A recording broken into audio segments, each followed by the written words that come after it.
The events take place in the province of Sichuan, in the demonic forest, Tisen Chamber. Mugan's sister, named Iron, was intelligent and ambitious. She grabbed everything at once. This grandfather is the former head of the demonic forest, the current head of Daisang, named Cho Pyeongchon. Heavenly Yin is an ability that uses innate yin energy to aid in martial arts training. But its disadvantage is that because of this, the body is gradually destroyed. Some warriors call it a blessing, but for them, this is just a curse that took away a loved one from them. It seems that the parents are very sorry for the fact that they broke off the connection with Iron. He did not want his daughter to spend the rest of her life outside the borders of the demonic forest. But when he found out that she gave birth to a child while fighting an illness, he could not survive this betrayal. If his father has this attitude, he wants to say something. This man, as the current head of the demonic forest, plans to make Iron's son Chin Murup the next head. Recently, a letter arrived from Shanji province saying that the young man would arrive very soon. This decision was made only for the future of the forest. The gray-haired man purses his lips in displeasure. He did not notice the time when his grandson grew up so quickly. At this time in Shanxi province, not far from the Yellow River, suddenly, the rocks collapse and two unknown people jump out of them. The boy looks intently at his enemy. At this time, he only smiles arrogantly with his bloody look. The enemy is planning a strike called the Millennium Dragon Claw Sweep. And then, after a second, he strikes. But fortunately, the young man manages to deftly evade him. The black boy watches the movements of his enemy with interest. Our hero is not kidding about who is fighting against him. It turns out to be the Yellow Dragon. Chin Murup is only amused by this. The dragon does not understand why his opponent does not use internal energy. In this case, it will be necessary to kill him. But the boy behaves quite confidently in battle. The dragon does not take its enemy seriously at all. He just calls this kid's teacher stupid. Chin Murup understands that he is being provoked, so he does not act on it. But after a second, the guy still agrees to show his inner energy. After a second, the young man quickly braids his tail so that nothing interferes with him. He is going to show what he learned from his stupid teacher. The young man concentrated hard on gathering all his energy. He breathed measuredly. Paruba creaked his mouth, it is not known why. But with each such sound, the boy's face seemed to change. The dragon just looked at it with interest. But after a second, our hero showed his enemy the middle finger and began to laugh loudly. This made the scoundrel very angry because he felt like a real fool and a clown. Although he tries to pretend that he is not affected by it. He is not at all. The dragon threatened to kill the boy, but the boy only laughed at his words. At the same moment, Chip Marine saw that his enemy had opened up. And then, after a moment, he flew up to him and delivered an explosive blow from the sky. It was very powerful and caused quite a bit of pain. But it seems the guy did it with ease. The dragon is in complete shock that the young man only needed one blow to knock him out. The abomination couldn't believe that some jerk could beat him with one punch. But it seems that was not all. The guy was heading towards him. A second later, he slapped him hard across the face. At the same time, he calls him a rag and tells him to get up. It turns out that the dragon lost consciousness for 30 minutes from such a blow. So our hero woke him up. The dragon has resigned himself to being killed now, but Chin Murup is not going to do that. Instead, he gives him advice on martial arts. The main character is about to leave. But before that, he wants to say something. He is leaving this place today. So if the dragon comes here again, next time he will kill him for good. The main character is waiting for his enemy to answer. A second later, it is sharply headed in his direction. The boy slaps him hard on the cheek for his teacher. The dragon is shocked to receive a simple slap for his dirty words. If the dragon were in his place, he would definitely break both his arms. Huang Yi thought that he had no more enemies in this world except the other 9 masters. But meeting Chin Murup made him change his mind. Huang Yi was about to give this young man his rank as one of the 5 dragons, but he immediately refused. Huang He is going to prepare a place for him among the 5 dragons. Then he wonders, where will our hero be found next to challenge him? But the boy only replied that he was leaving forever, not for a while, and Huang He will not be able to find him for anything, because he plays hide and seek very well. After saying this, Chin Murup walks away. You cannot worry about the mountain caves, now it's the demonic forest's turn. The place where his mother was born and raised, but the place that abandoned his mother and him. Of course, the young man goes to the forest in order to become the new heir. At this time, it is already night outside, but since the forest is in Sichuan province, the boy will be one step closer to Marim. His past should still remain a secret. Thus, a month and a half passed. Everyone in the demonic forest was discussing the personality of our hero. Someone said that the heart of our hero is the color of white jade. They are sure that his soul is as good as the ladies. Men continued to express their opinions on this matter. At that time, the young man was lying on the roof of one of the houses. He smiled fondly at the sun hanging above him, holding a blade of grass in his mouth. The young boy thought about how lucky he was after all. Although the young man came to the demonic forest, he still felt strangely like an heir. After a second, the boy turned to Sunny for advice. At this time, some boy tries to climb to his roof.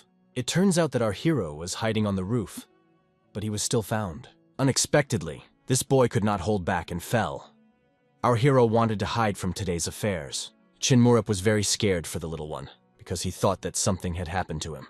The young boy lifted the little one on his back and asked what the to-do list was for today. Today, the plan is a lecture on the history of Murim, training, dinner with the head of the Tazan ward, and at night reading books on martial arts. He is the heir, so he must try. Chinmurup is disappointed because he has heard a lot about the demonic forest.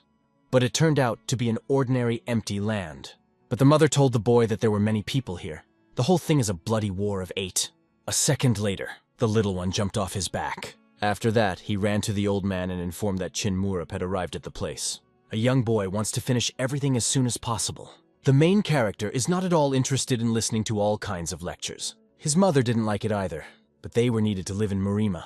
Today, the old man is going to tell him about the Murim Peak Wars. Parubak thinks that he will often have to face this. Murim's 10 strongest warriors. It included 2 emperors, 3 kings, and 5 dragons. There is also a holy dragon, a hero who saved Murim. He is not included in the top 10 great masters.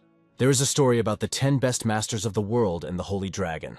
But it seems that the young man is not very interested, because every second person has heard about this story. Recently, the unknown leader of the Sanchon bandit took the place of one of the 5 dragons.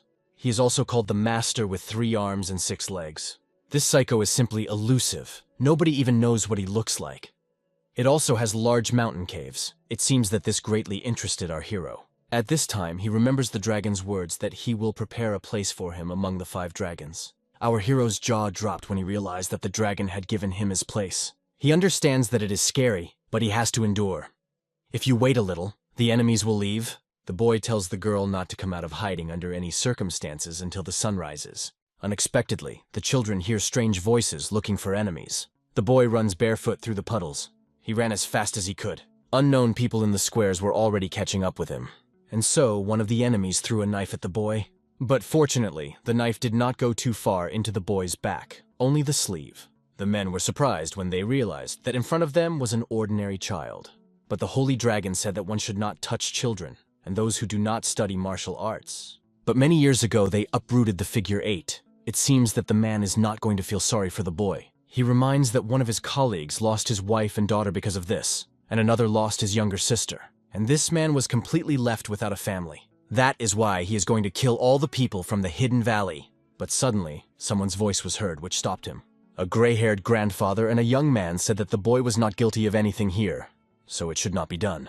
The bastards weren't going to listen to these 2 strangers at all and told them to go away. This place did not participate in the war against the 8, so they are only connected by roots, but they are completely different things. But men do not believe in this. They need evidence. But no evidence is needed, because even without looking at it, the man is going to kill this devil boy. But after a second, Chinmurup rushed at this bastard, who swung at the boy. They didn't even have time to react, and the young boy was already flying at them with lightning speed.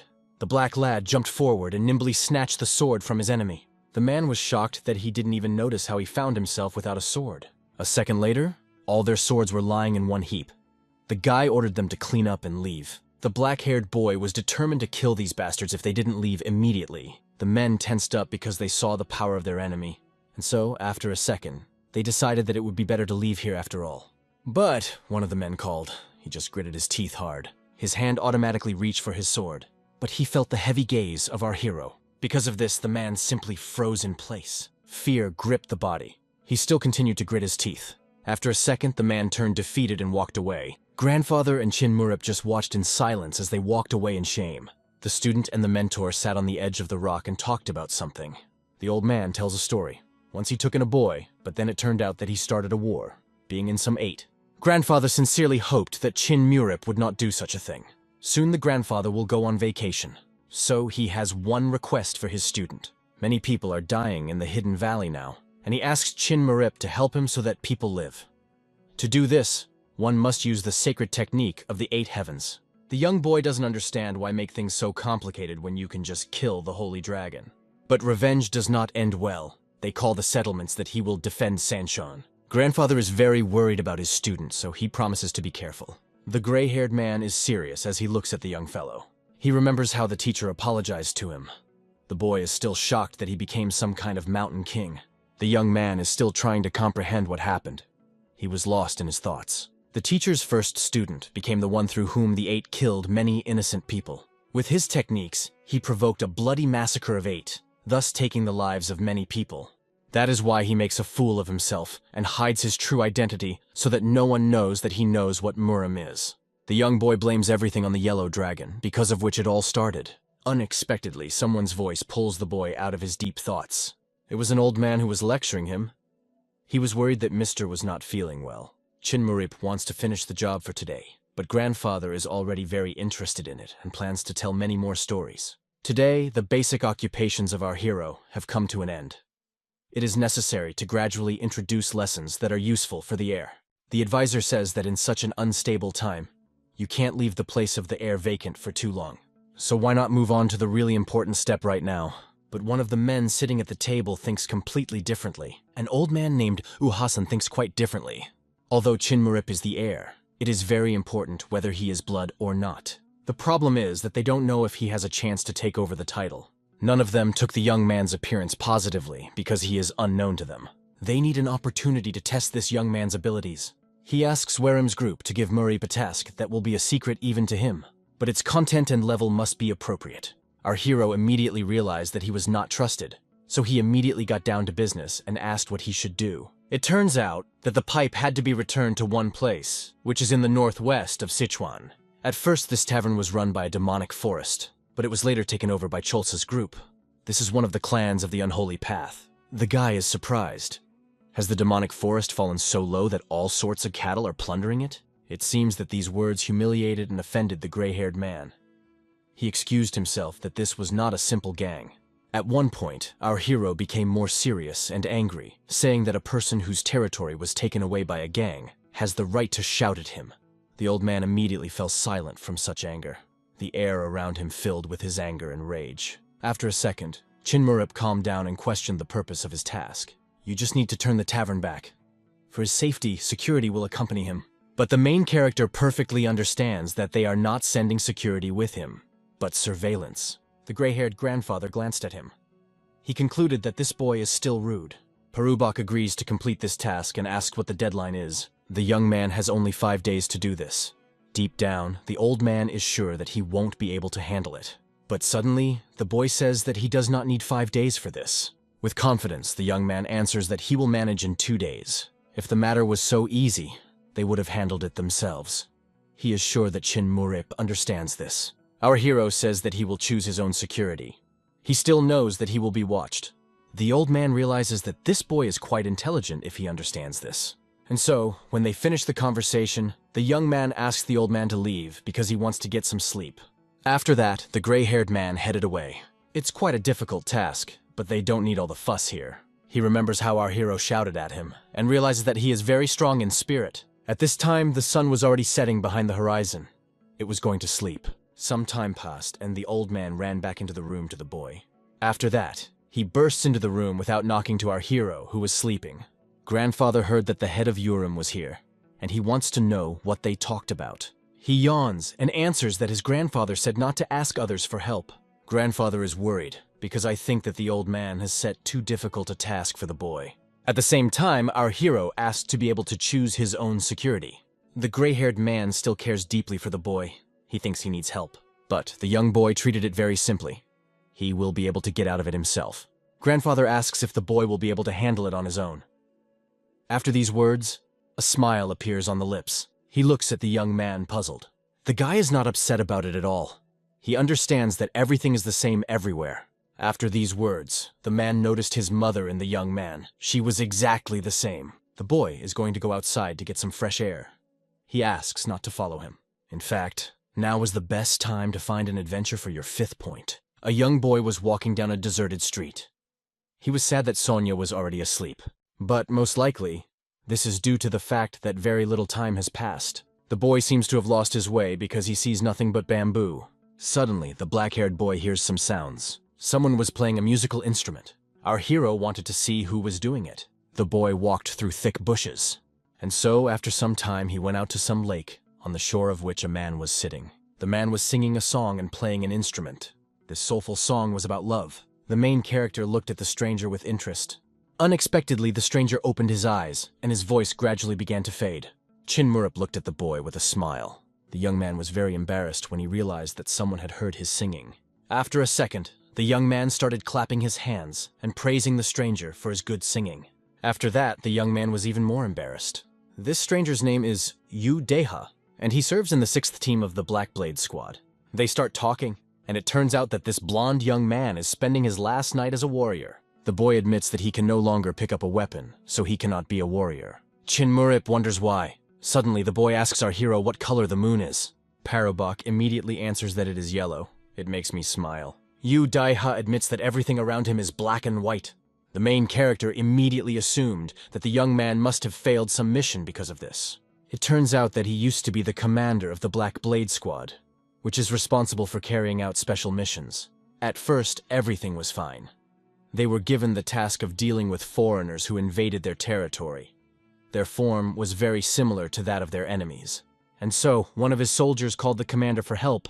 The boy immediately rushed to help his friend, preparing to strike. Thus, he used a shard destruction strike. But after this blow, everyone froze in place. The commander confused allies with enemies and inflicted serious injuries on his comrades. Therefore, his squad was forced to retreat. After this incident, he was demoted. But due to guilt, the boy can no longer pick up a weapon. The boy is very grateful that he was listened to. The main character silently looks at him and mentally thinks about how stupid he is. Since our hero is the heir of the demonic forest, no one will touch him in Chongqing. Now, Yudeha is going to get away from here, find a quiet place and start farming. But it was immediately obvious that the young man could not get military discipline out of his head. Chin Murup does not answer his question, but only asks to give him a sword.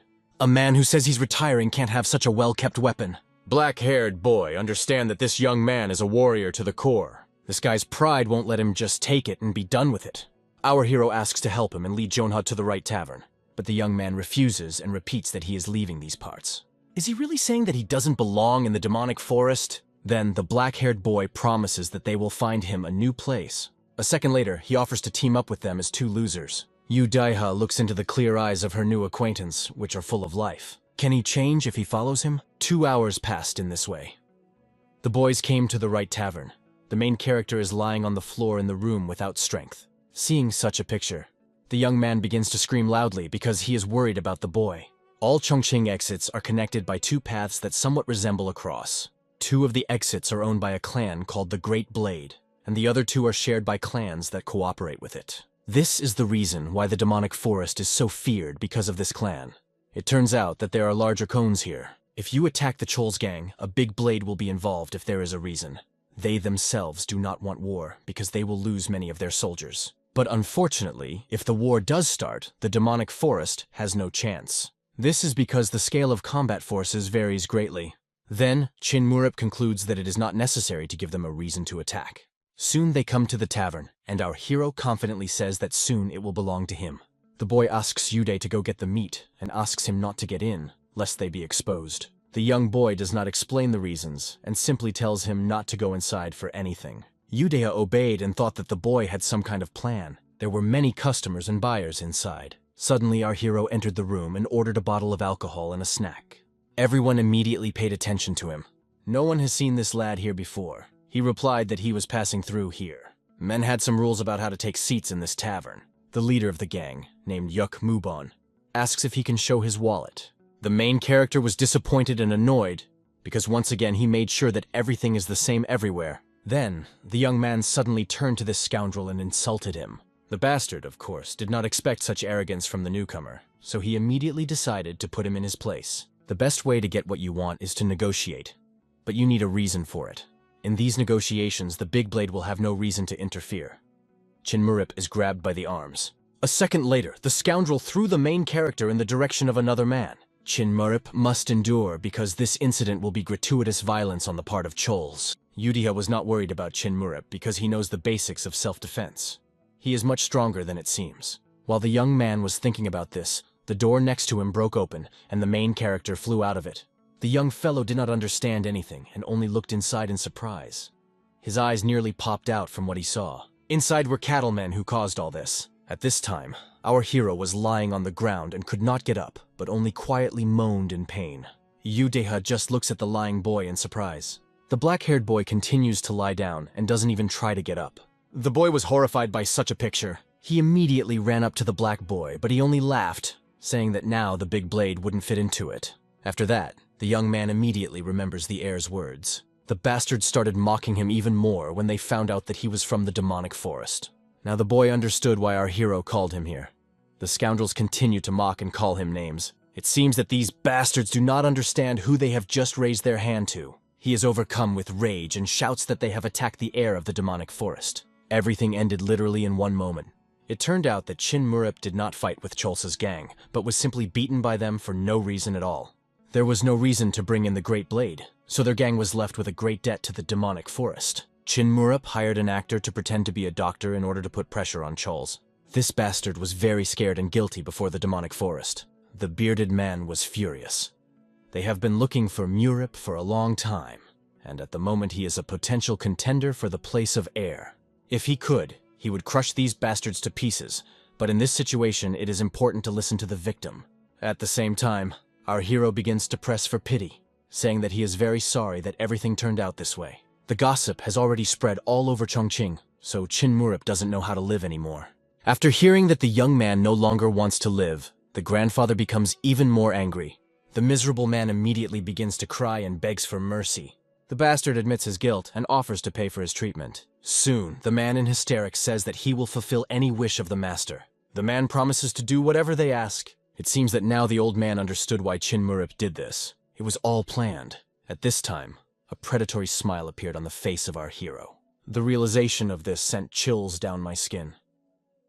Does Chin Murup have no military pride at all? Hearing about this, the young man begins to demand the tavern. The scoundrel agrees to give her away without question. But the bastard is not upset at all because he thinks that he left the heir disabled. Even the amount he brought for treatment, and it will turn out to be more. And then Chin Murup still demands money for treatment. The abomination is not happy about this. The black-haired boy looks at him silently. After a second, he says again that, in this case, he does not want to live. And the bastard agrees. The anger of the head of the chamber did not disappear. But the leader of the Cholsa band managed to leave alive, giving away the money and the tavern. As soon as the bastard left the room, he looked very broken and depressed. The old man is strict, because he understands that the boy could have remained disabled. What was he doing in the tavern in the middle of the night? He calmly explained that he wanted to drink a little and assured that he would not become disabled. It was an ordinary acting game. The old man immediately understood that reclaiming Zhongha Tavern was the task given to him by the head of Wirima. The man is about to admit that it was indeed an assignment, but the main character interrupts him. His task was completely different. The task was to make him change his opinion about himself. The bearded gray-haired man is shocked by such words. Hearing this answer, a smile appeared on the man's lips. Then he asked the opinion of the other elders and asked if they accept such performance of the task. It is difficult for them to understand Mister's methods. But considering the task itself, it can be considered that he fulfilled it. The young man leaves the room. Unexpectedly, a gray-bearded man runs out after him. It can be seen that the grandfather wants to say something but hesitates. Did the boy put aside his pride just to pass the exam? The young man does not understand what this pride is. Pride is crucial to survival in Murima. But if a person wants to achieve something, sometimes you have to wallow in shit. They can't even take the tavern from the scoundrels. But if they put their pride forward, do they think someone will say thank you for it? It is better to think about the real enemy that is sitting right in front of your nose. A large blade. Having said this, the young man goes on. He understood that the boy was asking to put aside his pride. But why take such a difficult path? Many people don't even take him seriously. It will be necessary to try hard to increase the support of the heir. The men chat, noting that the weather is quite nice now. Soon, night came. There are still quite a few people walking the streets in Chongqing. Some men thanked Yeongnim for the dinner and praised him for the work he had done. But the man only shyly told them not to lick. The men ask if they can have a sip of alcohol when he opens the bottle, but he says no. Where, after all, is the world rolling? The clan of the Wicked Path is already engaged in trade. Mug Impyo understood very well that they were just doing other people's tasks and enjoying the booze. Unexpectedly, one of the men disturbed their quiet evening and ran through the tables. Some big guy came running in with pretty bad news. He ran so fast that he almost tore his throat. A second later, he grabs the pot of booze, intending to drink it. And then, after a moment, he brazenly swallows the contents of the pot. Those around them froze in horror. Hyungnim glares at this brat and calls him names. It turns out that Mug Impyo had a hard time getting this alcohol from his trading trip. They were very angry with this bastard, who had drunk something that was not allowed without permission. Suddenly, someone's hand touched the head of the man who was now screaming loudly. It was a Hyungnim who was angry at being killed. With all his might, he pressed this unfortunate man face down to the table. Strovan was not jokingly frightened by such behavior.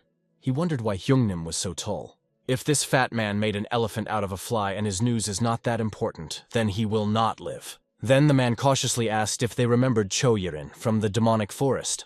This is the same woman who disappeared 30 years ago. Of course, the man remembers her because she is Cho Pyeongchon's daughter. She was quite talented. Everyone said that she was an incomparable beauty. If she had not died so early, everything would have been completely different. The fact is that her son visited the demonic forest. This is very unexpected news because the girl was very ill. Was she able to give birth to a child? This is pure truth. The demonic forest is now in complete chaos. The man is interested in only one question. Does this guy know martial arts? It is unknown. A second later, Hyunim reaches for his weapon. The man thinks he's hooked and swears he ran as soon as he heard the news. But as it turned out, this weapon was not intended for him. The stern man is heading to the Great Blade clan. Due to the fact that the demonic forest had no heir, they considered their Great Blade to be the master of the province. But suddenly, the maggot Cho Yirin appears. If he inherited his mother's talent, he must have become a master by now. How then could he beat Cholsa? The man immediately understood that something was unclean here and decided to check for himself what exactly it was. A lot has happened during Cho Mugen's absence. He was given this news about Murup only on the way home. He was worried about how the boy was feeling. The protagonist calmly replies that he feels fine. One of the grandfathers is ready to accept the punishment, but Mugan is not going to do it. The man wonders if they found a suitable place for Murup. One of the grandfathers offered the Paisan temple, but the boy immediately refused. This temple is not suitable for an heir because he will arm himself with knowledge. The temple of the Department of Mayan comes to someone's mind, but they immediately forget this idea. It is perfectly understandable that no one wants to take in Chinmurup because he was beaten by some scoundrels. Head of Yoram asks if it is possible to create a separate institution for the young man. For example, the Northwest Bureau. In the past, when the demonic forest occupied a prime position in the province, the affairs of Chongqing were managed by the Chongqing department of the same name. But when the power of the demonic forest faded a little, only the Northwest Bureau remained. Why does the head of Yorim want to send the helpless heir there? There is a trading point on that side, the same tavern that our hero returned. One of the elders was very angry with the head of Urim because he thought that he was trying to spite the heir. He reminds that the heir almost lost his life because of this wild test. He realizes that his task was wrong. The old man did not think that the boy would fulfill it, but the result was completely different. Grandfather saw great potential in the heir. At these words, a smile appeared on Yude's lips. The man thinks this place will be perfect for our hero. He will be able to manage them. The heir is very unpredictable. If they give him permission to go to the Northwest Bureau, the man will give him his warriors. Chin Murup looks warmly at Urim's head, realizing that he is not at all what he seemed at the beginning. The Northwest Bureau is a direct challenge to the Great Blade clan. The demonic forest can renew its influence by monopolizing the Northwest.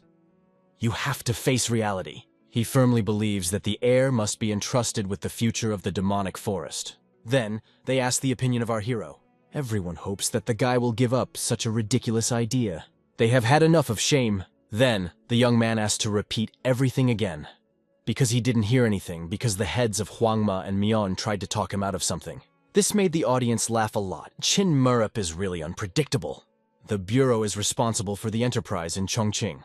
The problem is that the clans nearby are allies of the Great Blade. But if you conquer part of the small clans of the Northwest, the numerical imbalance will decrease. Despite their numerical advantage, the Great Blade clan is also putting pressure on the economy of the demonic forest. And then, after a second, the young boy agrees to such an offer. And when he says that he does not need labor, everyone falls into a stupor. But they want to attach security to the boy, who will accompany him everywhere and always. The work is really quite difficult, so it is better to listen to the advice of the head of Wurim. But the young man firmly stands his ground. He does not need warriors. Everyone present noticed that the young man is as stubborn as his mother. The young man again feels that no one trusts him. The young man goes to the exit and says that they will meet after he captures the northwest. Night came. The men argue that this is all quite strange. It is surprising that the young man returned the tavern without even taking out his weapon. It is not so often in Marima that people spoil their pride. Although they have never met, he already feels a connection between them. John Hwagi is the heir to the Great Blade. He really wants to meet Chinmurip. The main character walked through the bamboo forest. Suddenly, the boy felt someone's presence and thought it was Jinwan. A second later, some guy jumps down from the bamboo and greets his master. This is Seo Jinhwan, the head of the secret squad. He greets the boy. But our hero told him not to come, because he was watching them. The guy takes the blame, but they couldn't let Mr. One go, and he asks permission to at least follow him. Then the young boy asks where his subordinates are. They are waiting behind the walls to be able to start acting at any moment. But the young man is against his army spending the night outside, so he says to find a place for them. The blonde boy was afraid that they would be exposed, but the main character quickly reassured him. Then, the subordinate paid attention to the height of his master. It gradually stops growing. Now there are almost no competitors among the top 10 masters in the world.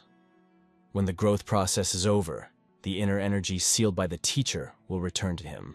If Seo Jinwan is here, the boy has his work cut out for him. Meanwhile, things in the northwest were going pretty fast. Thanks to the financial help of the heads of Nerim and Uerim, the once empty inn saw a new life. They were very happy to meet the heir. Subordinates were already ready to serve him. The northwest provided a good workforce. They already had a cook and a peddler. Our hero has been busy all day with unknown things, and now he is hungry and asks them to cook something. After receiving the order, the man immediately ran to cook. Chinmurip was calm because with such guerrillas no one would rob a tavern. At this time, our hero is reading a book that briefly describes the situation in the northwest. Cholsa and Muva's gangs are only here to support trade. Others earn money by transporting various cargo or transporting people. A few minutes later, the dish was ready for our hero. It turns out that the leaders of Cholsa and Muva do not communicate well with each other. These gangs are similar in that they work for the Great Blade clan. You can consider them competitors. Meanwhile, the black-haired boy begins to eat. A second later, he turns to his new acquaintance, Udeha. He warned that the boy would have to be a boy on the run. At this time, the leader of the Cholsa gang got very drunk. Unexpectedly, a guest from the demonic forest came to him. The guest came with a gift. Yukmubon allowed the guest to enter the premises. As it turned out, it was Udeha. The man could not understand why he had come here. He is here by order of the heir. He ordered to bring a gift. The man opens the package with interest. Inside are fried tortillas. This is a gift in honor of the opening of Jungha Tavern. A man becomes enraged because he thinks he is being bullied. Why did Udeha actually come? But in fact, this was the whole purpose of the visit. Yukmubon is very shocked and does not believe this. He orders Udeha to be tracked down. Udeha said that he will come tomorrow as well. Yukmubon wants to understand what is the matter. Thus a week passed. Seo Tebong had been watching Udeok all this time. After buying rice cakes at the bazaar, the boy always goes to them. And during all this time, the man understood only one thing. The boy likes cakes, because he only buys them and nothing else. So Taibon tells his master all the information, but he only shouts in displeasure. The man was offended that he was being shouted at. Rumors began to spread among the people that they were on friendly terms with the demonic forest. The man does not understand what kind of a hinea this is. It's probably because Udeha gave them cakes every day. The Manhwa gang found out about this, and spread rumors that they had made friends with the demonic forest. The man was furious. It's all because of Chinmurip. At this time, the boy asks our hero, "Do we also have to carry cakes today?" But this is no longer necessary. People have already 100% started spreading rumors. In this state, the Chol's gang will not be able to use their heads normally. A second later, the door opens wide with a loud noise. Yukmubon is standing at the door shouting. The black-haired boy orders the tavern staff to bring drinks for the guest. Chinmurip notices that the man's face is very red and irritated. Unexpectedly, Sao6, out of anger, he breaks the table into small splinters that fly everywhere. The main character thinks that he has come to spend a little time with him, but he's even more seething with anger. He threatens our hero that he will start to fear him. It turns out that the man is not going to talk or drink with Chinmurip. Then you won't do anything! The working day is over for today. He orders to close the windows. The scoundrel is confident because he remembers well how they beat the boy last time. But the boy just ignores his provocations and heads for the exit. Udeha just looks at him questioningly, not understanding anything. The black man walks towards the door and closes it. He locks them, reminding that a person's character is shaped by his manners. After a second, he begins to knead his fists and look in the direction of the guest with an animal grin. The man just laughs and says to attack. And after a moment, the young man finds himself very close to his opponent. The bastard didn't even blink, and the young boy's hand was already tightly squeezing his face. Yu-dae also watched this with admiration and horror. The young man threatens to kill the entire Chul's gang if this scoundrel shouts. This place has been divided between a wicked clan that works with a great blade. Gangs interact with each other, because the wicked clan itself is extraordinary. To work with a large blade, you need to prove your skill. No matter how paradoxical it may sound, if the organization has no strength, it will be destroyed. Among them, there is one who survived not only with the help of strength, but also thanks to cleverness. Yuk Muban. This man is so strong that people like him can be counted on the fingers. But now he can't even attack our hero in return. Yudaha realized that the young boy was hiding this power. He finally understood that the boy endured these humiliations on purpose. And now he is beating this scoundrel with all his might. The man can't even dodge. Then a second later, he tried to strike back. But obviously, nothing worked out for him and he missed. Then, the black guy grabbed his face again. He crushed him with inhuman strength. The young man once again reminded that he would destroy all his subordinates if he snorted. Just thinking about it sent chills down my skin. Although the man didn't fall very far, he had the feeling that he was about to lose consciousness. Surprisingly, our hero's skills are better than this man's. The main character tells the boy to look after these scoundrels. And he himself goes to the Chul's gang. Today I plan to destroy his gang. The geek is in complete shock when he understands the boy's serious intentions. A second later, with a trembling voice, he admits his defeat and begs for mercy. Yu-dae asks the master not to get angry because he is too loud. Then, the main character calms down. He is not going to do anything. The scoundrel is very happy because his gang is safe. He is grateful. A second later, the bastard bows low and thanks him.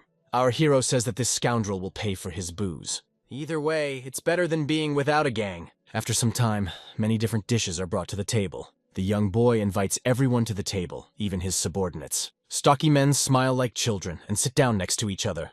The main character is glad that they all gathered at one table. He explains that he had a reason to hide his power. He hopes it stays between them. The bastard promises to keep his mouth shut. Without thinking for a long time, the boy asked our hero if he was a thief. The young boy does not understand why he calls him a thief.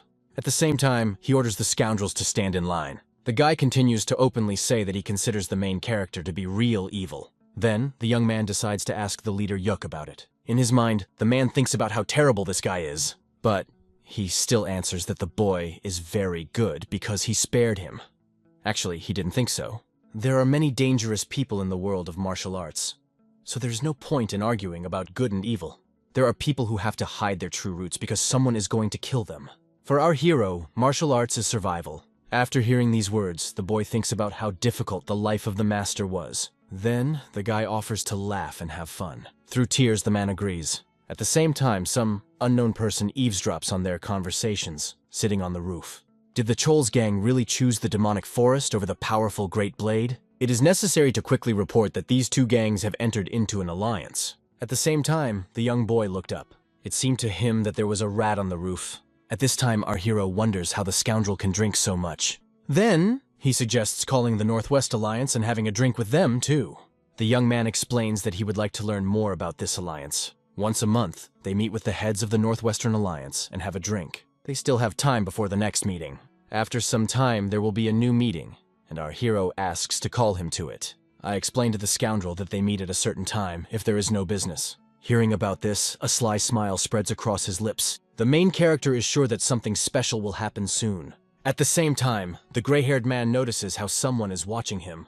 It was Seo Jinhwan, the protagonist's underling. If they capture the 4th chapter of the beer party, there will be only 2 of them left. He asks you to follow him calmly.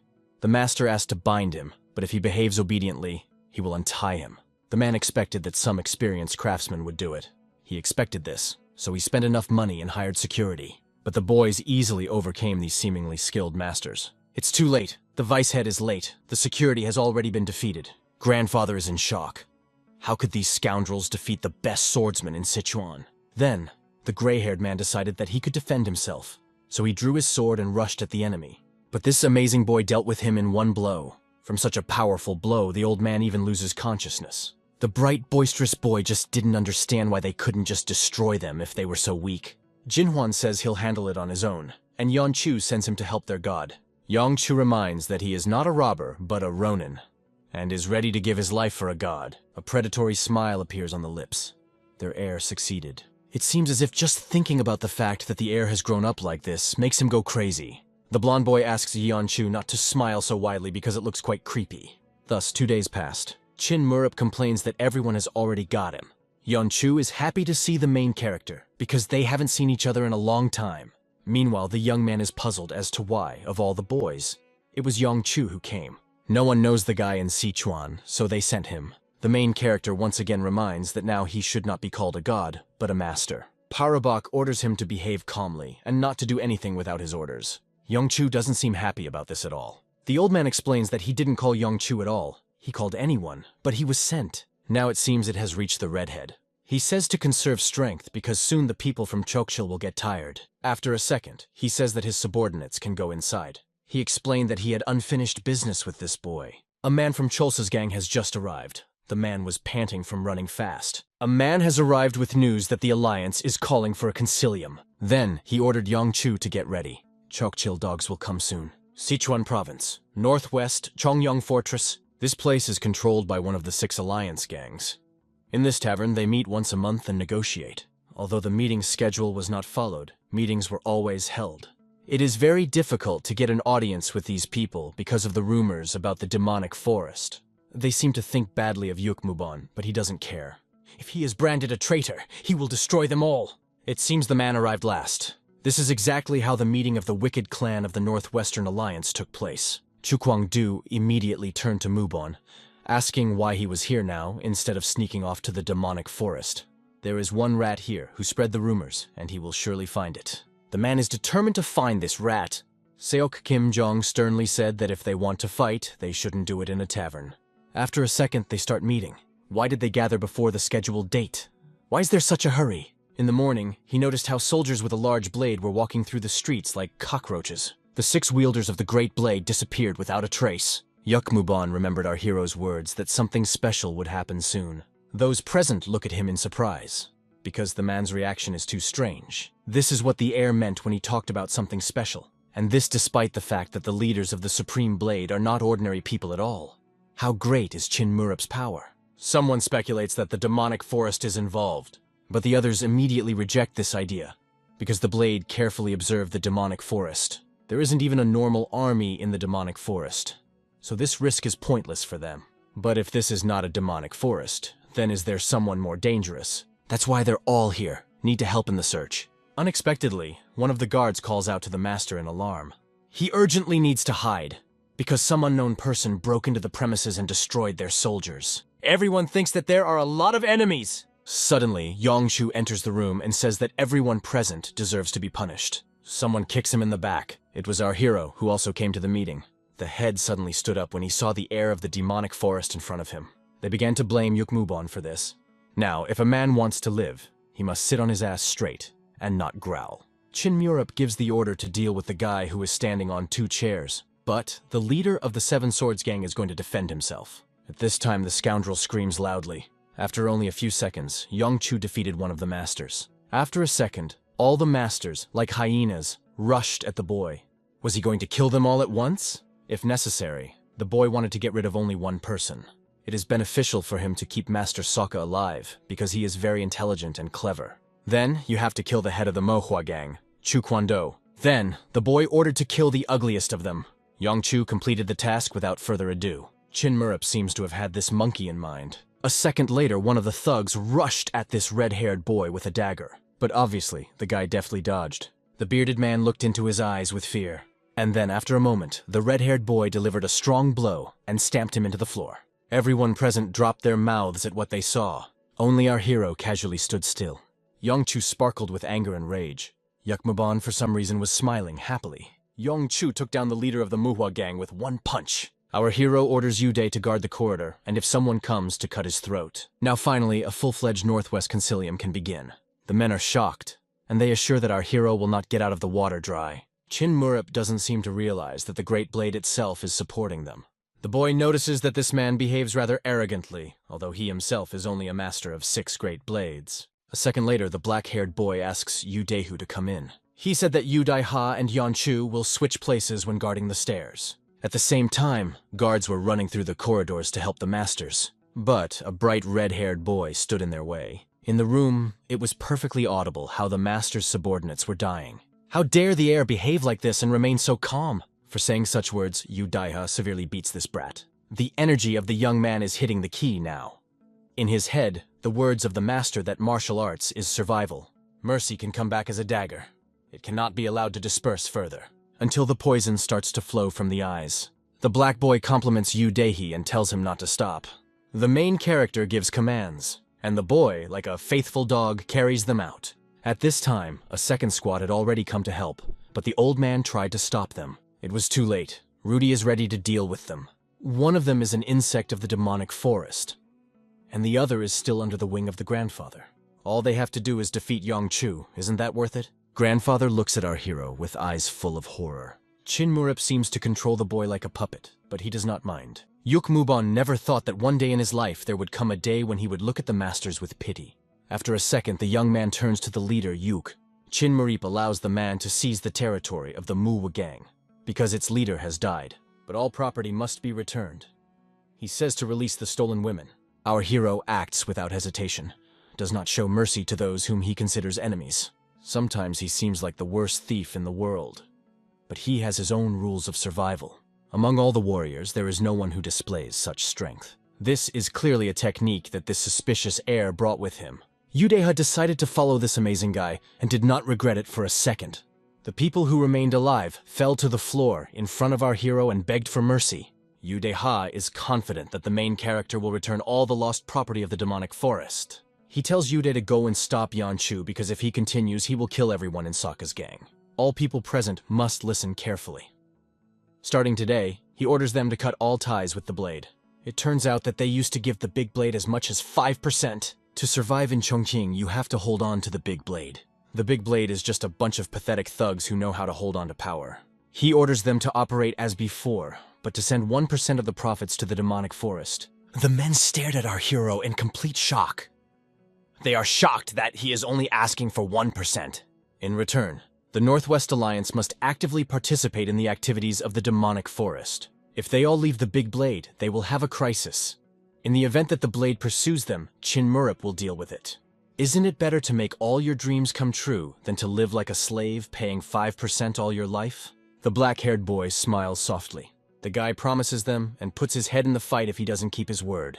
Some time passes. The heads of the Northwest Alliance have arrived in the demonic forest.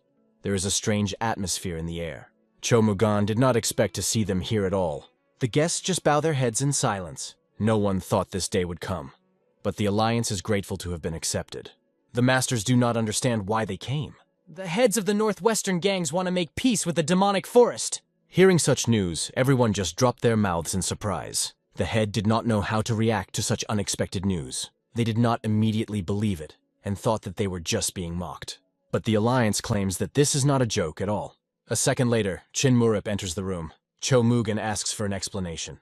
The protagonist explains that he politely asked the Alliance to join them. The Alliance promised to return part of the profits and actively cooperate with the demonic forest. The man dodges, confirming the words of our hero. Everyone is wondering what the heir used this time to get such a result. Had the boy learned the apostles' technique without their knowledge? Men are in complete shock, realizing that their eyes are not lying. Either way, it's an effective tactic. How was the boy able to conquer these people? They think that Yudeha must know about it. He sees the injury on the boy's face. What did Chin Murup do with him? Yudeha could feel the heavy gazes of the masters on him. No one believed that the heir had politely persuaded them to do so. So the Northwest Alliance entered into an alliance with the Demo Night Forest. And the borders of Chongqing changed a lot. Chongqing is currently divided into north and south. But the big blade will not attack until they find a head or a bow. Until then, they won't start a war. Our hero thinks that in 10 days, everything will return to the way it was. Chief Yuk dealt with the Mova gang. It was easy because almost everyone bowed their heads at once.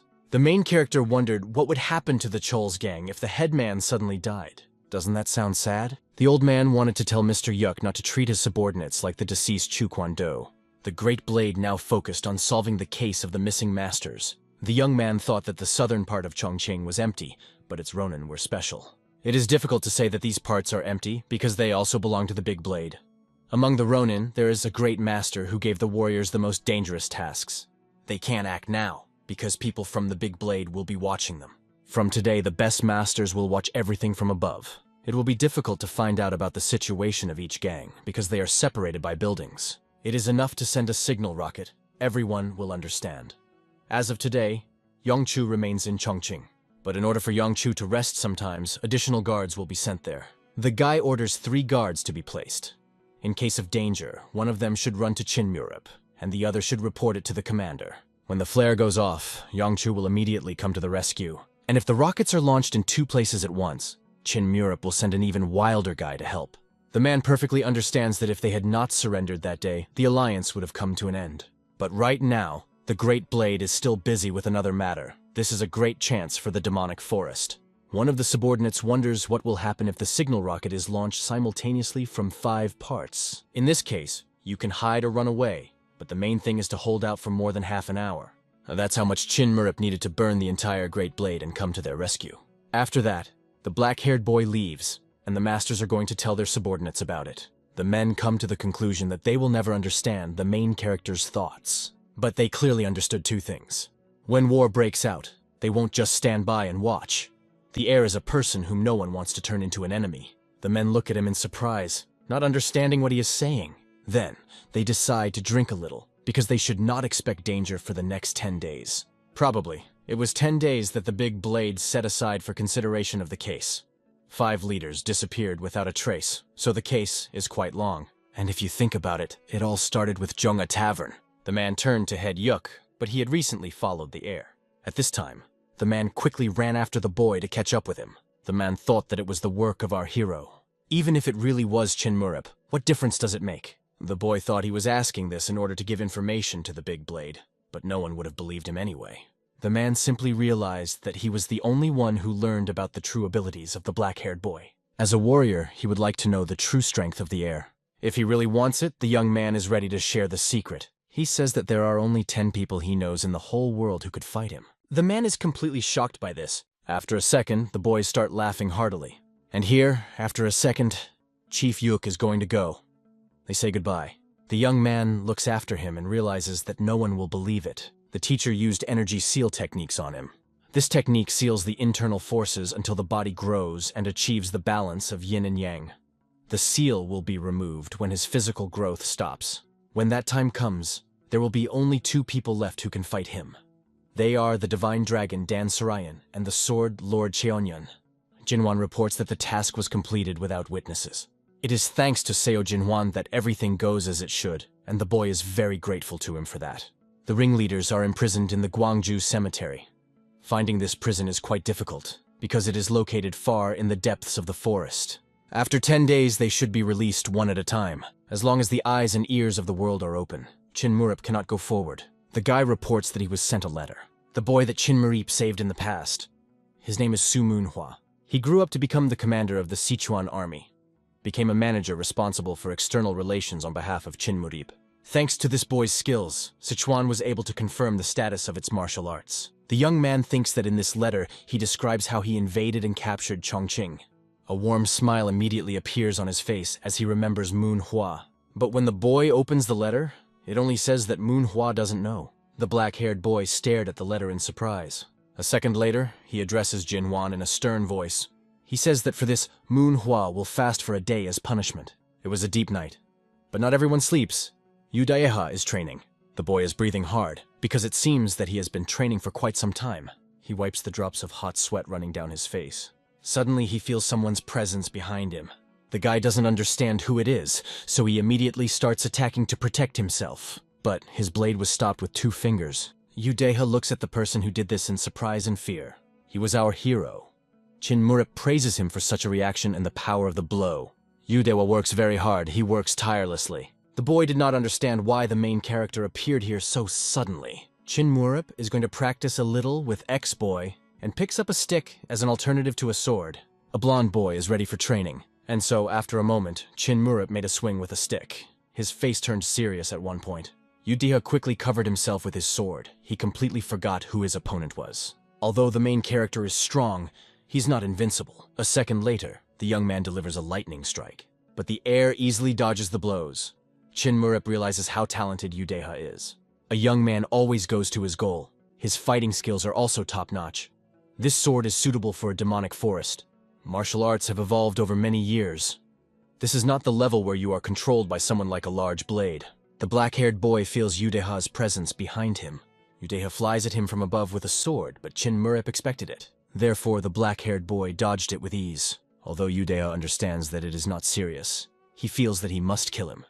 He has a strong thirst for victory. When muscles harden, you unconsciously add extra strength. Udeha almost defeated the master and asks to be taken seriously. Every master in the world has his own special techniques and strength of spirit. And if the guy doesn't manage to do it, he will lose his head faster than he will use his skills. With one clear movement, our hero points a wooden sword at his opponent. This is the difference between an ordinary person and a master. Udeha feels as if he has been circled around his finger. All of his attacks were deflected by his one. The young man specially kept at a close distance to distract the opponent. The heir is said to have some self-defense skills. These conclusions were drawn from his fables about not learning martial arts from his mother. Udeha wants to see the true identity of the heir, but he only says that he is one of the top 10 masters in the world. The boy silently looks at his back, and after a second, the boys start laughing loudly. The boy felt this powerful force. They have a long way to go. Udeha is so strong that it is hard to believe in his ineptitude. His ability to make decisions on the battlefield is like an animal's sense. Chin Murup doesn't think they have to go to hell itself, because he won't even be able to use his powers in a real fight. The young man once again mentions that the Great Blade is currently busy looking for masters. It seems that some thought came to the main character. The young man orders the boy to grab his sword and follow him. They need to check something. Udeha followed the heir, although he did not even understand where they were walking. Udehi doesn't understand, so he asks, but Chin Murup doesn't answer. This part is guarded by Great Blade warriors. This area was controlled by the Blade. The locals here are different from ordinary people. They do not faint at the sight of people from the demonic forest. Since the northwest is on the side of the demonic forest, the boy will surely make their eyes sore. If something happens, the boy promises to protect Udeha. It seems that the heir is up to something, because everyone around them is looking askance at them. Whatever the reason, the boy cannot return alone. Wardens watch them carefully, and there are a lot of them. Suddenly, Chin Murup shouts loudly and advises them to listen to the poor in the alley. He loudly tells the enemies to leave. He broke into someone else's property, so why is the master hiding? One of the rats came out of the shadows. 2 more rats come out behind him. They still keep coming out. Rats keep climbing and climbing, not going to stop. Our hero counted 30 rats that came out of the alleys and surrounded them. The boys looked at each other displeased. There are a few more enemies than they expected. Then the main character calls the most important of those present here. Their leader emerged from the crowd. It was Mugimpio. It turns out that the main character came to see this man. More precisely, not only with him, but with all of them. A black-haired boy wants to hire them. A young man throws a letter in the direction of a man who thinks he has lost his mind. It seems that the lads are not aware of who is behind their backs. Chin Murup says that he has no connection with the Great Blade, so there is no need to worry. But the scoundrel doesn't care. He asks, what should they do? Handing over a black-haired boy is murder. And the young man allocates them 30 minutes for this task. And they will have to kill Udehu.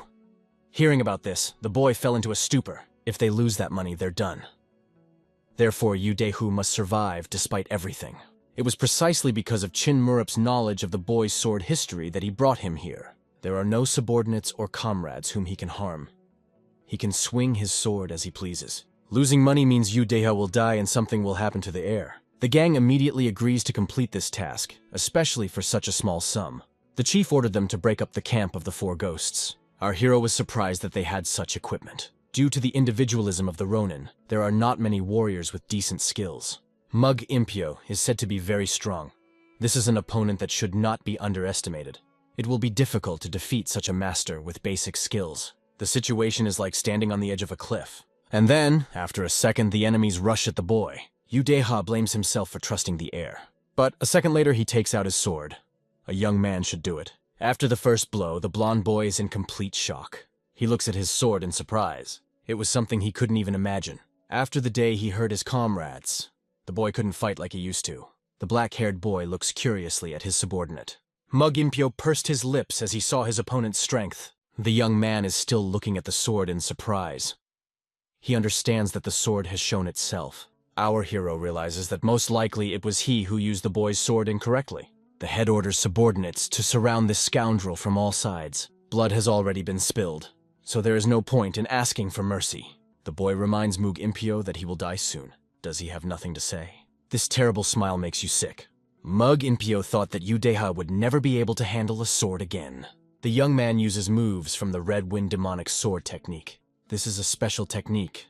It was thanks to her that he got such a high rank. The guy uses the chain of the fierce sword and chops everyone in his path. The more you look at this sword, the more virtuosic its movements become. A sword becomes heavy when you defend yourself with it, and it becomes very fast and easy when dodging enemy attacks. Our hero praises the boy, but advises not to forget to turn back. The blonde boy immediately looks around. Fortunately, he dodges the well-sharpened weapon in time. Mug Impyo orders his subordinates to get out of here. He will deal with him himself. The guy is accused of misleading the world all the time. There were rumors everywhere that he couldn't fight. In fact, he simply cannot wield a sword fluently. Since the husband has to pay for the children's treatment, he is determined to take these funds. The black-haired boy reminds them once again that they should keep the money. Udeha is determined to do so. And then, after a second, the scoundrel rushed at the boy. He felt his heavy sword. A real struggle began between the men.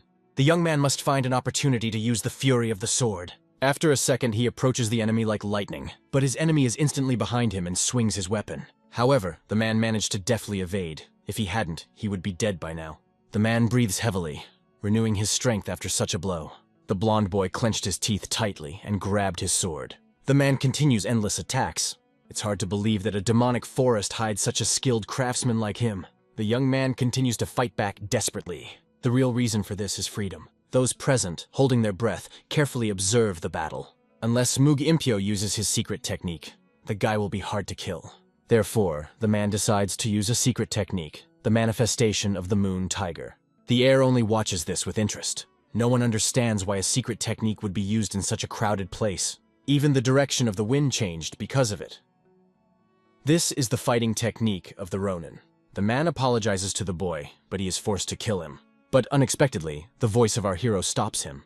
It turns out that the time for completing the task has already been exhausted. Is it really so? Now he has to return his money. The man is full of anger, but nevertheless throws down the money and walks away. Now they can go home. When they returned to the headquarters, they wanted to rest. One of the subordinates declared that 30 minutes had already passed. More than an hour passed. It turns out that the main character waited so long to look at the man's secret technique. Meanwhile, the boys were already on their way home. Chin Murip praised his comrade. Since there were no comrades around for Deha to touch, his body reacted like this. Now there will be a place for the boy in the demonic forest. Mug Impyo is a really strong opponent. If the man had prepared earlier, Udeha would definitely have gotten it. The old man asks if the subordinate can beat the man next time. After such a question, the young man looks at the heir in surprise. The main character leaves that guy on Udeha. As soon as Mug Impyo revealed his secret technique, the heir stopped giving Udehu other tasks. How far did the master foresee everything? Demon Forest, Central Polk. The heir was walking nearby, which attracted the attention of some people. And next to him is Udeha, the former commander of the Black Blade. Rumors of his battle with Mug Impyo spread quickly. The men bow as Chin Murip passes by. When Udeha first followed the heir, he had no confidence that he would be able to return to the military circle. People began to look at them with respect, but did not recognize them. They recognized only the feat of recapturing the northwestern territories. Our hero noticed that today the air is quite clean. But he was not talking about the air, but about the soldiers, to whom the fighting spirit had returned again. Everyone began to realize that very soon the demonic forest would open its wings again. But you can't relax. He sends the boy back to the tavern. The young man will come to the tavern after meeting with the chief. The boy enters a seemingly empty room. But this is not the case at all. Cho Mugen is waiting for him there. The main character kindly greets him. The husband is glad that Irina's son was finally recognized. He offers his help if it is needed. In fact, now Chin Murip is not enough people. We need someone who understands finance. It will be calmer if they find someone responsible for such matters. If you send one of their people, you don't have to worry about anything, even if you don't have enough money. He agrees to send his man. Chin Murip is grateful to his uncle for this. The young man has already mastered the Northwest. His next target is the Great Blade Clan. The Central Regiment has already begun secret training. Our hero asked a question. What future does the man want for the demon forest? The mustachioed man pursed his lips and thought. He wants to ensure that every warrior can live with his head held high. The black-haired boy looks intently at the man. Chinmurip promises him to fulfill this wish. The man has one more request. The man would like to know our hero better. Ahead of them is a war with the clans of the Northwest and the Great Blade. No one could even think about it until today. The uncle could not talk to the old man because of work, but he guessed that Chinmurip was not like everyone else. A demonic forest in which everyone can live with his head held high, his desire as a master. And his desire, like an uncle, is to destroy the wall hidden behind his nephew's smile. The man wants his nephew to share his past with him. The only thing the boy can promise is to contact him from time to time through the Northwestern Department. Chinmurip is about to leave, but his uncle calls him by name. He adds that the young man was not an ordinary robber before. It does not matter who he is, how he lived, and what lies on his shoulders. First of all, he is his family. The man wants the demonic forest to become his home. The black-haired boy is silent. A second later, he leaves the room.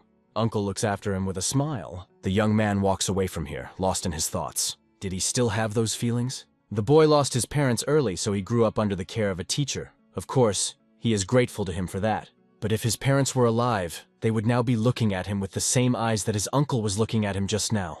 Feelings cloud his consciousness, so Chinmurip pulls himself together. Mom's wish or teacher's last will? Demon forest or Sanshun? The young man chooses the second option. The demonic forest somehow managed to survive, but Sanshun will not last long without it. Uncle has a very difficult dream. To take over Chongqing, it is enough to get rid of the Great Blade clan. And in order to get Sichuan, you need to bring all the clans to his feet. But in order to fulfill the uncle's wish, one must become so strong that everyone will have no reason to worry. Because of the large blade, the young man will not be able to leave these parts for a long time. However, he wants to fulfill the wishes of the family so that the mother rests peacefully in the next world. Unexpectedly, he hears Yu Day's worried voice. It turns out that guests came to the tavern. Guests are good, but the young man explains that these are completely different guests. They were visited by guests from the Big Blade.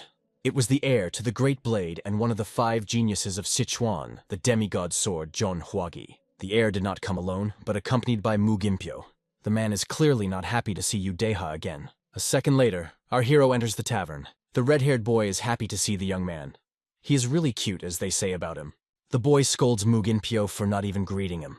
But they are clearly not in a relationship to exchange greetings. A few seconds later, the main character sits down across from Yung Huagi. There is silence between them for a few seconds until the young man asks the guest if he wants to eat. But the boy is not hungry. He just wants a cup of tea. The old man orders Adin to make tea if there is any. It's good that the redhead came. Chinmurip just wanted to meet, but he did not come alone, because the redhead's subordinates look at him so predatorily that it becomes scary. If Chinmurip suddenly plans to come to Zhonghuagi, he will take the best alcohol. The young man notices that this redhead is as impudent as his subordinate. Then the young boy asks his subordinates to leave them alone. Yung Huagi does the same and sends Impyo outside. After a few seconds, the boys are left alone in each other's presence, in an empty tavern. John Huagi wonders what it's like to be the heir to the forest. But there is nothing like that here, because the demonic forest can bend at any moment. With Chinmurip's status, he certainly wouldn't face any scorn in these neighborhoods. Then our hero remembered all the people who did not trust and respect him, but said that the reception was quite good. The young man admitted that his real goal was to get rid of the Big Blade. If the Great Blade clan was an easy opponent, the demonic forest would not have lost its head in Chongqing. This is only because there are memories of good times. The fools who still remember those days fear public opinion more than anything. They know that at the moment of recognition of the worthless reality, the bright past will seem like an afterthought.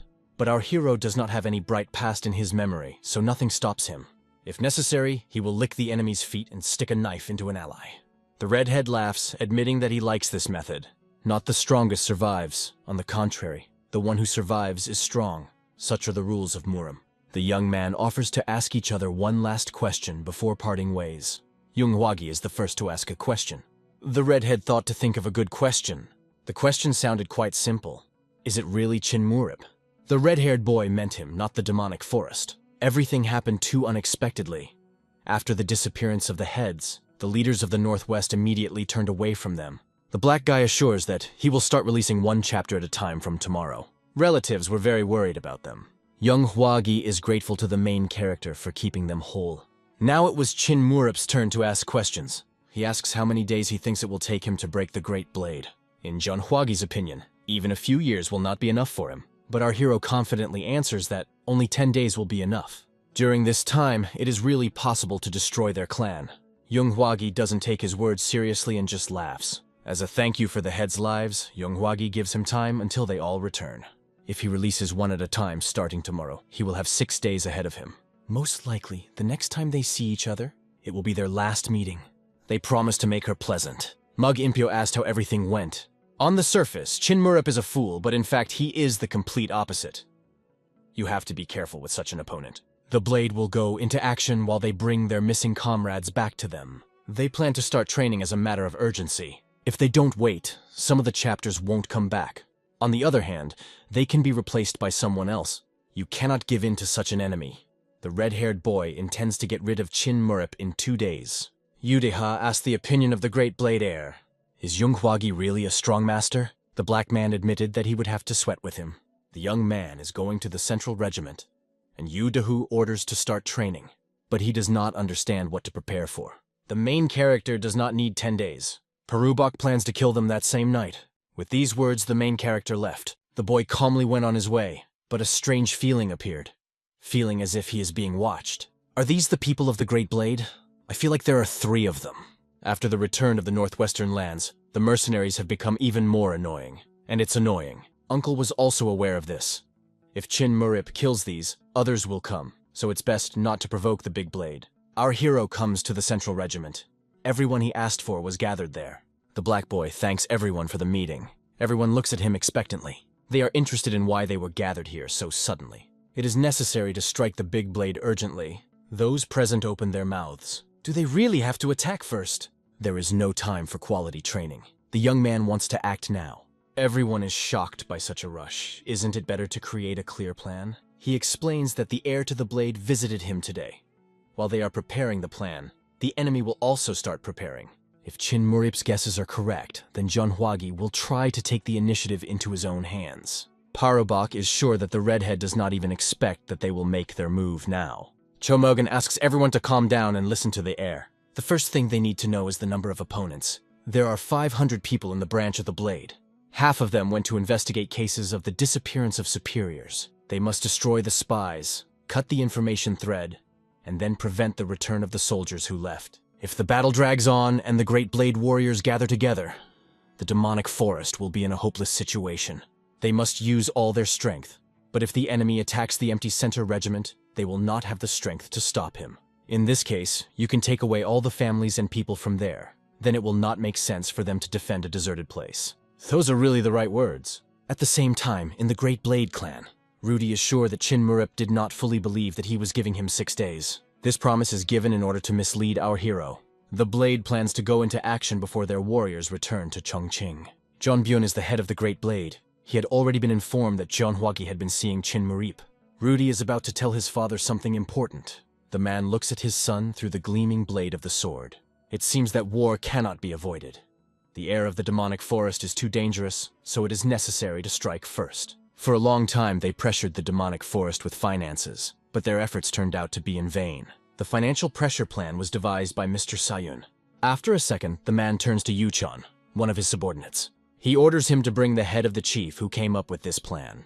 The son notices that the father is too merciless. The man resigned himself to the fact that they would not do without war. Rudy begins to tell him about his plan. They sit down at the table and discuss the plan. The man listens carefully to his son's every word. Unexpectedly, who comes to the door? It was Tang Yol who brought a message for the master. The man opened the letter and began to read its contents. News of the demonic forest's plan reached them. If they didn't have a spy, things would be much worse. Do they really want to get rid of their people? Young Hwagi couldn't have thought that our hero would act so quickly. The father remarked that the son still does not hide his feelings well. If he has already taken out a weapon, then there should be no doubt. It is necessary to take not only the life but also the soul from the enemy. Even if you have to be left without a hand, the enemy can strike from any side. But before the man left, the redhead called out to him once more. The boy did not dare to say what he wanted. The demonic forest plans to strike at the former warriors in order to gain a numerical advantage. The meeting with Chin Murup helped me look at myself in a new way. They have a plan A and a plan B. Father wants to follow plan B. Father said that it will be necessary to take not only life, but also soul from the enemy. even if it is necessary to be left without a hand. When a plan that he thought was perfect goes awry, frustration rises to his throat. The young man offers to throw the branch soldiers. Even with this loss, they have an advantage over the enemy. Meanwhile, the men harnessed the horses. They were making some bags. This is a devil flower, a special forces unit of the demonic forest. Ka Yakping is the squad commander. He is asked if everything is ready. The head of the Taesung ward, Cho Pyeongchon, has arrived. They kindly greet you. The old man is grateful for the help at such a late hour. Despite the fact that Cho Pyeongchon has already resigned, no one can sit idly by. The son asked to provide them with protection. Suddenly, another subordinate came. An order was given to follow a secret path into the vault. Looks like they're starting. They wish each other luck. Some people were covered with a sheet. These were the last. A job well done. Now that their people are safe, it's time to act. This moment has really arrived. Now they are divided into their squads and agreed to meet at the appointed place. Everyone wishes good luck and believes in our hero. They bow low to him. And so, after a second, they rush to their destination. Chinmurup is not far behind. Only women can master the sacred technique of Irinsnizhny Potik. There is no such technique as the boy in their clan. So he learned it from someone else. The black boy offers to stay here. The uncle is surprised that he wants to stop now, but without further ado, he complies with the request. Uncle doesn't understand what happened? It turns out that our hero chose Plan B. The boy did not choose Plan A. Because when he went to the Central Regiment before the meeting, 3 spies were hiding next to him. But they caught only 2. And this means that the information was leaked to the outside. Enemy mercenaries are also inside. One of the spies is one who was present at the recent meeting. The man refuses to accept this because he trusts everyone in the clan. Judging by everything, the point of departure was the capture of the Northwest. If there were only 3 external spies, then there is a more proven spy among them. Young Hwagi asked last time if he was the one involved in the disappearance of the chapters. His resolute reply looked as if he had known from the beginning that the demonic forest had none of this business. And only Yu Deha and the head of Cholsa knew about his true abilities. Deha leaves because he was removed from his position, and the head of Chols was intimidated by our hero in such a way that he will definitely not serve the Great Blade again. Somehow it turns out illogically. During the meeting, he spoke about Plan B because he initially assumed the presence of an internal spy. But now we need to switch to Plan A. If they caught 2 spies, the remaining one had already gone to pass on the information. In this case, the enemy can surround them. Will the enemy not save his people? Young Hwagi is 100% counting on them to dance to his tune. If the Northwest clan takes the hit, they will still be outnumbered. The enemy will abandon the allies and attack to the northwest. This can be expected from the heir and his father. They urgently need to go to the aid of the northwestern clans. It's time to assemble the last piece of the puzzle. Onslaught of the Devil's Flower Squad. The head of Wurim suddenly appeared in front of them. The old man ordered to go back, but he did not understand what it meant. The chief immediately ordered to return to the Central Regiment. They will learn the details on the spot. Our hero began to tell everyone that there was a rat among them. Everyone who attended today's meeting is under suspicion. He orders the troops to stop where he says, the spy will surely be stunned by such news, so it is important to carefully monitor everyone's reaction. Yeomjong-gung does not understand why such an order came. It seems that the plans have radically changed. What could have happened in such a short period of time? They will investigate the situation upon their return. They are going to rest and go back. He orders his squad to rest for a while and head back. Grandfather was very worried. The man prayed that these 2 would not turn out to be spies. The man is very unhappy that they have to go back, but he has no choice but to obey the order. At this time, a spy is hiding behind a tree. He behaves very carefully so that no one notices him. An unknown man sees a piece of paper with information on a twig. The man quietly reaches for the letter, but after a second, a sharp sword cuts off his brush. The spy has been found! We must interrogate him! But the spy is not going to give up. In his mouth was a capsule of poison which he used. All they had left was the corpse of the spy. It turns out that the words about the spy were true. The man opened the letter and began to read. It is difficult for them to believe that this is true. They don't want to believe it. Their leader turned out to be a traitor. Yeomjong-gun had already arrived at the scene, not yet knowing that he had been exposed. The man was surprised that his squad was not there. His subordinates only looked disappointedly at the Commander 6 while clutching the letter. Khan Sowol still did not want to accept this harsh reality. The old man just sighed heavily. The man nervously looked to the side, suspecting something. The subordinate could not believe that his commander was conducting a secret correspondence with the enemy.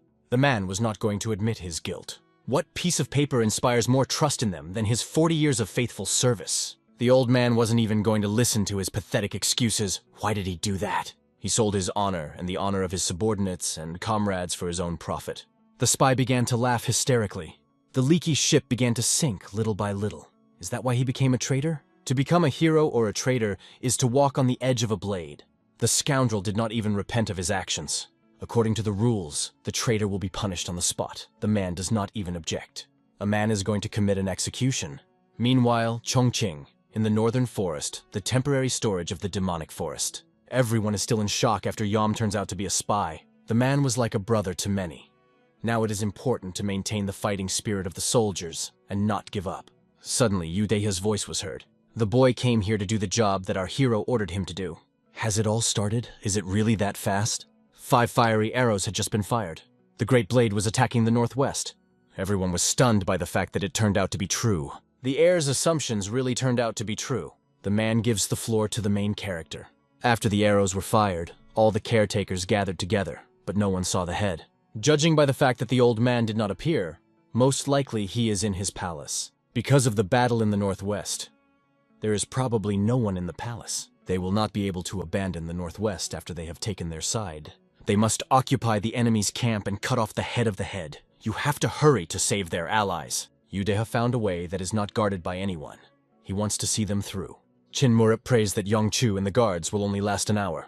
Great Blade Clan, Unsan Department. Yongbyun stared at the hanging head in front of him. For the slightest offense, he cut off the head of a high-ranking official without pity. It is also time for them to prepare for battle. Yung Hwagi promises to burn the demonic forest to the ground. It is necessary to hurry urgently. The man calls his son pathetic when he hears that he wants to burn the forest. The enemy invaded them. We must defend ourselves. If Yung Hwagi wasn't his son, he would also be headless. The main character and his soldiers have already arrived. The black-haired boy is happy to see Yung Hwagi. The red-haired boy is full of rage when he sees his enemy. The 800 soldiers of the main forces of the demonic forest arrived safely at the Great Blade Clan. What a joy to meet Yung Hwagi again. The young man does not understand why Chin Murup is here and not at the branch. Rudy does not understand at what moment everything went wrong. Cho Mugan stares at his enemy, Chief Young, with a piercing gaze. They have not seen each other for a long time. He had wanted to see him for a long time, but it seemed that Zhong did not accept his offer, so the man came by himself. Chief Jian was well aware that the enemy had already surrounded them. Only 100 fighters remained in the clan. Soon other opponents will visit here. The scoundrel did not think that he would encounter something like this in his own house. Yung Hwagi is going to make their way. They will change the situation if they reach the northwest. The boy's life is at stake. It should be started before the pressure becomes even stronger. A second later, the boy rushed away, trying to break through. Mugan asks our hero to leave the chapter for him. The demonic forest is now in a very advantageous position. It is enough to say the name of Chongbyun, the sacred sword of Sichuan in Murima, to understand how difficult the opponent is. But the demonic sword of destruction named Cho Mugan is no less famous. Who will win in this bloody, brutal fight?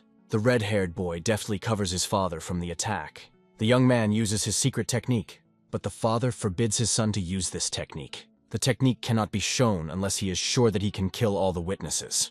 It is better to die yourself. The soldiers of our hero block the way to retreat. Meanwhile, the main character couldn't forget Yung Hwagi's technique. Enemies continue to surround the large blade. Chin Murup wants to take a closer look at this technique. The uncle entered into battle with the head of the great blade. The situation is either master or gone. The loser loses everything. Yung Hwagi and his subordinates formed a circle. If not taken care of, they can reach the uncle. First of all, you need to deal with Moog Inpyo, and for this you need Yu Daiha. And the boy, at this time, was trembling all over, clutching his sword tightly. He is afraid to touch and harm his comrades, but his main task now is to eliminate Moog Inpyo. Soon the guy takes care of himself. In such a situation, there can be no doubt. A second later, he, full of confidence, flies towards his enemy.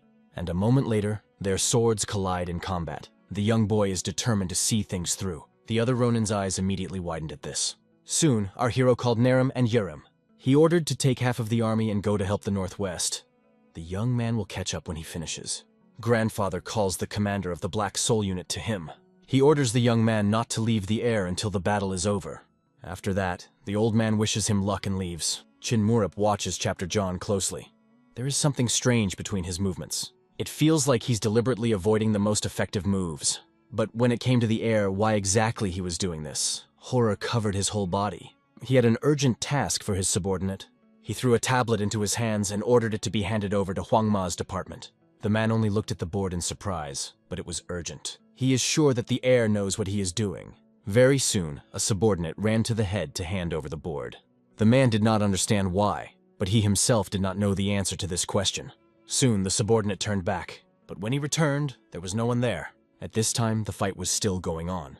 Chong's head had nowhere to run. Victory behind the demonic forest. The man advises them to surrender and save their men. Young Hwagi wanted to run away, but his father held him tightly by the collar. A second later, he throws his son in front of him and says he will never give up. Chief Jian simply made a human shield out of his own child. How disgusting it is. The young man clearly did not expect this from his father. The husband only says that the son should at least now prove his worth. A man cannot let his enemy escape! But the head of Jeon is already running away, leaving his son behind. He was confident that he could at least injure Cho Mugen, but nothing is finished yet. Now it is necessary to reach their forces from the northwest. Suddenly the bastard felt some kind of frightening, creepy energy. Our hero emerged from the depths of the forest.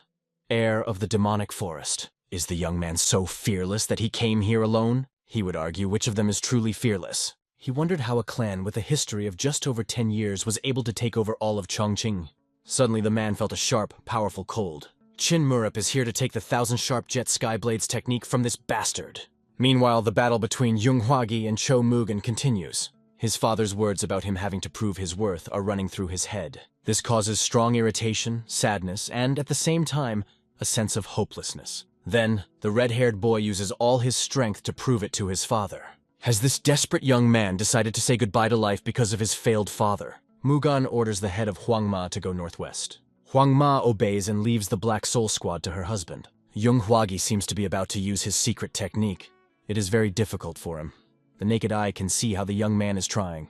The man realizes that the boy is using reverse circulation. But this guy is not the only one. Cho Mugan can do that too. Hearing the commotion behind him, Yu Deha was slightly distracted from his battle, and at the same moment, the enemy was already preparing his attack. Mu Gimpio doesn't seem to care at all that the heir is now in danger, but the man is confident that he will be able to overcome Yu Dehu quickly. But the young man is also confident in his abilities. And then, after a moment, the boy quickly approaches his opponent. It turns out that the young man has already analyzed all the movements of his enemy. The young man lands a punch that causes Moon Impio to writhe and scream in pain. It was because of Yu Deha's heir that he was able to defeat Mug Impio so quickly. The boy sincerely hopes that Impio will meet a good owner in his next life. Soon he hears a familiar voice. It turns out that Cho Mugan has also finished the fight. He was dragging the exhausted boy behind him. The young man was killed by his own energy. It is hard to believe that he sacrificed himself for such a terrible father. The man will never forgive that bastard Jongbyun. A second later, he loudly addressed the Great Blade Warriors. The man announces that the heir has died and their leader has fled like a coward. Cho Mugan does not want to continue the bloodshed, so he asks for a peaceful surrender. A second later, the clatter of metal swords on the ground is heard. People with a large blade fall to their knees and drop their weapons. They bow their heads to Cho Mugan. Still, the demonic forest won this fight. Now it remains only to protect the northwest. Half of the squad has already gone there.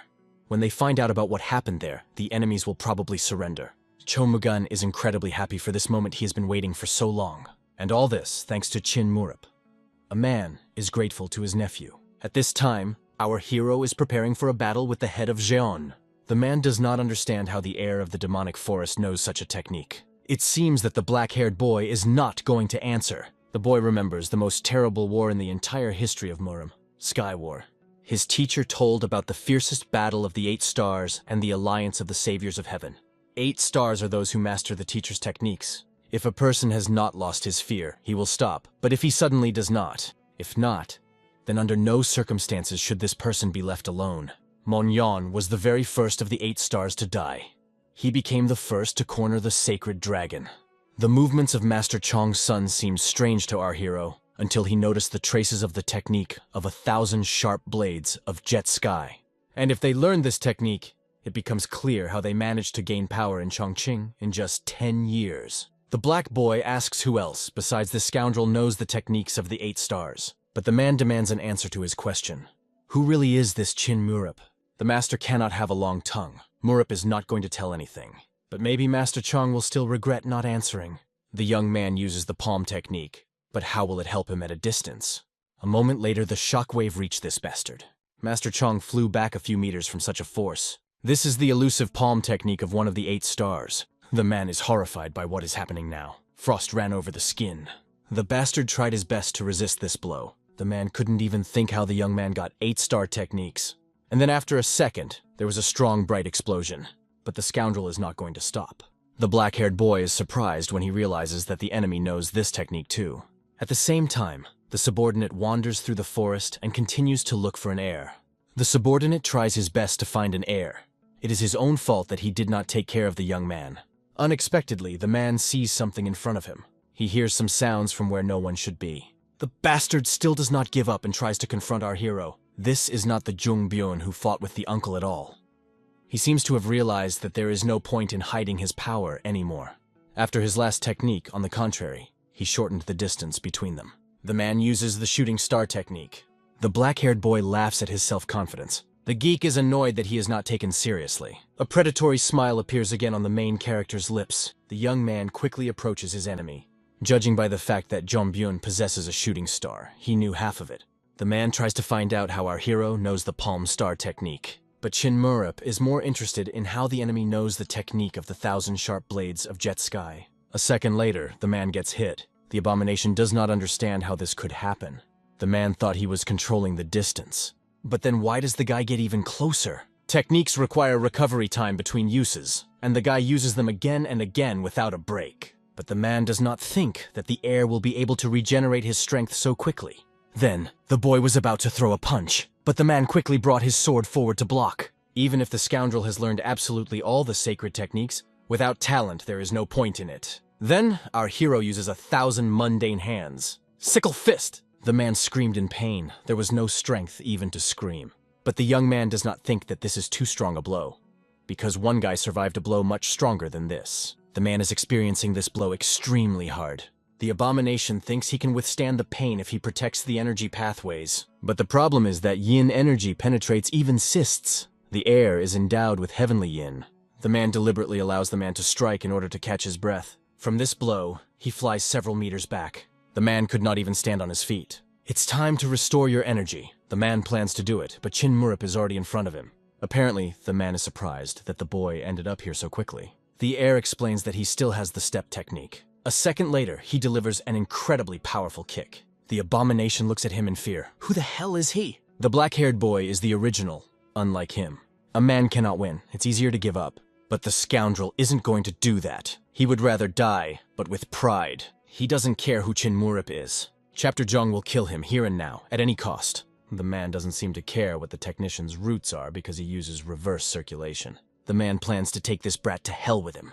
Judging by the desperate actions of this bastard, he was going to die. Energetic confrontation takes away a lot of inner strength. The main character thinks about what technique he should use. The man stopped being like himself, feeling as if consciousness had left him. Finally, it reaches the black-haired boy. The main character rushes to run away, because he understands that the scoundrel will die even without his help. Such insolence enrages the monster.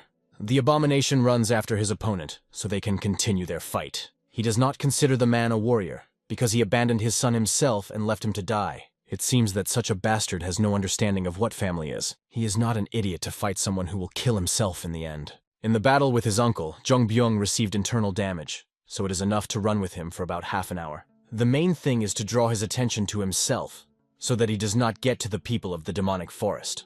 The boy feels sorry for the man because he continues to pursue him. But Chin Murup likes balanced decisions. Unexpectedly, one of our hero's subordinates appeared. The bastard was approaching our hero. His subordinate appeared very late.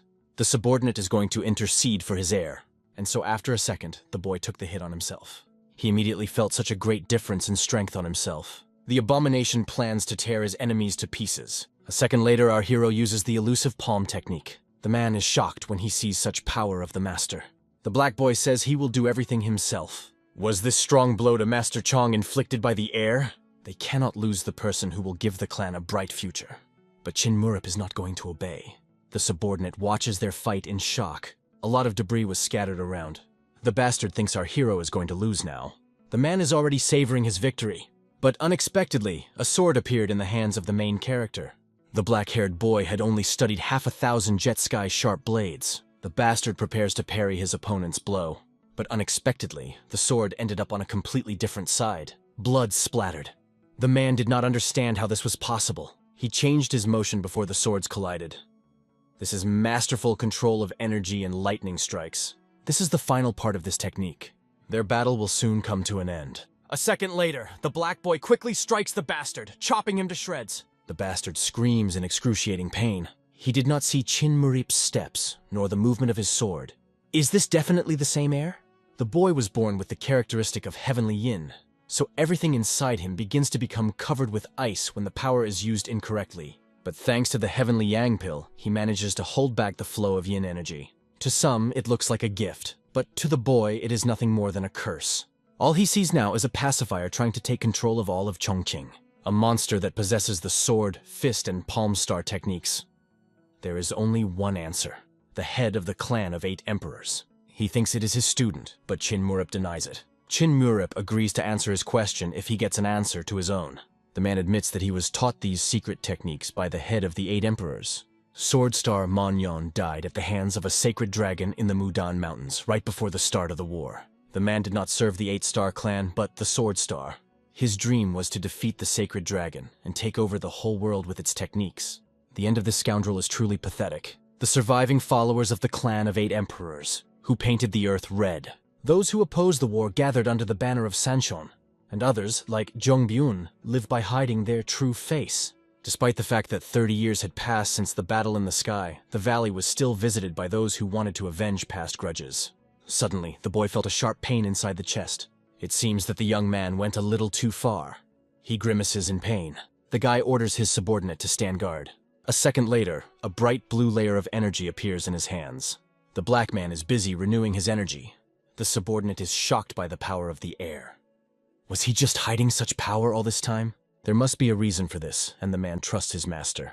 After a few seconds, the young man realizes that he has progressed. This time, he managed to restore his energy balance much faster. There is a possibility that very soon he will be able to remove the restrictions and get full power. Some more time passed. Finally, the sun came out. All this hell is over. The young man tells his subordinate to take the corpse of Master Chan with him. The time has come to put an end to this war. Surprisingly, the war ended without a hitch. The goal of the Western leadership was not victory, but survival. The reinforcements from the demonic forest managed to reach their destination in time. After the enemies saw the head of their master, they immediately laid down their weapons. The Great Blade and the Demon Forest. Everyone sincerely rejoiced at the victory. They managed it. The battle for power is finally over. The next day came. The captives have been gathered, and the leadership of the Northwest is dealing with the injured. Most of the prisoners are Ronin or warriors of fallen clans. Yudea carefully follows our hero's every move. He looks at him curiously. In the end, Chin Murip kept his promise. He is a really outstanding person. After a second, the boy bows and turns to our hero. He wants to express his gratitude and respect to him.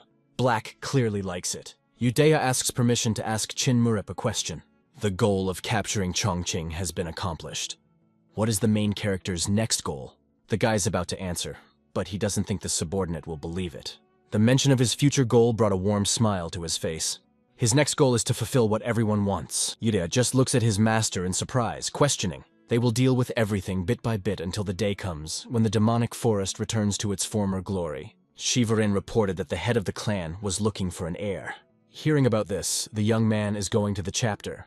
Varin promised not to tell about what he saw in the forest, so he had to lie to his uncle. He made up a tale about being saved by some mysterious martial artist. It is not known how the uncle will take this trick. At this time, our hero has already come to a chapter. Everyone present was already waiting for him.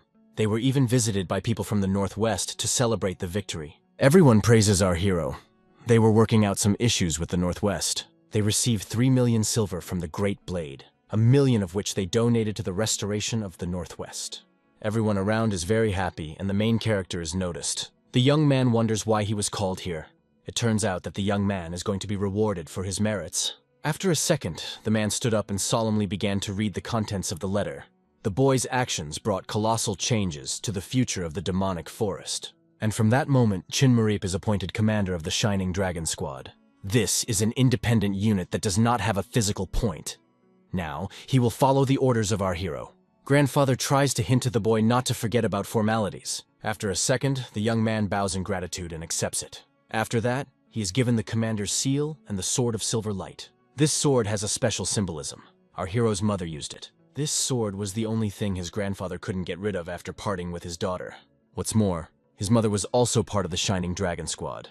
At the age of 16, she eliminated 3 enemy forces, for which she was appointed as the sitting commander of the Shining Dragon Squad. The black-haired boy is willing to accept the will of his fallen for the future prosperity of the unit.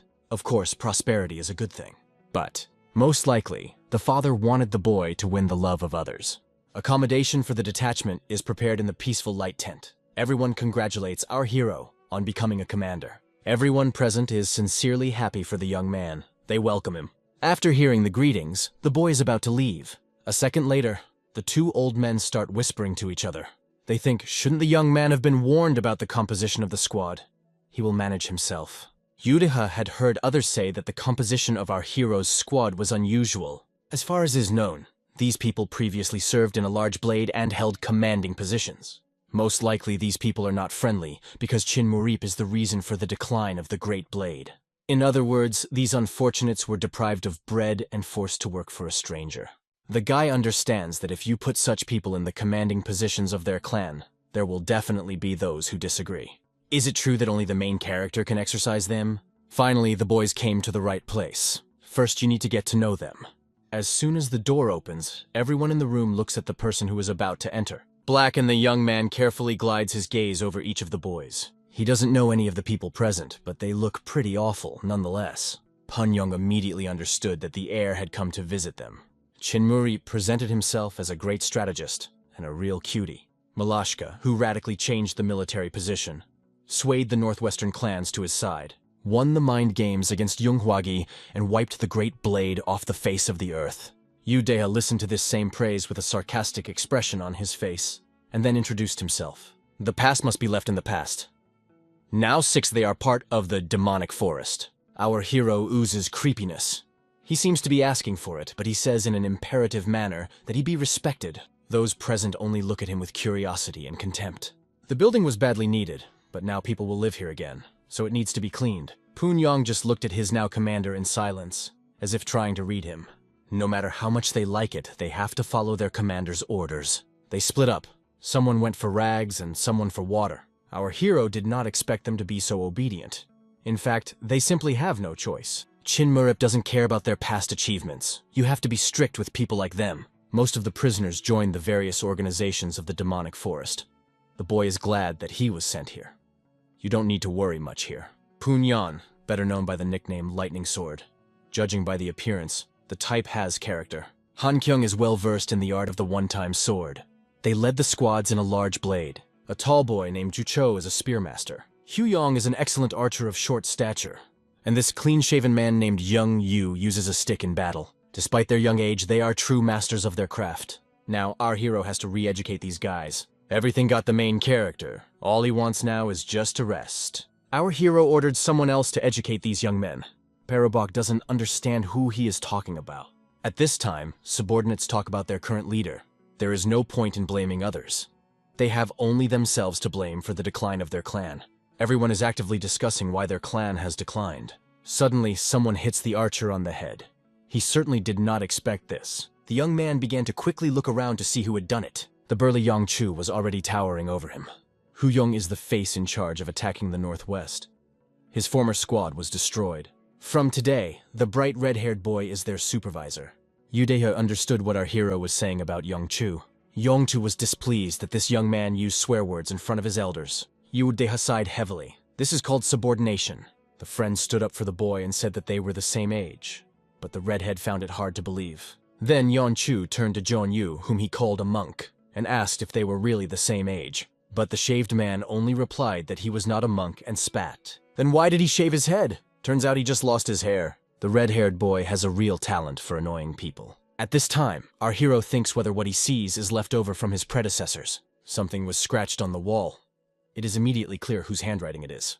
The young man hopes that his mother is watching him and is proud that he has become the commander of the Shining Dragons. The black boy finished reading the scratched text and fell silent.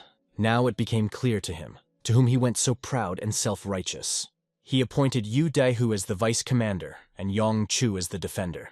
None of the rank and file opposed these 5 becoming commanders of subgroups. Our hero perfectly understands that this 5 will make sense. The young man ordered the first group to go forward, and they followed the order.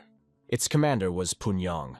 Chinmurup ordered Yong Chu to fight behind the first squad. The condition was not to kill anyone. The red-haired slayer was already fired up with this idea. He was going to make a cripple out of the group, but was slapped by the master. Yong Chu is not going to do this task under such conditions and asks to hand it over to Yu Daihu. But the master says that he is a weakling. The boy understands that he planned to give him this task from the very beginning, and this was a simple provocation. Pogyan is annoyed when he hears that only one person will be fighting them. This is kind of absurd. But Chinmurup asks to take their vice commander seriously, because he was the one who killed Mogempio. And so the boys are going to start a fight. In the Great Blade, Pun Yong was considered one of the best fighters. Even in a one-on-one fight, he is not an easy opponent. So the boy decides to use his subordinates against him. The blonde boy quickly runs to one of the enemies. A second later, he grabbed one of his subordinates and turned him into a human shield. The guy is very unhappy with this. Does he have no pride? But will pride alone help in victory? If a man wants to achieve something, sometimes he has to wallow in shit. The main character smiles gently, realizing that this is his school. The protagonist orders the other subgroups to do the same. This should be done every day. That day was the beginning of murderous training. Against Yong Chu, they fought with weapons, but they never managed to win even once. After a few days, all of them have forgotten what pride is. In this way, a month passed, and the peaceful life slowly ended. At the crossroads of summer and autumn, the head of the demonic forest entrusted the squad with the first task. At this time, in the demonic forest, meeting hall, finally the heir arrived. The boy came in and kindly greeted everyone. Uncle asked how his new squad was. Everything is normal. Due to the fact that these warriors previously held important positions in the Great Blade, it can be difficult to work with them due to their pride. Our hero immediately realized that something had happened. He was asked about Yurim, but he had not seen her yet. They will see each other on the next mission. It will be very difficult. His wife's family is now in the vicinity of Pajin, and it takes about 10 days to get there. It is necessary to find the father-in-law and brother-in-law who have disappeared. The boy looks at the man in surprise. Are they really gone? There are a lot of rumors going around the city right now. Some say that it is the handiwork of Sanshon, and others suspect Blood Sky Sura and the Demon of Madness. Together with our heroes, 4 great evils emerge. If this is the work of the 3 great evils, do not be ashamed to ask for help. In terms of strength, they are not inferior to 10 stronger warriors. In the process of transferring the disciples of the demonic forest, the old man realized that they were learning new knowledge at a brilliant speed. But this is not enough to fight the masters of martial arts? Then they are on their way right now, because it is not known whether the victims are alive or not. The uncle and the old man wish the heir good luck. A second later, the boy heads for the exit, promising to return soon. At night, he meets with Jin Huan and says that they don't have enough information about Murim. We need to learn more about the Sichuan masters. Seo Jinwan asks if the heir needs protection. Yongchu will take care of this, although he is stupid, but not completely. There is still no news from Manhwa. Sanshan represents all worldly mountains and rivers. However, those who have been involved in robberies will not change in a second. Sanshon pursues the goal of coexistence with Murim. Sanshon hasn't touched anyone all this time, so why bring him here now? All this incredibly irritated the heir. Some new problems appeared constantly. Seo Jinwan wanted to help, but Seo Jinwan assured him that everything was fine. Punyan and the others have endured the abuse for a month. The whole body hurts. And Young Yu seems to be completely indifferent to this. Now he is busy meditating. The man is just grateful that he can live. He seems to be in his own world. Ju Cho would not like to die here, because after his service, he had plans to open a small shop. Hu Yang shows everyone the jewelry his sister gave him. The boy promised to bring her new clothes if he returned. Han Gyo reassured them by explaining that the vice commander and the protector were not going to kill them, and that this was just a normal training. A second later, the Commander 6 bursts into the room from his feet and orders everyone to move forward. Han Gyo looks at the commander with a displeased face. The black boy is hurrying everyone, because there is not enough time. When he hit Yong Yu on the head, he looked at his palm in surprise. His head is like a baby's butt, just as smooth. And soon, a squad of shining dragons set off. They were 57 people. The journey takes 10 days, but Chin Murip is determined to make it in 6. Yudaha and Yan Chu look at their commander with affection. The horses run fast. 6 days pass. The squad is already at the entrance to the outskirts of Pajin. At this time, rumors that the demonic forest had destroyed the Great Blade clan began to spread here as well. According to gossip, the plan for victory was devised by the heir of the demonic forest, and Tanryowi thinks that they will find out about it very soon. She explains that the demonic forest is the in-laws of the Jeong family, so they cannot know what happened. If Sanchon's head is involved, they should contact the Flower Bell and wait for reinforcements. Is Tang Ryohwa not equal to him? The girl is just worried about the lady. But if the Mountain King is involved in the incident, she wants to make sure of it for herself. According to the teacher, the warriors of the Silver Valley are stronger than the commanders of other clans. Even the Flower Bell could not resist him without help. One cannot close one's eyes if the son of the head of the 8 emperors became the ruler of the Silver Valley. There were rumors of an invincible monster that drained the yin energy from its enemies. They were distributed by a company that conceded to Sancho's position. Maybe what she's worried about is also the usual gossip of this company. Sanchon stated that they strive for coexistence with the rest of the world. After that, the security level of trade trips increased significantly. The real face of the leader remains in question. It seems to the girl that they can commit a bloody massacre. She is skeptical of gossip, but it should not be ignored. This is the task of their clan. The girls hear the sound of hooves behind them. It seems that these warriors are not from here. Then they decide to use a cloaking technique. They are not worried, because even one of 10 stronger warriors will not suspect anything. A black-haired boy looks intently at these women as he drives by. The girls are sure that no one saw them. But of course, both Chinmurup, Yudeha, and Yongchu saw these girls. The redhead noticed that they were very beautiful. It seems those girls are going to Pajun. When they arrive, he asks Yudehu to put a few people in front of those strangers. He asks to do this because one of them was under a disguise. Yudeha is surprised because he has never felt anything like this. Our hero explains that the texture of the skin was slightly disturbed. This can only be done on purpose. Well, or she has problems with her face. The evening came, and the boys finally arrived at the right place.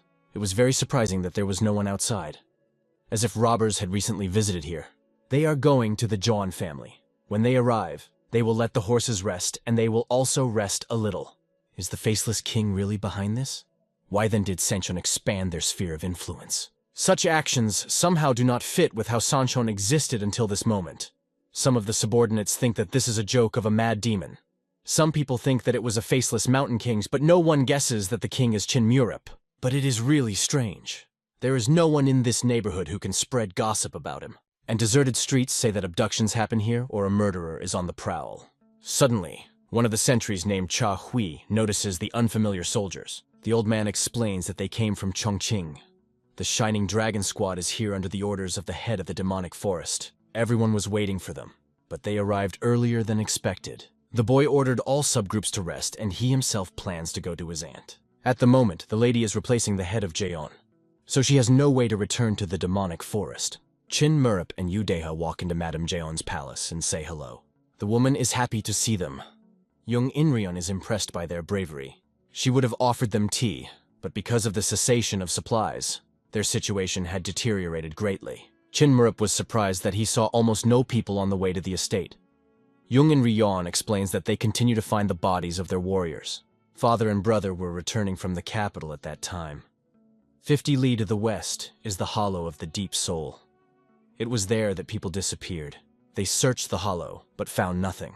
As many as 20 elite warriors accompanied the trading company. The young man asks, have they not sometimes received a message? When they had lost all hope of finding the missing alive, a message with a corpse arrived at the estate. 3 million silver coins are demanded from them. The young man reads the contents of the letter. The handwriting is rough, but there is strength in it. If the author knows martial arts, then he has definitely reached an excellent level in this. The killers asked for something they couldn't give them. They said they would send 1 corpse a day until they paid the money. Recently, the 5th corpse came to them. You can't pull. The guy is sure that Young Inryeon was very scared, but she is a strong woman and still holds on. Most likely, the kidnappers took into account the fact that the Chong family and the demonic forest are matchmakers. Chinmurup promises that the Shining Dragon Squad will return their people safe and sound. They wish each other luck, and the boys head for the exit. Right now, they are moving on to the search. He orders Yude to call all the commanders, and when the young man was leaving the room, a little girl bumped into him with all her might. The girl says that he used the hammer technique right in front of the heiress. Judging by the fact that he does not know this girl, he is just a pathetic pawn. The girl's name is Cho Yurim, and she is sure that soon the whole world will lie at her feet. She is the only daughter of the head of the demonic forest. Parubak wonders how such calm parents grew up with such a rascal. I wonder where the girl's front teeth are. She wanted to exchange them for goodies, but something went wrong. It's amazing that she jokes in such a situation. Cho Yurin doesn't understand why cry because it won't change anything. If she's sad, the people around her will be too. The girl immediately understood that he was an heir from Chongqing. The young man asked to be called Hyungnim. The girl is very happy to meet you. After saying goodbye, they leave. The young guy says they are leaving in 2 hours. Yudeha is shocked. Did the heir already understand something? If it is not an ordinary kidnapping but a hostage-taking, it is necessary to act in the same way as during the incident with the branch. The evening came. The team gathered for the search. It is necessary to act secretly, to check whether some stranger bought food or something else. Every detail is important. Hostages need to be fed something, so everything related to food should be checked. Their task is to save the head of John and his son. It is necessary to do without victims. It is also necessary to meet with the hunters and find out whether anyone found bones in the mountains, and whether the game disappeared from the traps. Chinmurup seems to have no obstacles. At such moments, he becomes a completely different person.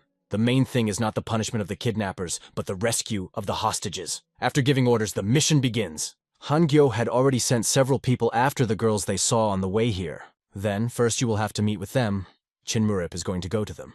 He leaves Yudeha with the group commanders and takes Yongchu with him. Do those girls really have that much energy? They said that these girls entered the tavern. It seems that Yongchu is hungry and wants a drink. Suddenly, the black-haired boy sees some movement to the side. On the roof, they saw one of the girls they had seen earlier. It seems as if she is very scared and running away from someone. She realized that this stranger looked at her from such a distance. If it's not a coincidence, then this guy is really dangerous. She is in a hurry to give everything to the head. But our hero and Yongchu were already behind her and scared her to death. At this time, Tang Ryohua is waiting for his girlfriend. Suddenly, the girl hears her friend's voice behind her. Finally, she came. Tang Ryohua looks at her with hopeful eyes. But next to her are 2 strangers, Chinmurup and Yongchu. They caught the girl. But how can this be, if even 10 stronger warriors cannot recognize the Sojon technique? Are these 2 strangers really that strong? The black-haired boy was not going to answer her questions. Chinmurup lets Yongchu order whatever he wants. Then the young man once again offers the girls to drink with them, and after a while, they are all sitting at the same table. The guy apologizes for the harassment. They came from the demonic forest to investigate the case of the disappearance of the Jeon family. Officially, the young man is the commander of the Shining Dragon Squad, but some call him the heir. Tang Ryohua realized that this was the same guy who came up with the plan to destroy the blade. It was no accident that he recognized the Sojong technique. With abilities like that, it's no wonder he was able to destroy the blade. The girls are told that they want to make inquiries about the disappearance incident. The young man asks why they didn't visit the John estate then. The girl does not want to be interrogated as a criminal. He's here to solve this case, so it's normal to be suspicious of strangers. The girl says that they themselves have just arrived in the city, so they cannot be murderers. But the boys do not know this. Tang Ryohua just looks at him with an annoyed look. There is a tense atmosphere in the room, and only Yongchu is eating calmly. Soon, the girl admits that they want to meet with a person who may be involved in this. The girls agree to cooperate. Now they are looking for the main suspect, a specific person. They are looking for a faceless mountain king. If he is not the criminal, they will have to leave. The black guy asks why they should meet him, because there are rumors that he is the son of the deceased head of the clan of 8 emperors.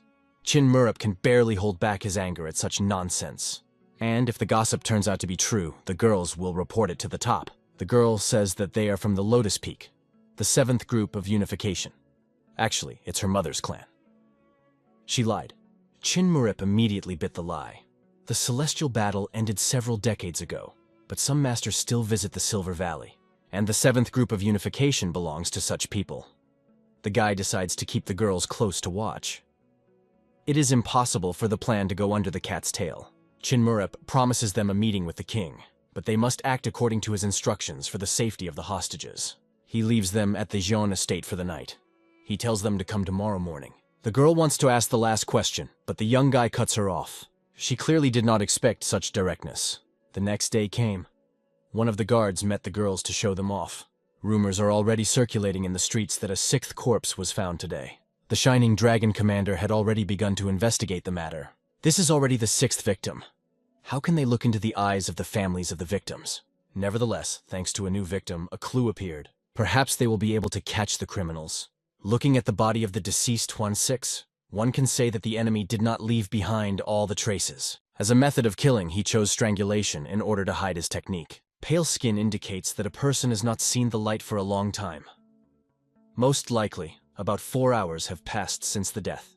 The body was found near public houses not far from the Chong estate. In other words, the kidnapper's hideout is about a 4-hour drive from here. Of the nearest caves in which you can hide, there is only the hollow of the deep soul. The enemy should have already learned about the arrival of their detachment. Starting today, they will search all points in the area of the hollow. At this time, the girls arrived. He introduced them to Mrs. Inrian. The women greeted each other politely. They go to discuss the future plan over a cup of tea. Yeonchu wastes no time and offers Seo-jeon to drink tea too, but she immediately turns him down. At this time, the men search the area of the hollow. They agree to meet in 8 hours. You have to hurry. The men spent the whole day searching. The sun was slowly hiding behind the horizon, and soon it completely hid behind him. Yu Deha is worried about Hu Yong's group because they are delayed. Unexpectedly, behind his back, the boy feels someone's creepy presence. Is this the kidnapper of the head of the John clan? Maybe it is. The unknown asks what Yu Deha is doing here. Yu Deha is sure that the enemy already knows that he is from the demonic forest. If anyone else comes here 6, he will definitely kill them. It is better for a young man to sacrifice himself than to kill someone else. Yu Deha bluffs, saying that he was waiting for a criminal here on purpose. He introduces himself as the vice commander of the Shining Dragon. But if the stranger tells his name, then he will have to kill the boy. Each master has a special energy, and if he cannot master it, he will be without a head even before he shows himself. This is the difference between a criminal and a master. The mysterious stranger is about to say his name, but disappears after a moment. His name is Awakens. With these words, he finds himself behind the young man. This is the Surah of the Bloody Sky. A moment later, red blood splatters on the ground. After some time, Commander Huyong finds a piece of Yude's uniform and realizes that someone has attacked him. The fabric was cut very carefully, which means that the vice commander left them a signal. The situation is critical. If the vice commander died in just 15 minutes, then such an opponent is beyond their teeth. Yu Deha signaled them to flee. They are going to return to Piyon to warn all the commanders. Whoever gets to the district first must tell Inrian about it. In the eastern part of the hollow of the Deep Soul, the vice commander disappeared. Judging by the traces left behind, they are dealing with one of the 3 evils. They need the help of the head of the demonic forest. Chin Murup explains that if 2 people join the case, they can handle it in 2 days. Our hero offers to arrange a small performance. The enemy invested a great deal of time in waiting for the silver. How will a person feel if he suddenly has someone who wants to steal 3 million?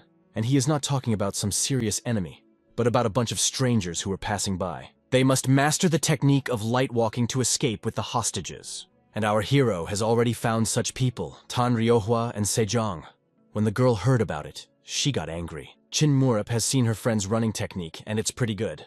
Moreover, if the Mountain King is really involved in the case, they will be able to catch him. Having heard about such a possibility, the girl agrees to take on herself and her friend the role of thieves. If they manage to save the captives, Inrian is ready to provide any help.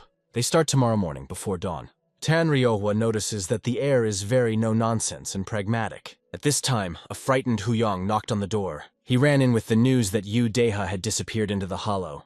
That's not all. According to Ju Cho, in a few days, clothes with skin disappeared from the village. This village is about a 4-hour drive from here. They will go there tomorrow.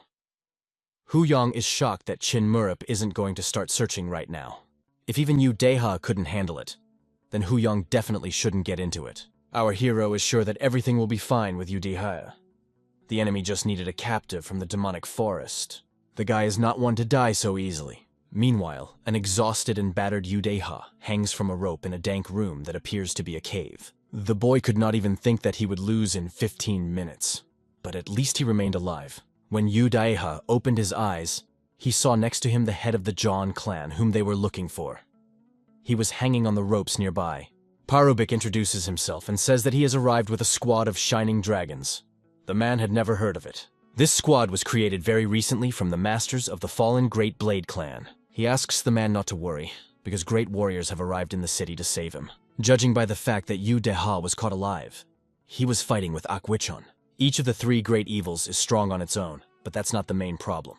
The problem is precisely that now they work together. A second later, thieves entered the cave. You must not make a sound. Udeha hears the voices of two people. Have they really joined forces? They walk deep into the cave, talking about the demonic forest. They talk about Udeha, who was caught today. A fight with the demonic forest can turn into an annoying problem. They don't want to rush to let them suffer and break their heads. The next day came.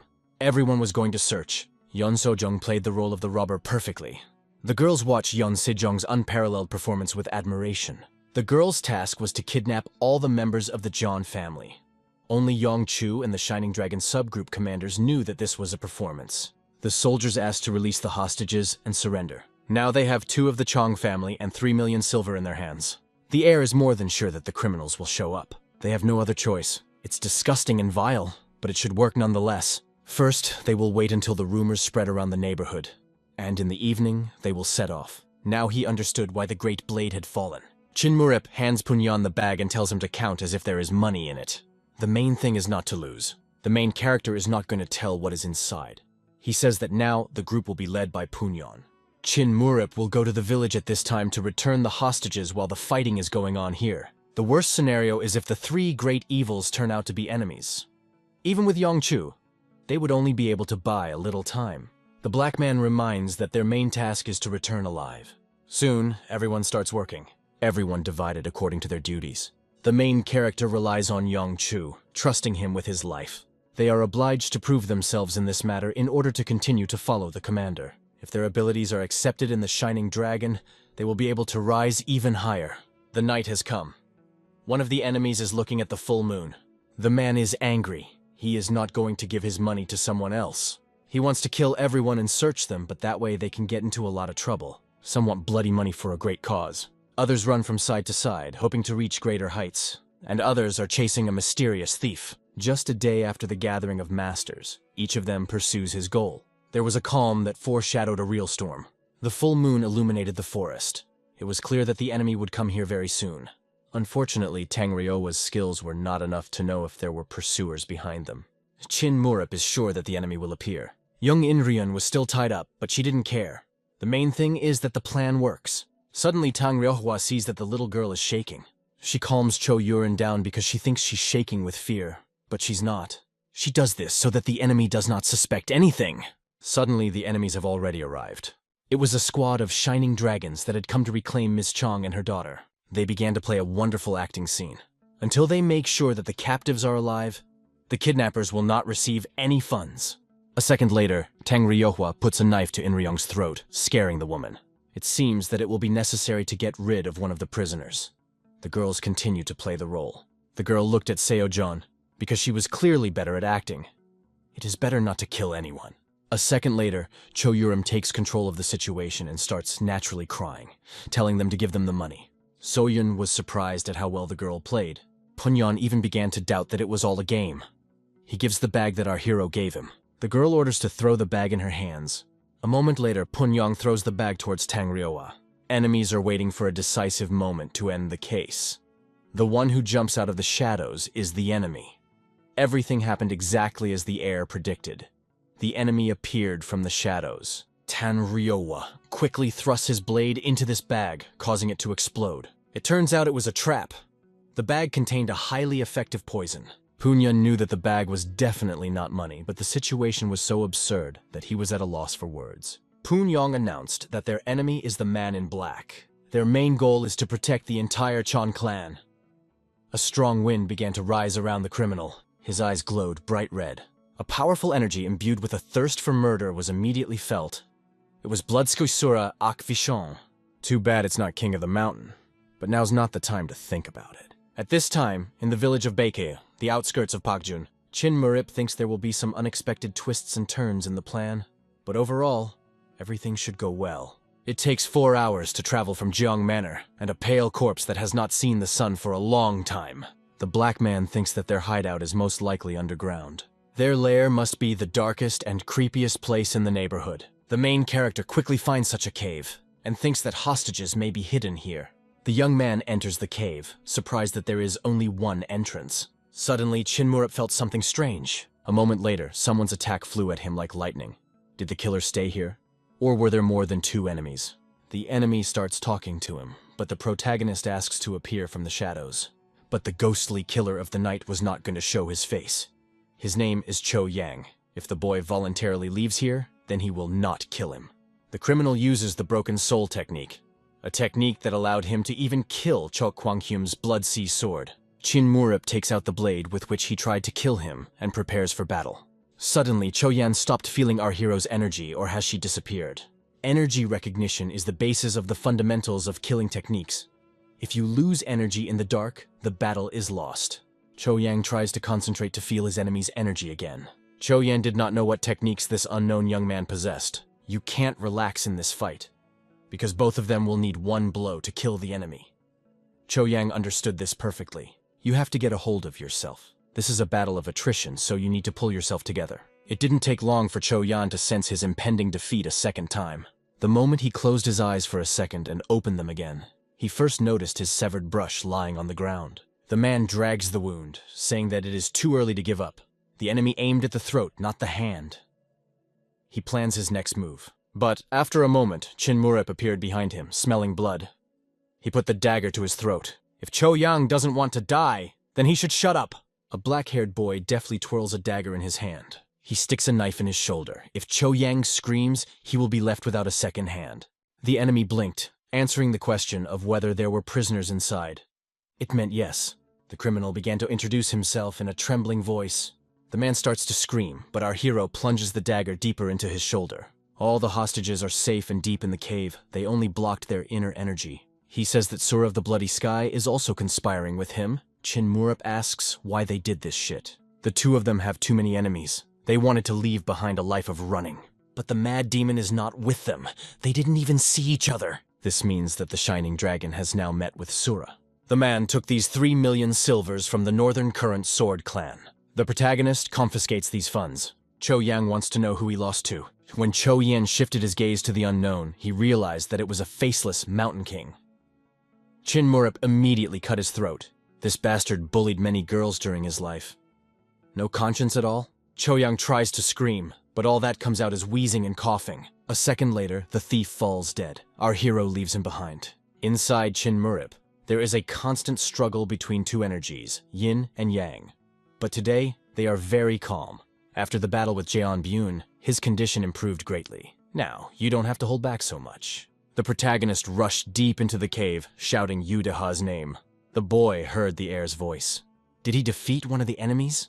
The young man could not even think that the master could defeat one of the 3 great evils. But if this is true, it changes everything. He remembered how Chin Murup had said that he was one of the top 10 masters in the world. He remembered how they laughed after that. Wasn't he joking then? After a moment, Yu Deha begins to shout loudly and respond to the master's voice. The people of the Jin family, who were not far away, had lost a little weight, but they were alive and well. They were grateful to the heir. It would seem that the task is over, but that is not all. The captives decided to return to the estate, and the boys still had work to do. After a second, the boys rushed away and said goodbye to their former hostages. That thief who guarded the cave called himself the Phantom Killer of the Night. Yu Deha is shocked to realize that the heir defeated such a strong opponent in just 15 minutes without sustaining any injuries. He could not imagine that the young man was so powerful. There is only one warrior of their age who can overcome the 3 great evils, son of Tang Soryeon. He became one of the 7 lords of Murim at the age of 20. No matter how strong the lord is, he will never surpass the heir. Meanwhile, a battle is raging in the Valley of the Deep Soul. The enemy uses the Blood Demon technique, Blood Sea Demon Blade, but Youngchu still bravely holds the punch. Tang Ryowa sees that warrior Yeon has already received many wounds, but is still holding on. It's amazing that it's still holding up. But now Akwichan is in danger, because the poison he inhaled should already start working. The enemy recognizes the strength of his enemies, but is not going to surrender. Even if Akwichan is poisoned, he only has 80% power against them. No one can see the Silver Valley equipment, but now CHP. He is confused that these girls might learn a secret technique. A second later, Akwichan approached Yongchu, preparing to deal with him. Yongchu could barely hold on. A second later, the young man starts coughing up blood. Now, Akwichan decides to end the girls. Tang Ryowa was worried when she saw the enemy approaching her friend. He knew that they were all together with the Chong family. Punyan warns that the scoundrel is targeting the mistress. The warriors were ready to defend them to the end. The enemy is ready to fight back and go to the end. A second later, the warriors begin to choke on their own blood. This scoundrel will finish off everyone in his path. And after a moment, This bastard grabbed Choyurim. The girl screamed loudly. This scoundrel took a child hostage. He has nothing human at all. If the girls want to see this little girl's corpse, they better hurry up and follow him. The enemy grabs the girl and runs away, promising to return and kill everyone here. Tan Ryohwa is worried. At least Sojeon should have been placed next to Inryan, but she wouldn't have helped. Pun Yong wanted to gather a group and go after the enemy, but Tan Ryohwa was challenged to go after them herself. If Akwichan sees the chasing group, the girl may get hurt. The girl is about to use her cloaking technique. The girl will leave signs on the road so that after half an hour, the group will follow her. Punyon is shocked by the girl's boldness. The guy is still worried, because even the defender couldn't defeat that bastard, and the girl followed him all by herself. The girl hurries after them. She begs the girl to hold on a little longer. The bastard plans to kill them after he neutralizes the poison. Unexpectedly, in front of him, the enemy notices what he definitely did not expect to see. In front of him, as if nothing had happened, stood Yu Deha. At first, the bastard thinks he's hallucinating, but it's reality. This time, the scoundrel is 100% planning to kill the boy. A second later, the young man reveals that his guide has died. This means that all the prisoners are now free. Akawishan thinks that the young man hid his power on purpose so that he would be captured. The old man wanted to object, but suddenly the girl started screaming. She hoped that this uncle was cooler than a scoundrel. She asks not to think about her. The main thing is to kill this bastard. Did the girl really want that world? The girl asks to take this bastard's head off and put it on her grave. It seems that their whole family is a little bit hello. Akwichan is also going to finish her off when he's done with all the problems. He grabbed the girl hard, which made it clear that he wasn't kidding. A man needs to neutralize the poison as soon as possible. You can't tell the enemy about the poison. Perhaps he will give the sleeper away if he does not stand in his way. Yudeha explains that he wasn't the one who killed his guide. Whoever did it is now behind him. A moment later, the bastard's hand is on the ground, covered in blood. A black boy is going to protect his family. Chin Murup plans to kill him in the most brutal way. At the same time, but in another place, something terrible is happening. Some men are going to burn everything here. Adult girls are of no use, but children can be captured to put pressure on an opponent. Suddenly, the man looks around because he heard something. Small, trembling hands jab the stick at the back of this bastard. But the man was not hurt at all. He just started calling her names, and the girl was still shaking with fear. Despite her fear, the girl looks this monster straight in the eyes. He is going to finish her off. Suddenly, this bastard's head flies off his shoulders, blood splattered. Someone's voice asks the girl to close her eyes. A black boy came to her defense. She must not see what will happen now. The bastards tensed because their commander died. This stranger is not just a descendant of the devil, he is the devil himself. After a few seconds, there was not a single living bastard left. Suddenly, the mysterious young man hears someone's voice behind him. Someone praises his talent. It seems that these were the companions of those bastards. They grabbed the children. The young boy was not going to give up. If the guy wants the children to stay alive, then he must obey them. To begin with, he was ordered to throw away his sword. He obediently did so. The children were trembling with fear. A sword was held to one child's throat. Just the thought of the death of innocent children made my blood boil. One of the bastards made a horrible hair-raising grimace. These were all memories of our hero. Everything around was cold. Chin Murup trusts the girl Yude. Akwichan is incredibly angry with the boy. He no longer cares about poison. He is going to finish the young man here and now. A second later, Chin Murup walks towards his enemy. Akwichan gathers all his energy as he prepares to strike, and then after a moment, their swords collide with each other. They dance in battle, quickly changing their positions. One gets the impression that there is a fight between more than two people. Are real masters capable of this? Akwichan has never seen anyone stronger than our hero, but he still won't be able to defeat him. Choyang died because he relaxed, but he is not like that. Akwichan will not give up. This bastard replaced his severed arm with his own energy. The bastard is going to finish off the young man. But a second later, he receives a strong blow that crushes his hand. Yudeha watches the battle with fascination and fear. Everything that this scoundrel has seen before is just a show. This was necessary in order to drive him to despair. And then, after a second, the main character unleashes all his power on the enemy. The three great evils do not reach the top 10 masters of the world. He whimpers in pain and crawls on the ground, begging for mercy. But the young man promised to kill him in the cruelest way and is going to keep his promise. In a moment, this bastard will be punished by heaven. Everything explodes. Choyang is dead. There is no way to save him. Akwichan now is also dead, and all of them were defeated by one person, the Lord of Senchonu, the Faceless Mountain King. All this took him only 2 hours. The young man asks if Yudeha is his man. It's not the first day with him. The more trouble, the more mouths have to be stopped. This time, Chin Murup overdid it. The world must not know about the technique he just used. Otherwise, all of Murim will rush to kill his family. Yudeha promises to continue following our hero. He would follow him even if he was just an ordinary weak heir who got beaten up in an inn. Chin Murup says to find him when he comes to... The black boy explained that he could stand on his feet for now, but that would soon be over. And then, after a second, the main character falls without strength. The rescue of the members of the Chong clan ended successfully. While everyone was rejoicing over this, Yudeha was tidying up instead of the heir because he was unconscious. Chief Jian didn't reveal the details of Zhou Yang's killer because that's what our hero asked. Everyone regained consciousness and healed their wounds quite quickly. Tan Ryohwa found the sword at the place where the fight between Ak Wichon and our hero took place. The young man explained that it was the sword of their commander. But the girl had another question. Why was the heir's weapon in the ground in the condition of the 8 Emperors' clan's equipment? There was silence in the room. Yudeha forgot to take the sword, which is why they are now in trouble. The reason they came here was because they wanted to ask the faceless Mountain King if he was a thief in this situation. But traces of a crime were found on this sword. The demonic forest should not have brought a fake and called him master. And this gentleman uses such a powerful art. The young man understood that if he found out about this, he would destroy his entire family. How many people have to die for this to stop? The young boy is just silent, not knowing how to answer. Yudeha understands what she is leading to, but replies that he himself does not know who this person is that he serves. But even if he knew something, he wouldn't say it. The girl sighs heavily, because she thought that the conversation with him would go like clockwork. The boy would rather be pierced with a sword, but he would not say anything about his master.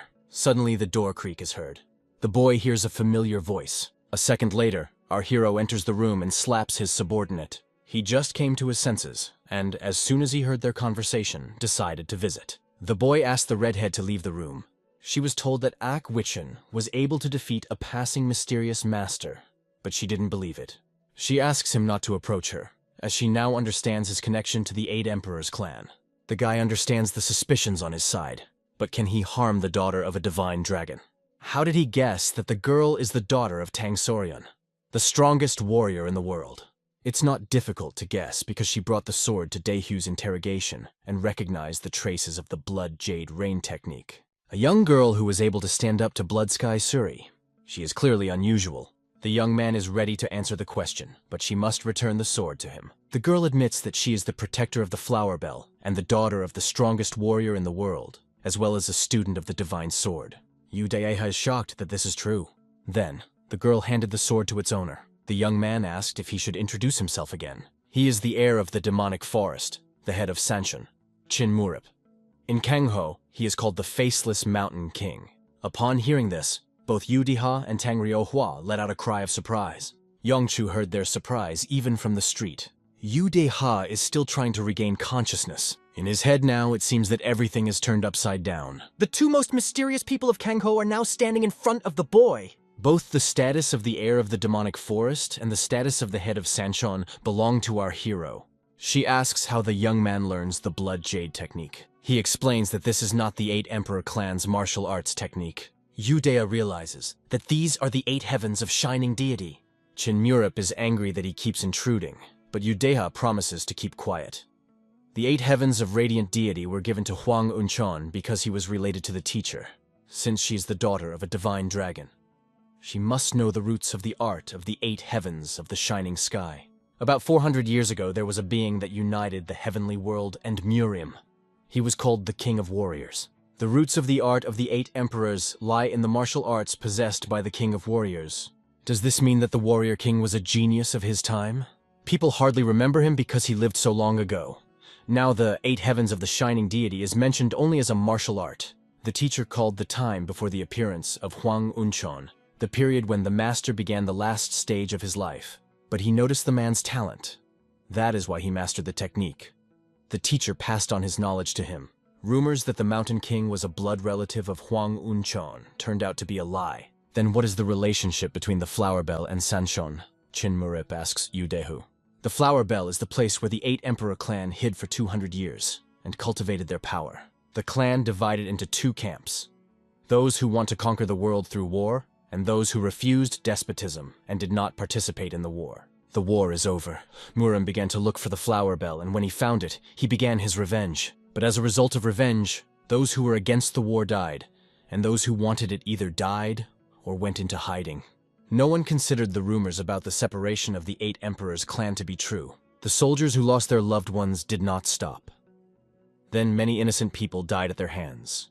The girl protects her father because he said not to touch the defenseless, but they did not spare anyone. For them, the Flower family is the family that provoked the bloody slaughter. This was considered sufficient for murder. Chin Murup is a true follower of the 8 heavens shining deity. At the behest of his teacher, he took care of the people of the Flower Bell. He showed the light of their world to people who had been hiding in fear all their lives, not knowing when death would overtake them. It turns out, all this time Muram is unfairly persecuting the warriors of the Flower Bell. But if the world finds out about this, it will consider the demonic forest as enemies. The girl is afraid that if they find out about it, then innocent people will suffer. But the girl has to worry about something else entirely. Does she think they're so weak that's why they hid their true selves and created Sanshon? But in reality, their strength is superior to the 8 Emperors clan during the Heavenly War. Hearing about this, the girl fell into a stupor. She may not worry, because Sancho's goal is coexistence in the world. They are not going to organize any fights. Now it is up to the girl to decide what she will return with and what she will do. If she doesn't listen, will war break out? Their goal was to find out if the Faceless Mountain King and Huang Unchun were related by blood. The risk is too great if she only gives the superficial story she learned here. She needs to check if he really wants to take over the whole world. That is why she will need to accompany Chin Murup for some time.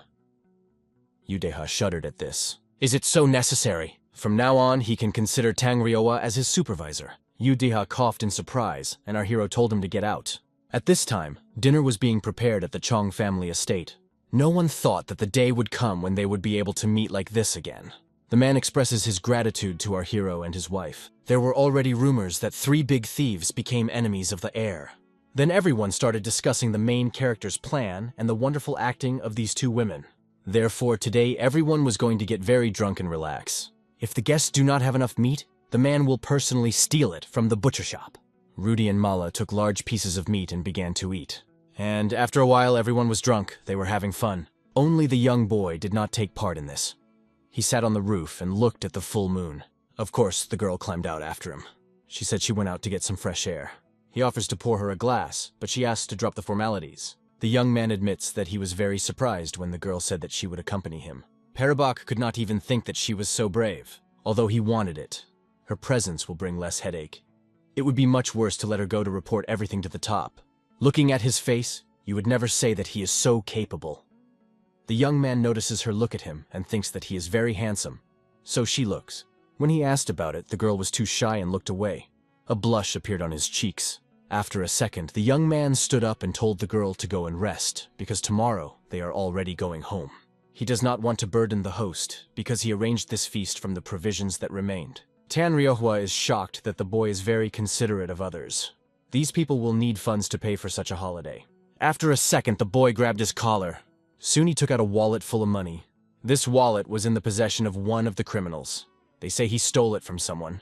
The girl shouts that she must return the wallet to the owner, but the young man was going to do it anyway. He was just joking. The demon forest needs at least one more ally. If he returns this money to the northern Zhongdomun, they will definitely become their allies. The girl praises his plan and asks how much money there is. Since there is a lot of money, and she offers to spend some, but the girl is against it. The next day, their group is going to go back. The woman tearfully says goodbye to them. Thanks again, or for everything. The main character says goodbye and is about to leave, until suddenly he hears a child's voice. It was Cho Yurim, running towards him at full speed. A second later, she handed him the gift she had been making all night. It turned out to be a hairband. The young man immediately decided to braid the tail and promised to protect it. When the boy did his hair, he began to look completely different. He is a very attractive fellow, and so everyone gathered on the road. They gratefully looked after them and noticed that fire was burning in the eyes of each of the warriors. These are the eyes of brave warriors who are constantly improving. The men went to the House of Tolerance. This is the brothel where they plan to get drunk. The girl is already tired of hearing about it. The warriors are very grateful to their master because he agreed to remove an entire House of Tolerance for them to rest. Everyone is incredibly glad that they have such a good commander.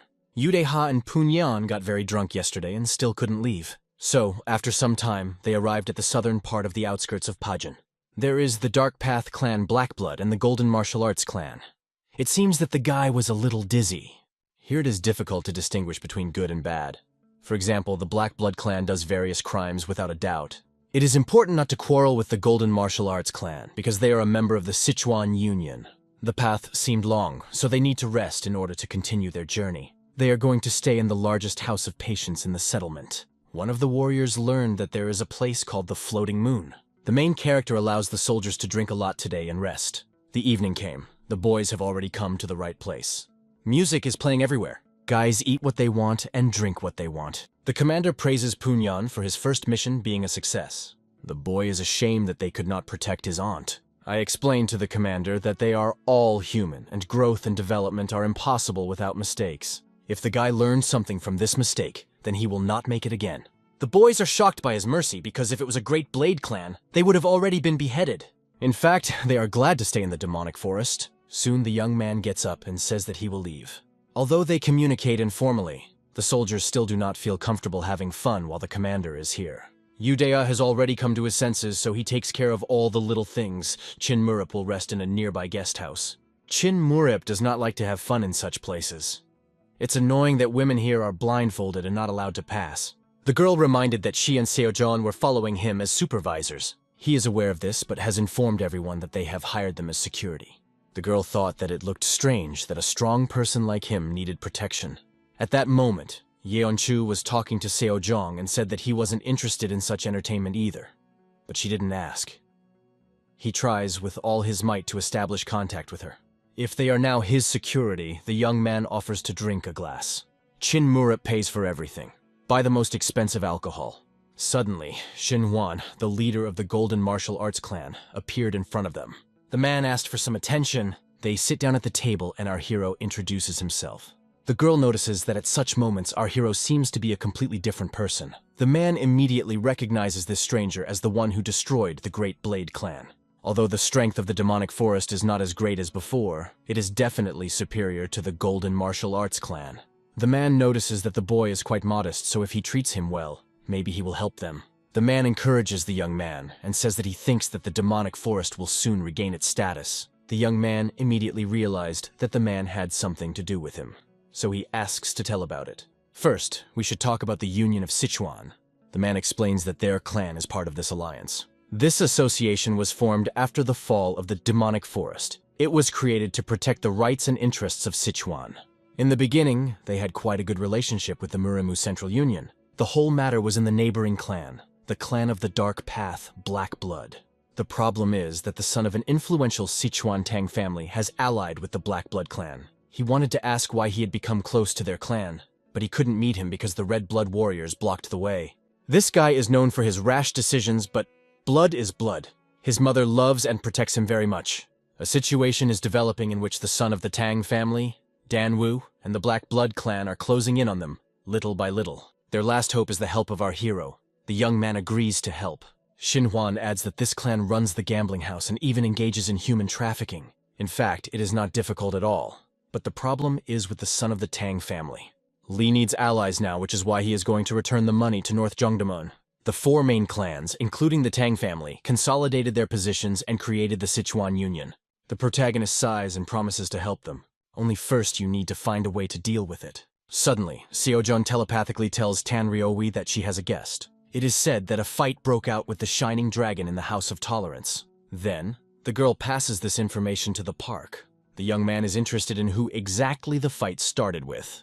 It turns out that the fight started with the son of the Tang family and the Black Blood. Chin Murup calls one of the soldiers to explain everything. They were drinking peacefully, until suddenly the son of the Tang family and the head of the Black Blood came and started chasing them away. Udea said not to tell our hero about this, fearing that it would lead to a conflict with the Tang family. Indeed, one should be careful because it could turn into problems for them in their relationship with the Tang family. It seems that the Black Blood is fully relying on the big-name Dan Wu. Shin Hwan wants to take the opportunity to reconcile with his son. But the young man assures him that this is unnecessary. He will manage himself. The main character is going to help their clan right now. After a second, they went there. The young man was very worried about Yu Daehu, so he immediately went to help. This scoundrel smashes the bottle over the boy's head with a smug look on his face. This bastard's name is Wu Yang-tae. He is the Black Bloodhead. Yu Daeha doesn't want to fight, but she also doesn't want to leave. He silently endures this mockery of himself. Poon Yan is filled with anger when he sees the vice commander being treated so horribly. He would have torn his head off, but the Tang family's power now prevents him from doing so. The guy takes all the blow on himself and tells the others not to get in, so that the carnage does not start. The young man is breathing hard from pain. A second later, he gets slapped hard across the face, but still continues to endure. Pugjon's nerves give way and he prepares to draw his sword to stand up for the vice commander. But just at this moment, our hero bursts into the room. The head of the clan looks inexplicably at the guest. Parabak apologizes to these scoundrels for his subordinates, although he does not do so sincerely. He introduces himself and says that he is the captain of the Shining Dragon Squad. When they hear that these people are from the demonic forest, they tense up because they knew that this clan had dealt with the Great Blade clan. But Dan Wu doesn't care who they are. They have no right to spoil their evening. The man relaxed, because as long as Dan Wu was here, the demonic forest wouldn't be able to do anything. The abomination orders them to leave because they want to rest and drink. The young man plays along with them and says that he will immediately expel all his subordinates from the premises. The young man orders Yude to take all the boys and go somewhere else. Everyone is shocked by the commander's reaction, but he is quite serious now. A second later, the boy takes the soldiers with him and they walk away. The main character looks after his subordinates with a smile. As an apology, he's going to pay for these bastards' drinks. Yu Daehu is overcome with anger as they walk away. The whole group is obviously not happy. They are disappointed in their commander. Suddenly in front of them, they see the guards of our hero, who have a task for them. But the soldiers are not going to perform any task after the disappointment of the captains. They are all outraged now. But Poon Yan still decides to listen to the condition of the task. The task was as follows. If at least one member of the Shining Dragon receives physical damage, the Black Blood should be defeated. Beat everyone except women, children, and old people. A predatory smile appears on Yongchu's face. Yudaha turns into a monster after these words. He's going to teach these bastards a good lesson. Hearing that it was all a show, the soldiers become even more proud of their commander. The warriors also want to go with them. They can't help themselves after seeing the vice captain being beaten. All the soldiers beg to take them with them. They want justice. Yongchu replied that anyone who wished could go with them. Poon Yang thinks it is dangerous because the Tang family is behind the Black Blood. But Dan Wu is now in the House of Tolerance, being detained by the captain. This is what Shin Murip meant by the expression, have fun elsewhere. None of them currently have a glowing dragon form, so none of the Black Bloods will know who attacked them. It is a well-thought-out plan that was able to bring everyone together. Tan Ryohwa admits that they have a very interesting relationship in the clan. Soon, the squad arrived at the Black Blood clan. The whole crowd moved towards the entrance gate. The guards tried to stop them and find out who these strangers are. The boys immediately announced that they were enemies. There were no further explanations. The boys started a fight. No one from the Black Blood clan could understand what the commotion was so late at night. They are the ones who, on the orders of the son of the Tang family, Dan Wu, have come to remove their plaque from this gate. They didn't believe it, but Yongchu didn't care. He was already flying at them with his fists. The redhead landed and slammed his fist on the ground, causing the bastards to fly up. The bastards slowly began to believe that the enemies came on behalf of the Tang family. But Yongchu didn't give them time to think. He continued to beat them. Poon Yang directed the warriors at the enemies. A second later, a huge crowd rushed towards the clan. The Golden Martial Arts clan also went on this task with their clan. It is necessary to hide the identities of the Shining Dragon Squad and cover up the name of the Tang family as much as possible. When they calm down the enemies, half the work will be done. All they have to do is get the information they need. They continue to disguise themselves under the name of the Tang family. Such a sight made my soul feel lighter, and the boys also look excited. This is because the vice commander was beaten before their eyes. The boys enjoy beating these bastards. Sejong doesn't think the Shining Dragon can get away with it, but Tang Ryohwa assures her that Chin Murip is much scarier than she could have imagined. If she observes this, she will soon understand. At the same time, Dan Wu and Chin Murip continue to drink in the brothel. Dan Wu feels sorry for his family. From the conversation with the scoundrel, the boy understands that he is just a spoiled boy without any abilities. Dan Wu is going to dislodge the Golden Martial Arts clan because they are involved in human trafficking. So they joined forces with the Black Blood clan to defeat them. Of course, the main character knew that this was not true. Since our hero is not from here, he knows little about the local people. It turns out that Wu Yenti simply tricked the naive Dan Wu and pretended to be a victim of the Golden Martial clan to win him over. It worked. It was very easy for this foolish lord who never left the courtyard of his family's palace to plant false information. If they deal with their clan and put all the sins on them, it will be easy to get into the Sichuan Union. Dan Wu says that if he had known Qin Murip earlier, he would not have mocked his person. The young man assures him that there is nothing like that, although he does not really think so. A second later, the warrior of our hero enters the room. This is Poon Yan. He reports that they have already finished having fun. A drunk man does not understand what they are talking about. The young man tasked his boys to prepare a banquet as an apology to Dan Wu. They prepared a lot of rare alcohol and beautiful beauties for entertainment. If the drunken scoundrel likes everything, he is going to invite the main character to his house. They go outside and see something bright that looks like a bug. Dan Wu is already beginning to regret what happened. But Wu Yangte seemed to notice something that made him nervous. The place where something was burning and flirting. The base of their clan. A second later, the head of the clan rushed to the base. He did not wait for a drunk boy. As long as the Tang family is here, he is sure that nothing will be done to them. It was a complete mess. Everything was on fire. The head arrived at the place and started shouting, looking for alive subordinates. Suddenly, someone spoke quietly and raised his hand. The barely alive warrior explained the situation. Some guys came on behalf of the Tang family and did it. Soon Dan Wu himself arrived, worried about the warriors. He seems to have sobered up instantly when he saw what had happened. The main character is going to answer his questions about how it happened. After a moment, human silhouettes appear from the hell of fire, like monsters. This was the reception in honor of this loser. The abomination, whose clan had been destroyed, recognized Qin Murip, the same one that destroyed the Great Blade Clan. A second later, Yude had told him to speak more seriously in a commanding tone. If he wants to live, he must communicate with their master more respectfully and bow his knees. The geek does not accept this. It's just laughable. When it finally dawned on Dan Wu what was happening, he was furious. But only Dan Wu himself is to blame here. He's just a fool who doesn't know anything about the world, and now he's going to get hit 10 times harder than he let Yu Dehu beat.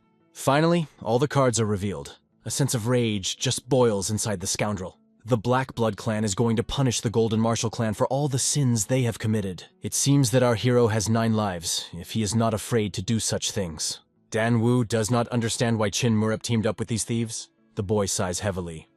This fool doesn't seem to understand the situation at all. The young man threatens this scoundrel that he will cut his throat before his family comes to his rescue. When our hero drew his deadly swift sword, he immediately struck the first blow. He was so lightning fast that no one even blinked. This is the deadly sword of Narim's head. How long has the young man studied this technique? The black-haired boy was going to show his mastery of this sword in practice. He is going to show his power once again, and then, after a second, the young man uses the sword to the full. But the San Hogan's sword is much easier than the Heavenly Demon's sword. In fact, Qin Murip mixed his power into this sword, and the sword quickly assimilated it as his own. He strove for the maximum efficiency of his actions. What Dan Wu sees now is the true face of the person with whom he began to cooperate. It seems the guy still doesn't understand what's going on. The young man swept past the fool and headed towards this scoundrel. Qin Murip punched this bastard in the face with all his might. The main character's face was full of seriousness and determination. The warrior looked at her captain in surprise. Is he really that strong? Yudeha looked at the soldiers with a warm smile. He sees them admiring their master. The black-haired boy ruined this bastard's face. Now he looks like a real monster. Now the warriors of the Black Blood clan had a chance to attack the young man. If you want to be for the right cause, it is important to have the courage to act courageously. The young man's eyes shone bright blue. He's ready for a fight. Dan Wu has just now entered this world. He saw how different the world, which he had only read about in books, was different from the real world. Our hero continued to destroy enemies with lightning speed. An unbearable scream is heard. It turns out that the air of the demonic forest is gifted not only mentally, but also physically. Subordinates are shocked by their master's skills. It doesn't look like he's using any techniques. It is only his discipline and firmness. The feeling of fighting. Everything that the clan had built and acquired for so long was destroyed by one person, Qin Murip.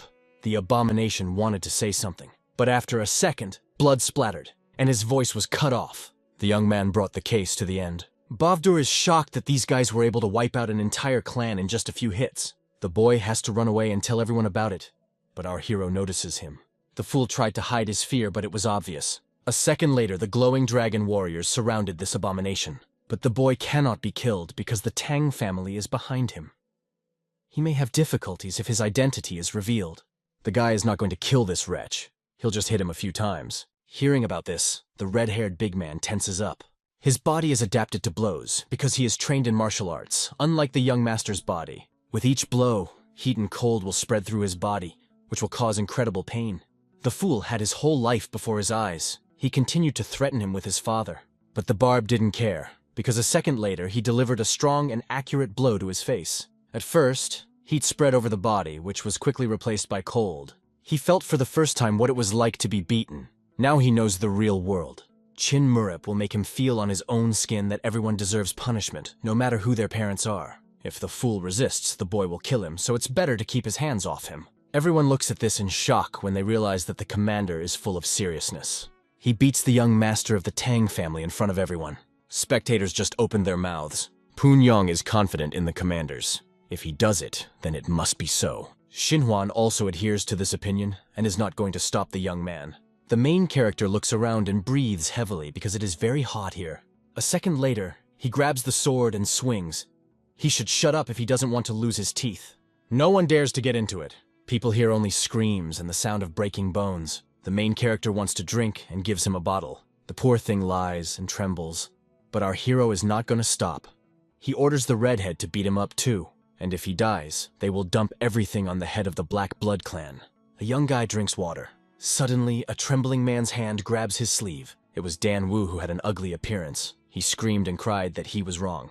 The pitiful boy kneels before our hero and begs for forgiveness. The leader of the Black Blood is already dead, so that's enough to pay for this bastard's bad behavior.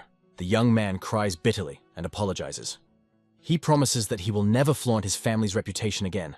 A second later, he starts apologizing to Yu Deha, who was beaten up very badly because of him. It seems the fool hasn't quite come to his senses yet. The young man will take revenge for his subordinate, but is not going to kill him. Now he's going to show the harsh reality he signed up for when he teamed up with the Black Blood. Soon they take out the prisoners. There are children, women, and old people here. This is all the work of the Black Blood clan. It turns out that he had a distorted story of reality in his head all this time. Realizing this, tears of regret and pain flooded him. It was hard to believe that he had been trusting the wrong people all this time. All these women he sees now have been kidnapped by the Black Blood clan. The boy couldn't believe what he had gotten himself into. And a fool would never see their faults, for they treated him like a king. Is everything he hears now the pure truth? The young man grabs his head. This simply cannot be true. He refuses to believe it. Chin Murip informs the captives that now they can finally return home. The hostages began to cry from happiness. Finally, their suffering was over. Dan Wu is afraid to imagine what else the Black Blood clan could have created at this time. Polinani wants to somehow thank our hero and ask at least to say his name. He calls the name of the person who saved the hostages, and his name is the young lord of the Tang clan, Dan Yu. But it is difficult for the hostages to believe this, because they heard the conversations of Black Blood. The fool finally realized that they were only covering themselves with his family's name, and he just fell for the sweet words addressed to him and united with such terrible people. It was a shame to even look at this guy. But the young boy says that this is all a misunderstanding, and Dan Wu's goal was to save the hostages. Xinhuan supports the idea of our hero and continues to praise Dan Wu. The tearful young man tries to deny this with a trembling voice, but after a second, the hostages run up to him and start thanking him. Chin Murip will not allow this scoundrel to repent of his sins. The fact that the victims say words of thanks and respect must be unbearable for him. He will not be able to live with a calm soul after the apology. He will have to live his whole life with a sense of responsibility for what he did. The young man cannot react in any way to this. It hurts him to hear words of thanks addressed to him. A moment later, he falls to the floor, unconscious. Because you have to go home soon to rest after the fight. I order the heir to take the women to their homes. Finally, it's over. Xinhuan wondered if the boy was afraid of the consequences, since this fool was still a member of the Tang family. But the main character does not see a problem if his family finds out about it, because now he has become a hero to the local residents. But if his family begins to persecute Chin Murip, the real story will be revealed to everyone. That is why his family will not be able to do anything. The black boy made it so that the Tang family remained in debt to him. The young man thought through everything to the smallest detail. What this bastard did is inexcusable. If the boy had the opportunity, he would be his several days in a row. The protagonist leaves the entire territory that the Black Blood clan owned to the Golden Martial Arts clan. The young man trusts these people and asks them to restore order here. The young man is not going to charge for his help. A Golden Martial Arts clan is simply necessary for the peaceful future of this territory. The men thank each other for their help. Dawn came. Here their paths diverge. They still have a lot to do. The Shining Dragon warriors felt very relieved after justice was restored. Chin Murup praises the vice commander for showing resilience and forgetting his pride. The main character is glad that Yu Ha is following him and his advice. Poon Yeon wonders why he gave them such an order after all. The heir would not be able to lead warriors if he simply endured the humiliation of his subordinate. The soldiers were proud of their squad. After the skirmish, 22 people left with minor injuries. Thanks to the girls, everything turned out so well. Tong Rywa was embarrassed when she heard the words of thanks from our hero. What is more important is that everything turned out as the commander predicted. They took everything they once had. In total, it turned out to be 500,000. Did Chin Murup act like this only because of the money of the destroyed clan? But the girl's assumption turned out to be wrong, because the young man was going to give all this money to the Golden Martial Arts clan. And the silver ones will be given to the victims on behalf of Dan Yu. The guy wasn't going to carry so many coins with him if he could only take paper money. In this way, he was going to take the head of the Golden Martial Arts clan as his allies. A second later, he orders his soldiers to rest for a while until the sun rises. 2 days passed. Golden Martial Arts clan. Dan Wu lies down and recovers his strength. He slowly opened his eyes, experiencing severe pain throughout the body. He carefully gets up on his hands and realizes that he has lost consciousness. Suddenly, he sees an envelope next to the pillow. His face takes on a grimace of horror as he sees that the letter is addressed to a bastard from the Tang family, meaning him. Most likely, Dan Wu regained consciousness with severe pain in his body. This is because the medicine has worn off. But the pain he feels now must be in his soul, not in his body. He does not feel relieved even after getting what he deserves. He is suffering. Most likely, Dan Wu now hates Chin Murup for taking away his chance to apologize to them. His chance to be honest with them. The guy says he didn't want to become a false leader. He is a real idiot who left home unaccompanied because he wanted to make a name for himself, like his brothers. Thanks to our hero, he is now considered a hero, but he will never be able to become a true leader as long as he remembers the truth. The stigma of a criminal inside him will never disappear, so he must give up the title of leader and become an adult. And if the next time they meet, the guy will behave the same way, the main character will show him what real hell is. After reading the letter, tears flowed like a river. There were already rumors about what had happened the day before. Everyone is shocked that the head of the Chong clan was able to deal with it so quickly and efficiently. As soon as they arrived back in the demonic forest, they were greeted with respect and honor. There was a feeling that the former members of the Great Blade had become part of the family here. Tang Ryohwa was here for the first time, so she carefully looked around. The atmosphere here is completely different from the Flower Bell. It is much calmer here. Seojun continues to look around suspiciously, because they will be in this place for a few more weeks, so they need to study the area. They were all met by Cho Mugen, who thanked and praised them. The order was executed. 6 warriors of the Chong family were killed, but there were no more casualties. The man had already received a letter from the head of the Chon family. Then, the young man introduced Seojun and Tang Ryohwa to the man, thanks to which he was able to destroy the Blood Sky Sura. The man expresses his gratitude to them on behalf of the entire demonic forest. Cho Mugan thanks the soldiers for their work, so their task for tonight is to rest well. Cho Mugan invites his nephew to drink tea together. Girls can also enjoy their vacation. A separate house will be prepared for them. Chin Murup reveals that the ghostly killer of the night was also involved in the Chong family's case. Fortunately, our hero managed to win. But after a second, the black guy says that he was just lucky. Not only the head of the Chong family was blackmailed, the ghostly assassin of the night, in turn, was blackmailing the northern Jeongdamun. He took the envelope from him. Inside it were 2 million. If the demonic forest returns their money, it will be able to gain their trust. Cho Mugen understood that the young man already had a plan. A second later, he hands the letter from the head of the Golden Martial Arts clan to his uncle. The man curiously unfolds it to read. They have a nice conversation, and our hero tells his uncle everything that happened to them. They discuss the son of the Tang family, and Cho Mugan laughs at this loser. He has another letter from the Golden Martial Arts clan that contains important information. They informed that if the demonic forest needed support, they would always be ready to cover their backs. In order for the demonic forest to regain its former status, they must exploit the weaknesses of the Sichuan alliance. You can't take on big clans right away. You have to start small. It is almost impossible to destroy this union, and few clans will take such a risk with them. The man thinks that in order for the plan to work out exactly, they need to enter into this union.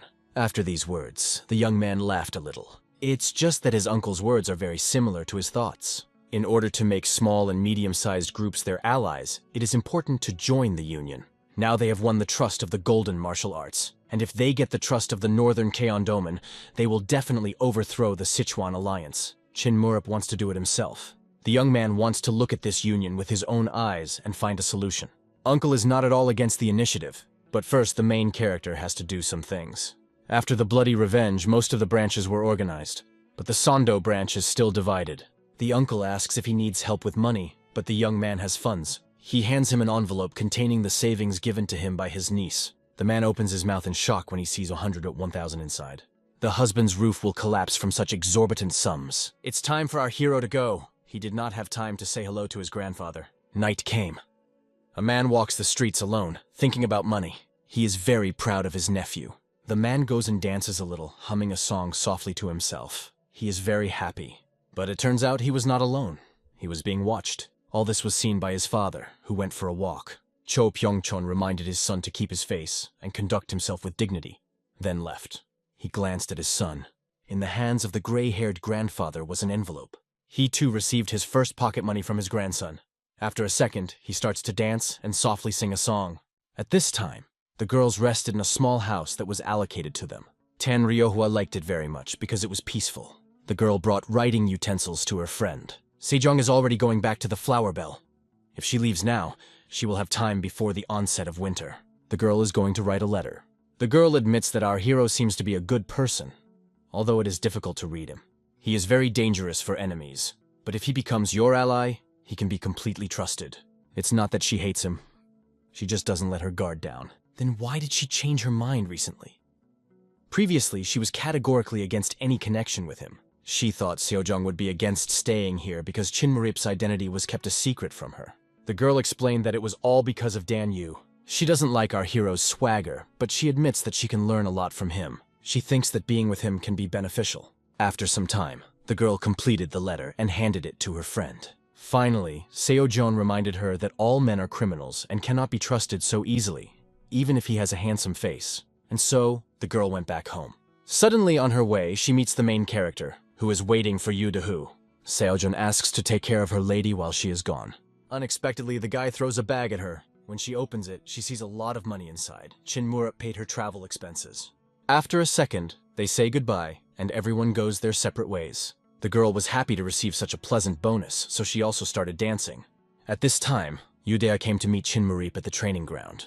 The young man did not know why the commander called him here. Since Yudeha is his man, our hero wants to give him something useful. Yudeha says that he would definitely beat the bastard who was beating him if it was a normal battle. That wouldn't be enough, and Deha needs to step up and admit it. He throws the book at him and tells him to study it, after which he can burn it with peace of mind. It is an important martial arts book called The Sword That Makes You Beg. They created this martial art together with their teacher. If Yu Deha found out that most of Sanchon's martial arts were created by him and his teacher, he would surely lose consciousness. Chin Murup perfected his teacher's martial arts and taught them to his warriors. If Yu Deha decided to follow the path of our hero, then he should not be defeated by someone of Akwichan's level.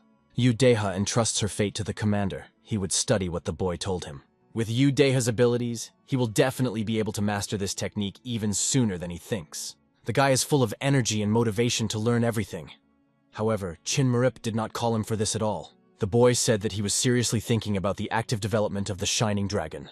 The young man wonders if the dragon's development was inactive before this. With the Shining Dragon's current skills, it will be difficult for the demonic forest to return to its former glory. The young guy aims to increase the strength of his squad.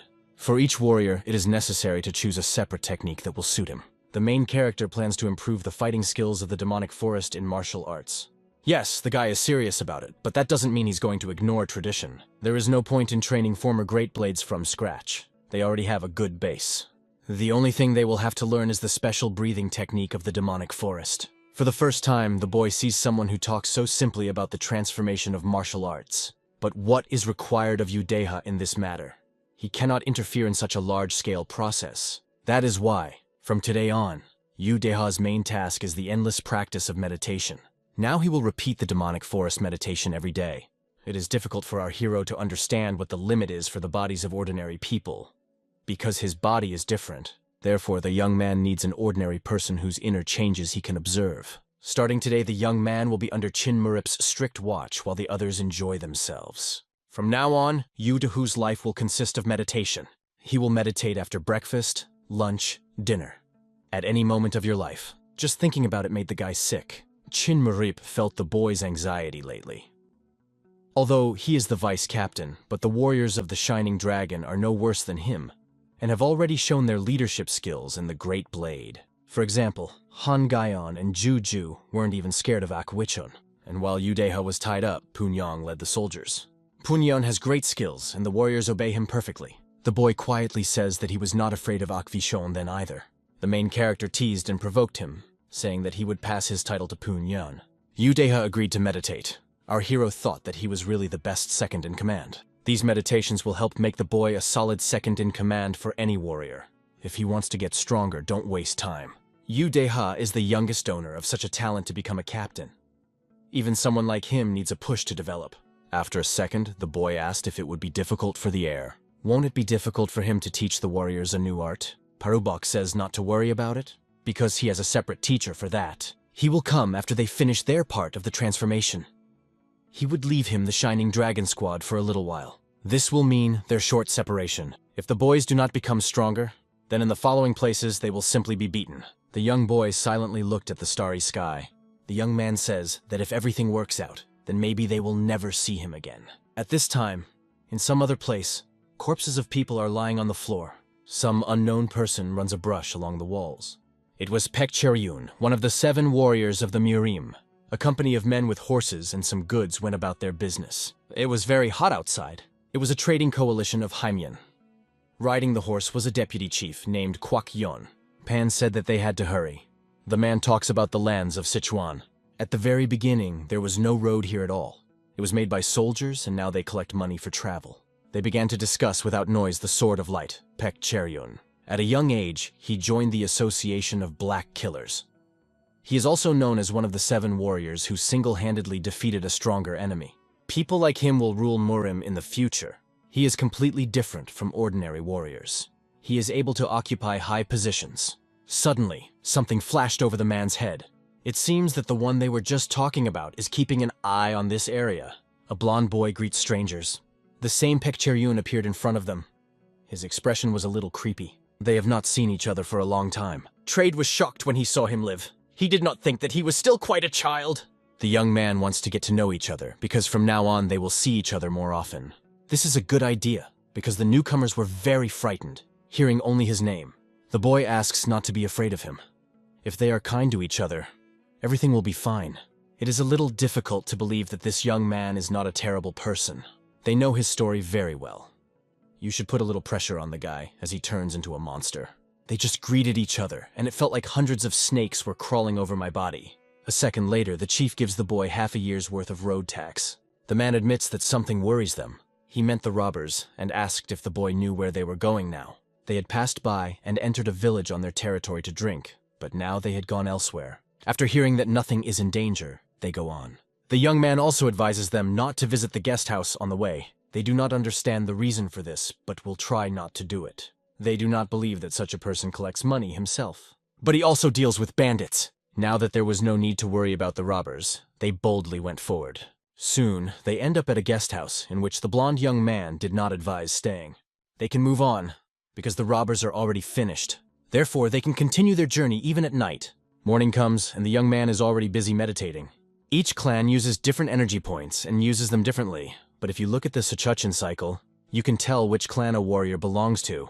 But isn't the demonic forest method all about accumulating demonic energy? But not many people can feel the demonic energy. Many years ago, due to internal quarrels, the religion of blood was born. There was a civil war. The reason is the limit that appears when people learn martial arts and reach a certain level. Those who did not exceed this limit became monsters. A war broke out between those who turned monsters into weapons, and those who were against it. People who were comrades until that day began to fight against each other. Everyone was involved in the conflict. Cho Chun Hyun became the man who brought his followers to Secheon and began to help them. He was a researcher who spent his life studying the visible effects of demonic energy. He managed to get rid of the demonic spirit. This is how the energy of Invol, which is the basis of the arts of the demonic forest, was born. Therefore, they had to get rid of unstable dark energy. But Udeha thinks that this energy does not reveal his strength. For a boy, demonic energy is like air. Udeha wants to ask our hero a question. He asks the air if he gets dizzy from taking deep breaths for a long time. The main character did not understand the meaning of the question because you have to breathe like that all your life. Just thinking about it made my heart sad. The young man asks him not to be upset because very soon the hellish training awaits the dragon from the agency. It is difficult for the body to accept something new, so everything takes time. Our hero does not want his subordinate to die from overwork during training. Life is still more important than mastering skills, but their future teacher doesn't think so. If Udeha can't stand such a strict teacher, let him say so. At this time, the boys talked about their squad and that they are not strong enough. Therefore, they will follow the heir to become as strong as him. The commander really inspires them, makes you move forward. Everyone perfectly understands that the commander can really lead them to the top. They love their commander so much that they are even ready to sacrifice their lives for him. Meanwhile, Han Kyung has a severe stomachache. Maybe he ate something wrong? One of the commanders grabs the man by the shoulder and tells him to have fun with them. From such a sharp touch, the stomach hurt even more and the man clenched his teeth. Now is the decisive moment. They will either turn back before it is too late, or swear allegiance to the commander. He orders those who want to leave to get up right now, and then, after a second, Han Kyung stands up. Everyone was scared. Does he really want to leave them with a question mark? Soon he heads for the door. Those who leave may not expect mercy from him. The guys just look after him in shock. They're glad they just misunderstood the guy, and he's still with them. The entire Shining Dragon squad agreed to the hellish training that awaited them. Autumn will come very soon. Cho Pyeongchun is now thinking about Chin Murip. He wonders how his grandson is doing and if they are doing well. In the morning, a letter arrived from the Shining Dragon. Grandfather began to read it with interest. In it, the main character greeted his uncle and grandfather. He also thanks for the fact that he was given permission for this foray. This matter is necessary for the revival of the demonic forest. They only have strength because of the 2 weeks of rest they gave them. In autumn, the young man wishes them not to get sick and to be healthy. The young man promises to contact them when they arrive in Sondo. Cho Mugan explains that the squad left their horses behind. Are they going to cover this distance on foot? Our hero is really a very unusual guy. Grandfather hopes that the Shining Dragon will return safe and sound. Meanwhile, all the dragons are going through hellish training. Now they are practicing their running. If someone stops, the commander threatens to cut off his legs. The last 10 boys will be punished and will meditate with his deputy. Hearing about this method of punishment, everyone hastened. Today they plan to smoke all 4 peaks. By this time, Udeha had been meditating continuously for 15 days. He used up absolutely all of his energy, but continued to meditate. After half a month, he finally began to feel more free. Udeka has been meditating on the road for 6 days now. Our hero also takes good care of the girl who accompanies them. Now they are really going to meet the young warrior Bugok. He is the only one who can help Dae. In fact, Yeonchu doesn't really want to date this guy because she thinks he's scary. 6 days have passed since they left Sachon. With the exception of meditation, their time for sleeping and eating was significantly reduced. They keep going. For the first 3 days of the journey, I really wanted to rest a little, but everyone endured. For the next 3 days, everyone thought that the millet would die from such a schedule, but no one thought to complain. They had a chance to refuse, but they all deliberately followed the captain, and that's how 6 days passed. Little by little, the unit of the Shining Dragon began to amaze with its stability and endurance. Their limit, which they thought about, turned out to be much more. The arms and legs continued to move even when the spirit died. The training they will face in the future will be even tougher. And if in this process you clearly set your limit and give up, then further training will not make sense. 10 days have passed. All of them had calluses on their hands and feet, and the blood did not stop flowing from the wounds. And on this day, the hellish journey finally ended. Finally, they reached the last peak. Chinmurip praises his deputy. But is this really their last destination? It will be really hard to get to that valley. Tong Oreohwa did not understand why the air had brought them here. That valley is incomparable. Below is their destination. The main character orders to gather the whole squad. The boy never wanted to come to this place again, but he had to. To train the boys, you need a place where no one will disturb you. Suddenly, the young man began to move his hand quickly. And then, after a second, the stairs leading down appeared from somewhere. The main character praises his warriors. But this is only a small part of their entire journey. Where they go, there is almost no sunlight. He orders to hold on to the collar of the person walking in front until the eyes get used to the darkness. Everyone obediently follows the order and slowly descends. Tang Ryowa noticed that as soon as they arrived here, the energy changed. Perhaps the place they are going is a flower bell. The soldiers were shocked by what they saw. A huge space the size of an entire settlement. There used to be a village here. This place became deserted not so long ago, because traces of life are still visible here. Chinmarip says that a long time ago this place was hell, and now it is forever forgotten. Innocent people used to live here who were brutally killed by those who tried to hide the truth.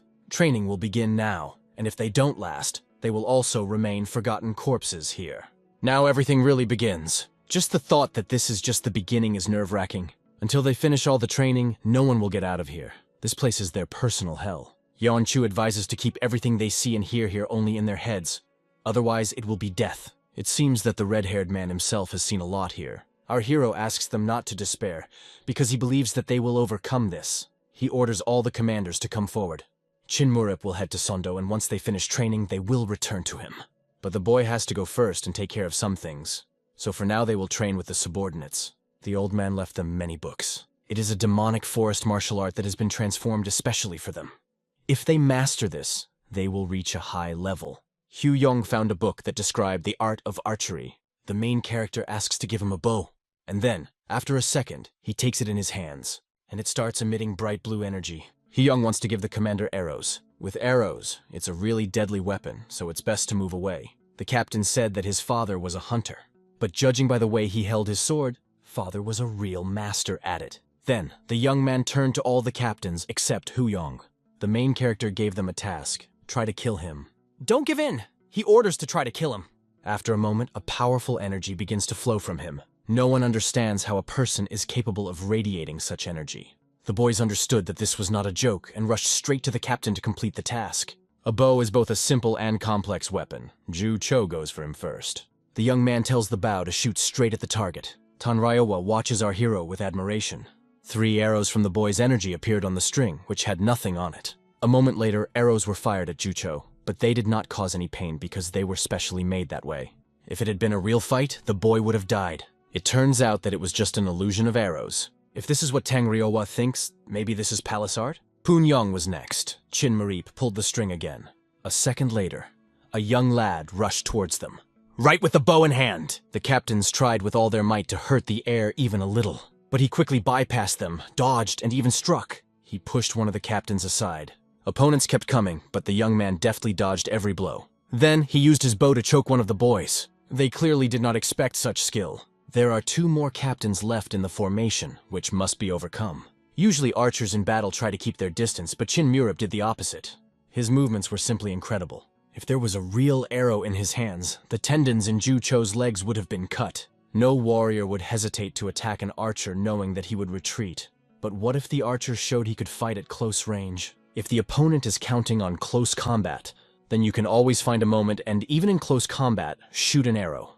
Everyone should remember what an archer should be like. The main character continues to pierce everyone with fake arrows. If it had been a real arrow, they would have died 3 times already. This is the art of bow and arrow. Close combat is poison for archers, which from time to time you will have to learn to drink. Hugh Yong is grateful for the lesson from the captain. The meaning is that the arrow must find its target. Hugh Yong carefully follows the direction of his arrow. A second later, she pierces a rat that was 100 meters away from them. The young man simply chose his target while pulling the string.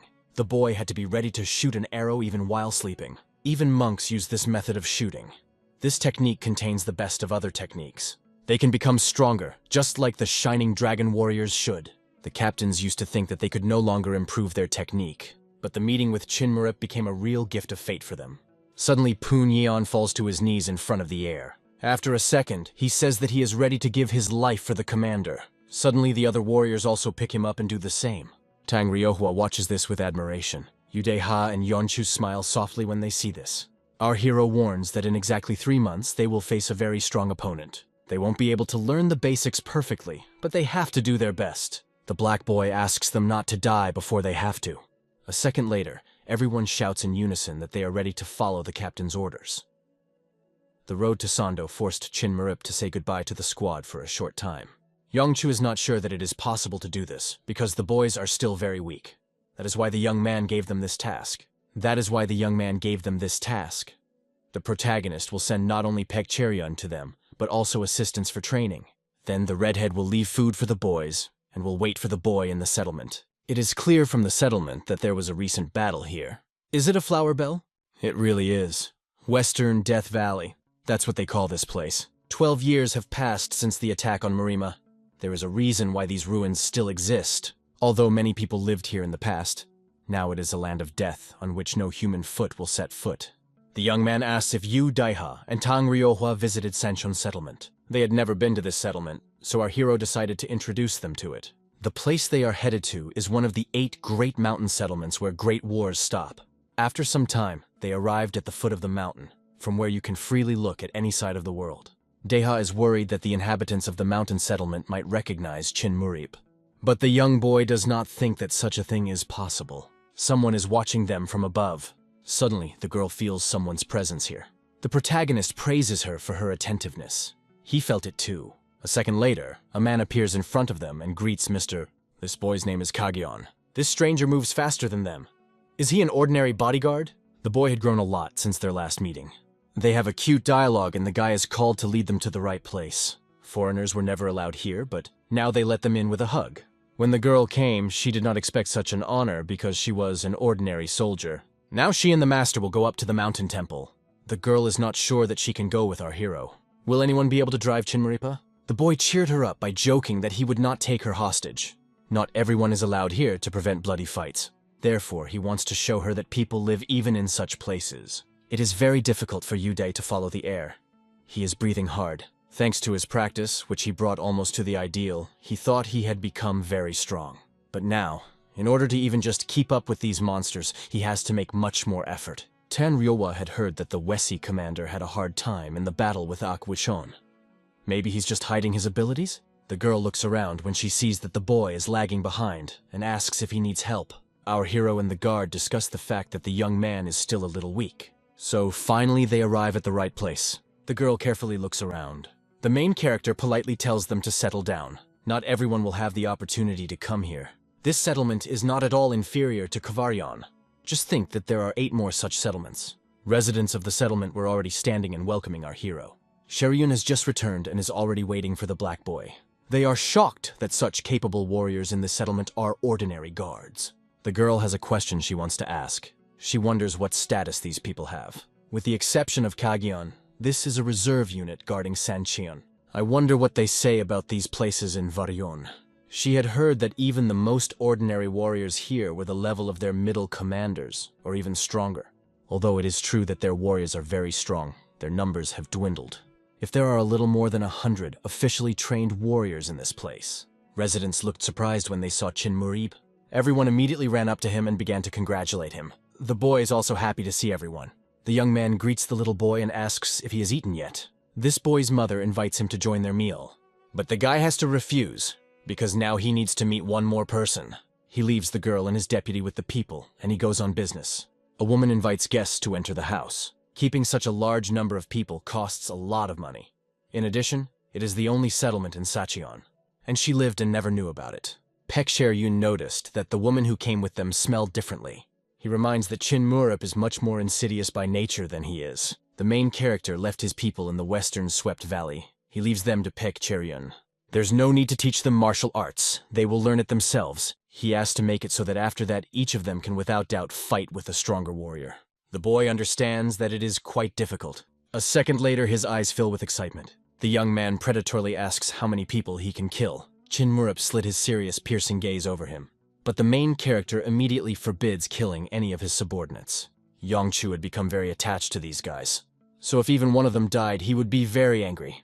A bruise appeared on the boy's lip from the blow of our hero. It seems he hasn't gotten over his kind nature yet. The demonic forest needs these warriors, so the boy strongly begs not to.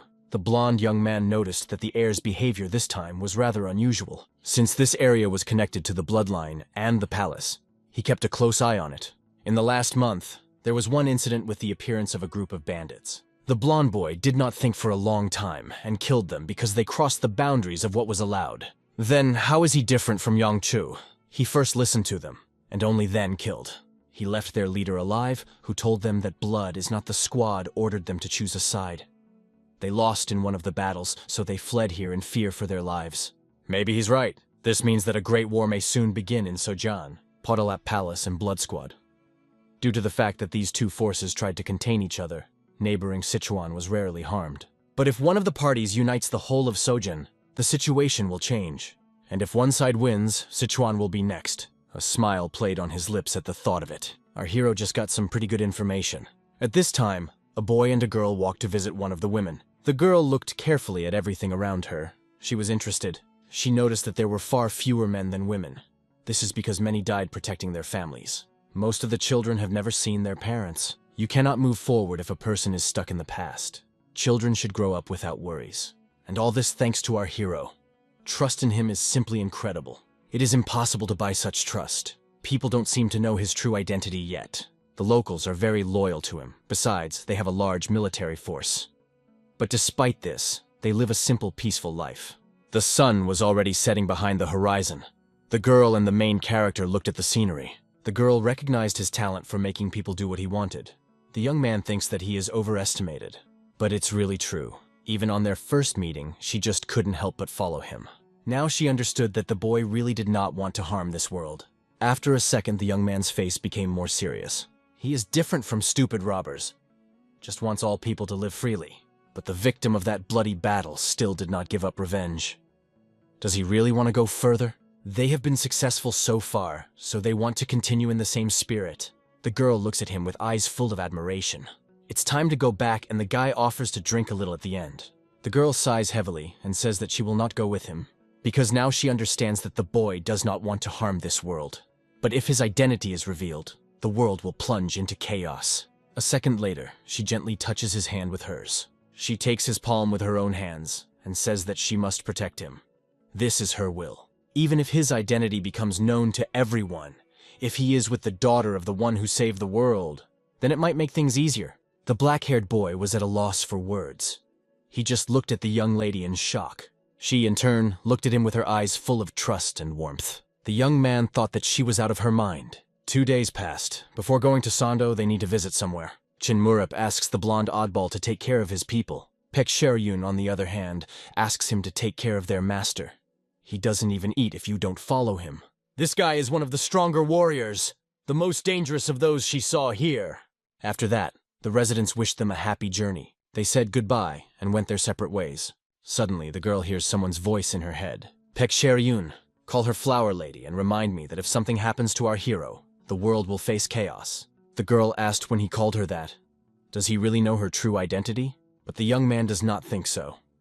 Most likely he was just testing a guess. The girl sighs heavily. The guy asks her not to worry. They want to visit the northern Jeongdomen to solve the debt case. So our hero wants to give them that receipt. But the amount of money they had decreased a little. We had to spend money on military turnover. But even if they don't return the full amount, they will be grateful. Because it is a place with dangerous guilds. Northern Cheondaman is known for its brutal martial arts. And a great chance to make them their debtors. It takes a whole day to get there. Suddenly the girl asked everyone to stop for a moment. It was already late, so she offered to stay at a guest house and to continue the journey tomorrow. If they come there tomorrow morning, the people of North Cheongdomen will definitely be in a good mood and have more time to talk. Yudeha and Yeonshu listened to the girl with admiration. There really is logic in this. The main character said that the girl has a stupid character. It was praise. She's definitely become a part of their squad. The old man was lying in bed and breathing heavily. He is not in the best condition now. A young boy was sitting above him. It was Li Huang, the heir of the northern Jeongdomen. The subordinate talks about the fact that he has returned from the outskirts of Pajun. Sur of the Bloody Sky is destroyed. The head of the family is saved. They say it was all done by the heir of the demonic forest. It's a great luck that people were saved, but they don't even know who the kidnapper is. Now they are in debt to the Union. They owe them 800,000 pieces of silver, but they have collected only 50. If they do not pay the debt, they will end up on the street. Soon you will also have to pay for the union fee. The man had no doubt sold his soul to the devil if it would help solve their problem. It is very difficult for the boy to see the chapter in such a state, but he must pull himself together. The guy can't think about anything else. He feels the walls pressing down on him. The walls that have appeared between small and large plans are pressing. They call themselves a union. although the attitude towards them depends heavily on their origin. The Union has ruled Sichuan for a very long time, so these walls will not fall. He will pray for Li Huan to return home safe and sound. It is difficult for him to leave his father and students to return to the Union again. What's the point of returning to the Iron Blade like this? The subordinate tried to encourage the heir, reminding him that there is always a way out. As long as there is life, there is hope. It seems that these words made him feel better. A smile played on his lips. After some time, someone visited the counselor. He is informed that guests have arrived. These guests came from the demonic forest. It was they who opened the case of the disappearance of the head of the Chan clan. At that moment, hope flashed in the man's eyes. He quickly collected himself and ran out to meet the guests. It was this young man who destroyed the Great Blade and investigated the disappearance of the head of the Chong family. Maybe he has some information about the thief? The advisor explained that the head is not in the best shape right now, so he is replacing it. The main character arrived here after learning information during the investigation of the John family case. After asking how they are doing here, the man immediately became serious. Now the clan is on the verge of complete ruin. The head does not come to his senses, so his obligations are fulfilled by the heir, but he must return to the Iron Blade clan. Listening to this, our hero takes out an envelope from his pocket. The man does not understand what it is, but takes the envelope in his hands. When he opens it, he is shocked to find 2 million inside. The main character is not going to return 1 million. He will not help everyone for free. Unfortunately, this is all the amount they could find. A second later, he hands them an envelope containing another 400,000. After a second, the young man gets up and is about to leave, but the man stops him. Would the heir leave them such a large amount just like that? The main character is not kidding. The head of the forest was deeply saddened by the misfortunes of the northern Kaondo Moon, so he decided to help them. At the moment of his appearance in the demonic forest, the young man was able to do so many good deeds. It seems that a dragon has indeed appeared in the demonic forest. The man asks not to go so fast. He wants to say thank you. At this time, the heir says goodbye to his father because he has to go back to the clan. With tears in his eyes, he hopes that his father will recover soon. Soon, a happy advisor runs into the room who says that the heir of the demonic forest has arrived. The man talks about the fact that our hero returned the stolen money to them. The young boy at first does not understand what he is talking about. Suddenly, the old man, who had been lying down without strength, suddenly stood up. It was true. The main character returned all their money and more. The boy could not digest what happened before his eyes. Lee Jong-myung headed towards the guests as soon as he got up. He didn't even have time to put himself in order. The money they received from the boy is a new life for what to go home. The man who was near death saw the light in the face of the young heir of the demonic forest. The young boy became a real ray of hope for him. He knelt before him. The boy became embarrassed and asks him to get up. But the old man continues to thank him endlessly. The boy hopes that they can overcome these difficulties. Chin Murip is truly an amazing young man. Thus, the demonic forest gained another ally. Now our heroes were heading to Sichuan. More precisely, they were heading to Sojo. The head asked them to stay at least for a few days to give thanks. But the main character must reject this offer, because it's time for them to go. They say goodbye to each other. Suddenly, an idea comes to the young man's head. He tells him about her in his ear. The old man asks to take his son with him on the road, because he is still going the same way. The boy wants to accompany our company to Sondo. The heir notices how this boy's eyes light up. He is very different from his peers. After some time, they go on the road. The boy promised to protect the heir on the way. They got into the cart, and a young boy was their coachman. Yes, a second later, they were off to Sando. The road to Nanzhong province is quite close to Songdo. They wouldn't entrust Li Huan with such a job because he wasn't even a coachman. So Yu Daiha pushed him inside and got behind the horses himself. All the guy dreams about now is to rest. When they arrive a little more, they will switch and Yong Chu will sit behind the horses. The black-haired boy said that he wanted to get a job in Sando. They are planning to reopen a unit that has been vacant for a long time. Li Huang unfolds the paper to see its contents, but Li Huang doesn't seem sure that this is the place. The young man remembers that this is an old, long-abandoned building. If he remembers correctly, that's where the headquarters of the Gang of 10 is. They were stationed there several years ago. This gang is part of the Muramu Alliance, but why were they stationed in Sando? Most likely, they were engaged in foreign intelligence. Tang Ryohua had heard that the gang had their ears and eyes everywhere. But why did they set up their headquarters in the demonic forest subdivision? They seem to have decided that the unit is abandoned. But if the gang has still preserved its honor and dignity, it will be possible to come to an agreement with them. Chin Murip is sure that these bastards have no dignity. What will they do if the gang refuses to leave? This is not important because the building is still old and our hero thought of rebuilding it. There are a lot of people walking on the streets. Traders here offer a wide variety of goods. That's exactly what Sando looks like. Chin Murup sincerely thanks the boy for the support. Li Huang immediately heads to the Sichuan Union to announce his arrival. A second later, the young man turns to the black youth. He asks if the demonic forest wants to join the alliance someday. Chin Murup does not promise anything, because now their main task is to strengthen the units. Li Huang promises that he is ready to come to his aid at any time. Our hero does not like to say goodbye for a long time, so after a second he thanks and leaves. Li Huang also goes about his business. Chin Murup notices that Udeha is a little tired and offers to sit in the cart himself, but he refuses. First they need to rest. First, they will check the unit and then find a place to stay. After leaving the central intersection of the city, they went to a quiet street. They immediately saw the headquarters of the gang in front of them. The building really looked very sad, and you could easily think that it was abandoned. The redhead wanted to call the porter, but there was no need. Since they entered the city, they have been watched by two scoundrels. Among such rumors, spread faster than the wind. Therefore, our hero decides to come in without an invitation. At this time, a man runs to the butler and says that they have guests. They were visited by the heir of the demonic forest. The boy himself went in and opened the door. It seems he knew he was being watched. Chok Mu was irritated by such insolence, but said to bring him here. But the young man does not need to be brought anywhere. He has already come himself. He came here to settle the misunderstanding that had arisen between their gang and the demonic forest. The man does not understand what kind of misunderstanding we are talking about. Although the place is empty, it still belongs to the demonic forest, so the gang must vacate the premises. But Chok Moog is not going to leave here. Who said this room belongs to them?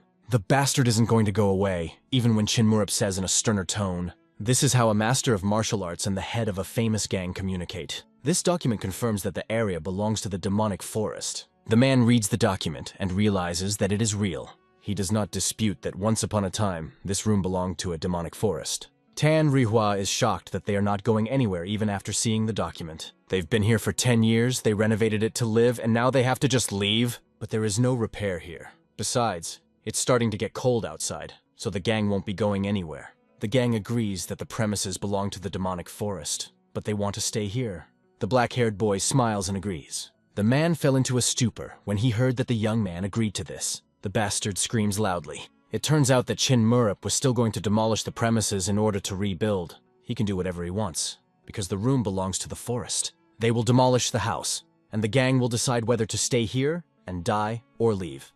The bastard realized that this young man is even worse than many poor people, a madman who goes to any lengths for his goal. It is necessary to report him to the center urgently. A second later, Yongchu is already holding a large stone on his shoulder, with which he is going to crush everything here. A guy can tell you how to survive a gang. If they wash every day and report information about the gang, our hero will provide them with food and a roof over their heads. The man grits his teeth in anger. The man agrees, but cannot accept one condition. The young man thinks that this condition is the delivery of information, but it is not at all. He does not agree to wash every day, at least every other day. Parubok did not expect this, but agreed. Thus, he returned the unit to Sando. Chok Muge accepted the heir's offer. Now that they have to live under the bridge, he sees how hard it will be for his chuns. They use the gang's information networks to find craftsmen and laborers to help with construction. Thus, the reconstruction of the Sando Demonic Forest Division had finally begun. John Muge smells bad, and our hero advises him to try brushing his teeth. He will do it tomorrow. For vagrants, this is a real benefit, because they are provided with food and a home. The man understands that Chin Murup is very smart. Judging by his ingenuity, the rumor that he killed Sura is most likely true. It is said that those expelled from the organization are sent to branches abroad of the Central Union. The man says that his mentor was an elder of the gang.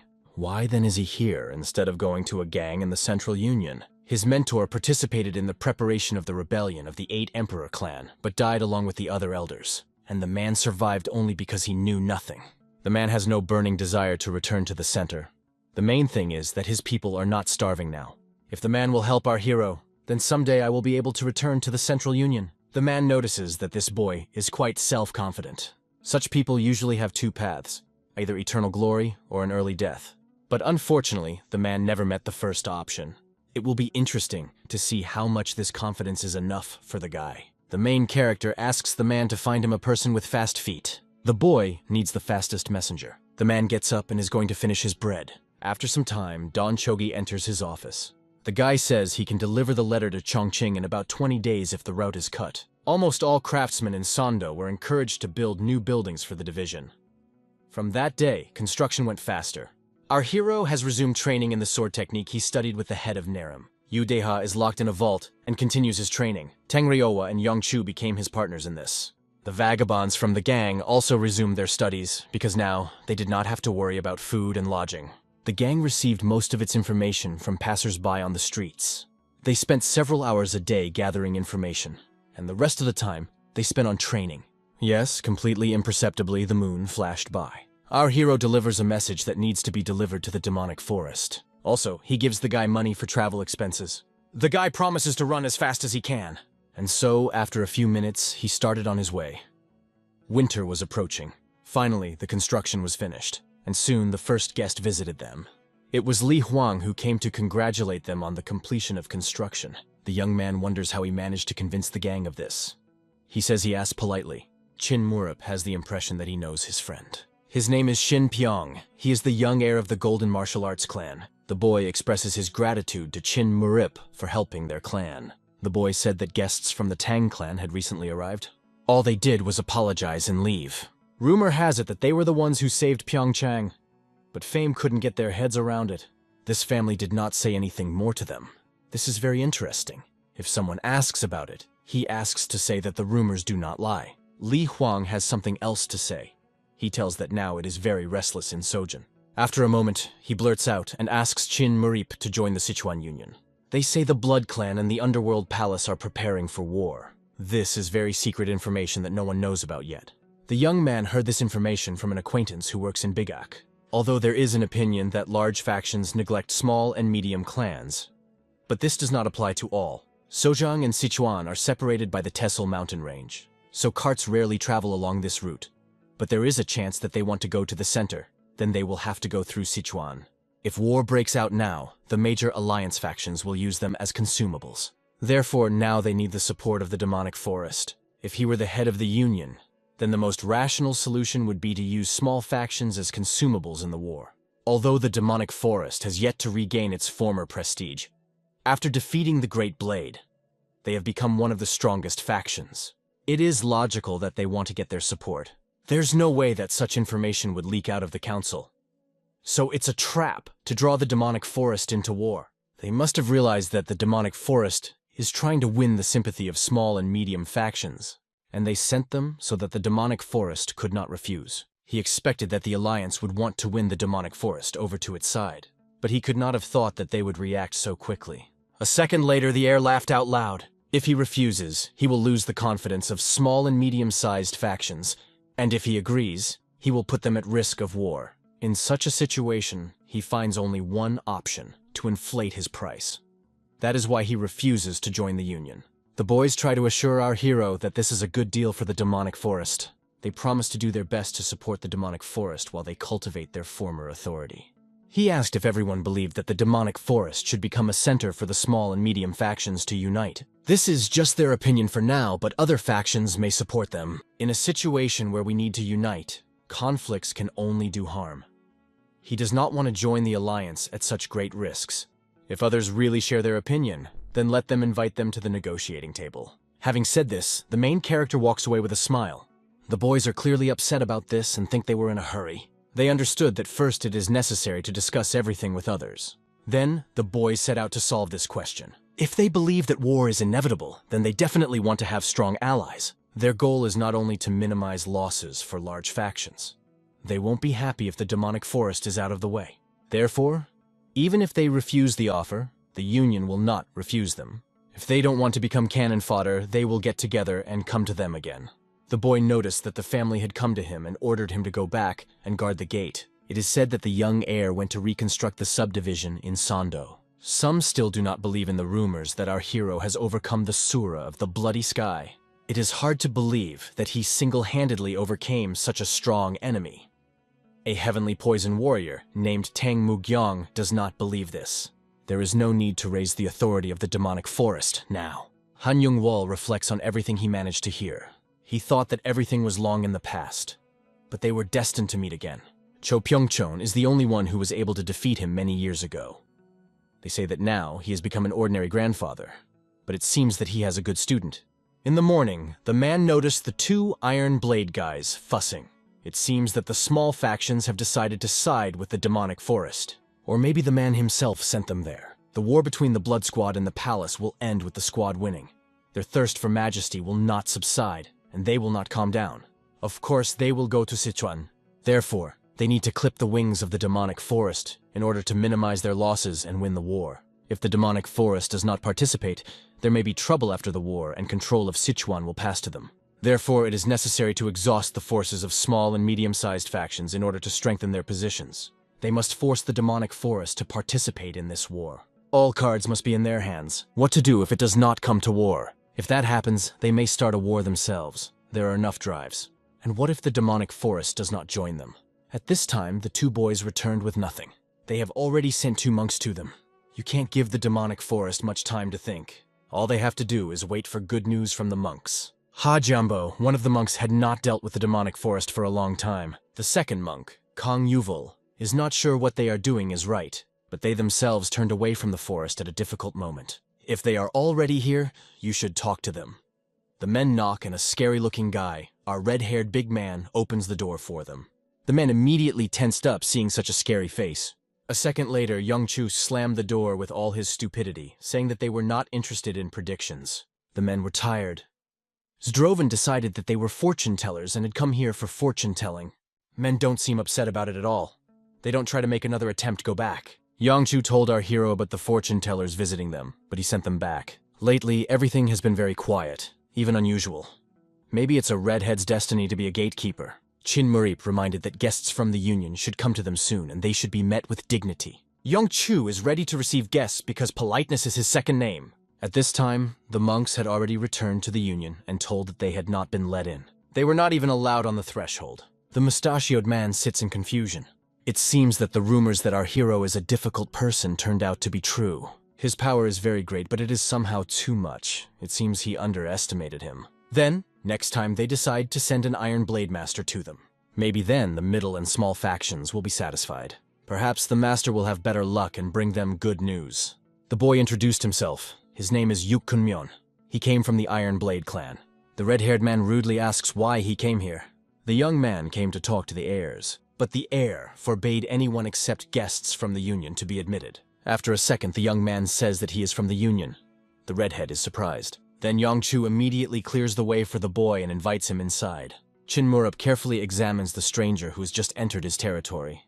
It seems that they are the same age, although the boy thought that some elder would be sent to him. Rumors about the main character turned out to be true. The young man extends his hand and introduces himself. Yang Chu is indignant when they hear that this brat is addressing the heir as you. Rudy even wants to kill him for this, but Chin Murup forbids it. First, you need to see what he will do.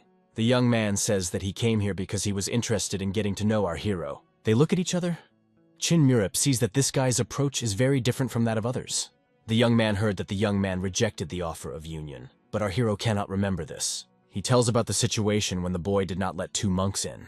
Then the main character turns to the redhead and asks if no one has come to them. Yuk Kunmyeong said that 2 old men were supposed to come to them.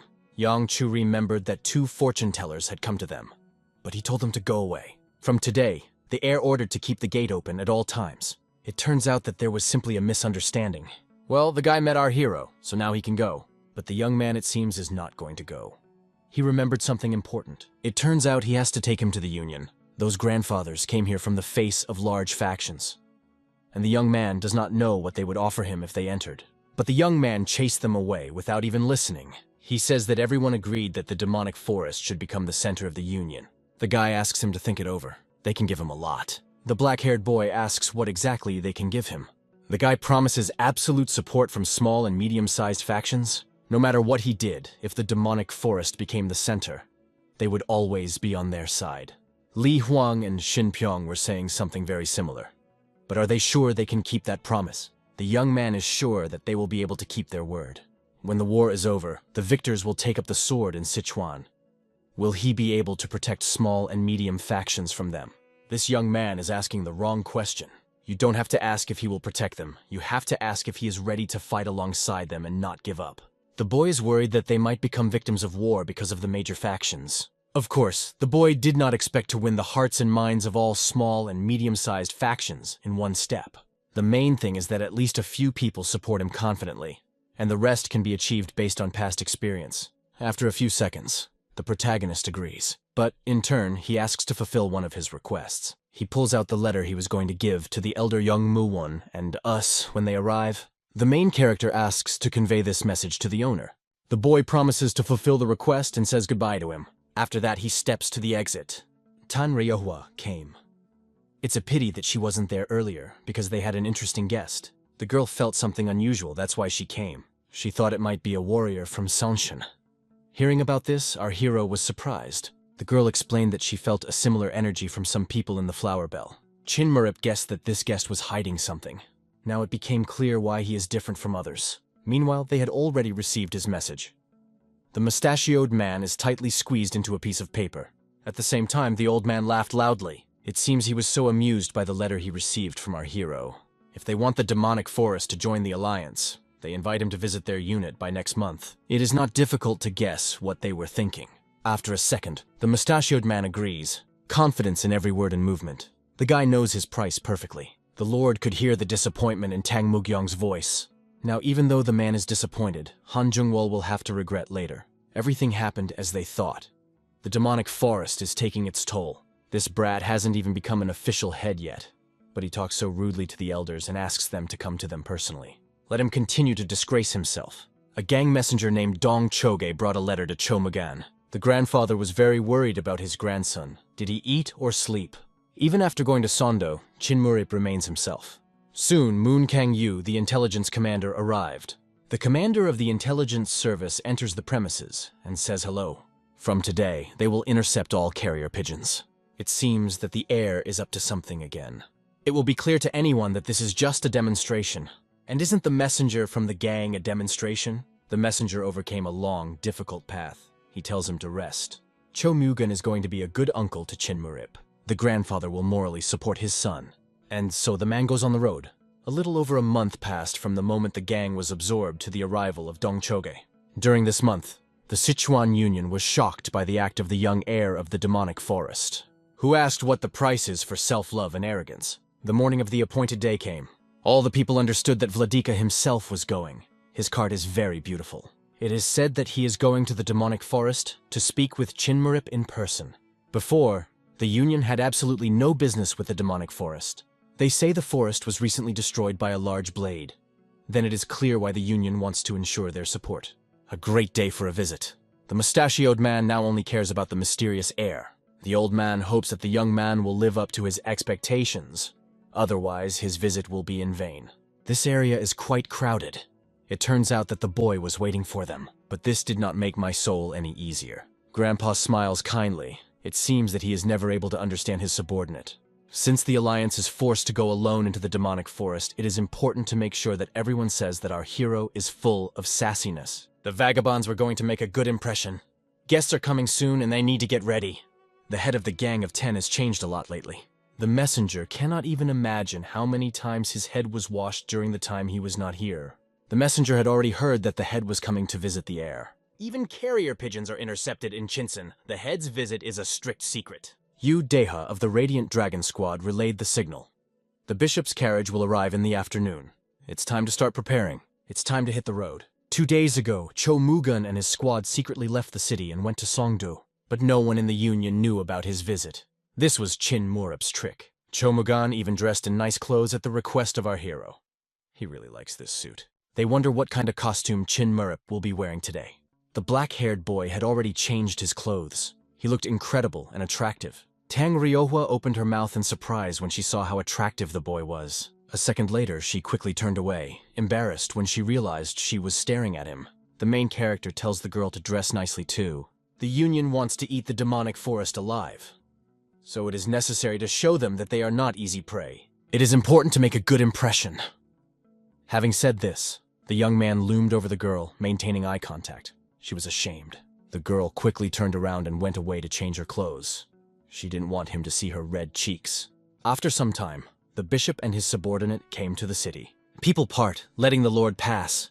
Did he really come here in person? The men pass by and head to the unit. The crowd just looked after them in silence. A second later, the gate to the territory of the unit opened. Yongchu and Udeha stood at the door. Yongchu begins to shout words of welcome to their guests in an incredibly loud voice. Such a cry made people's hair stand on end. The grandfather and the mustachioed man clearly did not expect such a volume. Very soon, our hero and Tanryohwa leave the room. They are ready to kindly receive their guests. This is really their way. It was not for nothing that the vagrants from the gang called people. This is a really brilliant appearance. It seems that they want to show that they are not giving in to the Union. The men in the crowd began to discuss Tanryohwa. She was simply unsurpassed. All men's eyes were fixed on Tanryohwa. She walks with her head held high. The mustachioed man realized that our hero attracts attention to himself with his appearance. And he also took such a beauty with him. Is that all he's capable of?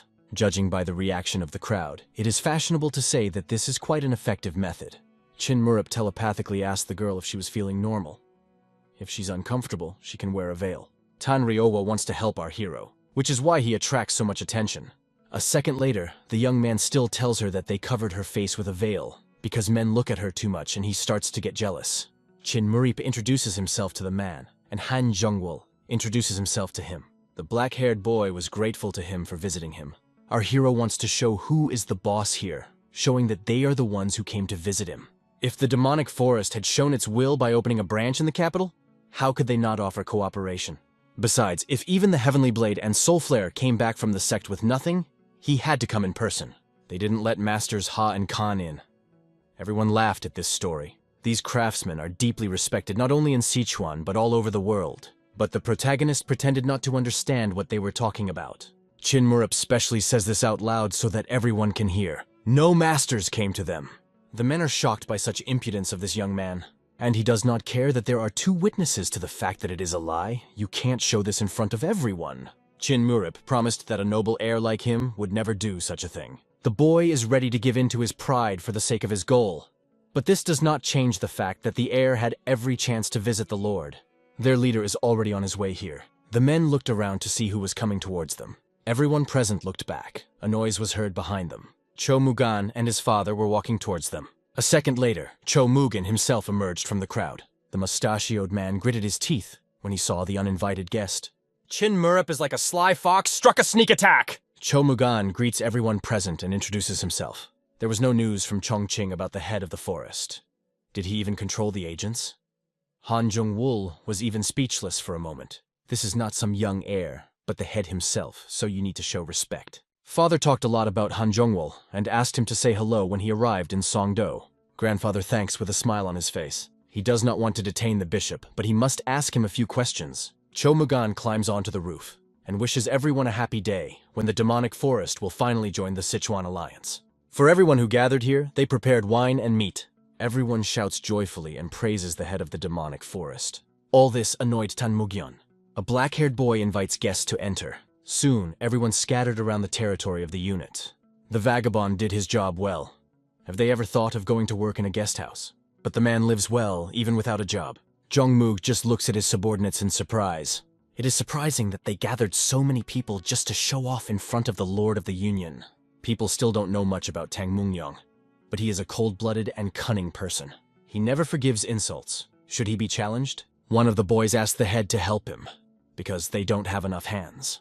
This young successor found employment even for the poor. He definitely knows how to get the most out of anyone. And so the men sat down at the table and poured themselves some tea. Can they consider that the bishop's presence here means acceptance of all the conditions mentioned in the letter? But if they refuse, then the question of joining the union has never been and never will be. But they gathered so many people and proudly announced that they were going to join the Sichuan Union. Was it in vain? The demonic forest is trying to regain its former glory at the expense of small and medium factions. It makes no sense for them to create unnecessary inconvenience by trying to hide their true intentions. But everything is not as the advisor says. Instead of avenging past grievances, one should focus on how to use the demonic forest. Isn't this one of the obligations of the Lord of the Union? He is really an unusual person. It seems that the game is not in favor of the advisor today. He seems to have underestimated the heir. He thought that Chin Murup was just an ordinary intelligent fox, but it seems that he is a real young tiger. Everything was decided before their arrival, so the man wants to conduct negotiations as soon as possible. They will accept all the conditions of the demonic forest that are written in the letter. A new final will be created in the Union, the head of which will be Master Hassan. Under the rule of the Cloud Dragon Pavilion, the Iron Blade and Black Soul units will pass. Since technically Murip has not reached the pinnacle of mastery, he cannot claim a position for himself. The head of Urim can defend his position, especially taking into account the fact that he will have personnel management at his disposal. So it makes more sense to send Murip into battle. Han Junwol would like to make one suggestion. He would like to put the Golden Tiger squad under the control of the Cloud Dragon Pavilion. Then Murip could use this chance to make friends with his peers. The Golden Tiger wants to use them to secretly conduct intelligence in the Cloud Dragon. In a union, it is difficult to hide from prying eyes. It is better to leave part of the information on the surface. Then our hero will be able to reveal the weak points of the enemy and hit them precisely. If the Cloud Dragon Pavilion is in charge of all personnel matters, no one should interfere with the movement of the squad. Some time passes and the men are going to go back. All this commotion in Sojan seems to have played into their hands quite a bit, so who would have thought that Blood Squad could be useful too? Creating the Cloud Dragon Pavilion is a great success. Cho Mugang had heard that Tang Mugyong was a very cunning and intelligent person. Did they do the right thing by provoking him? Difficult opponents force people to deepen their knowledge and learn from mistakes. Han Zhongwol was very indignant because he had never been humiliated like this before in front of other people. For the first time after he became the head of the Union, he was put in such a humiliating position. But the man assures him that the worse it is now, the sweeter it will be during victory. The man could not even think that the head of the demonic forest would also come here. He promises to pay Han Jungwol several times more for this disgrace. 3 days passed. Cho Mugan was about to go back to the forest. Cho Mugan says goodbye to them and drives back. The main character warmly looks at him. If the head of Urim becomes difficult, he can always turn to our hero for help. The head is already sitting in the cart. He asked his nephew to come to him. The mustachioed man turned his eyes away with excitement. The man looked at Tang Ryowa, who did not understand what had happened. The uncle reminded his nephew that the sooner he gets married, the better. A minute later, my uncle went home. The girl asked what her uncle told him, but the boy was not going to answer. The young man tells everyone to pack up, because they are going on a journey. Right now, they are going to the Union. The guy insists that the girl should leave too, because she promised to protect him. A light blush appeared on the pike from such a piercing gaze of the boy. After a second, she says she will follow him anywhere. Yu Deha and Head Warem look after them. Chin Murup knew that the girl would go with him. The guy reminds that Tan Ryowa has to protect the peace in Marima, right? The girl asks to be called Yuf in front of strangers, but there is no one there. Suddenly the girl felt someone's presence and immediately began to take out her sword for protection. There are not many people in Marima who are able to sneak up on her unnoticed, but this unknown person is definitely a master of his craft. Chin Murup tells the unknown man not to hide, because the girl has already noticed him anyway. It was Seo Jin Huan who greeted his master. The girl was able to feel the dark soul of the shadow demon at such a distance. The boy could not understand how she managed it. Our hero introduced them. This unknown person is his friend. Now they will see each other quite often. The girl's name was very familiar to the boy. Is this the same beautiful flower girl? Yes, it's her, daughter of the divine dragon. Hearing about this, the fair-haired young man was not jokingly angry. He didn't understand why a girl like her was standing next to him. It's simple. She likes the main character. She even promised to protect him. The girl hit him on the head for such words. Therefore, he asks them to become friends, because they have a long way ahead of them. They greet each other properly. A second later, the blonde young man hands the heir some kind of blue notebook. He finished the investigation. All the events of the world of martial arts and vices of warriors are collected here. During the investigation, the boy noticed something strange and wrote about it on the last page. They have prepared a storage facility in northern Jongdomen and will take turns guarding there with the master's permission. In this situation, security is not urgently needed, but these people will be able to cross the borders of the Sichuan Union undetected. One person for protection will be quite enough. A second later, Seo Jinhuan disappeared. Tang Ryohua was naturally frightened by such an unexpected appearance. How could he deceive her perception? It is the dark soul of a shadow demon. It seems that the girl has already heard about it. Chin Murup told her not to worry, because he definitely wouldn't consider her an enemy. The next day, everyone was ready to go to the Union. Right now, they were heading into enemy territory. We must be vigilant. With the information about the arrival of the demonic forest in the Sichuan Union, a commotion began. Chin Murup was in the center of attention. Added to the gossip were unconfirmed words that our hero had destroyed Sura of the Bloody Sky. It is logical that he immediately attracted attention. Breathing is completely different here. Many tall buildings around. The main character perfectly felt all the eyes on him. He was fed up with it. The young girls nicknamed him the Jade Dragon. Our hero has nothing against it, but the young soldiers of the Union call the boy quite differently. They call him the Mad Dragon. This made the young man laugh. They greet Master Hassan. The iron blade is lined up in front of the guests and welcomes them. The man was embarrassed by such attention. They are going to take him to the Cloud Dragon Pavilion. So they met again. This large structure is called the Main Wooden Estate. This building looks down on the whole of Sichuan. To regain its former grandeur, it needs to be much bigger. It seems that if you stretch out your hand, you will reach the top. But this is not the case at all. The gray-haired man is a little embarrassed when he is called the commander. The Golden Tiger Squad had already gathered in the Cloud Dragon Pavilion. The fact that they do not go to the commander is a demonstrable disregard for Hassan. After a second, they started to laugh when they realized that someone was calling this unit Pride. The warriors look at them strangely as they start laughing. No one understands the reason for laughter. They once had a proud history, a 3-story pavilion and buildings probably for housing. All this time, while they were walking to the pavilion, the squad never once appeared to them. But no provocations of young masters could shake the determination of an experienced man. Golden Tigers seem to think too highly of themselves. It will clearly not be easy to cope with these children. Fortunately, the head of the forest gave him something good. The man put him in charge of the staff. Solidarity is clearly not in the first place for the young Golden Tigers. They are going to start with bloody changes. The deputy looks at them in fear at this time. At this time, the boys from the Golden Tiger are worried that something will happen to them because they did not go to the meeting with the commander. Some of the young men understood that they were not acting very ethically. Tang Junho said that if anyone wanted to leave, they could do so. He looks very serious. He was in charge here, so all the soldiers immediately closed their mouths. The 2 boys are going to go and rest in silence. These fools do not even understand that a piece of bread is being taken from them. Suddenly, someone called Hyung. In front of him stood Master Dan Yu himself. He did not understand why the boy had become so kind to him, because only recently he had humiliated him. Once, Dan Wu visited Marima, and already behaves like an important and noble young man. The elder and the deputy are not there, so he offers the boy to lead the squad and go after them. Such impudence made the boy's jaw drop. Dan Wu joined the squad recently, and probably still doesn't know much. Didn't he hear what happened to the bishop in Sondo? Until the situation becomes clearer, they will stay here. What's the point of controlling the demonic forest if they have now joined the Sichuan alliance? Moreover, people here do not know about a person named Chin Murip. Only Dan Wu could see his face. Dan Wu advises not to cross the path of the demonic forest heir. But the stubborn boy was not going to listen to his ally. A second later, the boy heads for the door. In a commanding tone, he told the boy not to call him Hyung anymore. For him, he is the commander. After that, he opens the door and goes away. Dan Wu perfectly understands that this is his karma, and he cannot blame the boy. The young man understands that it is wrong to stay here, but he does not have the courage to leave himself. Now he finally sees that he has not put in anything, and unfortunately, no matter how hard he tried, he couldn't change that. He will not be able to change anything in this city. A mustachioed man, an advisor to the Tang clan, enters the pavilion. The boy explained that some time ago, the warriors of the demonic forest entered the Cloud Dragon Pavilion. The man offers the boy to sit down and drink tea. The man admits that it was always unpleasant when new people appear in the family. Comrades from the Golden Tiger are also probably confused. Rumors reached him that the detachment refused to go to the new commander. This is quite a special effect.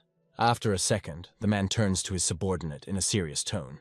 In order to survive in this brutal world of martial arts, they must hold on to each other. This mustachioed man is a real idol for a young man. If something happens to him, he can always come to the counselor. The process of joining the demonic forest to the Union was quite fast. The Lord Commander quickly looked into the inner workings of the Cloud Dragon Pavilion and allocated temporary quarters. The commander went to collect the seal. There are rumors that he is going to reorganize the troops. He is going to single out 25 people from the Black Soul. Yuk Kun Myung had just recently talked about this with Elder Yuk of the Iron Blade. Unexpectedly, the main character's voice was heard behind him. The black-haired boy had already been told about everything. He is grateful to the boy, but he missed one important point. He needs 25 Golden Tiger men. Does he think these young men will obey him even after ignoring the commander? This is what confuses the main character. Perhaps these bastards should be given a good beating for such disrespect. Kun Mian laughed heartily. But when it reached him that Chin Murip was not joking, he fell into a stupor. It was a mistake to entrust the Golden Tiger squad to the Cloud Dragon Pavilion. He doesn't need the best. Parubok wants the weakest people from the Golden Tigers. The boy thinks who fits these criteria. The young man understood what our hero was going to do. He will prepare everything in the best way. A second later, the black boy is about to walk away. Suddenly, Kunmian calls him by name. He thanks him for joining them. The old man sighs and looks away. At this time, Dan Wu, in complete solitude, is standing in front of the door. Having met with the commander, the young man will become a traitor to the Golden Tiger, and everyone will look down on him. He decided to guess on the flower whether he should go to the meeting. But unexpectedly, behind him appeared his greatest fear. Chin Murip. Dan Wu instantly jumped away from him. He was so scared of our hero that he could not stand on his feet and fell to the ground. The young man told him to calm down. He is not going to do anything with him. Dan Wu said that he had recently joined the Golden Tiger. Chin Murip thought that Dan Wu had come to him to ask for money for treatment. But it turns out the young man wanted to join our hero's personal squad. He longs for change. Thinking about the third prince, Chin Murip involuntarily remembered his service in the Golden Lion Ward. Then, thinking that he appeared to apologize, the hero made it clear that time had been missed. The excitement was clearly heard in the third prince's voice as he revealed the true purpose of his visit. His desire to join the elite personal unit commanded by Chin Murip, which came as a surprise to everyone present. The surprise on the hero's face made the young man remember the memorial letter left when he left the Golden Martial Arts clan. Chin Murip masterfully portrayed forgetfulness, although every word of that message still echoed in his memory. In the depths of his soul, he was filled with joy at the realization that his old friend was finally on the path to true adulthood, and he was right in this decision, although it was still too early to admit it openly. The memories of Hachkon did not let him go for a moment, especially those wise words about the essence of true maturity, which now took on a new, deeper meaning in the context of the events taking place. His persistent desire to join the ranks of the detachment was dictated by a sincere desire to change, to surpass himself, despite the fact that at first this path seemed vague and uncertain. Chin Murip observed with a smile that if the boy had come only to repeat the bitter experience of the past defeat, then even that was better than returning to the former, devoid of the purpose of life. Having made the decision to include a new recruit in his personal unit, the hero was perfectly aware that a single confrontation with strict training and strict rules could prove to be an overwhelming test. According to his instructions, Yuk Kunman, the Iron Blade foreman who was stationed at the command headquarters, was to be approached to help select 24 worthy warriors for the new team. Their parting was accompanied by a deep bow from the boy, sincere thanks to the heir, and a firm promise to make every effort to form a team of real warriors. The action moved to the underground training hall of the Golden Tiger Squad, where at this time the tireless Jean Solon was honing her skills, immersed in intense training. Discussing the recent arrival of emissaries from the demonic forest, she strongly convinced the foreman of the need to be sent there immediately, stressing the critical importance of the matter. The heir, wiping the drops of sweat from his forehead with a careless gesture, showed a surprising indifference to the situation, which caused confusion among those present in the training hall. Jin Solan's astonishment was boundless. How could a person of this status, the first in the list of the 8 young martial arts masters of Sichuan, whose name thundered throughout the province, show such obvious indifference? The girl tried to dissuade Tang Chun from deciding to become the head of the squad, but he only wanted to continue fighting. Disappointed by his behavior, she realized she didn't want to continue talking to someone who was interested in nothing but martial arts, and left. The boy then sat down in a meditative posture, concentrating his strength, knowing that soon, if he continued training, he would be able to surpass his opponent. Walking down the long corridors, Jean Solon was unhappy with the situation with the new command. Both the foreman and her sergeant were in a strange state. Although she found out about the arrival of the command too late, it did not release her from responsibility. She was so engrossed in helping the foreman that she forgot about managing the squad. Soon she gathered all the soldiers, and the speaker announced the presence of all the platoon commanders. Jean Solon initially apologized for the late notification, but offered to go to greet the new Lord Commander anyway. However, the head of the 6th platoon doubted the need for this. The head of the 4th platoon held the same opinion, believing that if they were not called, then there was no point in going alone. Jean Solon noticed the extremely negative mood of both commanders, as if they were covering for someone. She suspected the possible creation of her own group behind her and the elders' back. Left with no choice, Jean Solon decided to go alone, with only 3 commanders following her.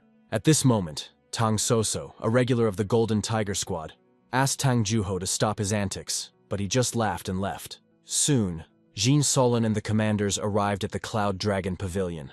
Chin Murup clearly did not understand the reasons for their visit, and the girl, bowing, explained that they had come, albeit belatedly, to greet the new commander. The hero was surprised that the girl had come forward to meet the people of the demonic forest in person, while they had collectively decided to ignore the new commander.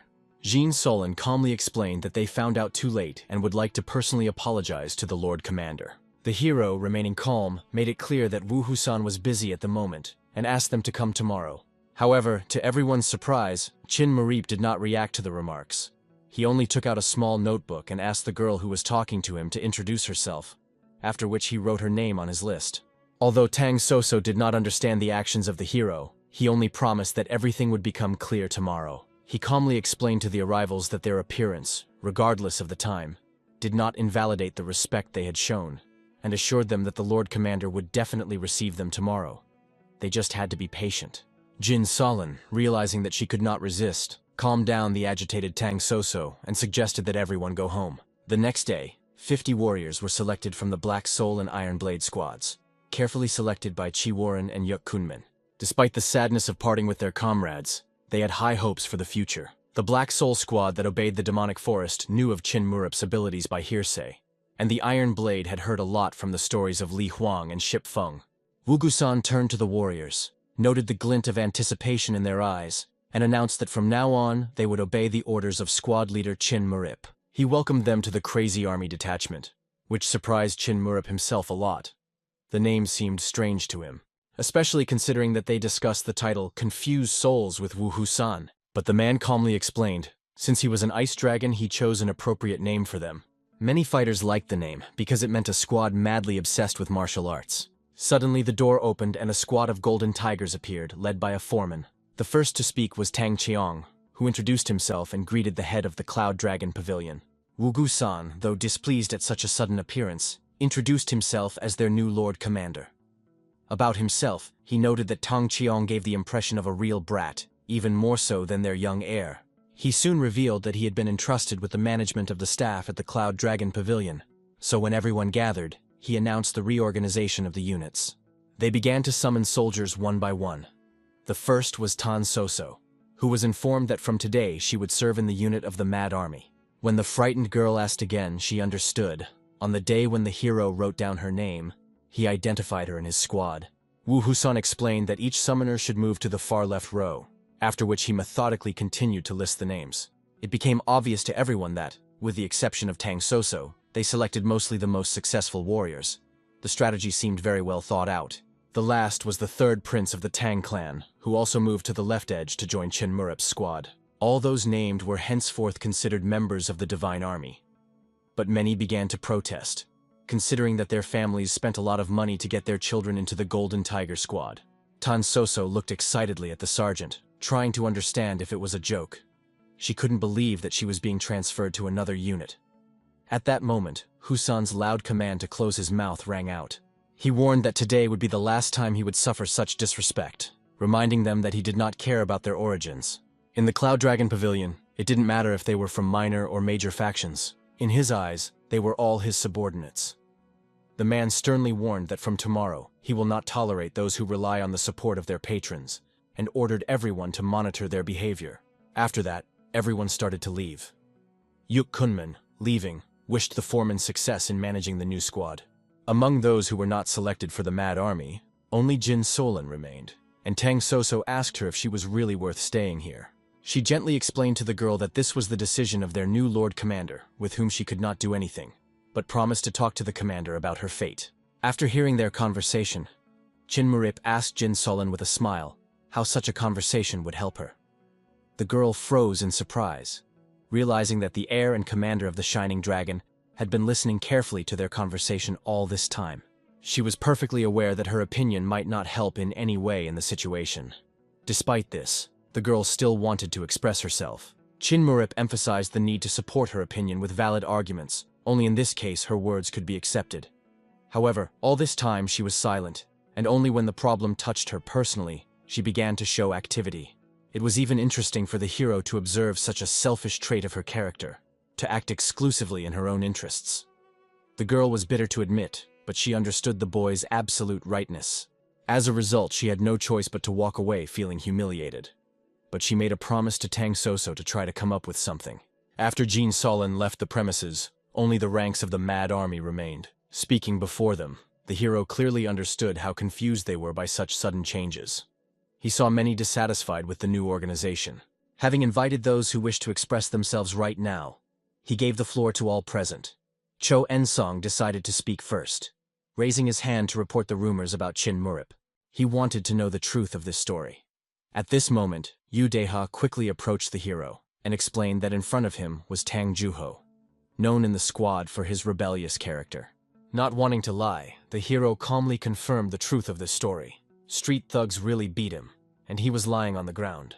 After this admission, Cho En-seong stated that they couldn't trust a commander who couldn't even protect himself from some stray scum. He insisted that the post of foreman should go to him. Many shared his opinion, believing that no one would want to follow an elder who was weaker than themselves. Deciding to take advantage of this situation, Chin Murip asked Cho En-song if he would follow him if he could prove his abilities. However, this only amused the boy. He thought it was stupid that the hero was trying to prove something when his abilities were not enough to even defend against a minor attack. In response, the hero offered a deal. The one who can defeat him in a duel will take the position of foreman of the crazy army. Tang Soso couldn't even believe that they were seriously given such a chance. Chin Murip was indeed serious, asking only one thing: that the warriors promise to obey his orders without question in case of defeat. Everyone declared their readiness, which was quite satisfactory to Chin Murip. After everyone had given the necessary promises, the hero asked who would be the first to oppose him. Tang Soso called out, but the third prince stopped the girl, explaining that Chin Murip is actually very dangerous, and if she annoys him, he can pay with his life. But she calmly noticed that it was the prince who was annoying her so far, and she could come to an understanding with him even before Chin Murip would. At that moment, Cho En-song from the traditional clan volunteered to fight. Tang Soso was extremely unhappy with the third heir because she lost her chance because of him. But the boy asked her not to interfere, because as soon as she understood the true abilities of her opponent, she would be grateful to him for these warnings. When the spy approached, he attached special importance to the fact that a girl was talking to Chin Murip. Everyone believes that subordinates simply whisper to him advice for the upcoming battle. In fact, at that moment, the girl was explaining that despite all the arrogance of Cho En-seong, you can't kill him under any circumstances. However, the hero was not going to do anything like that. Yu Deha joined the conversation, who was aware of Cho En-seong's eccentric nature, but also noted his outstanding swordsmanship skills. At least that was the description that everyone wanted to make sure was true. The hero resolutely entered the arena in order to properly assess the quality of education at the Golden Tiger School. Tang Rehua, watching from the side, understood that the heir had been fighting more than anyone else lately. His abilities were not inferior to her father's, as he had immense inner strength. This is the energy that promotes rapid progress in the study of martial arts. Although it seems simple in words, in practice it was very difficult to reach this level. However, the heir quickly corrected all shortcomings and never repeated the same mistakes twice. His advanced death-bringing sword technique had become incredibly accurate. An ordinary late learner would never have coped with something like this, let alone on his own. She was well aware that the person in front of Cho En-seong was literally one of the top 10 masters in the world, and she was curious to see how long her opponent would last. Cho En-seong immediately attacked the hero with a surprise attack, but the hero only noticed that the surprise attack was not worth commenting on. Seeing how the boy easily dodged the attack, Tang Soso was amazed by his polished movements and could not understand how ordinary street vagrants could beat him. The guy tried to use a special technique of his clan, the ruthless sword of falling flowers, but the hero managed to easily reflect it. No one could believe their eyes. With every minute of the fight, the girl had more and more doubts. She did not understand how such a master could be defeated by simple thugs. Perhaps, she reasoned, these thugs were supposed to be equal to 7 or 10 of the best masters in the world. At this moment, the hero, already tired of inactivity, decided to use his crowning technique, the death-bringing sword of the life-taking ghost. A powerful stream of air directed the opponent's face. Tang Soso knew very well that Cho En-song would not be able to handle this attack at all. His sword was moving too slowly. The opponent tried to claim that the fight was not over yet, but Chin Murip knew that was not the case. Aiming his palm to strike his opponent, he observed with a sly and ominous smile that this was only the beginning, then continued his attack. Literally in a few seconds, it became obvious to everyone that Cho En-seong had suffered a crushing defeat. Although the opponent did not give up until the last, covering himself with his hands and receiving blows. He was struck by the incredible power of Chin Murup's blows, which penetrated to the bones. When Tang Juho refused to surrender, the hero used the wave-swimming death sword technique, followed by a decisive blow. This technique caused the enemy to fall to his knees. Watching the technique being used, Udeha noted that the power of the wave-floating death sword had increased significantly recently, and he was happy for his friend's success. The hero summoned those willing to continue the duel, but instead the warriors recognized him as their true leader, seeing his true strength. Observing the reaction of the warriors, Tang Rehua noticed a particular joy among the members of the Black Soul Squad, which was not surprising considering their master's victory over the representative of the traditional clan. He used the death-bringing sword technique, which was initially considered imperfect due to its lack of strength at its speed. However, in the fight we just saw, these shortcomings were eliminated. Many soldiers, having witnessed the greatness of their commander, realized the correctness of their decision to join the Mad Army. Meanwhile, Chin Murup, checking on Cho Ansong, asked him to stop playing dead, saying that he was just passed out, and asked for someone to help pick him up and take him away. At that moment, a frightened Tang Soso realized that if the heir hadn't stepped in and stopped her, she might have ended up at Cho Enseong's house. Remembering the death-bringing sword technique used, she ran it over and over in her mind. But she couldn't imagine how one could defend against such a powerful strike. The hero, wiping his sword, wondered if no one was going to take revenge for a fallen comrade, ironically noticing that the four major factions seemed to be cowards. Kwak Dojin of the Great Clan responded to this challenge, saying that if he lost, he would recognize the hero as the head of the squad. However, this fight also ended in a sudden defeat. Despite great enthusiasm, the boy did not last even 10 seconds. After him, two more warriors who did not want to put up with the humiliation of their comrades from the clan of the Great Ones came forward, but they too were quickly overthrown. They were joined by another member of the traditional clan, but none of them could withstand the 10 blows. Watching the defeat of the 5 Golden Tiger warriors, the girl understood the absurdity of further denying the obvious. This boy was Selenium, but in her opinion, the only one who really deserved a place among the 8 rising martial artists was their leader, Tang Chong. She believed that Chin Murup was no match for their master. For this reason, despite the shock of the Third Lord, she decided to start the fight. As the only commander chosen by the Mad Army, she understood that sometimes one had to fight, even knowing the inevitability of defeat, in order to protect the honor of her chief. The girl's first attack was carried out using an iron bead, but the hero parried it with ease, asking her to end her childhood. To his surprise, she managed to change the trajectory of the bead's flight with a light movement of her finger. Despite all the efforts of the enemy, the hero skillfully repelled each attack and persistently asked her not to feel his patience. She noted with a slight smile that she was just beginning her game. Tang Soso, displaying amazing skill, continued to attack the opponent with the iron bead, while the hero fought off all attempts to harm him with casual ease. The hero's superiority in every aspect of the match soon became apparent. Tired of the long confrontation, he abruptly interrupted the fight, advising the girl to collect her shiny toys and leave. Defeated, she fell to her knees, unable to believe what had happened. Chin Murup, remaining calm, philosophically remarked that many things in their world of martial arts seem incredible, but that is the nature of this harsh path. After such an impressive display of strength, there was no one willing to continue the competition. The hero regarded the general silence as a tacit recognition of his supremacy. The warriors, whose bodies were already badly damaged, clearly shared this opinion. Tan Soso, acknowledging the obvious, announced that the boy had undeniably proved himself right, and they were ready to recognize him as their leader. The third gentleman, who watched what was happening, did not hide his relief. Everything ended relatively safely, and no one was beaten to death, as happened to him before. At this moment, Chin Murup, addressing the fallen girl, decided to remind about the terms of their contract. His sly smile didn't bode well as he emphasized that victory meant their unconditional submission, and now disobeying the squad leader would have serious consequences. Demonstrating his authority, he ordered everyone to kneel. The third heir was the first to comply with this demand, who, bowing in obeisance, wisely judged that it was better to suffer a momentary humiliation than to incur the wrath of the new commander. Soon, all the members of the squad, wincing in pain and trying to stretch their stiff muscles, came to an unexpected conclusion. The rumors about Chin Murup really turned out to be misleading, and his appointment as the head of the squad was fully justified. Cho Anson was tormented by only one thought. Why did he get much more in the battle than others, although the punishment was determined to be the same for everyone? His body was in such excruciating pain that thoughts of death seemed like salvation. Watching what was happening, Tang Juho crossed his arms over his chest and noted with disdain the complete lack of self-respect shown by the soldiers who so meekly obeyed the new commander's orders. Cho Anson, maintaining his amazing composure in such a humiliating situation, objected, calling these words complete nonsense. But when he remembered that they were no longer in the Golden Tiger's pack, he decided that it was okay to show Tang Juho no more respect, and asked him to let them rest, as their bodies, worn out by the punishment, were already suffering enough. These words caused a new wave of indignation in the boy, although everyone perfectly understood the true situation.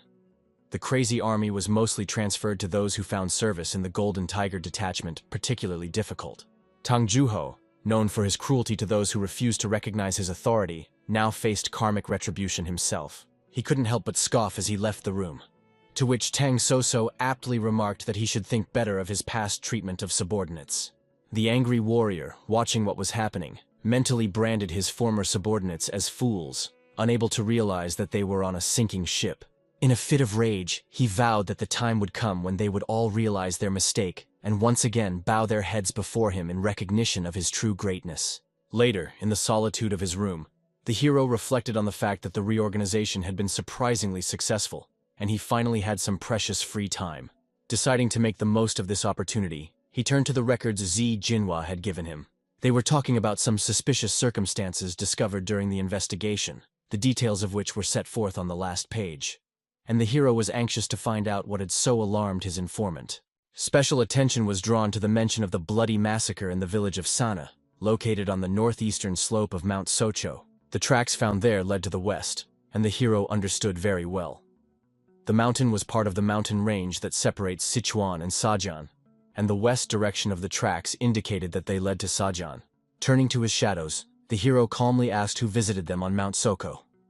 One of the men, respectfully addressing the gentleman, told about his accidental discovery. On his way to Songban County, he came across a mountain village littered with dozens of fresh corpses. Although the investigation of such events was not part of the orders received from Chin Murup, he could not let such a terrible sight go unheeded, and after examining the place, he discovered tracks leading to the west. Intrigued by this information, Chin Murup asked to be informed about the condition of the victims. The man reported that the dead had no traces of stab wounds, although it was not possible to determine the specific method of killing. The victims included bodies with their eyes gouged out, as well as multiple wounds to the chest, back, and legs, suggesting a chaotic, merciless attack by a killer who operated without any system. Rising from his seat, the hero realized the complexity of the situation and, handing over the notebook, instructed the man to deliver it to Chokmuge to Sondo. At the same time, somewhere far away, other men, unaware of the impending events, were enjoying a quiet life, and one of them was pleased to note that he could never have dreamed of such a joy as the opportunity to enjoy a bath. Suddenly, a strange detail caught his attention. There was a note on the table, which he definitely had not left there before. When he got closer and read the contents, he realized that it was about mysterious events in the village of Seine. The description of the bloody carnage with no signs of a cold weapon, and the tracks leading to Sajan made her nervous. She could only think of one sinister explanation for what was happening. The time perfectly coincided with the period of the appearance of terrible creatures devoid of consciousness. Ruthless creatures, capable only of obeying orders and killing everyone in their path. They were called soulless, and all the evidence pointed to the fact that this could be one of them. The result of the sinister experiments of the blood cult, about which there were many disturbing rumors. However, some details did not add up to a single picture. He couldn't understand why only one trace was found, because there must have been someone nearby giving orders to this entity. Moreover, the choice of time and place caused surprise. Why appear in Sanaa on the eve of war? And why was the village not completely destroyed after the attack, but clear traces remained? A suspicion crept in that something might not have gone according to plan during the experiment. However, he quickly brushed himself off, deciding not to delve too deeply into the construction of theories. Without enough facts, it was not worth creating overly complicated riddles. To begin with, he methodically wrote down all the known information in order to systematize the available data. After that, Chokmuga went to his assistant, who, upon his appearance, hastily closed the book with very frivolous pictures, so much so that he even had a nosebleed. Despite this awkward scene, the man simply handed the boy a letter with instructions to deliver it to the heir. The assistant, glad that his admiration had not become a subject of discussion, hastily fled. After some time, having covered a considerable distance, the man finally reached the majestic gate of the Sichuan Union. He was immediately stopped at the entrance by a watchful guard, dressed in traditional guard armor. The guard, fulfilling his duties, demanded from the one who arrived to name himself and explain the purpose of the visit. The young man, keeping his composure, introduced himself as Don Choge and explained the purpose of his visit. He arrived at 10:10 with an important message for the heir of the demonic forest. The law enforcement officer, true to protocol, refused immediate passage. The sudden appearance of the advisor at the gate changed the usual course of events. His sudden interest in what was happening caused both the guard and the messenger to lose their usual confidence for a moment. Exuding benevolence, the counselor inquired as to the reason for the delay. The boy hurried to explain the situation, adding that the guard was going to report his arrival at the Cloud Dragon Pavilion. The advisor, dressed in luxurious clothes, did not listen to the explanations, took a step forward and, introducing himself, offered his help in delivering the letter to the young heir, assuring his reliability. The guard's surprise at the high official's unusual helpfulness was obvious. The advisor, noticing the guard's confusion, confidently explained that the support of the allies was his primary duty. Don Choge, after carefully considering the situation, came to a reassuring conclusion. A truly important message would never be entrusted to a simple courier. This thought convinced him to hand over the book to the advisor with sincere thanks. Secluded in a cozy corner of the pavilion, the advisor, satisfied with his entrepreneurship, could not overcome the growing interest in the received book. He was filled with desire to know its contents. With particular interest, he looked at the unsealed book, which seemed to be begging to be read by itself. Thoughts of urgent information for the heir only increased his ardent curiosity. After opening the book, the advisor experienced a real shock. His eyes widened in surprise, his jaw dropped, and his face turned pale as a canvas. His usual self-control left him in an instant. Meanwhile, the messenger, continuing on his way, realized a terrible mistake. He did not hand the advisor an important letter, but a personal collection of frivolous images. The bitterness of the loss was aggravated by the fact that half remained unreviewed. Returning to the gate at double speed, the excited messenger turned to the still surprised guard, insisting that he contact someone from the Cloud Dragon Pavilion urgently.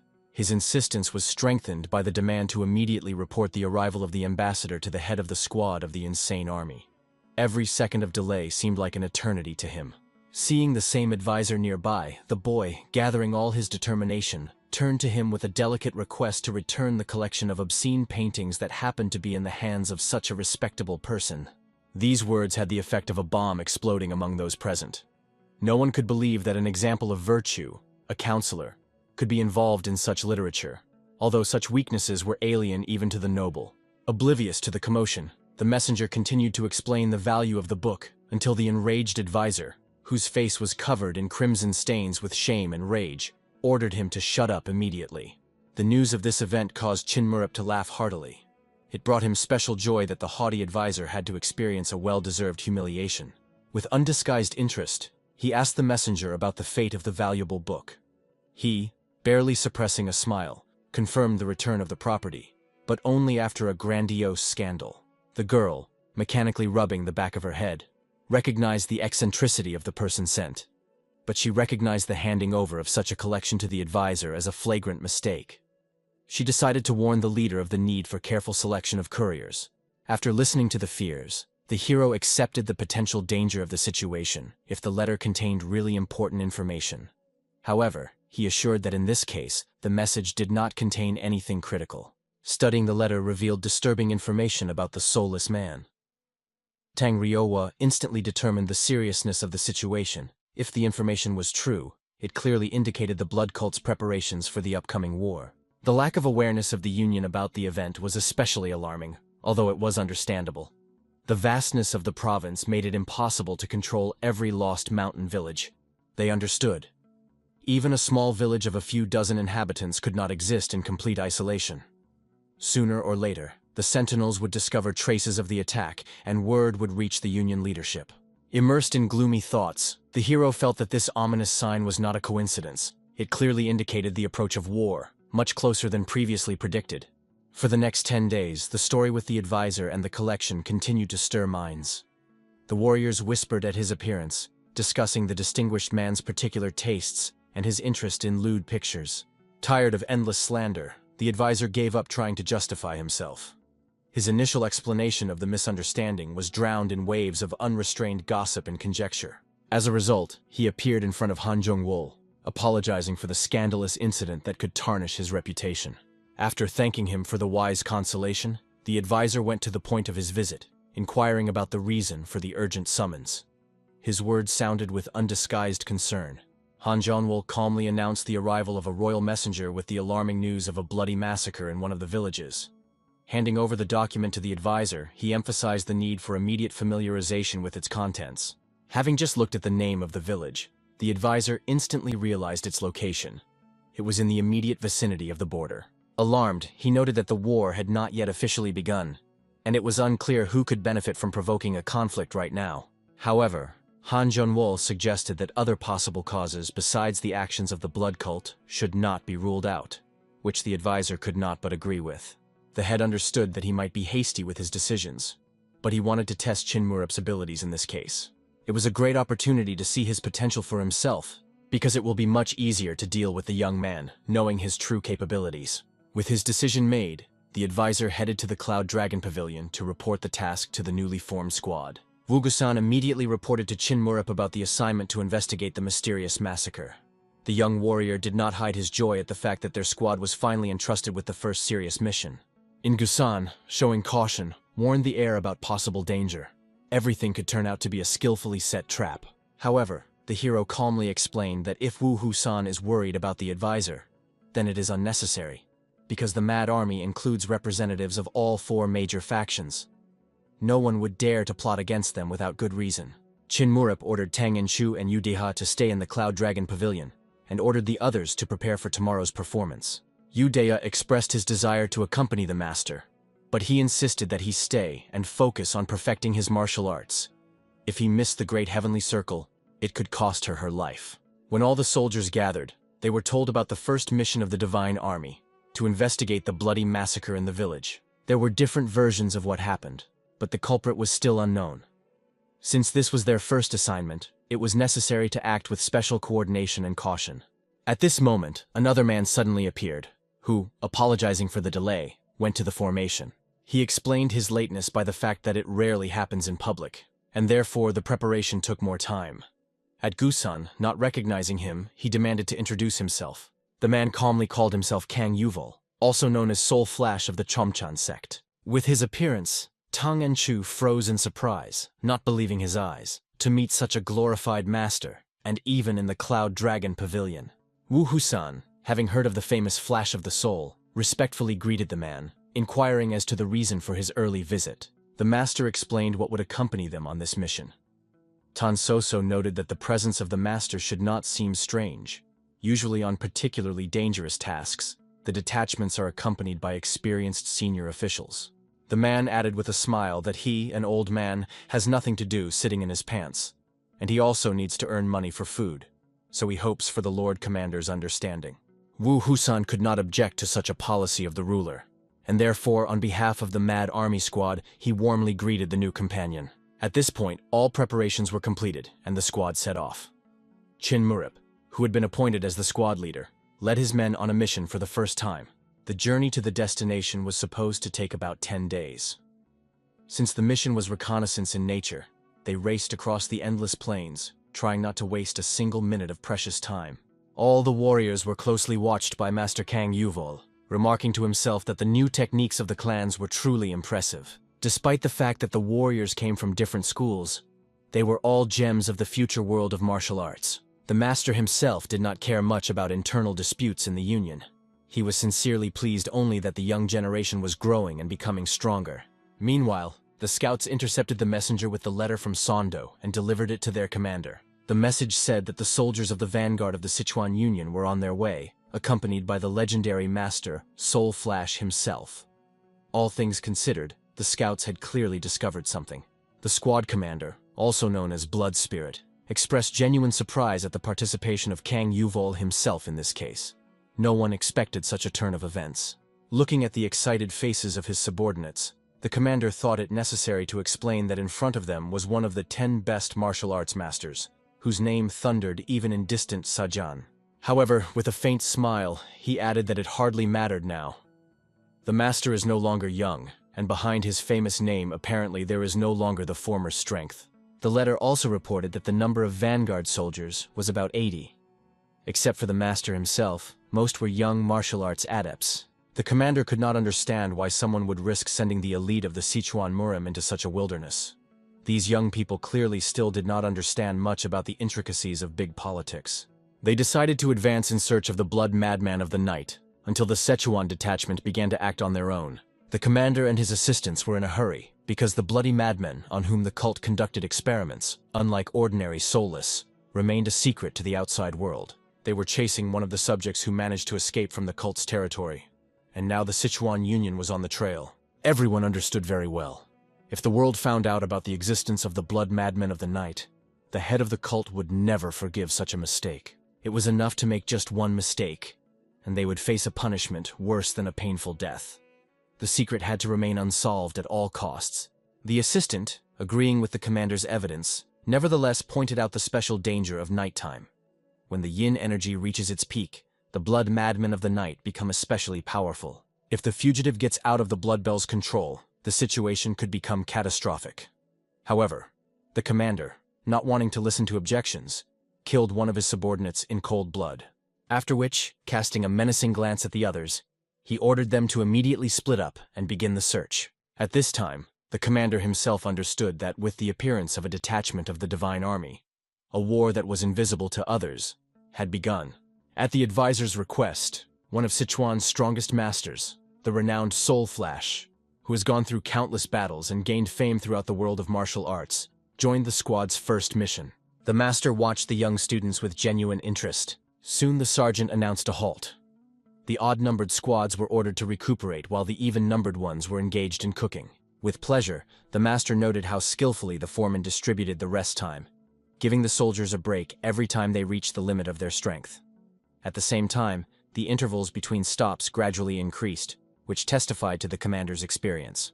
The warrior even began to mentally compare Qin Murup to the legendary Tang Cheon of the Golden Lion clan. Although it was difficult to match them in terms of martial arts, as a leader, Qin Murup exceeded all expectations. Noticing the thoughtfulness of the master, the hero respectfully offered him a cup of hot tea, offering to warm himself on this cold night. When the camp meal was ready, the soldiers sat down around the fire. The hero was silently watching what was happening, when Tan Rewa unexpectedly approached him, inquiring about his occupation.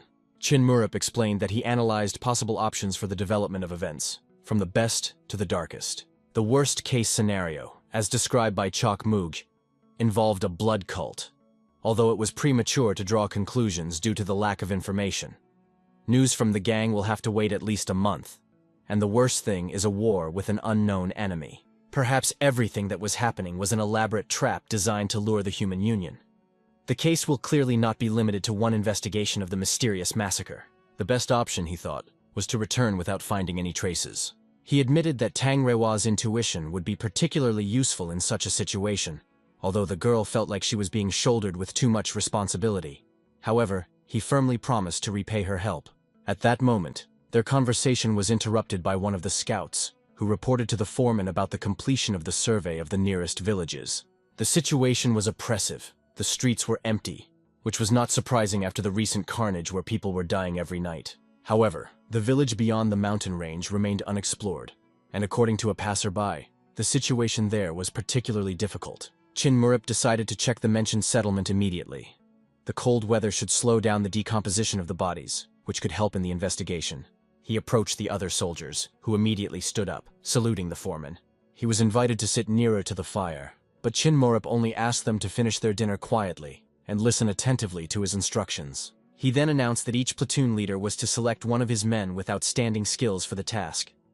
These chosen warriors will have to follow him, and they will have to move mainly during the day.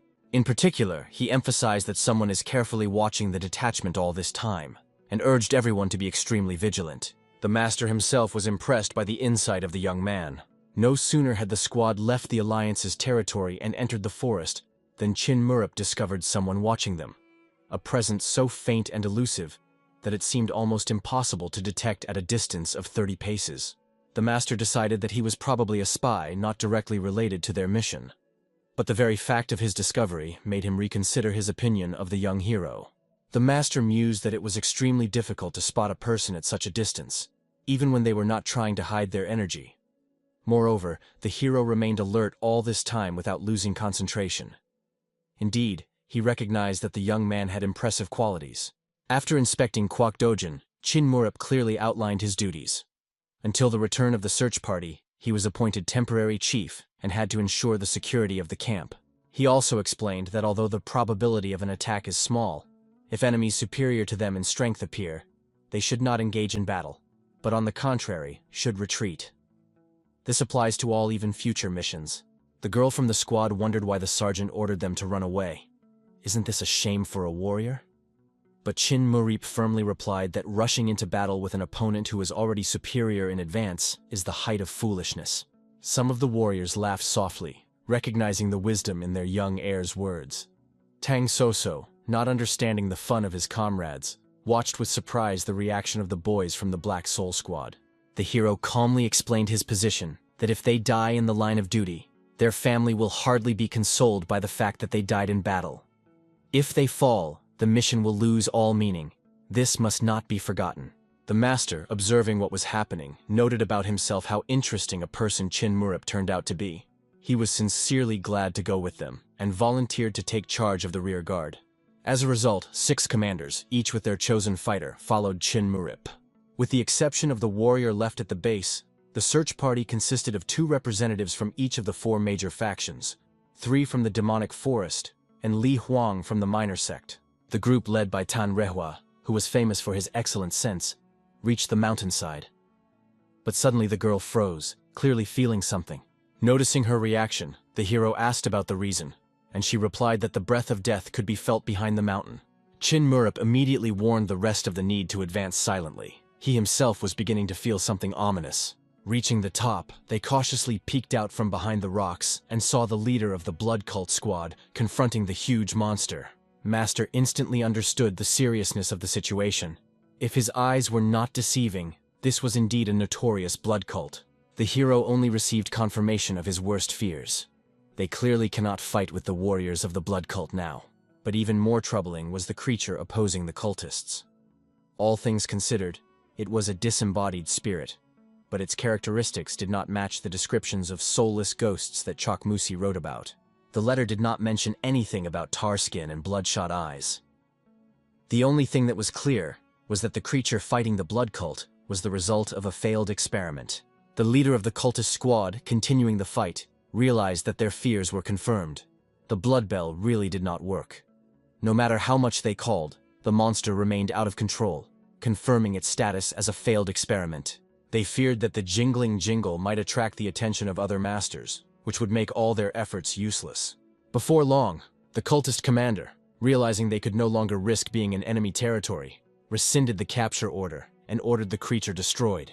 The warriors began to set up a defensive formation, preparing for the worst-case scenario, should the monster get completely out of control. Watching the opponent build, Chin Murup realized that the cultists were not going to back down. Apparently, this disembodied spirit kept some important secret, and it was very interesting to watch the warriors try to deal with it. After many unsuccessful capture attempts, the squad leader began to attack the creature without regard for the lives of his soldiers. All observers were amazed by the brutality of the method. To attack a monster without caring about the lives of its soldiers seemed terrible. It was terrifying to see how dispassionately the cultists obeyed such a ruthless order. The hero understood that although the disembodied spirit was a serious opponent, such sacrifices must have a valid justification. He suggested that the monster could be a secret weapon, the existence of which the cult sought to keep secret at all costs. However, at a critical moment, the monster managed to break out of the defensive formation and began to scatter the soldiers who tried to bind him in all directions with terrible force. The members of the Divine Army Squad who watched this carnage were horrified to realize that the blood cult had created a truly monstrous creature over which they had finally lost control. Even by the most modest calculations, his strength exceeded that of the elders of the 4 major factions. To meet a madman of this level was truly amazing. But Chin Murup's behavior seemed even more amazing. Despite the fact that all his subordinates were hiding behind him in fear, the young commander maintained an amazing composure, as if what was happening around him did not cause him any fear. Turning to the master, he inquired about the possibility of intervening in the battle. The question should have been asked differently, whether they are even capable of opposing such an enemy.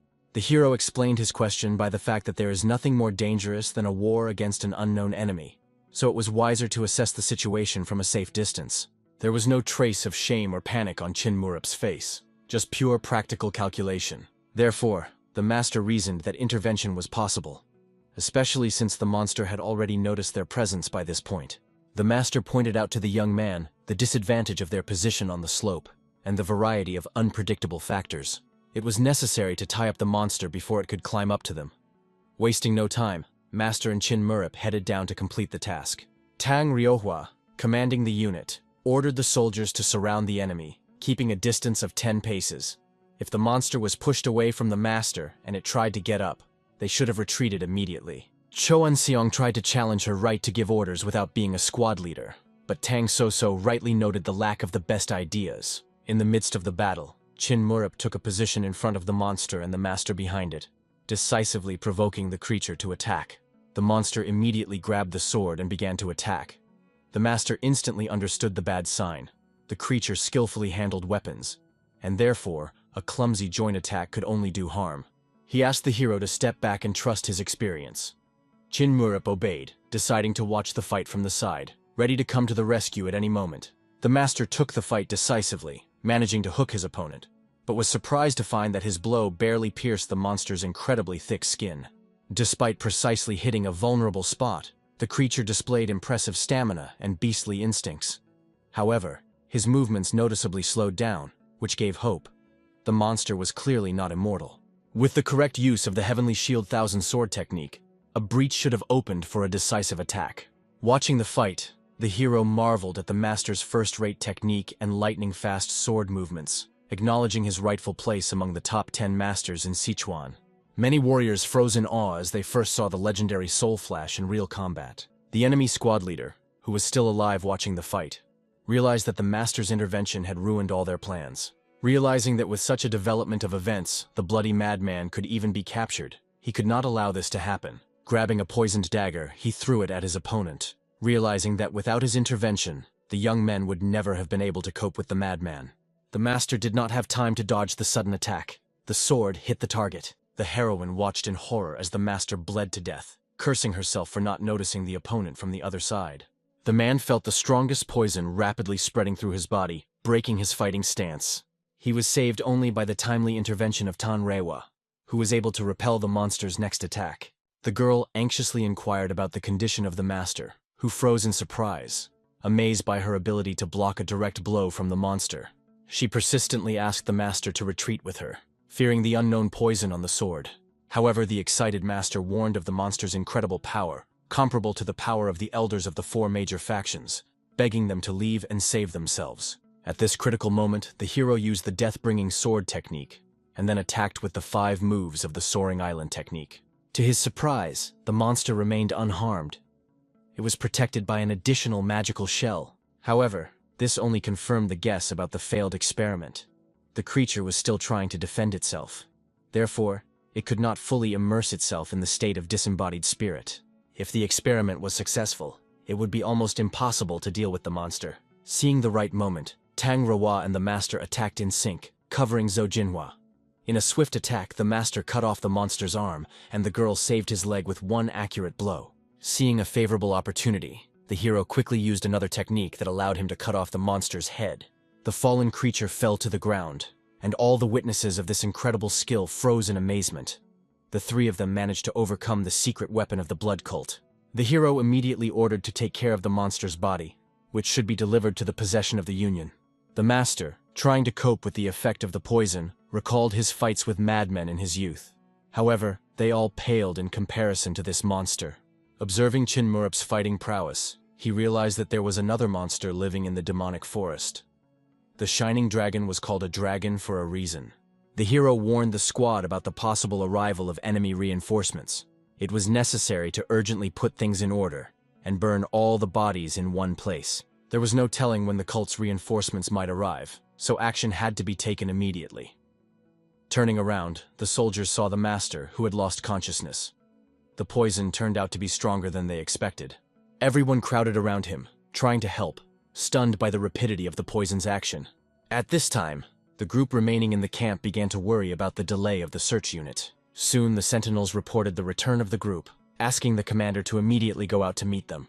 The reason for the haste became clear when the members of the squad appeared, carrying the severely wounded master on their backs. Tang Soso reacted instantly, ordering a clean cloth and hot water to be prepared. The hero approached Kwak Dojin to find out about the situation at the camp during their absence. After reporting on the stable situation, he briefly described what had happened. The battle with the blood cultist, the injury of the master with the poison sword, and the threat of enemy reinforcements arriving. He instructed the boy to take care of the preparations for the urgent closing of the camp, while he himself checked the master's condition. The atmosphere in the camp has noticeably changed. Even among the platoon commanders, tension was felt. The boy, noticing the unusual behavior of his comrades, inquired about the reason for their condition. They all looked as if they had seen a ghost. It was calmly explained to him that meeting a ghost would be better than facing such a monster. Everyone was aware that they were involved in something much more serious than initially expected. Not far from the master was Tang Reihua, who was watching the work of 2 healers from the Tang clan. She understood how lucky the master was that these 2 knew each other well in poisons. Chin Murup soon approached, inquiring about the condition of the wounded man. The girl reported no change. The Tang clan healers were still taking his life. Tang Soso, angrily hitting the boy who couldn't figure out the poison on the head, explained the nature of corpse poison. It was a deadly compound extracted from corpses by releasing spiritual energy. Something like this is quite expected from a blood cult. They made several cuts in an attempt to stop the poison from spreading, but the infected blood must be removed to completely cleanse the body. A guy with basic medical knowledge offered his help, which Tan Soso accepted. However, there was a problem. Clearing the meridians required a huge amount of pure energy, which he did not have. Chin Murup, understanding the criticality of the situation, volunteered to help, realizing the need for immediate action. When the boy began to release energy, everyone present was surprised to see the manifestation of the sun's heat. The astonishment was heightened by the fact that in the recent battle, Chin Murup had demonstrated mastery of heavenly yin. His body was full of the purest dark power. Now he was manifesting the purest yang energy, which seemed incredible. It was considered impossible for a person to have 2 opposite energies at the same time. Tang Reihua, approaching, warned the boy about the need to be careful not to damage the blood vessels. He, perfectly aware of the risk, assured of his competence. Stagnant, blood began to flow from the wound, requiring further cleaning. Tang Soso watched with admiration the skill of the elder, who masterfully neutralized the poison with the heat of the sun, without harming the blood vessels and only having a point effect on the poison. She was amazed at the level of training required to master such skills at such a young age. At the moment when the poison was finally removed from the body, Tang Soso was relieved to explain to the audience that they had done their best. Further treatment could now be entrusted to union healers. After everyone received well-deserved praise for the work done, the question arose about the master's condition. The girl said that, although the poison almost completely left his body, the body was in an extremely exhausted state after fighting the poison.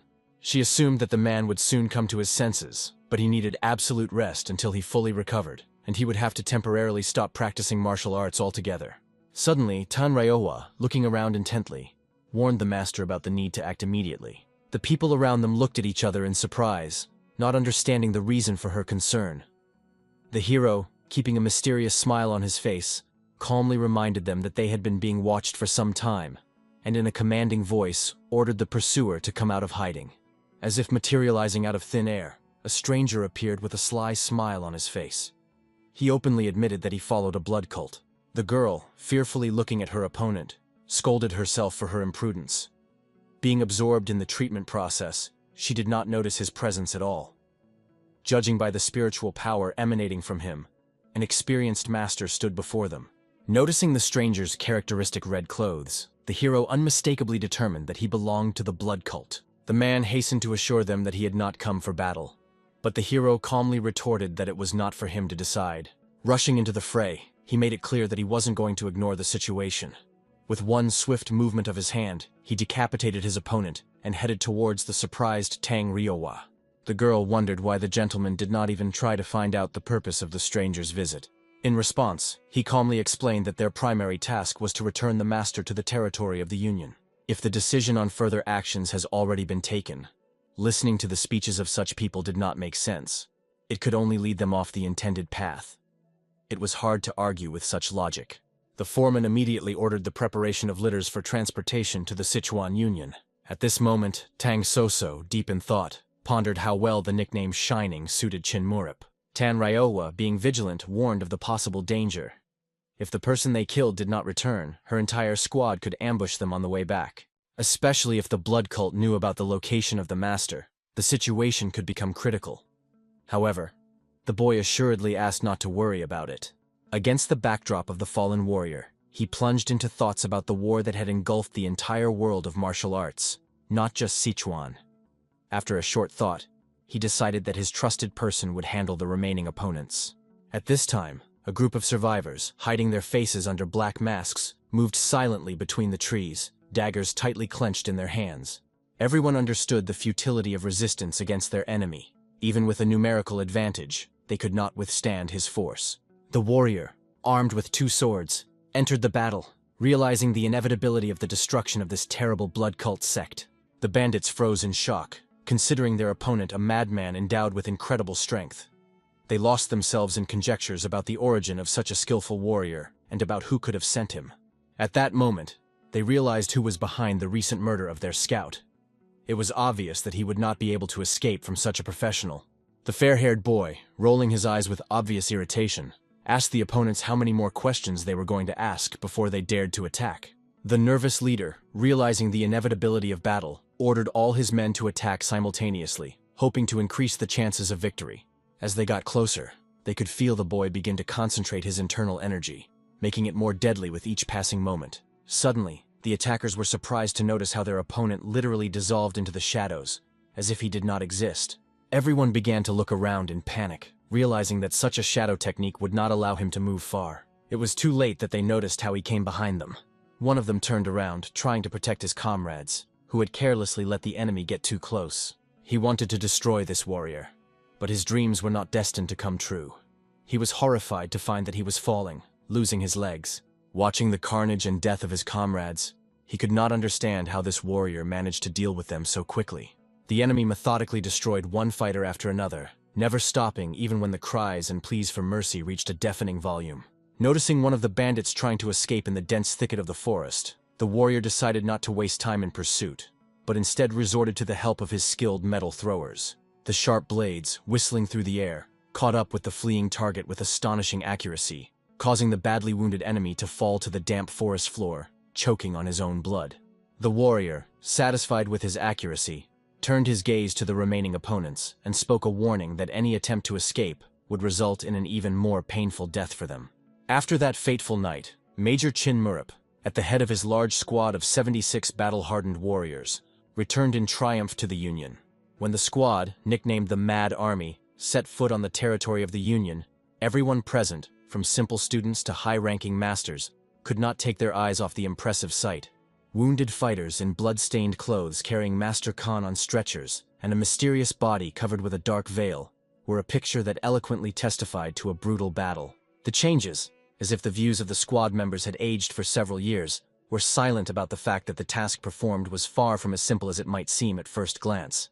Even an experienced elder, observing the returned warriors, understood that this young but already battle-hardened group had demonstrated something truly extraordinary. Speaking in front of his squad, the commander sincerely thanked each soldier for the flawless performance of the most difficult task and graciously released them to a well-deserved rest.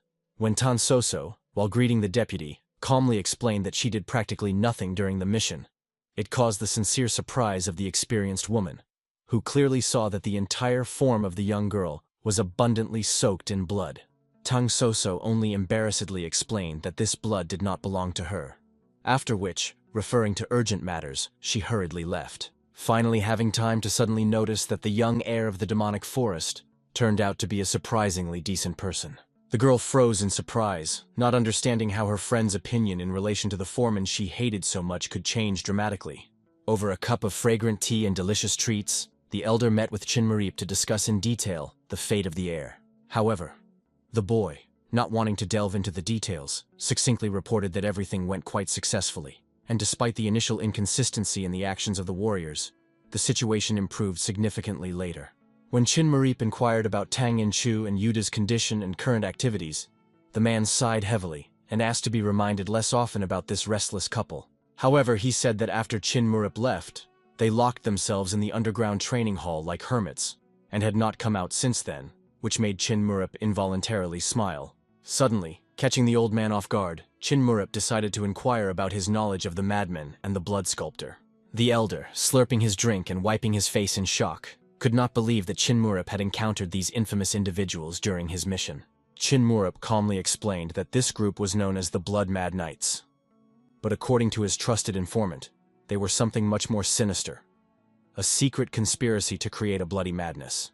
Deep in thought about this name, the old man realized that it was not the first time that it had reached his ears, recalling the ancient records in the demonic forest library. Ugu-san, plunging into the memories of his youth, noted the rarity of documentary evidence of insanity, which was then considered only a theory.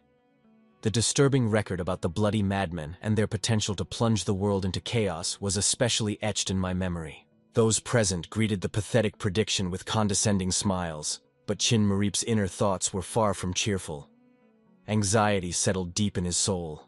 The realization that the creature he encountered was just a failed experiment made him shudder. The thought of the possibilities of a finished version of this monstrous creature caused uncontrollable fear. The investigation revealed that the sinister cult had been relentlessly researching for over a century and a half. Their fanatical devotion was so strong that the founders left their native Tianshan, not wanting to deviate from their goal. Memories of the recent fight with the monster made Chin Marip shudder. Even Master Kang's legendary sword was powerless against this creature, unable to inflict serious damage. The monster, which was clearly in control of its strength, had bones of incredible strength. Only the combined efforts of Master Khan and Tan Rehua allowed the monster's internal energy to dissipate and decapitate it. However, no one could say with certainty that the head was his weak point. The current situation put Chin Marip in a difficult position, preventing him from giving a clear answer. Wugu-san, intrigued by what was happening, continued to ponder the heir's intentions. The action moves to Chun Mukwon, the heart of the Sichuan Union, where the Lord and Conqueror of the Heavens, Han Chongwol, held a ceremonial reception for the commander of the Cloud Dragon Pavilion and the foreman of the Mad Army. The reason for the meeting was the news about their outstanding achievements. The master lavished praise, to which Chin Marip, remaining sincere, emphasized Master Kang's invaluable contribution to their success. The attention of those present turned to rumors about the detention of a mysterious madman. The foreman, expressing due respect, modestly remarked that he had only finished the work he had begun. To the horror of the whispering elders, Chin Marip revealed the captured monster's ominous nickname, the Blood Madman of the Night. Han Jeonwol, repeating this name thoughtfully, demands a detailed analysis of the creature. Before revealing the true state of affairs, the young man delicately clarified the expectations of his report. The sharp look of the hero noted the striking indifference of most of the elders, both to his return and to the story itself. Their behavior clearly showed contempt for the seriousness of the situation. It seemed that in their eyes, the victory over the monster won by a simple foreman did not deserve attention. Only the Lord, the Counselor, a few elders, and Master Khan showed genuine concern. With a wealth of experience, Chin Marip knew of creatures capable of surviving decapitation. His statement rang out like thunder. An army of 50,000 such animals would drown Sichuan in blood. These words instantly caught the attention of everyone present. Developing the opinion, he pointed out the danger of underestimating the opponent due to lost, seemingly insignificant details. The monster that fought him and Master Khan, he said, was just a failed experiment that had been abandoned by the blood cult itself. The appearance of the completed bloody madman threatened trials immeasurably more terrible. One could understand why the others underestimated the seriousness of the situation, even though right now they should be on the most alert. One of the elders asked if Chin Marip believed that the appearance of a failed experiment in their world indicated the continuation of blood cult experiments. Chin Marip confirmed that he was of the same opinion. At this moment, Master Khan also spoke, raising his hand and addressing the bishop with an important request regarding the cult. He emphasized the extreme danger of the Nightblood madman, and insisted that if the experiments were not yet complete, they must immediately mobilize all forces to stop them. Master Khan was strongly convinced of the need to find the asylum where these sinister experiments were being conducted, in order to put an end to this menace once and for all. He proposed to immediately form a special unit for a secret operation. Vladika, having carefully listened to this proposal, perfectly understood that, among other things, this issue directly related to the security of the entire region, and there was indeed a deep meaning in Master Khan's words. After much thought, the bishop declared that they could not ignore such a serious potential threat, and asked those present for advice on immediate measures. The master strongly suggested entrusting this matter to the Mad Army, which caused immediate dissatisfaction among those around him. One of the elders expressed particular concern because most of the warriors in this group were in the Cloud Dragon Pavilion. He justified his position by saying that if they were defeated, they risked losing the future of all of Sichuan. Many of the elders shared these concerns, especially since the group had barely returned from their previous mission. They insisted on transferring the mission to another unit. However, Master Kang could clearly see that the lust for power had clouded the minds of the elders. He reminded them that the Divine Army Squad consisted of young talents and experienced demonic forest warriors, uniting representatives of various factions. All of them have already proven their prowess in battles against the Blood Cult. A special feature of these warriors was their indomitable determination. They could not be stopped, even if a knife was put to their throats. Master emphasized that although the core of the Cloud Dragon Pavilion was made up of young talents, it should not be forgotten that they are full-fledged soldiers of the Sichuan Union and have demonstrated their outstanding abilities. At the end of the discussion, the head of the Pavilion of the Heavenly Way took the floor, who, after carefully listening to all the arguments, turned to the bishop with a closing speech. He confirmed that the situation is indeed so serious that it requires the immediate deployment of troops. The master firmly stated that if all the information received is reliable, they simply cannot remain inactive. After much deliberation, it was decided that the Heaven's Way Pavilion could really handle this matter. Everyone present froze in surprise, realizing that it was planned to send a detachment of the Heavenly Army to this task. However, the commander was sure that the task was too much for them, because all that was required was to find the blood madmen of the night and destroy them. Worried, Master Khan tried to explain to the Lord Commander that the task was not as simple as it might seem. However, he confidently assured him that there was no cause for concern. He was absolutely convinced that there was no such calamity that could not be dealt with by the heavenly armies, the strongest warriors of the Sichuan Union, who always lived up to all the hopes placed on them. This confidence seemed to the master to be ordinary arrogance. He understood very well that the Sichuan Union and Sojang were as different as heaven and earth, and wondered how such frivolous comparisons could be made.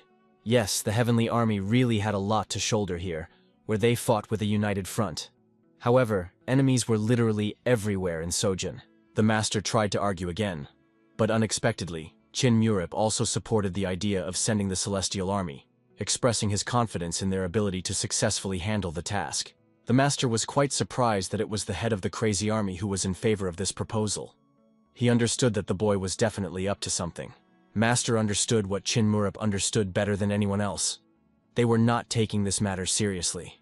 He knew exactly the true extent of the danger they were in, so it was clear to the master why the squad leader had given up his position so easily.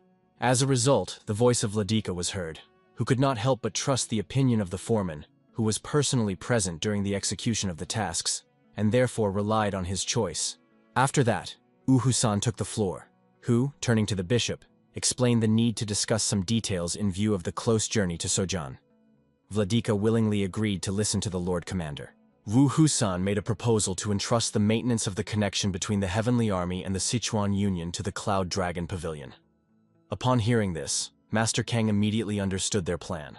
Wu Husan explained that if they help the scouts focus on gathering information, it will be much easier for the Heavenly Army to operate on the front lines. Rising from his seat, the master stated that with the Lord's permission, he would like to undertake the escort, as he was familiar with the blood cult by hearsay and could prove useful. The bishop approved the master's participation in the mission, and agreed that it would be the right decision to entrust the young endowments with the logistics of gaining experience. The tactics were to be built as follows. The heavenly armies would take a position in the vanguard, while the Cloud Dragon Pavilion would operate in the rear. Soon after, Wugusan asked Seo Jinhua why he needed such empty worries with the heavenly army. He just laughed in response to the old man's words, noting that it is not yet known whether this will turn out to be trouble or an unprecedented success.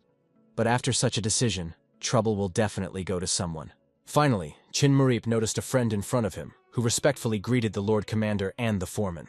After that, smiling and realizing that there was a long conversation between the boys, Wu Husan bowed and left. The hero asked how their training and exercises went.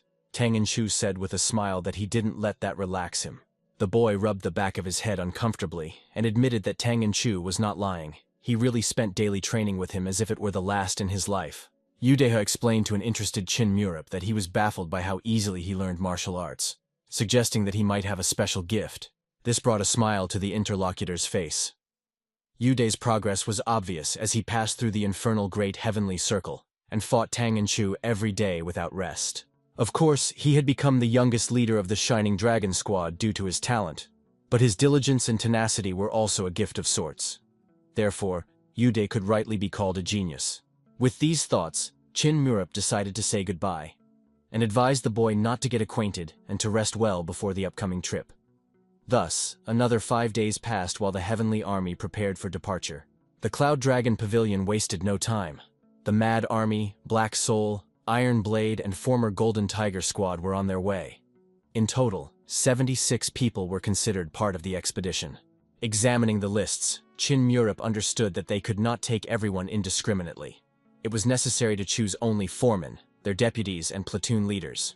Wu Gusan, glancing at the list, wondered why the foreman had chosen Tang Chong from the Golden Tiger in the first place, as he highly doubted that this boy would meekly obey orders.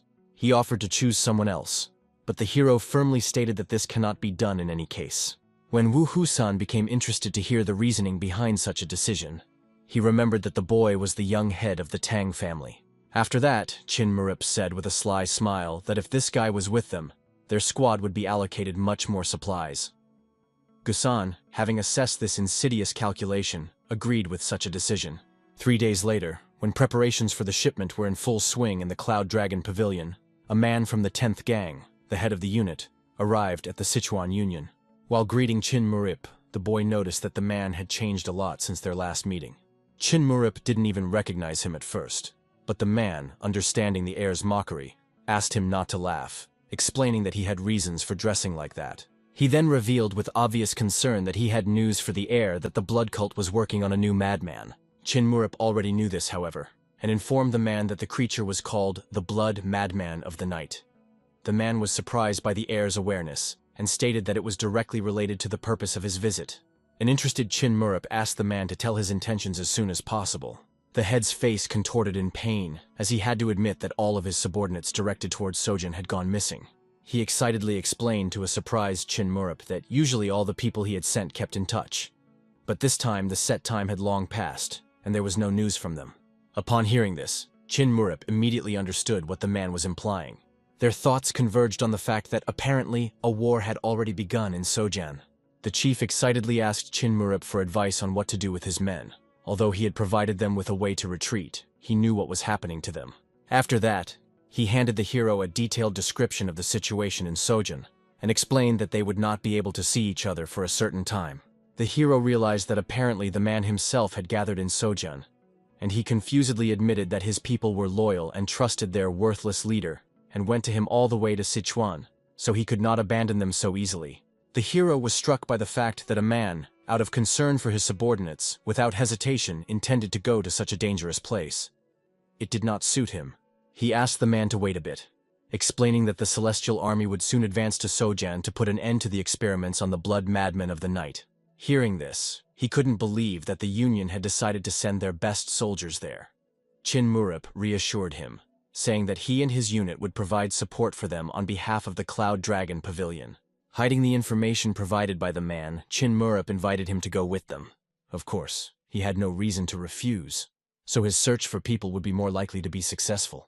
He only prayed that his subordinates would hold out a little longer, though he suspected that they would be suffering terrible torture at the hands of their captors during this time. Finally, 6 days later, the day of departure arrived. Everyone gathered, anxiously waiting for their commanders. Gu Yanmu, who spoke before them, stated that they were going on this trek together with the young associates from the Cloud Dragon Pavilion. He also warned that they would be accompanied by the Golden Tiger, Iron Blade, and Mad Cattle squads, as well as 2 senior martial artists. He reminded the soldiers that they were heading outside the Union to Sojin, where no one cared about their origins. The head of the Heavenly Army squad emphasized that they must forget whether they are from a large clan or a small one. From now on they are all simple soldiers who obey orders. Chin Murup listened to Gu Yanmu's words with admiration, marveling that the heavenly army chief had turned out to be such an outstanding person. Now it became clear why the commander of the Heavenly Path Pavilion was so confident in his words. At this time, another of the attendants was scrutinizing Chin Murup. He understood that this was the same boy he had already heard about. Finally, with his sword raised, Gu Yanmu gave the command to advance. So the elite troops of the Sichuan Union set off. As they approached the lands of Sojian, the cold climate and harsh conditions forced them to look differently at the challenges ahead. Just as Gu Yanmu had predicted, they realized the harsh reality at the beginning of winter. On the snow-covered, deserted plain, the wind cut to the bones even through dense clothing. Finally, a detachment of the Heavenly Army crossed the gorge of the Great Snow Ridge and approached the borders of Sojian. Many soldiers at this moment were suffering from the difficult road. They had no idea that it would be so cold. They could not open fire, fearing to give away their presence. In addition, it was unusual for the soldiers of the Heavenly Army to carry out missions outside of Sichuan. At this moment, Gu Yanmu cautiously approached the masters to see if they were all right. They calmed the man, explaining that they were trained to endure difficult conditions. However, they noted that the supplies issued by the Union would soon run out, and it was obvious that they would not be able to carry out the mission normally forever, wrapped in warm cloaks. Gu Yanmu understood that the cold would ease a bit once they were away from the mountains. But the main problem was that this was Sojiang, not Sichuan. The man also pointed out that although they had studied the area on maps, the reality was very different from the images. The question arose whether they would be able to advance across the snow-covered plateau without leaving a trace. At this moment, a man from the Gang of 10 approached Gu Yanmu. Although he did not want to disturb the commander, he decided to say something. After the performance, he realized that Gu Yanmu was worried about advancing across the plain because there was a war going on in Sojiang. However, the man warned that this path was rarely used, so the enemy would hardly be able to spot them. Master Khan also agreed, thinking that continuing to move was better than stomping in place. Even if they did leave tracks, they would be quickly spotted by the snow given the strong wind. Getting rid of unnecessary worry, Gu Yanmu agreed and asked the deputy to warn the people from the Cloud Dragon Pavilion. The deputy announced to everyone that the Heavenly Army and the Cloud Dragon Pavilion needed to immediately prepare to cross the plain. It was necessary to take with you only the most necessary other things. Chin Murup realized that when his informant decided to speak in person, the matter must have been serious indeed. However, he was pleased with the reaction of the Heavenly Army, so that she could give a positive assessment of their coordinated work. The deputy also warned that after crossing the plain, they would enter the forest and reach Chando, which would be their last stop before the mission began. She asked the soldiers not to relax. She then turned to young Master Tang and his Golden Tiger Squad, Chin Murup of the Mad Army Squad, and Yun Kunman of the Iron Blade Squad, asking that the three of them should come forward first. Their task was to get to the forest, identify possible dangers, and, if necessary, report them. Gu Yanmu decided to arrange this reconnaissance because as strong as they were, Sojiang was dangerous from the start. As soon as they left the Sichuan Union, he kept a close eye on the squad leaders. First, Mr. Tan, the head of the Golden Tiger. His aura and power were simply extraordinary. The second was Yuk Kunmin of the Iron Blade Squad. His squad was often called a gathering of small factions, but he did not have a single mission failure on his account. This guy is also clearly going to be famous. The last to mention the head of the crazy army was Chin Murup. He kept a close eye on him as the senior martial artists paid special attention to him. But when he turned around during the hike, he did not see the boy in his field of vision. The reason was that he walked at the end of the line and carried equipment on his shoulders so that his tired subordinates would not fall behind on the march. He found this young man interesting, and besides, the other squad leaders seeing this, followed his example and also took care of their men. As a result, a strange thing happened. People, despite their different origins, began to help each other. At the time they lived, it was simply unthinkable. Even the deputy was impressed by how one person can affect the overall fighting mood, and decided to see him closely. As a result, all three detachments went on a reconnaissance in the direction of the Chando forest, where their opponents were already loitering on the path leading to the northwest. They noticed that the mechanism installed on the plain from the southeastern direction had worked. They understood that someone was advancing here and there, but they were not completely sure that it was the troops and not wild animals. But they hoped that despite the fact that there were only deaf people on guard on the plain, they should have definitely distinguished it. However, Due to the fact that there had been no news from those who went after the bloody madman of the night for a long time, it did not give peace. So they decided to go check it out. They realized that if there were troops there, then they had only one place to camp on their way. So they decided to go scouting. Chin Murup continued to move forward together with his partner, who was surprised that there was a unique nature in this place. Living trees were very rare. The girl was sincerely sorry for the people who live here. But the hero calmly explained that these same people killed others for the sake of wealth. So it was not worth regretting that they live in such conditions. Suddenly, one of the scouts appeared near the hero, but he managed to hide behind the trees in time. The man was alert, looking around. He had sensed someone's presence before he landed, but now he didn't notice anyone at all. The hero, having lurked in time and pressed the girl to his chest, immediately recognized a person from the blood cult squad. In addition, he drew attention to the fact that at the moment when he tried to save himself and his companion from the scout, they were too close, but it was impossible to do otherwise. They could be noticed. At the same time, the head of the Golden Tiger detachment did the same. He also hid from the blood cult warrior, although the man didn't seem particularly strong to him. However, the deputy perfectly understood that the foreman should not relax, because there could be several opponents. If they provoke them, they also endanger others. Everyone could only hope that the scouts would just pass by. At this time, the remaining head was also pressed into the tree with his assistant, and he was clearly displeased. The head reminded that he also did not like the situation where they were, but there was no choice. He reminded the boy that he could hide behind another tree, and it was not necessary to hide behind it. But the boy displeasedly noticed to the elder that the tree was not signed with his name at all. He hid behind the first tree that came across, so as not to die at the hands of the Blood Clan. As a result, the boy finally got tired of huddling together with the deputy, so he jumped out on the attacker, realizing that it was much easier to deal with him than to endure all this. However, after his strong and rampant attack, the enemy managed to survive as he dodged in time and with ease. The sergeant immediately understood that an ordinary soldier would not be able to cope with this. He wondered what level these blood cult fighters were at. There was no choice. Therefore, turning to his deputy, the foreman demanded that he not waste time and go to invite reinforcements. After the boy left, the enemy realized that the foreman was from Sichuan, judging by his accent. The boy only warned the enemy, who understood everything so quickly, to surrender while still alive. But instead, the man just laughed merrily and, taking out his weapon, declared that he could easily handle a simple sergeant, although the boy himself doubted it very much. After which, with a light movement, he took off the opponent's head, accidentally breaking his sword, with which he tried to defend himself, and explained that those who had gathered in this forest were not simple heads of squads. Mr. Tan also got tired of waiting for the enemy to leave, so he decided to attack him using silver needles. Immediately after that, the deputy also decided to enter the battle. But, to their surprise, when she came out, they witnessed how the man committed suicide.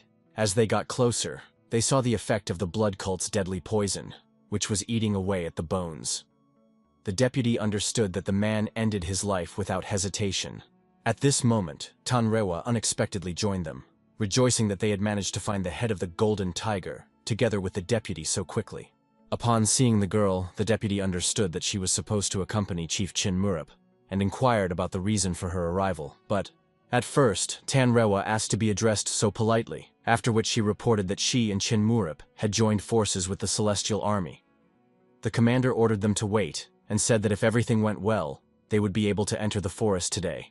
Still, the deputy decided to find out where Sergeant Chin Murup was now, and she sheepishly informed him that he continued to pursue the blood cult warrior. At this moment, the scout, trying to escape, was indignant that the Sichuan Union had begun to advance so quickly, and moreover, the enemy continued to pursue him. His skills just weren't enough to deal with this guy easily, so all he had to do was run away. But mentally he calmed himself down, realizing that the boy who was chasing him was a simple squad leader. He shouldn't have wasted his strength on him. He decided to continue on his way until he reached the main detachment. Chin Murup himself perfectly understood that most likely the man decided to run either to the main unit or to walk away. In addition, he assessed the combat techniques of the opponent, considering him a member of an elite unit. He also understood that the rest of the scouts were either already detained or killed the rest of the groups, and now the hero's only task was to find out where their shelter was. To his surprise, the man started moving in the opposite direction from Chando, and it became obvious that there was no shelter for them in the forest itself. Chin Murup approached the enemy and offered to go further on foot because there was no reason to be in such a hurry. The man, being shocked by the fact that such a young man managed to catch up with him so easily, decided to bite into a capsule with poison so as not to fall alive to his enemies. But Chinmurip noticed this in time and hit the man in the face, forcing him to spit out the poison, after which he grabbed his hair and explained that they still had something to talk about. As a result, the heir returned with the prisoner, after which events developed much faster. Gu Yanmu, upon learning that the boy had managed to catch the blood cult warrior, praised him for a job well done. The good news did not end there. Chinmurip found important documents from the prisoner, which he handed over to the squad leader. After reading the letter, Gu Yanmu understood that the gist was that the war needed to be finished in 2 months. The deputy was not surprised to see this document. Now that they knew of the Night Madman's existence, their enemies were sure they would come. If they did not know for sure, then they were probably preparing, and then finding the place of their experiments would not be easy. Looking at the deputy, Gu Yanmu speculated that there was a shelter in the forest, and they needed to find out its location. He asked the girl to choose 2 people from the Cloud Dragon Pavilion to go scouting. At that moment, the leader of the Gang of 10 asked to be sent as well, because he just needed to go to the forest. Gu Yanmu agreed, realizing that the task did not carry much risk, but asked everyone to be more careful. To play it safe, Chinmurip asked Tang Soso and Li Huang to go on this mission and accompany Chok Muge. As a result, the man was lucky. Thanks to the heir, he finally got a chance to find his people. They arrived at Sojan, a border town. The deputy warned the man that he could not stay here for a long time and offered to meet later at the same place. He expressed hope that this time would be enough to safely find his students. The teacher immediately went to the place where he was supposed to meet his students, but no one was there. Chok Moog did not understand what had happened here, because he knew that his men would have left some kind of trail, and indeed, he saw a hidden letter sticking out from under a stone on a hill. There wasn't much dust on the letter, so he concluded that it was relatively recent. When he unfolded the letter, he saw that the text was written in blood. Considering everything, it was written in a hurry. It was about Valley of Accumulated Sands. It seemed a strange name to Chok Muzi, but he hoped that the disciples were hiding there, or perhaps were being held captive. He paid attention to the right corner of the letter. There was a special mark indicating that the letter was not written under duress, so everything should be fine. But Chok Muza was still confused by what was written. He did not understand what actually happened in this Sojin. At this time, the deputy met with the head of the Intelligence Service Center, who said that there were 3 places in Sojin where bloodshed had recently occurred: Chikgek, Seongpak, and Kandal. The manager understood that all the places were located in the southeastern part of Sojin, far from the palace. If it was intelligence, it could be trusted. The man, leaning down, explained that if they hurried, they could reach even the most distant place in 15 days, and wished them luck in continuing their journey. At that moment, Chok Muge returned. The deputy explained that they had just finished their work and asked how the search for the students went. He honestly admitted that they were not very successful and suggested that they go back to continue discussing pressing issues. But suddenly everyone turned their attention to his face and asked in fright what had happened. He, as if not understanding what he was talking about, simply asked the boys to go back as soon as possible. But they understood that something serious had happened. He needed to be brought to the headquarters as soon as possible, because he clearly had poisoning, and it was extremely serious. It was already the 3rd day of the stay of the Heavenly Army. The deputy commander provided information from intelligence spies with the coordinates of 4 locations in the southeastern part of Sojan. Having familiarized himself with everything, the man realized that these were places where bloody calamities had recently occurred. One of them should be the testing ground of the blood cult. The deputy explained that another strange thing is the poisoning of the gang leader. Since the other members of the gang could not be found, it is likely that they were attacked by a blood cult. But it seemed strange to Chinmurip. After all, although these people were vagabonds, but still members of a gang, it was unlikely that they would be harmed, and those who were looking for them would remain unharmed. So he decided to ask Gu Yangmu if he was sure of the reliability of the information, as he definitely had a few points he wanted to clarify. Chinmurip said that it took a long time from the formation of the detachment in Sichuan to its arrival here. If you take into account the moment when the Divine Army returned with the madman's body, then enough time has passed. The deputy calmly stated that the senior officer should not doubt the abilities of the members of the intelligence service. She speculated that they may have pre-introduced intelligence before receiving instructions from the Sichuan Union. At this point, Chinmurip realized that it was useless to prove anything to people who trusted their intelligence so much, so he just had to accept that this information could indeed have been received in advance. As a result, the deputy proposed to relocate to the nearest settlement, and from there to divide into 4 groups. Even if it turns out to be a trap, they will be able to react in time. Gu Yanmu liked the idea, so the Cloud Dragon Pavilion would remain in place and act as a cover, as previously planned. The Heavenly Army was to divide into 4 squads and set off. He warned that they still had 1 hour left to prepare. Bowing down, he wished the Heavenly Army good luck, but the thought that they somehow got the information too quickly left him with a bad feeling. The reason for Chin Marip's bad premonition became clear the day after the departure of the Heavenly Host. At that moment, the assistant, running up to Chin Murip, excitedly announced that the leader of the Ten Gang had finally come to his senses. He was watched over by a healer who explained to the man that he had fainted during the conversation. Therefore, he was urgently taken to the headquarters and asked to remain calm. The man was only interested in how many days he had been unconscious. After learning that it was only 1 day, he calmed down a bit. At this moment, the young head of the Tang clan also came up and warned the man that since the poison was not completely released, he needed to do breathing practices and qi circulation. Getting up, the man asked where his cloak was. Chief Tang stated that they had burned it earlier in the morning because it contained a technique that emitted a deadly poison aura. Most likely it was the red rabies poison. The hero who appeared asked to be told in more detail from this moment on, and also thanked the head of Tan, realizing that he was now in a huge debt to him. The boy, calmly exhaling, explained that he had only done his job, and told that in the man's cloak a scroll containing the technique of red rabies poison was discovered. This poison was obtained from red scorpions and dung beetles. It caused excruciating pain. Whoever left this scroll was most likely already dead. The man also said that the poison has the property of affecting everything around it, so it must always be eliminated. Only the head of Tang himself did not understand why he should be told about all this, and the man had absolutely no business with it. The hero, seeing the man's reaction, promised that they would find him new clothes, and decided to find out what was written in his scroll. He also spoke about the Valley of Accumulated Sands. With tears in his eyes, the man begged the heir to help him deal with the matter, as his students might be there. He speculated that there might even be a blood cult laboratory there, but there was nothing he could do about it right now. Chin Murip understood. The blood cult had released the gang members who had seen the madman. They, in turn, left behind a scroll. The blood cult definitely wanted to hide the truth by spreading false information to intelligence spies. Tang Soso suggested sending a messenger immediately to inform the Heavenly Army. Only Chin Murip knew that while they were only making assumptions, it was not easy to catch up with the squad. As a result, it became obvious that Chin Murip intended to assemble a special force. Mr. Tan wanted to leave with him, leaving Tan Soso and Tan to finish treating the head. Chin Murip agreed to this plan, asking the girl to take care of the rest of the squad. Also, for safety reasons, the boy decided to take Yunchu with him, in case they could send him to Cheongdo at any moment. At this point, they decided to say goodbye to the rest and start preparing for the road. Mr. Tan finally explained that only the best fighters should join the squad, offering to take buys from the Golden Tigers with him. Chin Murip was genuinely surprised that the boy had decided to take such an active part. As a result, the special squad, where there was only room for the strong, included Tang Rehua and Yu Deha, and even Master Kang, and finally Yuk Kunmin and Cho Yongseong. As he walked, the hero just smiled and promised the man that he would definitely find his students. He also had high hopes for the boy. Somewhere during this time, the boy was dying of boredom while he was in the Valley of Accumulated Sands.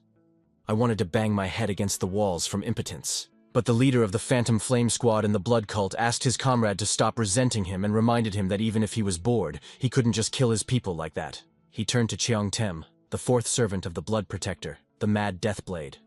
He only noted with displeasure that the man was talking too much, and threatened that he could deal with him as well. The head reminded unhappily that even though Cheong Temu was a servant of the Blood Protector, and was among the top 10 Blood Cult masters, the fact that 2 soldiers had already become victims of his boredom today was definitely too much. Their argument was interrupted by the appearance of the head demon, Blood Mist, who reminded him that everyone in the cult was the property of his master, and warned Cheon Tae that if he raised a hand against his subordinates one more time, he could die. At that moment, one of the 4 servants of the Bloody Protector, he was also called Piercing Spear, just returned from his mission. The head decided to ask how his dealings with the gang went. Remembering them, he only awkwardly reported that these rascals were very fast. He chased one all the way to Chando, but unfortunately missed him. However, he was pleased to note that he was lucky enough to drop the red rabies poison, so she should have died quickly. The head understood that when he dropped him, he most likely left something behind, so they needed to hurry up with the preparations for the transition.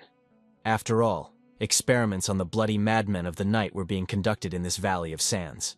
In addition, the man also noted that even though they had let in the vagrant gang, they had crossed paths with a Sichuan Union spy, and, as a consolation, he had mocked his head a bit. Apparently, the Union found out about the madmen, which is why they sent the Heavenly Army. If they had come into contact with a spy, they were in the wrong place right now. At this time, Tang Soso reported the day's events to the master, explaining that she would now be in command of the unit, and said that she would appreciate any advice the master could have on how to run the unit. But at that moment, a boy suddenly entered the tent, telling the master and Tang Soso that an intelligent spy had arrived. She was surprised to see the man they had been dating not long ago. When they left, the man greeted those present and introduced himself as the unit's informant. Tang Soso asked in surprise why he had come since they had already met. The man kept saying that he had been waiting for them all this time but no one showed up, so he decided to come to them himself and find Commander Gu Yanmu. Tang Soso looked at the man in shock, explaining to him that he must have mixed something up since they had seen him in the city recently. But he seemed to be stuck. He kept repeating the same question about whether they really met. At this moment, the master recognized the replacement. He realized that it was not a spy, but an insidious illusion, so he had no choice, and he attacked the man. At this point, it became obvious to everyone that the blood cult wanted to hide the truth by spreading false information among the intelligence spies. In that case, it is clear that Chin Marip was absolutely right in his suspicions. At this time, the 4-day forced march to Peskov Valley was over, and the Cloud Dragon Pavilion's special squad had arrived at the designated location a day early. When they saw the Valley of Sands, they were surprised. There was absolutely no sand here. The passage was a rocky chasm between rocks 10 stories high, with a narrow passage a little more than a step wide. Even 2 warriors could hardly pass through it. Suddenly, Tonrewa noticed 2 warriors guarding the passage. Yudeha was surprised that she could see at such a distance, but it was not surprising. She had an amazing sight. Chin Murip, pausing, invited his comrades to discuss their plan of action. If this place was guarded, then there was something inside that needed to be protected. Chin Muripa's colleague could already bet that the bloody madmen of the night could be hiding inside, but the hero understood very well that it could also be a trap for the gang. But if this is Bezumtsev's laboratory after all, it had to be destroyed. At this time, the master realized that, judging by the security, it would be quite difficult to get in and out, and decided to consult with the foreman about what to do next. He offered to wait for someone to come out, but realized that even though it was safer, they didn't have that much time. So he decided to use a diversionary maneuver. He knew that there were only 2 paths leading into the gorge, and suggested that the master along with Tang Rehua divert attention from the front. After that, the 3 squad leaders led by Chin Murip will be able to infiltrate from the other side. They will quickly look around the perimeter and take certain measures. Upon hearing of this plan, the boy immediately readily informed the chief that he could entrust the task to him, but Chin Murip asked him not to lose his vigilance. If it really was a blood cult laboratory, there could be higher-level masters there. They all agreed on this. Everyone will perform their task. The events are transferred to the Tradition Clan, one of the 9 great clans, known for its school of Taoist swordsmanship. He educates masters and teaches them to manage their mind and emotions. But even among them, there are those who are able to climb the Rojon. This was that Choan Seong. Only at a young age was he, with his violent and unruly nature, sent to the Sichuan Union to his great-grandfather, Master Khan, to learn humility, and every day he became more modest. For a moment, he paid attention to how the master had used their clan's technique, the 10,000 heavenly blades. He understood that in this case, the enemies would not be able to touch him even with a finger. Besides, remembering the fight with the madman, who could easily pierce the blades alone, he was even afraid to imagine what several such monsters were capable of. Another amazing fact was Tang Rehua's skill, which easily dealt with the warriors of the enemy clan. In the battle against her, the opponents did not understand where such a warrior came from. She fought with opponents and laughed, which seemed simply impossible. Continuing to smile, she only stated that she had not had a chance to stretch properly for a long time, and now she felt much better, although she looked like a madwoman. The rest, noticing that the men were clearly not doing well in the fight with Tang Rewa, sent reinforcements to prevent the girl from harming their head. But in the end, she easily dealt with the attackers. Only after seeing this, the deputy realized that they were really very lucky that the girl was on their side. With such strength, you can not only buy time, but also break through the defense. Suddenly, Tan Rehua screamed, warning the master of the danger behind him. It was a flash acting as a portal from which the head appeared. After engaging in battle with the master, he noticed that his name matched his abilities very well. The man only thanked his opponent for appreciating his style. In fact, he was much more surprised that there really were masters in this place. And even of such a high level, with such an army and masters, there was a lot that could be hidden in this place. So he knew that Chin Murup would definitely have to hurry. Suddenly, the man decided to ask the master if those who entered the gorge from the other side belonged to his squad. He explained that there weren't that many soldiers behind them, so they must have thought it was easy prey, but they were not lucky. The head promised that those boys would die an even more painful death. He also explained that the rest of the Blood Protector's servants were also here. The master froze in shock when he realized that the head and the rest were really supposed to face these monsters in battle. When the heroes group met with Cheong Temu, he scathingly noted that intelligent gifts had been transferred to Sichuan. Chin Murup understood that the opponents had a good technique and realized that they were masters who were not inferior in level to the elders. The first to speak was Yu Deha, who asked the heir to provide him with an opponent. He wanted to demonstrate what he had learned against real experts. Chief Tang understood that they didn't know what these opponents were capable of, so he set out to deal with it, walking around with a traditional Korean curved sword. Only Cheon Temu wanted to deal with these people on his own, so he immediately rushed into battle, and the head of Tan began to run away from him, joking with the boy to hurry up. Chin Murup, calmly watching their confrontation, asked Yu De if he could really handle the Lancer, but the latter was completely confident in his abilities and asked to be given a chance to demonstrate what he was worth. As a result, the spearman quickly realized that he would get a fight with the white-haired swordsman. This even calmed him down. He asked the other members of the group not to delay and to pass on. The hero was even surprised that the man let them pass so easily. He suspected that he had invented some kind of trap because it was too calm, but he only smiled slyly. He understood that the enemies probably wanted to know what the Red Seal was, so he invited them to come in, because they would not be able to get out of here alive anyway. The squad leader then discovered that this place did not look like a gang hideout. In addition, there were masters here, and the matter was clearly taking serious turns. Chin Murup also understood this very well, realizing that this place was most likely a testing ground for the blood cult. He realized that his hypothesis turned out to be really close to the truth. Soon they met another one of the four servants, a divine demon who has no equal. He was very displeased to see the company of two boys, realizing that now they began to let anyone in without even warning him about it. He noticed that the boy behind Chin Murup was clearly hiding some kind of power. His technique could be hidden from anyone, but this man was not so easily taken away. As a result, having chosen an opponent, he sent Chin Murup to continue on his way. There only his abilities will show whether he lives or dies. The sergeant immediately moved on, explaining to his comrade that he was confident in his strength, and that he would succeed in the battle against his opponent. In addition, Chin Murup himself thought about the fact that the power of his comrade was not so easy to notice, and understood that his opponent was a difficult fighter. If he was lucky, he would be able to learn Yuk Kunman's true nature when he came out of the gorge. Yuk Kun Myung lazily rubbed his head, realizing that Chin Murup's decision would soon drive him crazy. He decided to find out if his opponent wanted to do without a fight, but he immediately went into battle, wanting to please him well. The boy was even surprised at how fast he was. At this time, the boy explained that two of the Blood Death squad were standing further in the gorge, and there were 3 soulless with them, so Yuk Kunman had already guessed that this was the main base of their blood cult. Entering this cave was tantamount to execution, so now Yuk Kunman was all alone, and he had no choice but to fight. At this moment, the boy finally remembered that no one was looking at him. This completely radically changed the course of his thoughts, because now he was ready to show his true power. 2 of the Bloody Death squad were standing inside, and next to them were 3 soulless ones. It was obvious that this was the main base of the blood cult without even needing further proof. Going inside meant guaranteed death. The guy warned that he was all alone and that help was nowhere to be expected. A faint smile appeared on his face. The thought that no one was watching him made him more determined. For both, the situation radically changed everything. Their intentions became even more serious, and their fear of the unknown grew. The blood cult warriors guarding the entrance to the Crimson Gorge were of the same level as those the heroes had encountered earlier in Chodno.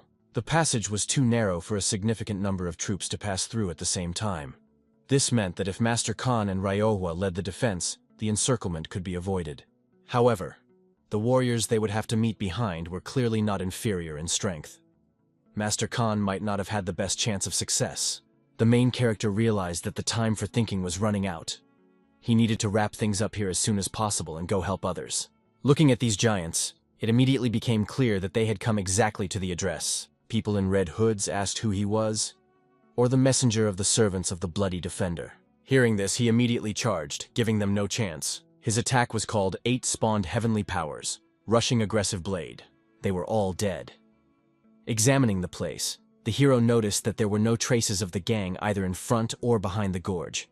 However, as he walked inside, he realized that the place of imprisonment was definitely here. In order to deal with the door, he had to use the power of the 8 unsurpassed heavenly powers. The sky-splitting blow turned the door into small shards, opening the way forward. All that remained was to enter inside, which he did, slowly moving forward. But as soon as he entered there, a picture opened before him. Even more people in red hoods, who seemed to be waiting for him. They instantly identified him as the intruder and prepared to attack. However, he stopped them, explaining that he was beginning to understand what was going on here, and asked if they were really keeping gang members here. His eyes fell on the rope, which clearly had a gang knot on it, confirming his suspicions. He turned his attention to the giant canisters standing behind the people. Wrapped in what looked like goatskins, one of the men in the red hood ordered the others to obey orders and wake up all the madmen. But before he finished speaking, blood gushed from his eyes, nose, and mouth. Those who stood behind him froze in horror, because they simply did not have time to react. Suddenly, the space was filled with loud screams, and they rushed to run away from the mysterious boy standing in front of them. But he wasn't going to let them get away. He decided that none of them would make it out alive. He just extended his hand, releasing his energy that immediately covered them. Soon he approached one of them, who was already on his knees, and listened as he pleaded for mercy. The man, stuttering, crawled on the ground, which was covered in blood, begging for his life. The main character said, "If you want to live, answer my questions. Is this the only laboratory for experiments on bloody madmen at night?" He replied that there was another laboratory, but he did not know its exact location. The next question was about the weaknesses of madmen. In response, he learned that incomplete bodies have weak bones, but upon awakening, their bones become as hard as steel. The man even handed over a book with forbidden notes on the experiments, admitting that they used a tramp for them. The man explained that it was done only in order to survive the war, begged for forgiveness, but it did not help. The hero decided not to spare him and poured liquid on his head from a bucket standing nearby. Then he turned, dropped the flaming torch, and began to move toward the door. The oil in the bucket ignited instantly, leaving flames behind him, and he moved on without looking back. Meanwhile, another battle was raging at the entrance to the laboratory. The battle was extremely difficult, but the use of a great power known as the endless will of destruction gave the battle an advantage. The faces of the soldiers showed that they were fighting to the limit of their abilities. However, he still wondered what such a valuable thing was hidden inside, if even a monster was using this boy as a bodyguard. With the expectation of something significant, he moved forward, carefully studying his surroundings. However, he decided to put aside all doubts and end it as soon as possible. A quick, lightning-like strike made his opponent salivate in pain. Immediately after that, a bright purple beam began to increase in size, filling the entire space with itself. But is it a counterattack? The impact caused blood to spurt from the side of his body, making the situation feel like it was getting out of hand. The blow felt weak, despite the fact that all the available energy was gathered at it. The boy jumped before the impact, minimizing the damage, and at the same moment made a lightning counterattack. The problem is that in such a short time his punch penetrated the defense, cutting through the opponent's skin. After that, he sarcastically said that the opponent has big problems, addressing him as a friend. A powerful energy gathered around the hero's body, and he warned that the enemy in front of him was already dead, preparing for the next attack. But the enemy did not retreat. He also went forward, accumulating his red energy. Using the Black Rock attack turned everything around into a purple field, filled with destructive energy. After this attack, the hero bent down to the enemy lying on the ground and asked for his forgiveness. The enemy had no life left. If he had known that the enemy was so strong, he would have used this attack from the start. This martial art was hidden due to its destructive power, so the hero acted very carefully. Sergeant Chin suddenly appeared, coming too quickly and clearly knowing something. Before, he suspected that Yuk was hiding something, but now he demanded an explanation. He was interested in where the hero got the black blade that grims the heavens. He also wanted to know how the hero mastered this martial art and who he really is. The foreman warned him to answer immediately and without hesitation, because he would not ask twice. If the hero refused to answer, the foreman threatened to wipe him off the face of the earth along with the remains of the blade. He could not understand this, because he believed that this martial art was known only to him and his teacher. But now it seemed that someone else also knew his secret. He sought to understand what connected him to the clan head of the 8 emperors. I already regret contacting this idiot. He heard this verdict in response. Ryowa had felt something strange before, and now it was clear that it had something to do with it. No one expected to find the 8 unsurpassed powers in the Sichuan Union. The 8 emperors' plan was to incite conflict and further war in the world of martial arts. They introduced their husband, Yuk Kunmyop, into the Sichuan Union, waiting for him to occupy an important post. Yuk began his story with the fact that his teacher was Tosun's pupil. Tucson opposed the Battle of the Sky and settled in Sichuan long before hostilities began. The teacher took Yuk under his care since childhood, teaching martial arts. But later it turned out that this art belongs to those who organized the bloody carnage in the world of martial arts. Yuk was never able to figure out why his teacher taught him this, but he was the only adult who showed him compassion, because Yuk was an orphan. When Yuk joined the Sichuan Union, he did not draw much attention to himself, pretending to be a wandering warrior and hiding his skills. Jin Murup wanted to understand the true purpose of someone with such power. "Can't someone who has mastered this martial art live in peace and quiet?" asked Yuk, expressing his doubts. In response, he heard clear words from Jin Murup. "No, it can't. The Songjung gang, like Yuk, wishes to live in peace. Unless they have dangerous ambitions like Zhong's, there is no reason to kill them." Jin Murup then offered Yuk to become his ally. "If you follow me and don't abuse your power, one day I will create a peace where you can live in peace." But it all seemed too simple to be true, so simple that tears began to well up in his eyes. He lived his whole life as an outcast of the martial arts world, hiding his true identity. And suddenly it turned out that getting rid of this burden is so easy. Now he just wanted to know who was standing before him. Jin Murup replied that he would soon understand everything, but now every second counted.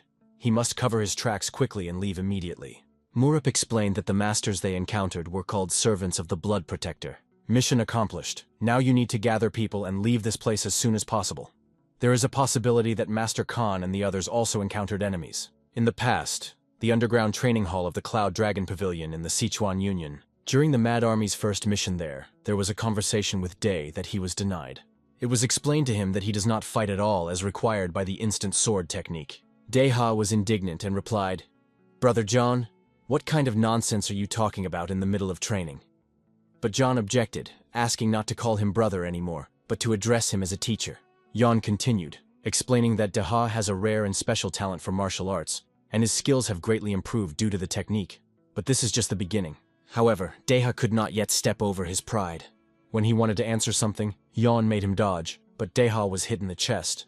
It turned out to be unavoidable. Then Yon began to explain further. The instant sword is not only about power.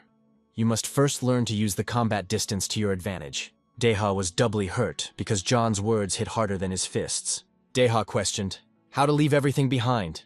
Teach me, I am ready." But John himself did not know how to do it. He only warned, both in word and deed, that Deha would be getting hit until the young master returned. Then, perhaps, the solution will be found by itself. In the underground training hall, Deha patiently endured John's blows.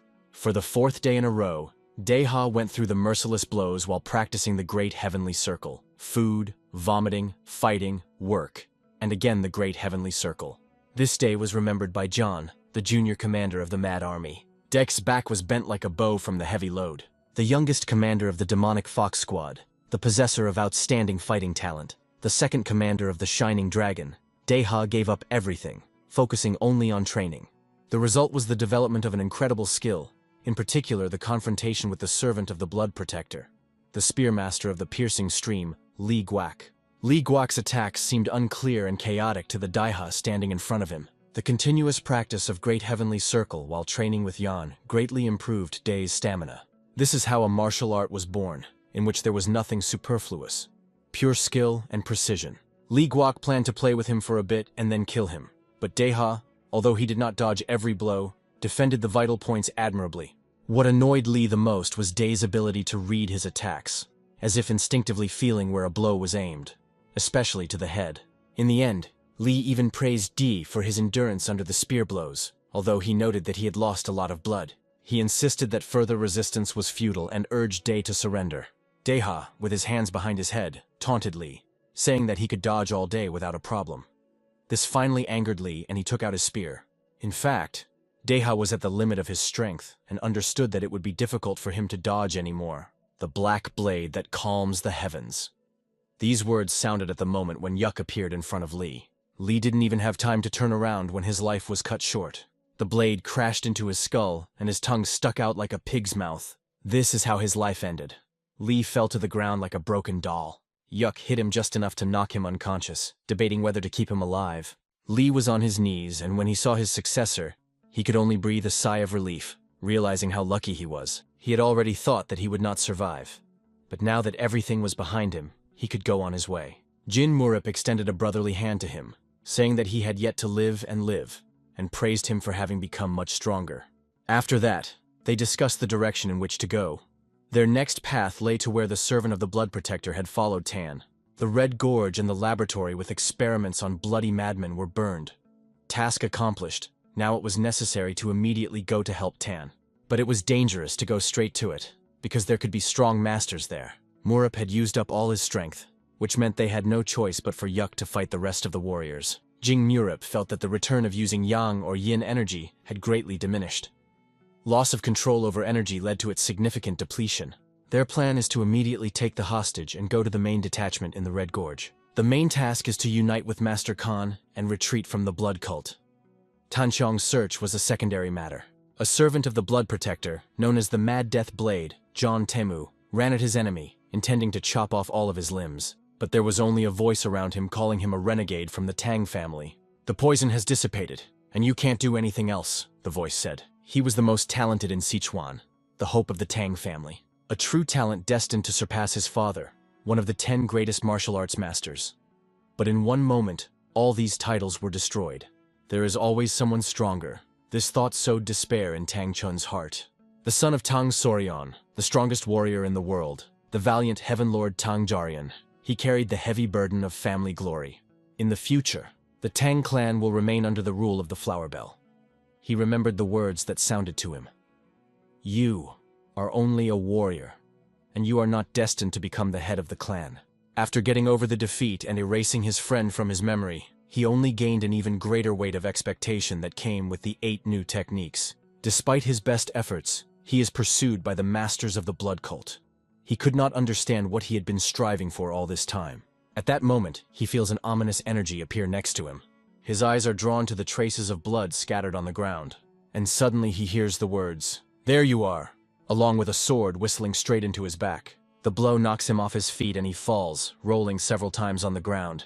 It was very difficult for him, but he was able to grab the ground with his hand, stopping his fall. He only had 5 needles left, as he had lost one of the needle bags during the first attack. But he was not going to back down and was ready to stand for his clan to the end. Without hesitation, he threw the first needle.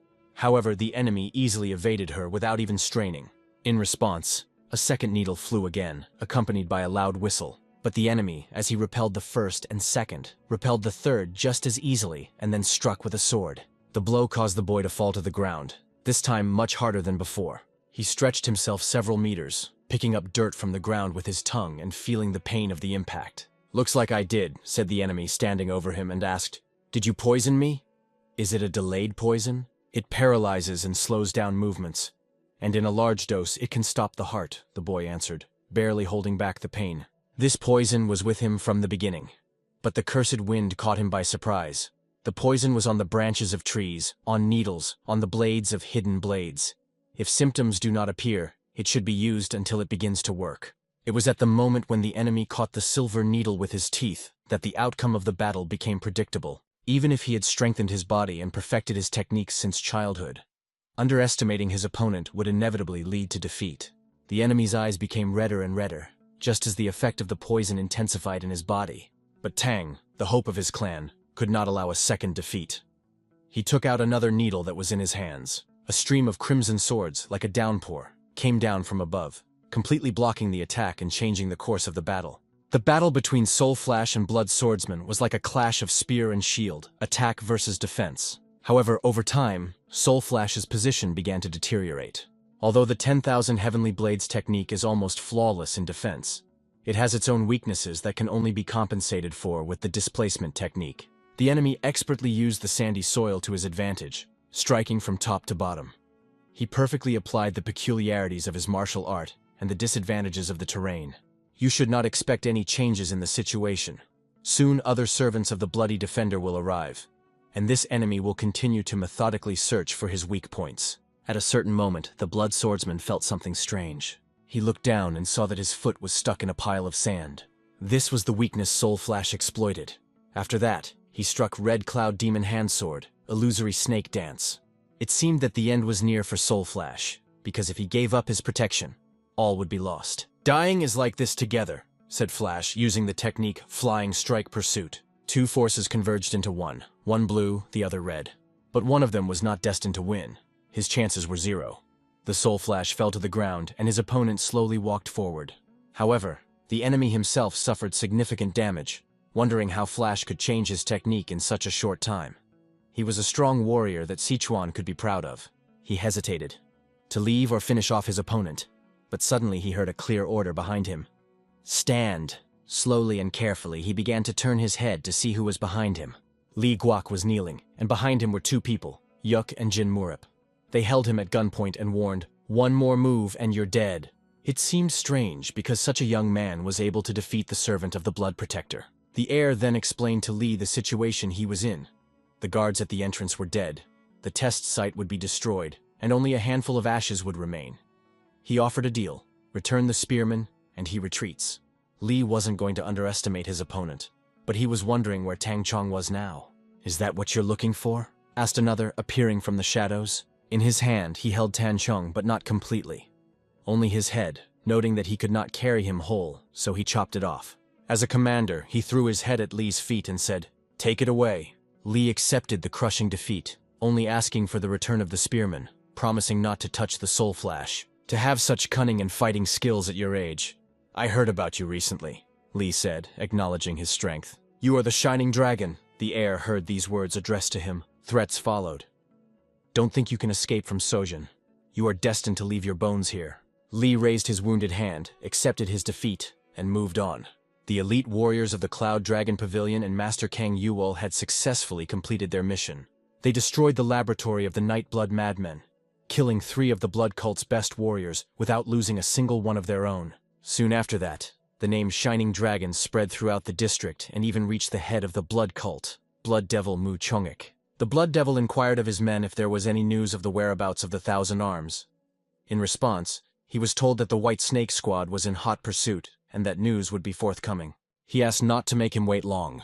The head of the Blood Cult, the Blood Devil, and the leader of the Podalap Order is the 1,000-year-old master Panchol Lama. In a large-scale battle where the strongest martial arts masters of the province had come together, Mu Chilgik won by using 500 techniques. Taking advantage of this situation, the army of the Blood Cult penetrated the main palace of Podalap and captured the impregnable fortress, which had never known defeat in its entire history. The wise phoenix of the western heavens, Ja, had something to explain to his master. He reported that contact with the Blood Spirit detachment, which was sent to the border with Sichuan, had been lost. The owner realized that something was suspected in Sichuan. A messenger from the Red Gorge reported that a detachment of the Heavenly Army was participating in the battle. However, since spies were used to lure them into a trap, things should calm down soon. Conquering a province is just the beginning, and no mistakes can be made in the creation of the Blood Madman of the Night. But Da believed that events could go the other way. The stronghold is guarded by the servants of the Bloody Defender. Ja himself had already ordered the blood-gathering squad to destroy Chando's forces. He claimed that everything had already been settled, and directly stated this to the head. The caves had already been burned, and Jin Murup was watching. Even now, looking at it, he understood that if the cult leader found out about it, there would be serious consequences. The successor wanted to know what kind of person this is, the head of the blood cult. In response, they explained to him that his actions did not command respect. After all, if you hit him with a sword, he will bleed, just like any other person. However, he did not know the following. After the investigation in the gorge, not a single living member of the gang was ever found. The question arose as to how to report this to Chok Muge. "It's time to go." Wagons and horses were waiting at the entrance to the gorge, which appeared to be intended for the transportation of the bloody madmen. But since Jong Yong-sung found them in time, the boys used the carts. Inside, they thanked the master for keeping them alive thanks to his guidance. In turn, he thanked them for their timely help, because they not only defeated 2 servants of the Blood Protector, but also burned down the laboratory without losing a single fighter. It was an incredible success. The more Khan thought about it, the more he admired their feat. But he understood that it would be difficult to explain this to the Union. He had already seen the counselor's incredulous look. Someone wanted to ask the heir about his future plans, but he clearly replied, "We are going back to Chando at full speed," because there was only one remaining of the known blood madness laboratories. And as it turned out, the information received from the spy in Chando was false. The Celestial Army squad had to split up after arriving in Nagok, which is why they are now probably scattered in 3 directions. The enemy will most likely act while they are separated, as it would be too risky to attack them together. First of all, you need to go to Chando to regroup and form a rescue squad. Pursuing the Heavenly Army in their current state was tantamount to suicide. The heir decided to leave Yongchu for safety in this place. If something happened, he would have to go to Chando. The heir did the same to Tong Soso when he left, leaving a backup plan in case of an emergency. A secret squad stationed there will patrol the outskirts of the base. Currently, the blood cult knows nothing of the existence of this squad. But if they attack Chando, it would mean that the cult of blood had been following their movements from the beginning. In other words, the place where the Heavenly Army is headed may turn out to be a carefully planned trap. Perhaps there will be no more heavenly hosts left there by the time they arrive. Jin Murup understood that the battle would take place in 2 or 3 days. It will be almost impossible to save everyone, unless some kind of miracle happens. He dreamed of finding at least some way, because the loss of the Heavenly Army would be a serious blow to the Union. But if they can hold out for a few days, there will be a chance. The Heavenly Warriors will not give up so easily, even if it is a trap. Everyone understood that. They will last for several days, so you need to act even faster. After discussing everything, they set off back to Chando. Arriving there, Yubon, a spy for the intelligence service, met them. Tang Soso immediately sent Yongchu to Changdo to carry out his task of summoning a secret squad. A secret squad led by Deputy Chief Suryon met Yon at the scene. John was glad to meet the deputy head. Tang Soso, following the head's orders, sent Yongchu to Chando, thinking that everything would be fine. But inside she doubted and could not find an answer. During her thoughts, Ion came to her. She immediately asked, "How's the situation?" John replied that everything is fine. The young master ordered to move to the caves in case of such situations. He will remain on guard while the others should head to the caves. Suddenly a man appeared behind her and turned to John. "Don't make me laugh. How can we trust you?" He called himself Junho, the trader of the Golden Tiger, and wanted to know from Yeon what he was doing in Chando. John, noticing his interest, agreed to tell, but asked to come closer. Junho, approaching, still managed to call Yoon nothing. But as soon as he was right in front of John, he received a powerful blow to the cheek. The blow was so strong that he miraculously survived. Junho fell head down from the force of the blow, and Yeon mockingly asked, "Who else to tell?" The others, seeing this, immediately began to run away. All doubts were dispelled and the fighters of the Cloud Dragon Pavilion moved to the cave. John warned that it was better not to go outside today. The exit will be opened only tomorrow. Tang Soso asked if he was sure he could handle it on his own. "Calm down, master. Nothing will change, so don't beat yourself up. The others will be back soon, don't worry," Yeon said, trying to reassure the girl.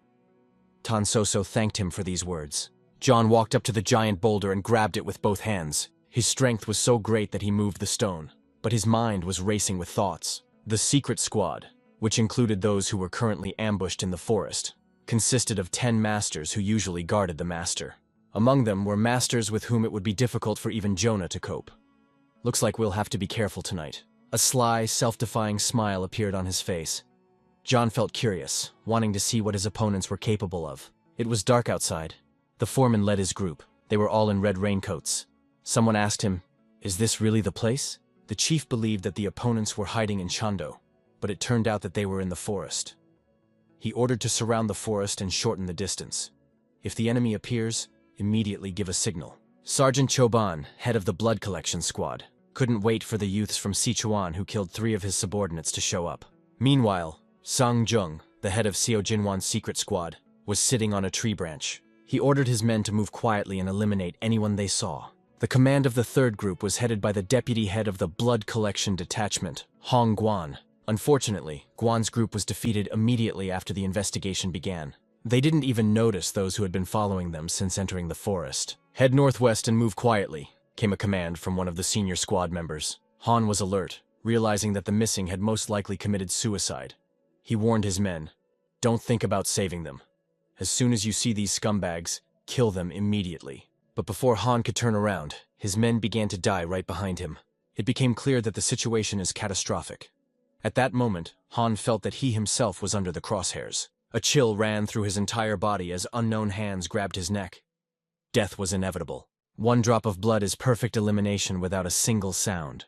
Choban's deputy sent only a small force to scout, but he lost them all. In a short time, 30 soldiers of the Collection of Blood Detachment disappeared. However, Choban, not losing his vigilance, personally went on additional searches. From what he knew, after the departure of the Heavenly Army Detachment, only the guards remained in the rear. But the search had been going on for a long time, and there were no signs of the presence of people. Even the wind did not blow in this forest, and this caused him anxiety. Groups 1 and 2, as well as Ban himself, continued their search. However, the soldiers of the Blood Collection Squad disappeared one by one in the darkness. It wasn't until the last one died that Ban realized something was wrong. 9 warriors surrounded him within a radius of 3 meters. He was sure that someone was behind him, but the fear of turning around paralyzed him. He couldn't tell if he should turn back, or if it would immediately lead to his head being cut off. He decided to speak first. "Who are you people standing behind me?"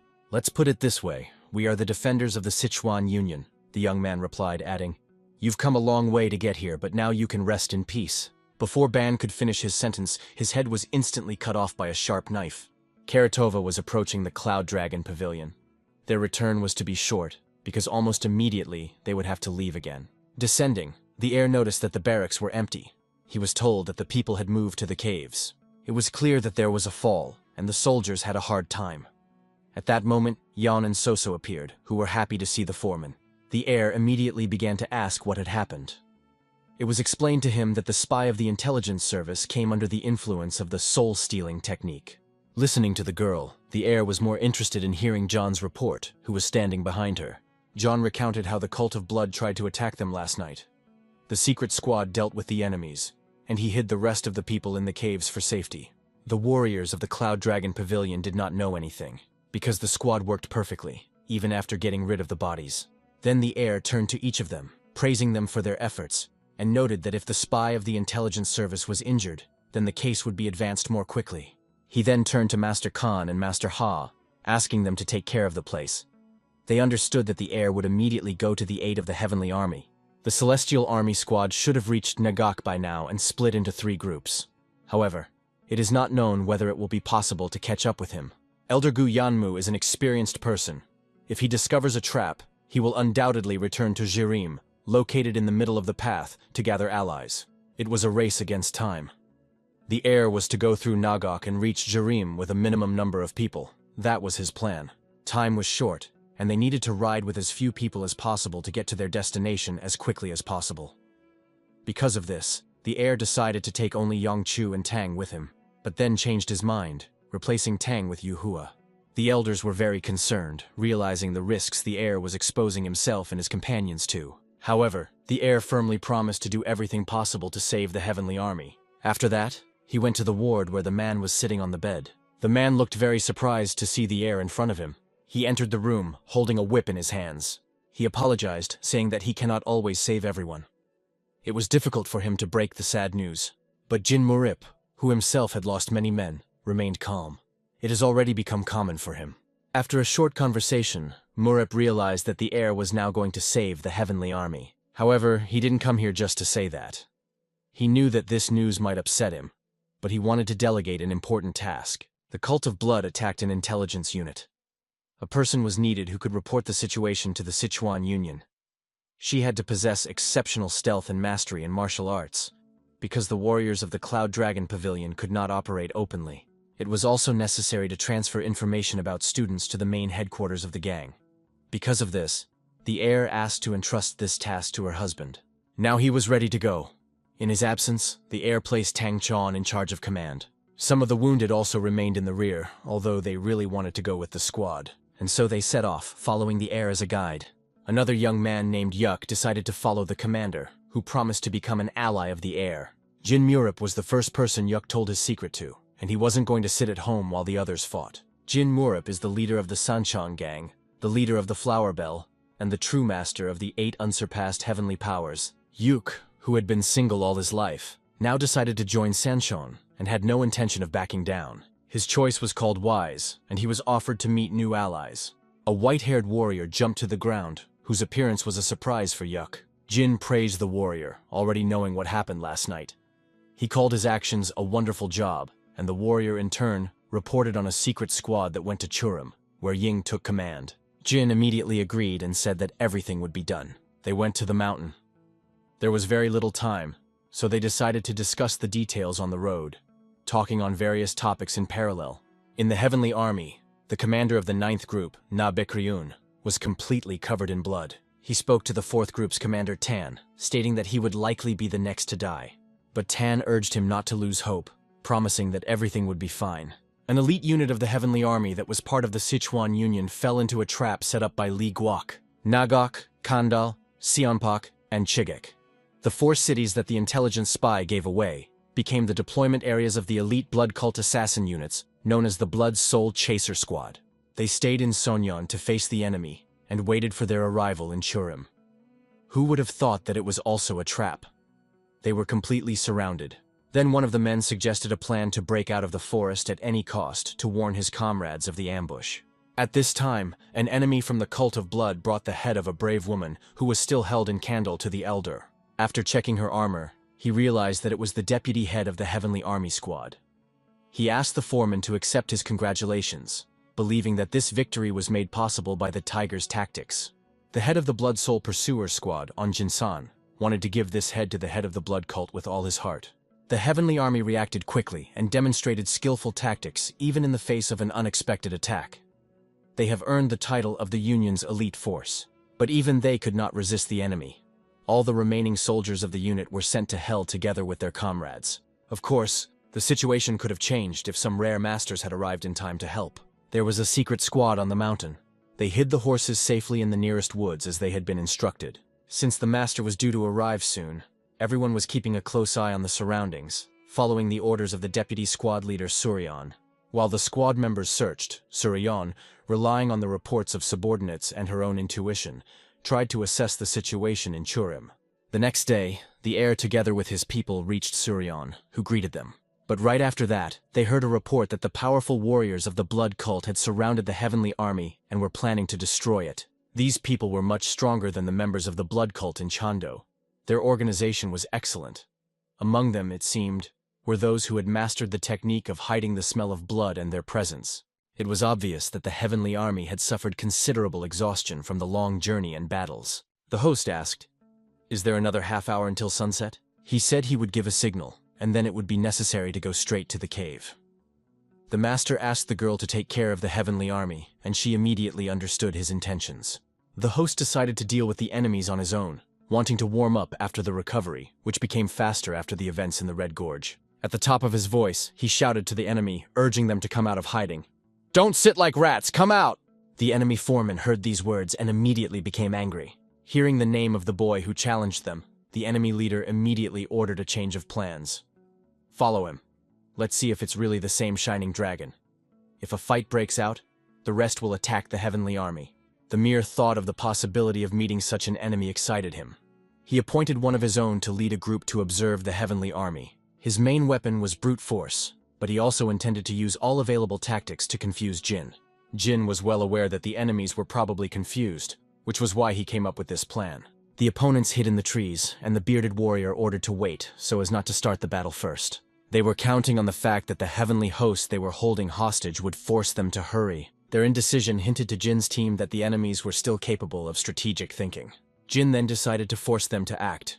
He was the first to jump off the mountain, challenging them to battle. The others followed him, following the order of the master. John had a premonition when these cowards would finally show up. He craved a real battle.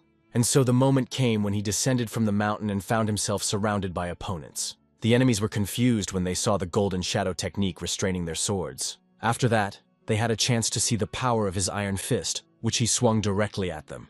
At this time in the cave, The allies realized that the enemy had encountered their group and decided to come out and help. After all, they could not stay in the cave longer.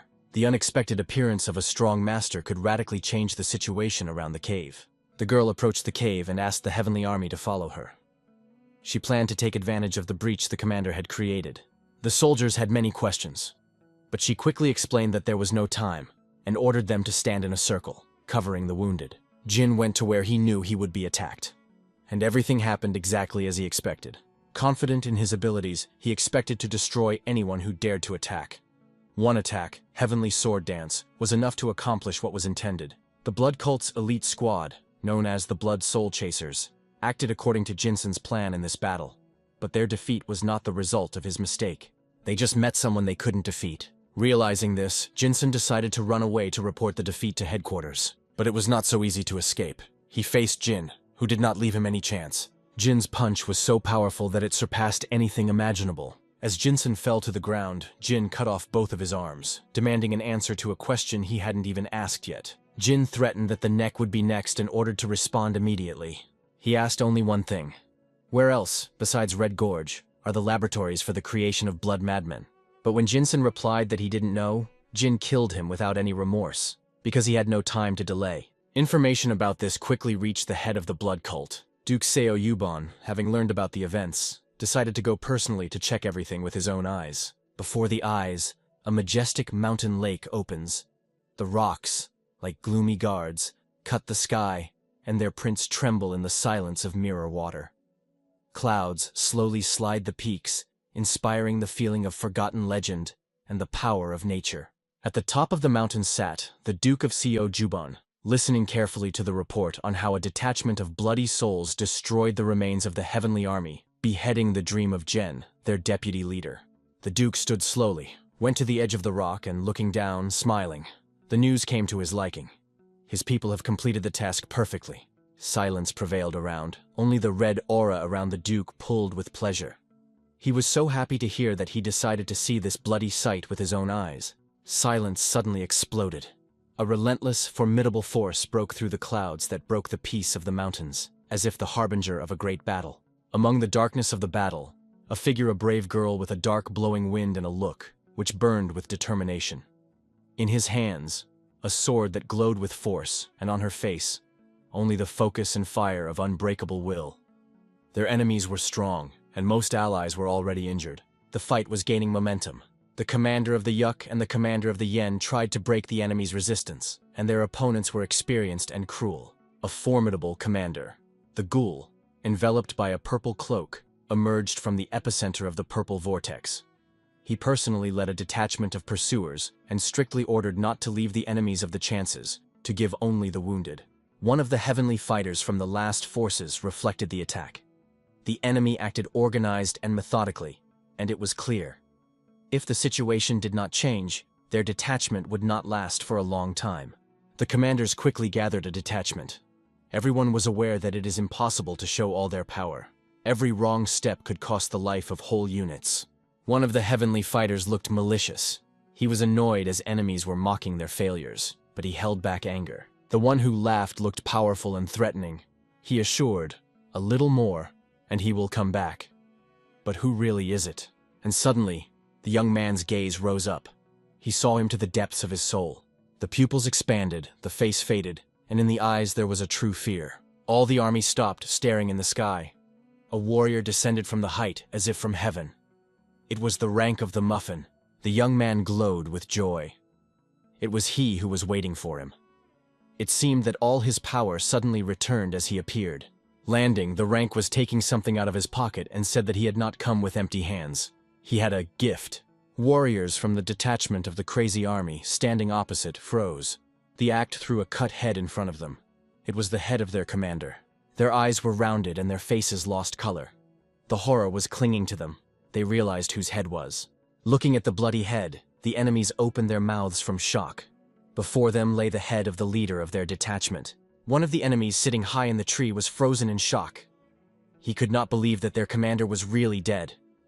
This truth was not invested in consciousness. Standing on the ground, the act of the Muffin, with a calm, but in a powerful tone, ordered him to go down immediately, to send him after the leader.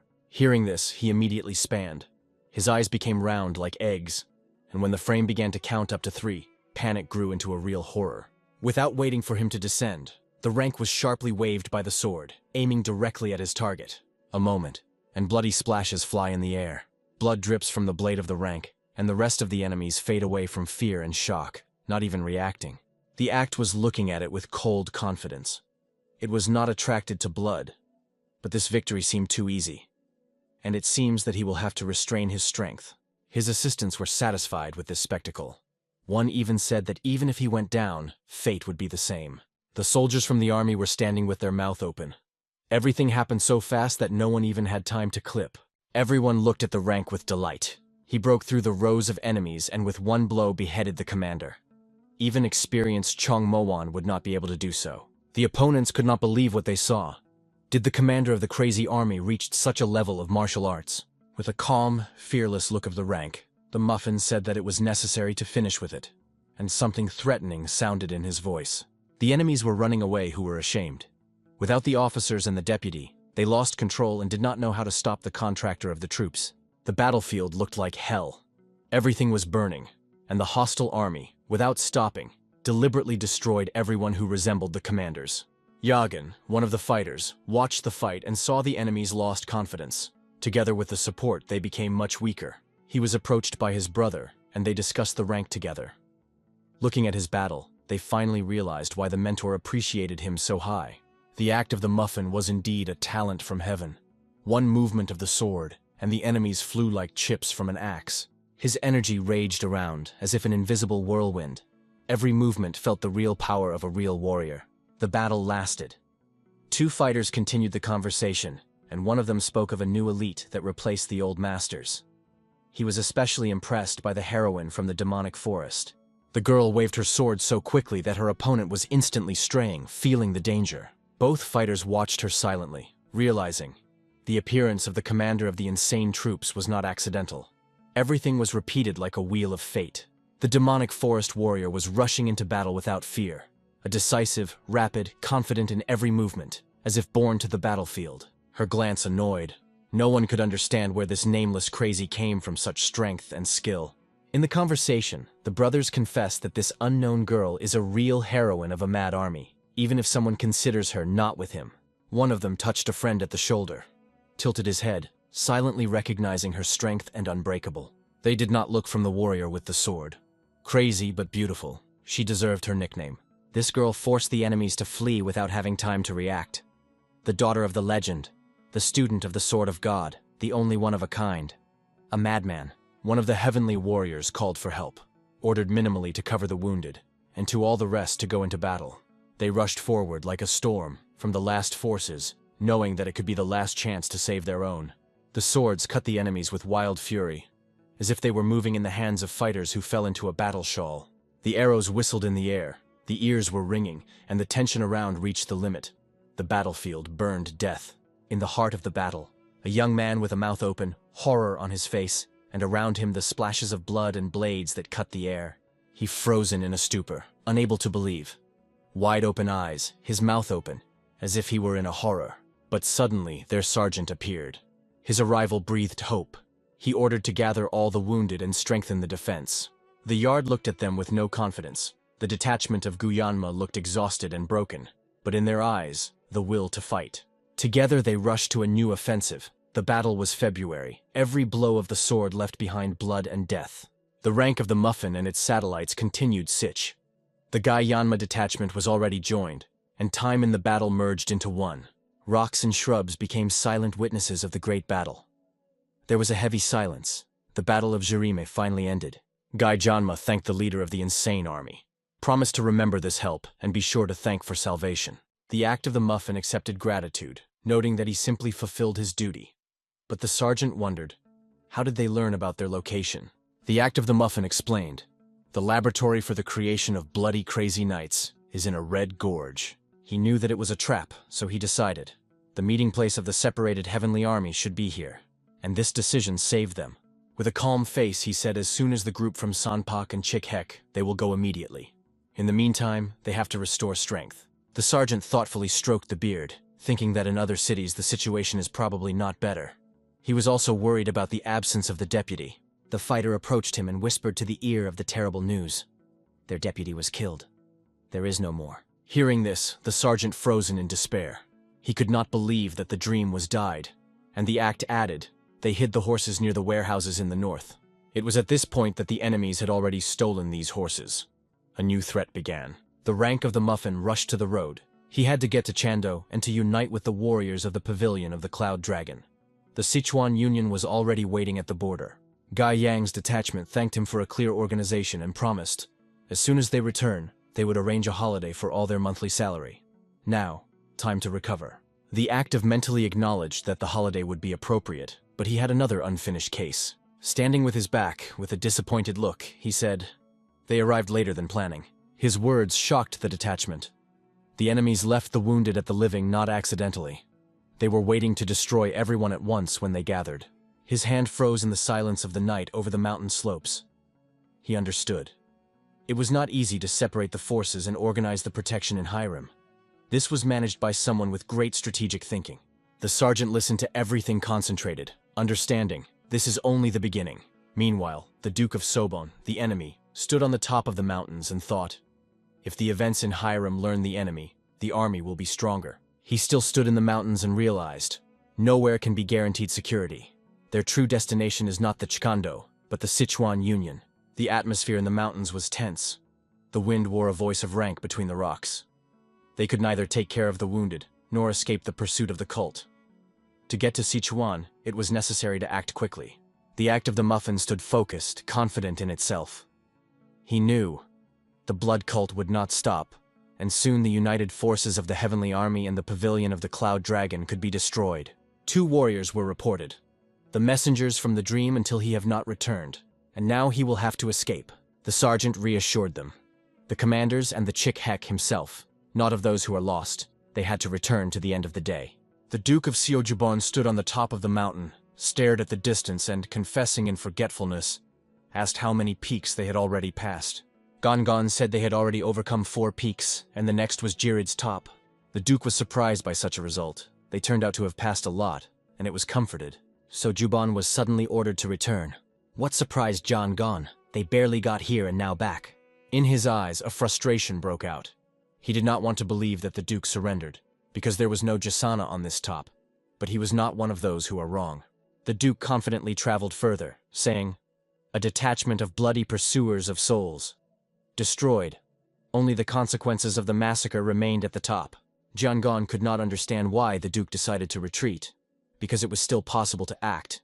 Especially there was a detachment of 4 deaths. Standing with his back to Jian Gon, the Duke suddenly asked if they would cope with a detachment of bloody souls. He looked at the ground and continued, "Could the warriors or servants of the bloody defender be completely captured if they came together?"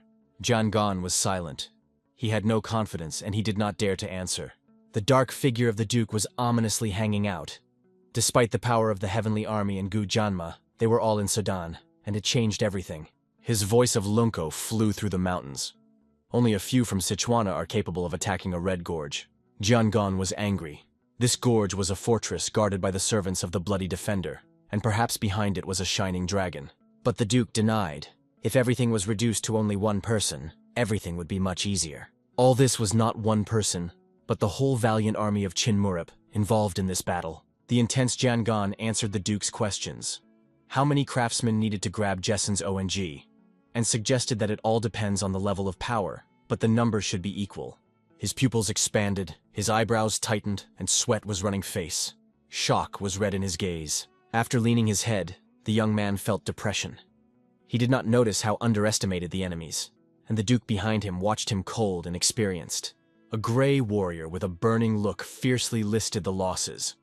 Bloody insane, pursuers of souls, a detachment of blood collection, a ghost flame, and 2 servants of a bloody defender. Closing his eyes, Jian Gon recognized with disappointment. The shining dragon was a man of an exceptional mind, and further losses only ignited the anger of the head. Squeezing his freedom to his fist, he understood. Their enemy was a strategist, and the subordinates had extraordinary combat skills. A mighty warrior stood in a flame with a huge weapon behind his back. The trick was no longer saved. It was time to call a detachment of the destroyers of the celestial flame. Gongon asked the Duke with doubt, Did this weapon be too powerful? And in response, he heard a cold, "On the contrary." It was even not enough, he said without a shadow of hesitation. The old master thought about a young strategist's anxiety. His mind was ahead of age, and his people's fighting power was a threat in the future war. Against the backdrop of the city covered by fire, an urgent order is heard.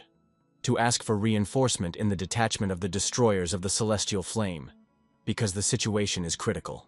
Jiangang put his hands and stated, if they rush, they would still have time to intercept the enemy before the tussle crossed. Powerfully pushing, Jiangang flies over the mountain range, and the master silently looks at the student's gaze into the unknown.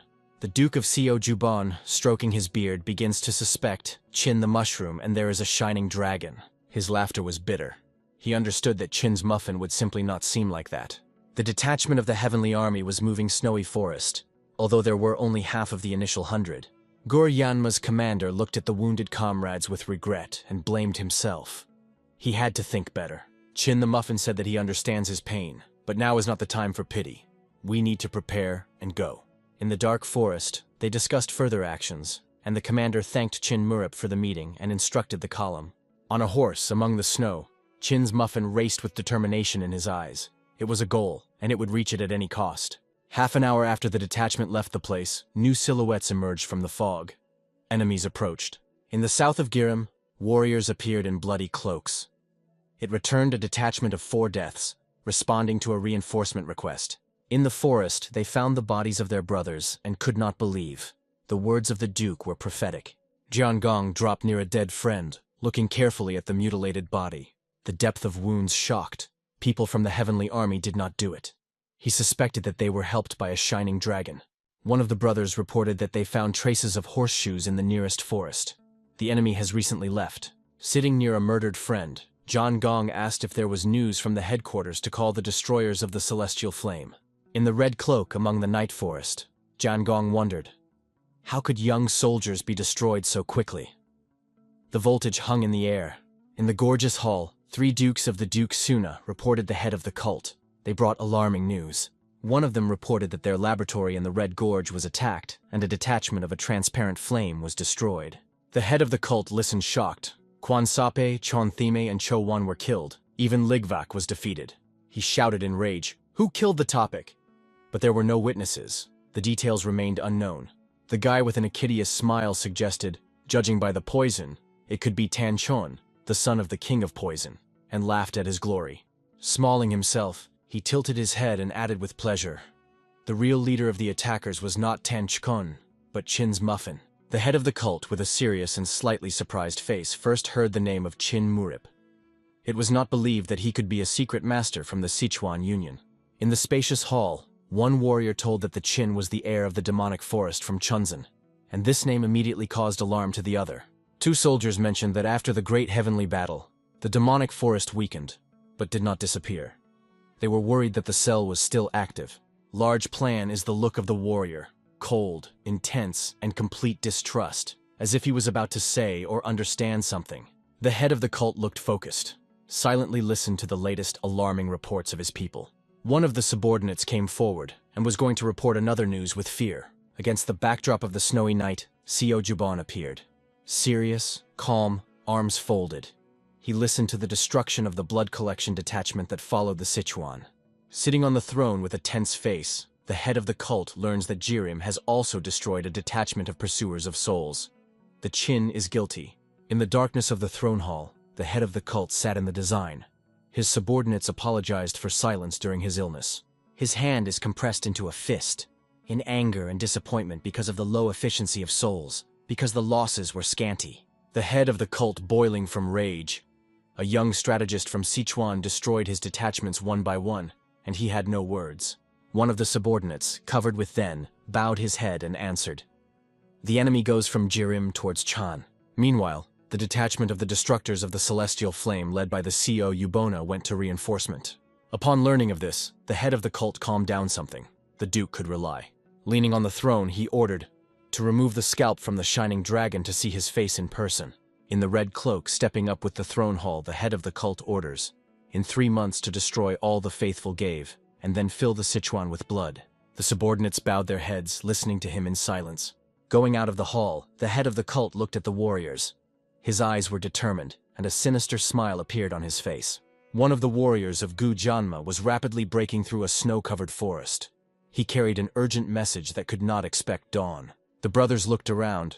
Their views were full of fear, as if they felt that the news would change everything. The heavenly army had returned. 2 of the detachment were stunned, but they believed Qin the Muffin will be able to cope with this blow. All the warriors of the Pavilion of the Cloud Dragon, based in the forest, rushed to meet the heavenly army to unite. 2 young men suddenly stopped. They froze on their faces. They saw what they did not expect. One of them came closer. His face faded. Sweat was headed by what he saw. Before them stood the detachment and reported to the masters Khan and Ha that the heavenly army returned, but in a terrible state. Seeing their appearance, the old master sighed with disappointment. The bodies of the soldiers were shaken, but he was glad that they were alive. Qin Murup discussed what he saw. None of them saw the heavenly army in such a state. About 30 from 100. Their faces were gloomy. The pity squeezed the heart, because the heavenly warriors always caused admiration and envy. Under the twilight purple sky, 2 fighters looked silently in the distance. They were squeezed by guilt. Shame did not allow others to look into the eyes. The sergeant reported with a gloomy expression. Unfortunately, they failed to win as everyone hoped. Qin Murup's detachment listened to the elders for help in the battle. He was grateful to them. Qin the Muffin answered calmly. Victory and defeat, habitual in the war. It is important that the comrades returned alive. The brothers joyfully welcomed their return, praised for courage and endurance. The detachment sergeant thanked Qin Murup for the determination, remained in debt to him. One of the older warriors politely offered the heavenly army to relax and snack. They fulfilled the mission that seemed impossible. However, the commander of Gai Janma strictly refused. Now is not time. It is necessary to prepare for urgent departure. One of the fighters exclaimed as if frightened. It seems that someone is watching them. All the soldiers tensed. Frightened, they stared at the distance, preparing for the worst. But Qin the Muffin reassured everyone. Now no one was watching them, but warned. The blood cult is captured by the main palace of Podlap, and it changes everything. Hearing about the capture of the palace, the senior master exclaimed from horror. It is necessary to flee immediately until the enemy found them, because the traces of the battle have not yet been destroyed. The dark sky hanged over the forest. The snow was circling in the air, as a warning. The palace was seized 10 days ago. It was lost too much time. The sergeant put his hand on the shoulder of Qin Murup and gave him a plan of retreat. He calmly accepted the order. The sergeant said in a serious tone, "Someone should cover the rear. Their detachment of the heavenly army will remain here." His eyes were pinched, full of tension. As older in martial arts, he felt the obligation to cover the younger ones. Qin's Muffin with a light smile thanked, but assured that there was no need to sacrifice. He appreciates his kind words. The sergeant again addressed him. "If it were not for you, we would all die in Jirim.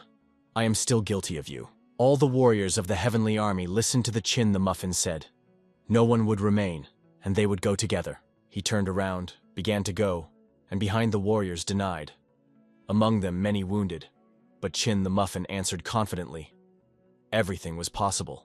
In his look, there is absolute confidence and focus. The hero rushes through a dark snowy forest as a short time, and he hopes that Mug's chalk will have time. Hope, determination, and anxiety overwhelm him. By waving his hand, the Qin was ordered to go all together, not to split, to pass the tassel, and return to Sichuan. The sergeant and the master agreed. If the commander said it is possible, the last step has come. The harsh snow peaks reached the sky. The wind roared over the gorges. Everything froze when they went on the road. On the melting snow remained fresh hooves. The voltage in the air, here they just passed. Among the mountains appeared the Duke of Ko Juban, on a horse with a decisive look and a full combat readiness. The assistant shouted that the traces were getting clearer, they were on the right path, and the Qin Murup would catch up. The Duke's bloody fog was addressed to the Duke. His harsh look warned, with this rival it is impossible to lose vigilance. A lightweight smile appeared on his face.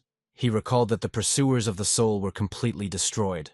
Commander Yam Ha, with a crazy smile and a huge glitter in his eyes, laughing at the Duke. They say he was old, and perhaps his time for retirement.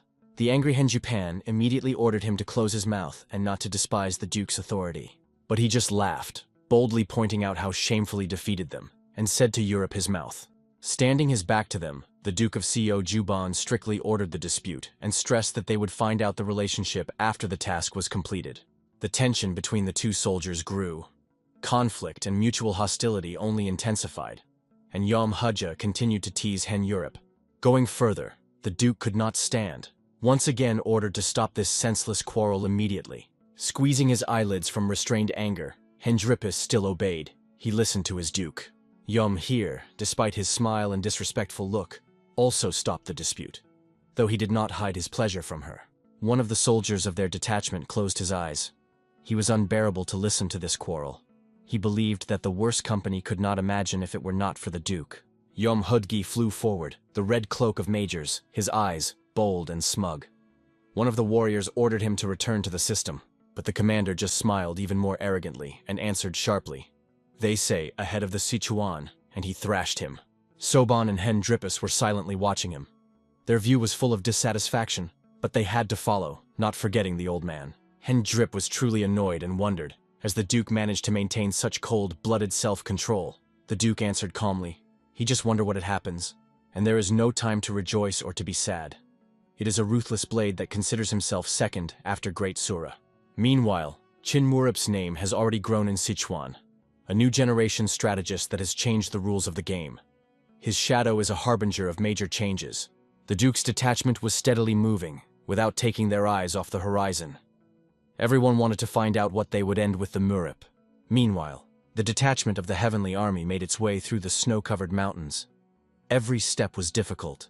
The faces were skewed from fatigue. The breath was steaming in the cold. Gompojatan, who went in the detachment of Qin Murup, stopped suddenly and looked around as if she had heard something. The brother asked her with a frightened look, "What happened? Why was she so frozen?" Qin the Muffin also stopped and wary of Tan. She whispered that she had heard something anxious behind the mountain. Sounds like someone was moving. His heart squeezed. The enemy shortens the distance. Everyone looked at the mountains with horror. Qin the Muffin warned that at such a speed, the enemy overtaken them less than in the south, and the Lord Tan specified, perhaps even earlier. The girl's words were forced to shout with fear. If the enemy moves in mountains, everything is much more serious than it seemed. In the distance, with a frantic speed, the rider was approaching. It was a hunger, as if Hung jumped on a horse on mountain slopes. The Lord Tan was frightened by his rapid approach, and was even more surprised. Why is he completely alone? The whole detachment frozen in the surprise mixed with anxiety. The situation looked suspicious. The sergeant with a tense look could not understand. Why did the enemy send only one fighter against the whole detachment? A fog was hung above the mountain valley, and suddenly a storm was rising below, contrasting with a calm sky. It was the beginning of the disaster. The girl from the detachment stared at the distance with anxiety, the young man nearby, with seriousness in the eyes. Both felt something terrible is already beginning. With a thunderous exclamation, Yom Hirki crashes into the space. His horse stood on the wild, and the warrior looked like a storm that collapsed from heaven. The smile of madness and flame in his eyes. He was flying into battle, as if he had been waiting for years. Yom Kage rushed forward like a storm of storms, causing a Muripa chin to the dual face to his face. One of China's fighters already wanted to fight, but the commander stopped his hand with a gesture. He would cope with himself. The voltage has increased sharply. With confidence in his eyes, Qin was calmly looked at the enemy, as if he knew that he would be his victory, and by Yom Herk, like an angry beast that finally escaped. The protrusion was approaching, and the air was squeezed from the tension. We continue at the top of a carpenter. The Heavenly Army was between Sedan and Sichuan, stunned by the events that forced them to stop, leaving only one mountain behind his back. It was overflowing with the excitement and the desire for the battle. Waving his sword, dreaming of ending Qin Murup, he drove a horse on the mountains without sparing. He barely held, but in the eyes of the warrior fiercely, and the thirst for battle. Yoma's horse fell down. Foam flowed from his mouth. He could no longer leave. Leaving the horse behind, Yom Hudge went forward with a confident, brutal look, as if he were preparing for a deadly jump. His body emitted wild energy. He said that he would just reprise these bastards, and looked more than confident. Warriors of the Heavenly Army watched with horror. Are there such monsters in the blood cult? They understood that the end could be close. Panic was viewed. Even their strongest masters seemed to be able to cope with this beast. Where did he come from? The silhouette was approaching from dust and fog. Qin's Muffin returned to his comrades and said that this type is much stronger than servants of a bloody defender from a red gorge. With a strict expression, he ordered everyone to listen to him very carefully. The detachment was alert. Qin the Muffin ordered to cross the spine immediately, because without reinforcing this beast, they would not stop them. The The senior masters listened carefully without losing a single word. He ordered to run out of his best without looking back until the allies meet. Gathering his fist, Chin the Muffin radiated the determination. His strength reached the limits. At that moment, he broke out of his place, rushing to Yomherk, commanding his people in case of danger to take care of himself. His shadow disappeared in the fog. One of the masters shouted after, "I lived a long life, but you still have to keep the future." But Chin heard no longer. He was in battle. The sun was rising above the clouds, and the warriors remained unbreakable, standing on the slopes. In their views, fearlessness. They did not execute the order. They did not run. The master shouted again, demanding to obey the order of the elder, and in vain. His words were lost in the wind. But the warriors firmly stated that they cannot just go and leave the commander to death. This is not on honor.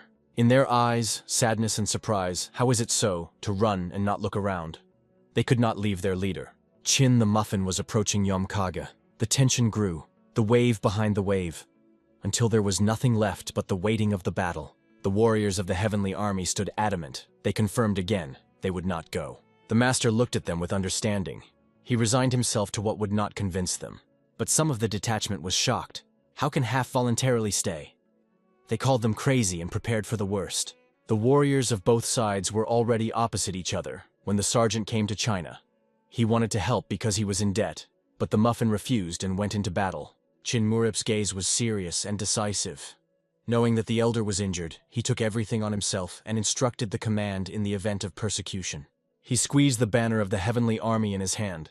He was preparing to meet the enemy face to face, but suddenly the sergeant felt a strange excitement. His gaze suddenly became surprised. At the same moment, he caught the energy of Chin Muripa. A new force appeared in his feet, as if awakened by his spirit. Among the snow-covered rocks, their views faced, Chin stood in front of Yomkage, and the struggle inevitably began. He mockingly threw. Oh, there was at least one brave man. He smiled widely, with self-confidence. He immediately recognized the same cheeky look. Chin the Muffin stood firmly, and without the shadow of a joke, he quit the question. Who are you in general, a bastard? The first time I see this peak. In response, Yomkage silently inserted the sword into the ground, a sign that the battle began. Chin the Muffin pulled out his sword and firmly stated, "None of Sodajan would go further on this banner. Both you and all your scum will remain here." Yomhuje cast his gaze back. He saw his army, which he treated with contempt, considering them pathetic defects. The Duke of Seojuban appeared on the horizon, and above it on the top, the shadow of the army, which went down. Everything went to a great duel. Two of the Duke's troops discussed Yoma, before he was torn forward, and now stands stationary. They recognized Chin Murip among opponents.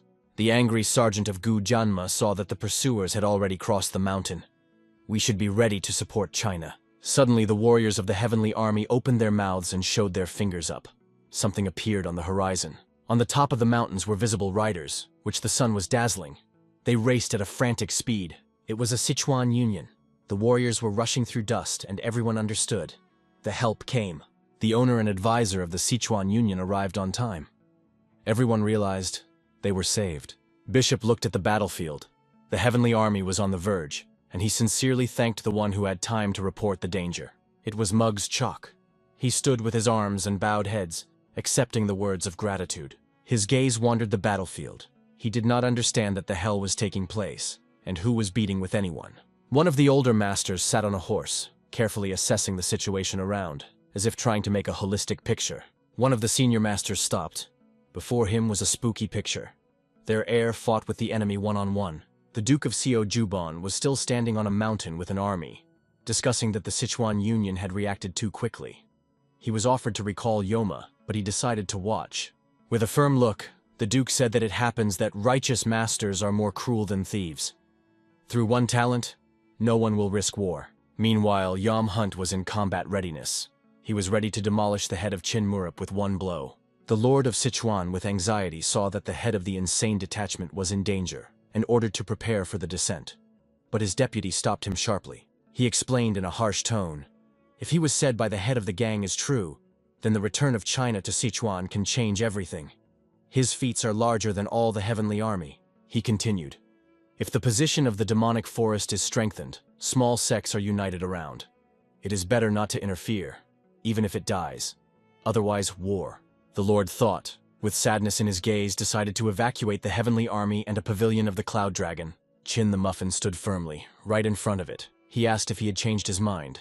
Yom Hag waved his sword with a smile and exclaimed, "You do not wait for my weakness. I will only go from here with your head." The girl from the detachment of China shouted with fright that his martial arts were powerless. He turned with a smile, but despite her words he did not stop. And so it began. A crazy fight between two incredibly strong warriors. Energy flew across the valley. The swords merged in the lightning battle. Every blow was a burst of power that swept everything in its path. The Duke with the subordinates watched this spectacle. They saw even their endurance. The warriors of the heavenly army opened their mouths. No one was waiting for such skill from their commander. The owner of Sichuan and his advisor could not believe the eyes. Their surprise was boundless. And Chin's Muffin stood unbreakable. In his eyes a red light burned. He fought like a real hero. The battle was cruel and bloody. Warriors were killed on both sides, without mercy and pity. The bishop looked with horror and ordered the chairman of Verum to remember this day. Chin the Muffin lifted the sword. In his eyes burning fearless, in the aura felt unbreakable will. On that day, the sword of the demonic forest saw the light again. In the resetting of determination, Yom Kage moved towards fate.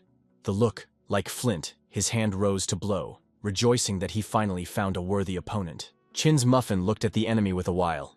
He even rejected him a little because of the power of Yoma. Yom stood like a real titanium. A powerful pressing aura was felt around. He ran forward with a horrifying, cheerful smile, ready to spread his opponent into a handful. At that moment, the chewing mounted sword. His eyes flashed like a demon. The body swept a magical aura and the blade of death. A powerful outbreak of energy exploded around. With a sword behind his back, he was torn directly into the center of events. Yomkag, with a red glitter in his eyes, remained calm. He could not believe that Chin could only be like that. He clenched the sword with both hands and prepared for the final blow. The cloak was breaking, the hair lifted the wind.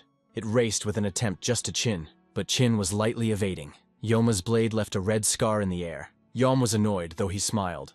Little brazen, especially evades at the last moment. In response, Chin chopped in the air. A lightning cut of the sword almost touched the face of Yoma, but he managed to evade. Sitting as a beast in an ambush, he realized this guy was definitely not from the weaknesses he saw in Podlape. Chin's Muffin, like an angry predator, rushed forward again and stated with laughter, "There is nothing to boast, nothing serious." A blinding energy, like death rays, escaped from Yom's eyes. With a dagger in his hands, he sought to see the true power of Murip. Yom raised his sword up. A red fog twisted around his hand, exploding a rapid blow towards the enemy. He watched the sergeant with fear. Even with his own experience, he could not predict the result. Worried.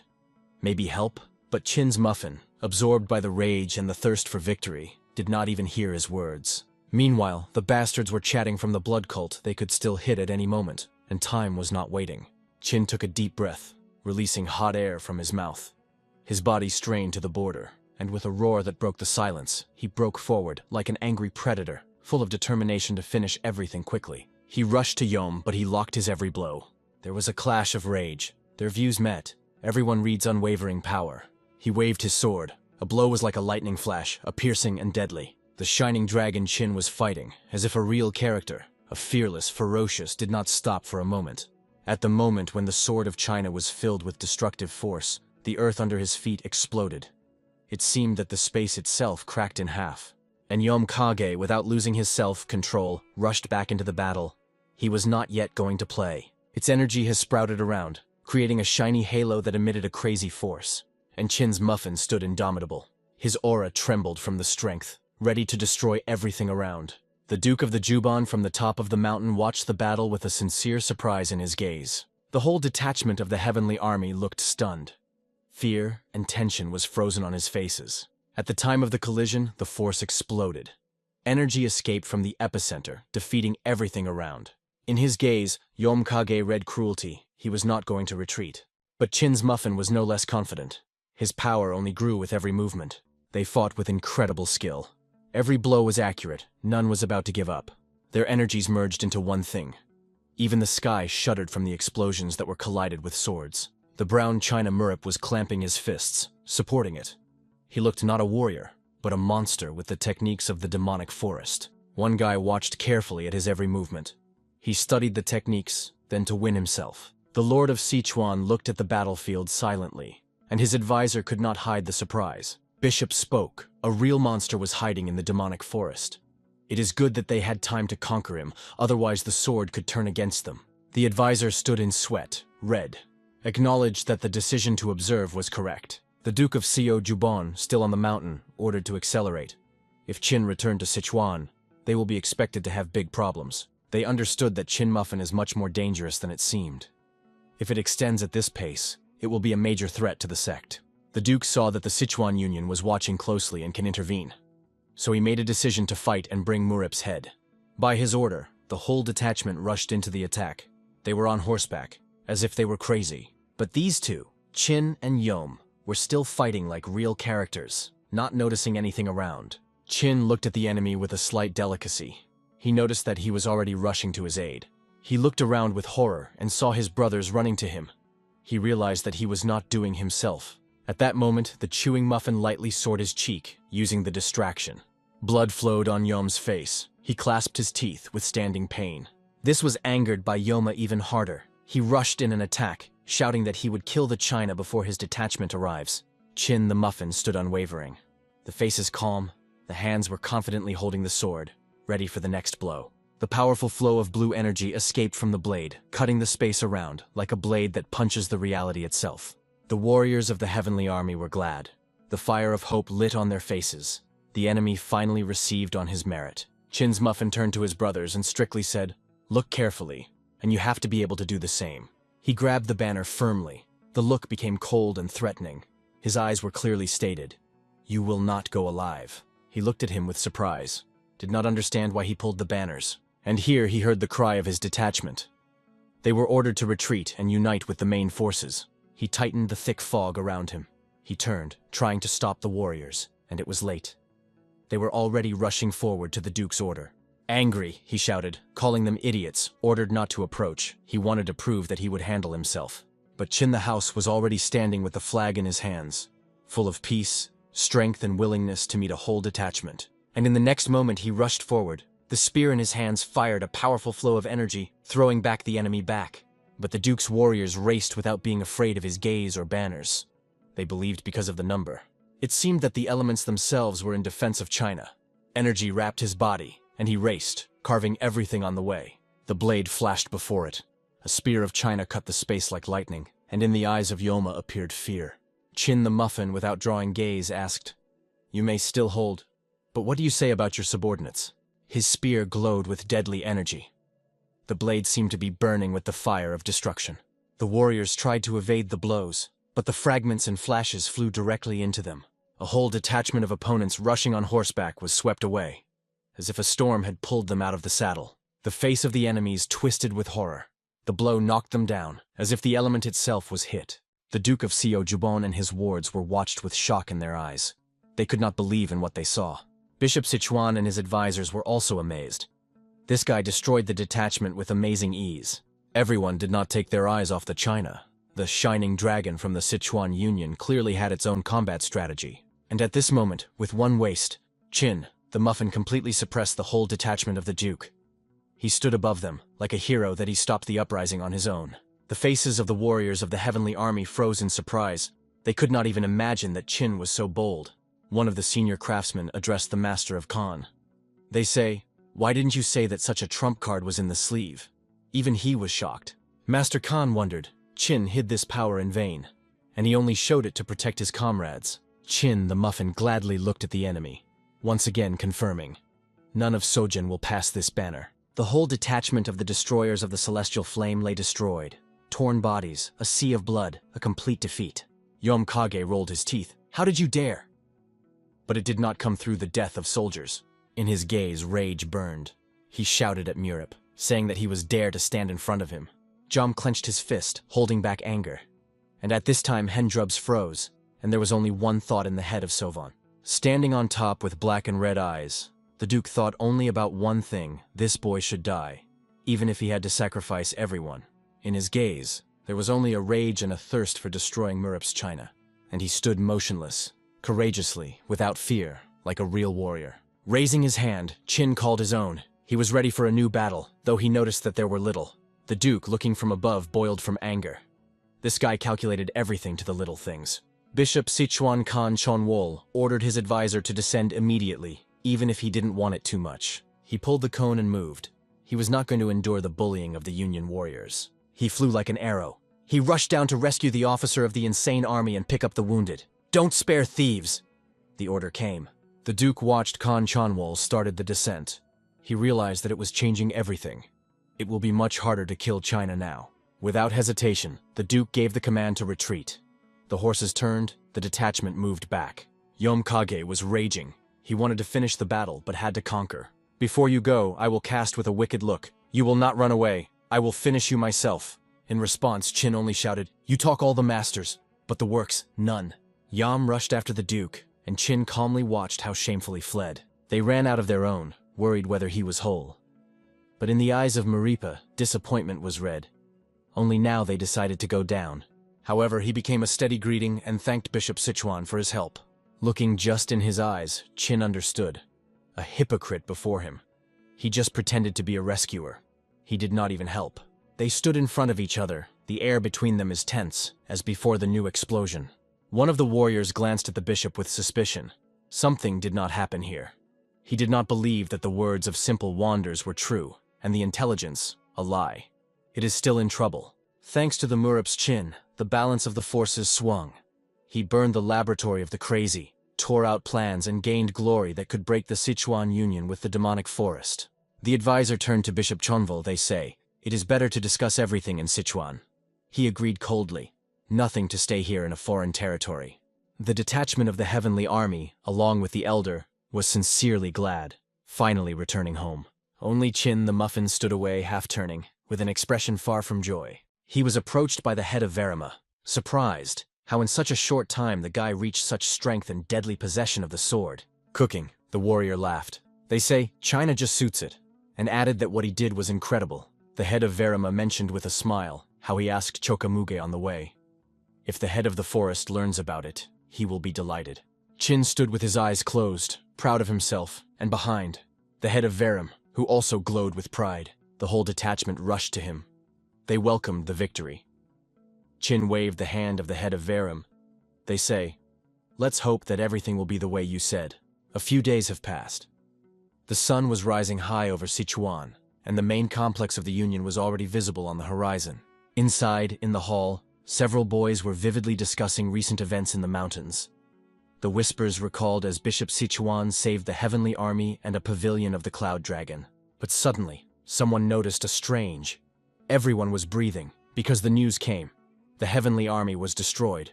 Almost no one left. At this point, the Sichuan Union soldiers together with the remains of the Heavenly Army came to the hall. One of the warriors remarked, "If it were not for the sergeant, the Red Gorge would not be found, and the Heavenly Army would be completely destroyed." Another master, raising his hand, said, "This guy is a faithful follower of China, and it is true that he wants to celebrate his merit." But others doubted. "It is strange to celebrate the victory when the Heavenly Army lost so many people." One of the masters said, "The merits of China are not abolished." One of the boys closed his eyes and acknowledged, in fact, he was short-sighted, to put his own glory inappropriate to those who lost his brothers. Walking the stairs, the master added that they could arrange a small banquet. But nothing. Let's move on. All the soldiers were ordered not to disclose events on the battlefield, officially not to sow panic, but in fact it was a plan of an advisor. Not to let Qin be a legend. Still, the pavilion of the Cloud Dragon staged a modest banquet, without delicacies, music, or dance. But the atmosphere was the warmest in a long time. The warriors ate greedy, drinking the meat with drinks. It was more than enough for them. Two of the guests mentioned the scene as the sergeant fought with the enemy general. The scene struck. The guy did not miss the jaw. Everyone was discussing the battle. The skill of China shocked even those who are also originally from the demonic forest. One of the warriors, holding the mug, said thoughtfully, "In the demonic forest, in fact, few people know the heir as he really is." The two of the Black Soul detachment, Chi Vuan, approached the two who discussed the battle. He added, "In the forest, he thought no better than here in Sichuan." The girl with the boy agreed. He received recognition only after he did what he did not succeed. And here it was exactly the same. Qin the Muffin stood at the table, calm and serious. He was not recognized when a detachment was formed, but after Sojin everything changed.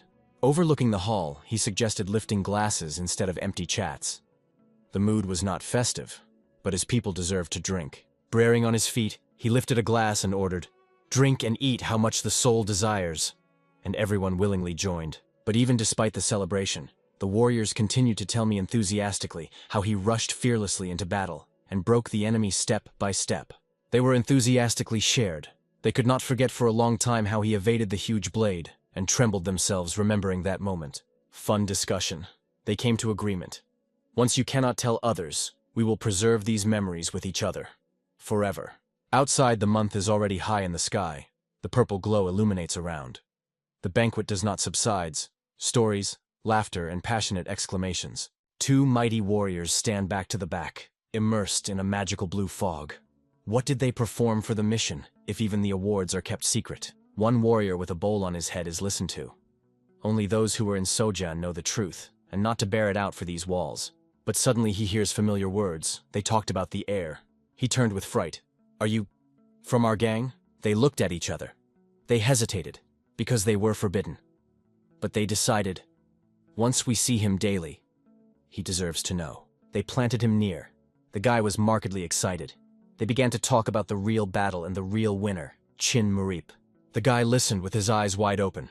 As soon as he realized that their commander had lied all this time, the expression of his face has changed. Now it burned anger. After all, he realized, the world must know the truth.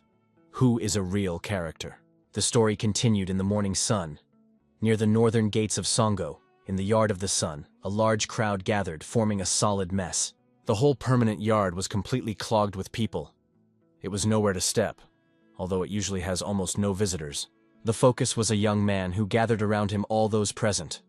Even the second floor was filled by those who sought to listen to his story. Raising his finger, he began to describe with a faithful confidence how he was chasing an army of 500,000 soldiers, and how the air stopped as a dug, like Janfei on a Chanban bridge. Looking up, he warned the listeners on the second floor not to rest on the railing so as not to fall. The crowd listened carefully to every word, calling not to stop, but the guy stated that he had dried up in his throat. One of the detachments of the gang of Don Choge, present in the yard, exclaimed the requirement to bring the best drink rather than cheap rice water. The owner of the court, trying to keep the interest of the crowd, personally brought him a drink, promising not even to take money, that he only continued. Drinking eagerly, the narrator continued that the heavenly army was exhausted and unable to defend himself after a previous mission. The liquid was squandering from the cup when he added that in such a state the army would not withstand pressure. And it was at this point that the air made a decisive step. The guy began to mimic the behavior of the air loudly. He exclaimed orders, reproducing the scene with great emotionality. The listeners were amazed. They were fascinated. Many considered him a true hero. Among the people, talks began that the demonic forest would soon return the lost glory, and not for nothing was considered the strongest in Sichuan. Some in the crowd even thawed their mouths to others to hear better, and recognized that the story caused ants on the skin. Continuing with his hand raised, the guy said he could not leave the master in trouble because he was his right hand. He shouted about the battle as if he saw her in his own eyes, and in the heat demanded wine, and ordered to lock the main gate. All the listeners considered him a true fighter and were admired. One of the crowd tried to find out how his gang was on the battlefield. Because of this, a punch began, the mood was spoiled, and the guy who told, offended, and was about to leave. One of his comrades put his hand on his shoulder, forcing him to stop. He wondered and acknowledged that the details did not know. It was probably a secret mission of the Sichuan Union. The guy who was recently beaten for objections again raised his head and suspected that the narrator invents everything. Because how could he be present, but not know the details? People began to look at the outburst with annoyance, as if they were ready to hit him again. But the narrator assured that it was impossible to speak. It was a strict secret. The crowd rushed at the one who prevented the stories. The fight began again. After the fight, the guy lay on the floor, exhausted, completely beaten. The narrator closed the door, expelled everyone outside, and finished his performance. But soon rumors from his fictions began to spread throughout Sichuan, and the rumors still reached Chin Muripa. He sat at the table when he was told that the hearing would spread lightly, especially through the sono. One of the subordinates said that the center of all chats was the story of the mission in Sodan, and the main beginning was the same Don Chge who told it all. But instead of indignation, the Chin was just smiling, imagining how everything would unfold. Sitting with his hand raised to his chin, he thought about 4 large fractions. They would definitely not be left sideways. If the conflict breaks, the center will be intelligence. He ordered to follow the actions of intelligence and to find out who Tan Mungan was meeting with. Meanwhile, in a dark room, where the light was barely breaking through the lattice, the space broke a dark glow. There were several figures. The head of intelligence was extremely careful and did not leave his office without traps. When the subordinate completed the report, a soft smile appeared on China's face, and his gaze was full of peace and inner confidence. The room came into the room with a drink in her hands. Smiling, she jokingly remembered her nickname, which had long since fixed. It was noticeably surprised by the boy. He immediately asked where the name came from. Her smile in a soft light seemed calm but confident, not challenging but even graceful. Standing in a darkness shrouded in blue flames, she covered her mouth with her hand and laughed softly, noting that she would not hurt to meet with the same Don Chohi, an inventor with a bloated imagination. Suddenly, she turned and ran out of the room, not noticing that the pillar was hiding Don Cho's. All in sweat, with a panic look, he listened to everything. The next morning, representatives of the intelligence service arrived in the Sichuan Union. The owner allowed to enter the one who was waiting at the door. Jan Yugi appeared on the threshold. At that time, the owner was running out houseplants, noticing that the guest was set up too seriously. The room entered the Jan Yugi, the head of the Pavilion of Heaven. His face was concentrated and annoyed, as if something really anxious happened. He expressed his indignation that rumors would spread too quickly. The owner, although remained calm, acknowledged that he already knew about the situation. However, Jan Yugi demanded immediate action. He believed that if the spread of rumors did not stop, it would come to major factions and had serious consequences. The head continued to wipe the plants and calmly noted that the number of soldiers returned from the gorge reached 60. Among them were representatives of all 4 fractions. Despite the ban on discussion, the rumors have already spread. Jan Yugi was angry that no strategies have been developed yet to stop the information leak, and warned that their pavilion could act on its own. The head stood with his eyes closed, holding back emotions. It seems even there was nothing to answer.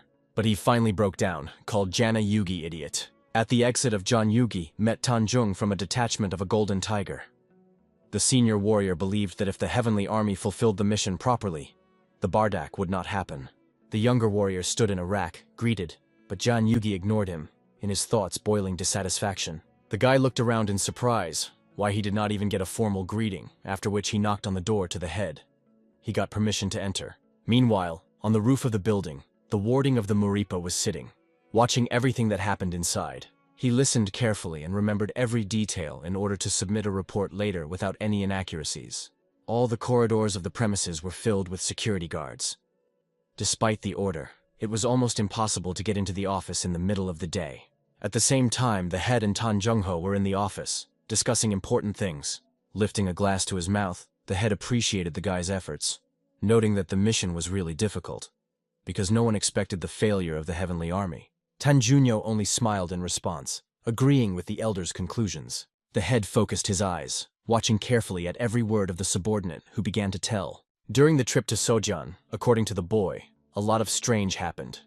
They went west because they considered the eastern borders weakened because of the war. But when they arrived in Sojan, representatives of the blood cult appeared, as if they were waiting for them. It surprised everyone, especially the head. He watched the guy's reactions carefully, encouraging him to continue. Tan Junho, with all his seriousness, described every trap that the heavenly warriors and the Chandao swordsmen got into. No detail was left out. The head, thoughtfully touching the mustache, sat in silence.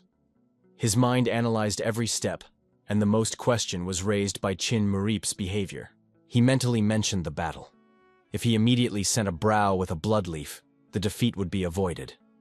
But instead, Chin went to the Red Ghost himself, and this act remained a mystery. Surprised, the head returned to Tanjung-ho, trying to understand why this hike seemed suspicious to him. The guy looked confused. His lips were barely open, his face tense. He himself could not explain why everything seemed so strange. Continuing with seriousness, Junho noted that wherever the Chin was mounted, good luck accompanied him at every step, as if everything was following a pre-planned scenario. Suddenly, the conclusion came from his mouth. The demonic forest and blood cult can have a common origin. The head, without answering, turned his back, continuing to listen. The idea that Chin's muffin could be a spy seemed to be aware. Nadia appeared in Youngho's gaze. He expected an order to start a suspicious warrior. The smile of the head became a predatory. Sleeping his hands in front of him, he focusedly made a decision to immediately check and monitor the Chin Murip. The blue glow breaks through the darkness. The explosion of energy breaks the space, lifting around the wave of power, as if the sky had flew into pieces. 2 days have passed and the events are transferred to the underground hall of the Cloud Dragon Pavilion. The cold sword blade cuts the air with incredible accuracy. The blue flame wraps it as a living element. In the look of the girl, icy determination, loose hair with waves flies up. The sword in the hand is a continuation of the will. She stepped forward, confidently, without hesitation. In a dark dress, the rage radiates rage. Every movement is similar to lightning. The blue shine of the sword in his hand trembles from deadly energy. They collide in the center of the hall. The blows break the air, the explosions of the energy swing the ground. The walls of the training hall barely withstand the load. The tension increases. The rank of the Merp is attacked with all force. The opponent watches him hard, squeezing the sword's hand. The hall includes a pale young man with a piercing look. Red hair protrudes in different directions, the face in the scars. He is silently watching, knowing that now his head has 2 elements. The rank of the Merpe lifts the sword over the head. The blue energy is twisted around. His movements are sophisticated, but in each, fatal determination.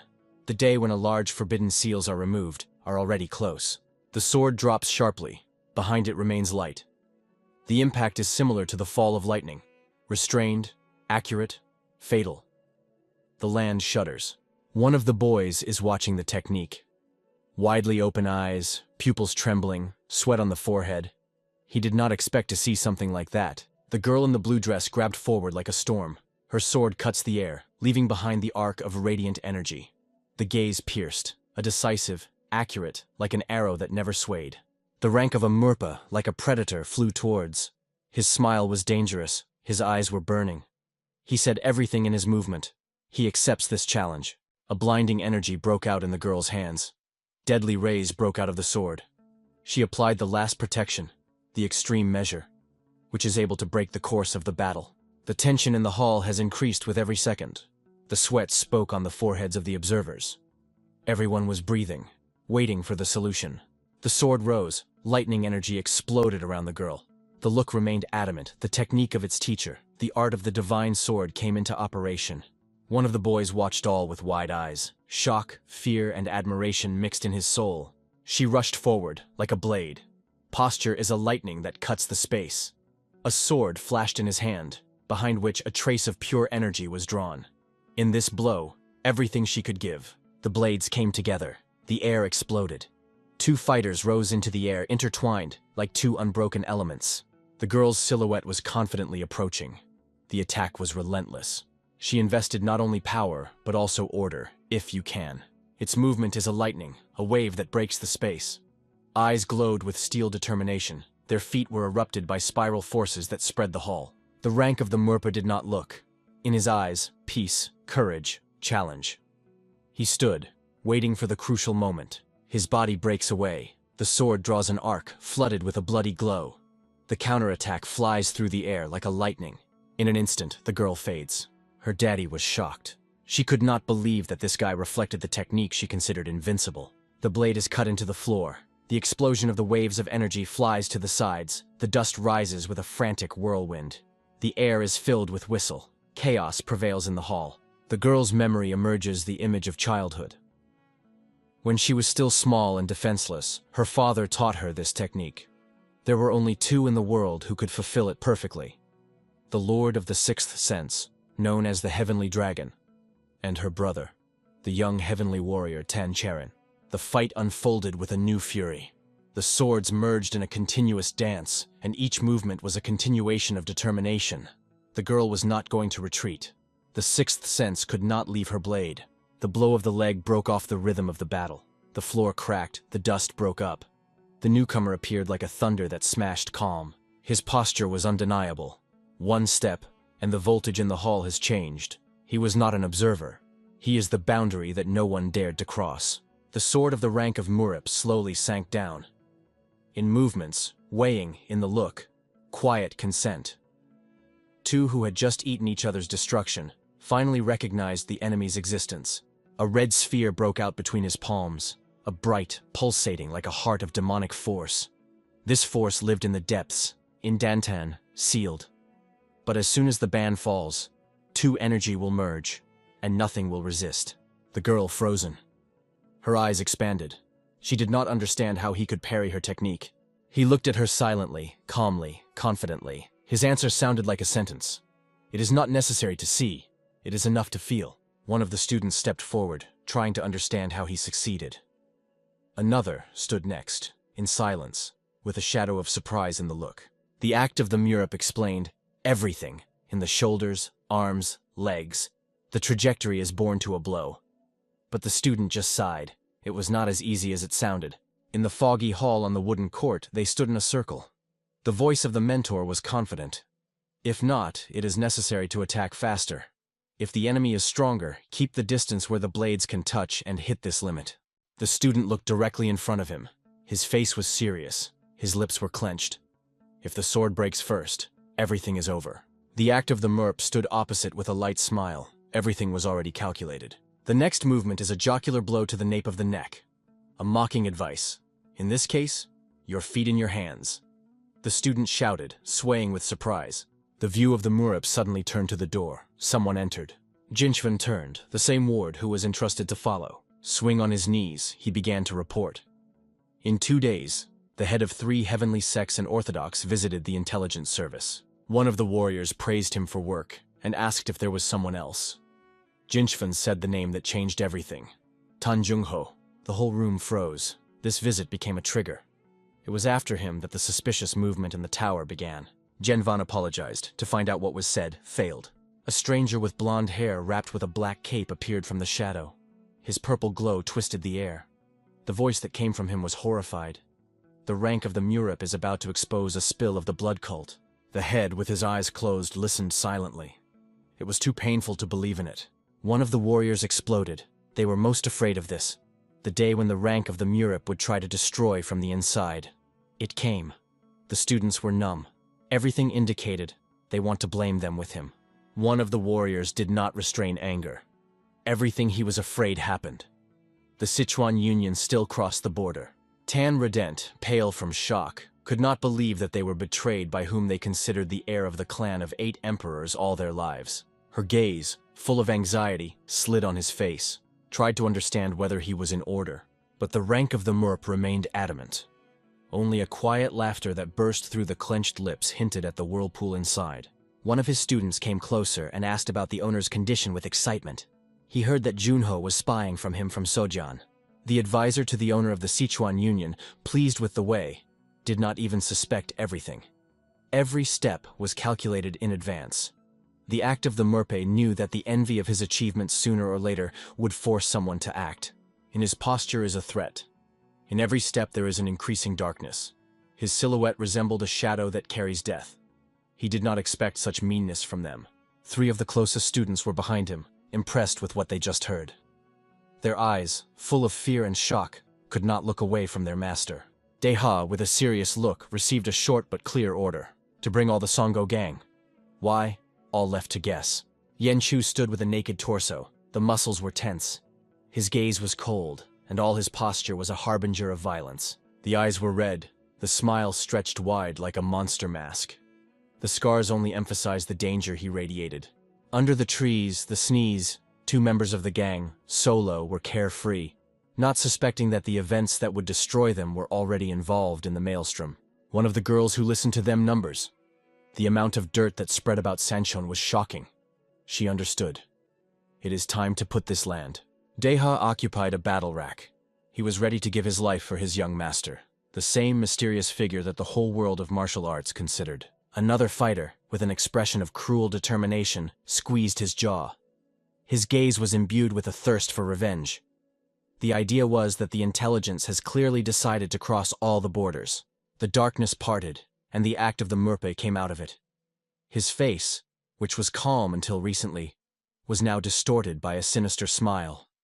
In the corners, rage trembled.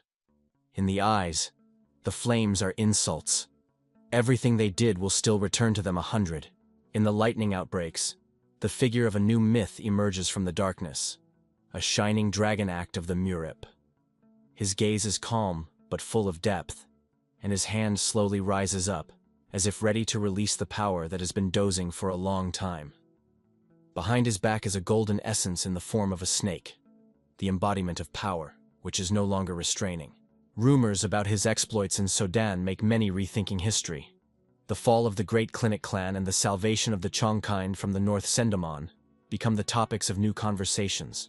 Those who survived the battle with him gathered around the table. They celebrate his victory, seeing in him the strongest warrior Sichuani, who managed to pull his brothers from the paws of death. The forgotten demonic forest, the center of force, which suddenly found itself in the spotlight of the whole province, comes to the fore. From afar there are steps. He is heard by someone running through the silence. It turns out to be Mugwan, the head of the demonic forest. His movements are fast, his face glows unusual for him joy. Stopping in front of the door, he presses his ear against the wood, as if trying to listen to something important. The fact that he will inform directly concerns his nephew, the son of his sister. Secretly opens the heavy door of the hall, trying to enter as quietly as possible, but does not stand. The joyful, almost excited, breaks inside with the glitter in the eyes, proudly informed. This is his nephew, it is he. The girl present in the room casts a confused look at him. In her eyes, a shadow of misunderstanding flashed. What does he carry, and why she behaves so frivolous? In the door, the figure that just rejoiced broke into the room. A silence fell for a moment, in which only light breathing was resting peace. The girl's gaze was filled with pity. She understood the emotions of her master, but carefully asked to keep everything secret. Her heart squeezed from the alarming rumors that came to her about the rank of Murip. But Mugan could not hide his joy. The realization that the rank of the Murpe, promising only to care for the Sichuan Union, actually managed to solder the whole province, caused it to be an unspeakable admiration. The room included a little girl, a rush, with a radiant face and a pattern in her hands. When asked about affairs, her mentor reported that he began to teach her calligraphy and painting to direct her restless character into a calm channel, and she was enthusiastically immersed in new knowledge. Suddenly, the shadow in the doorway made it clear. Someone was still approaching. The room was crossed by an older man whose face was decorated with numerous wrinkles, and in the eyes of glowing. It was Mugan's grandfather, and the joy on his face did not know the limits. The views of the attendees were detained on it. In the eyes, a strange mixture of heat and amount shone in the eyes. Taking places around the table, they plunged into discussions that changed the course of history. The eldest was first, noticing that the guests had visited long before the time. He added that other chapters will soon appear. His words were heard as a preface to something much larger, but one of the young men silently looked around and, sighing, confessed that he had seen nothing of what would impress him. The old man covered one eye with his palm. In this simple action, light fatigue and hidden frustration were read. The girl did not restrain and laughed.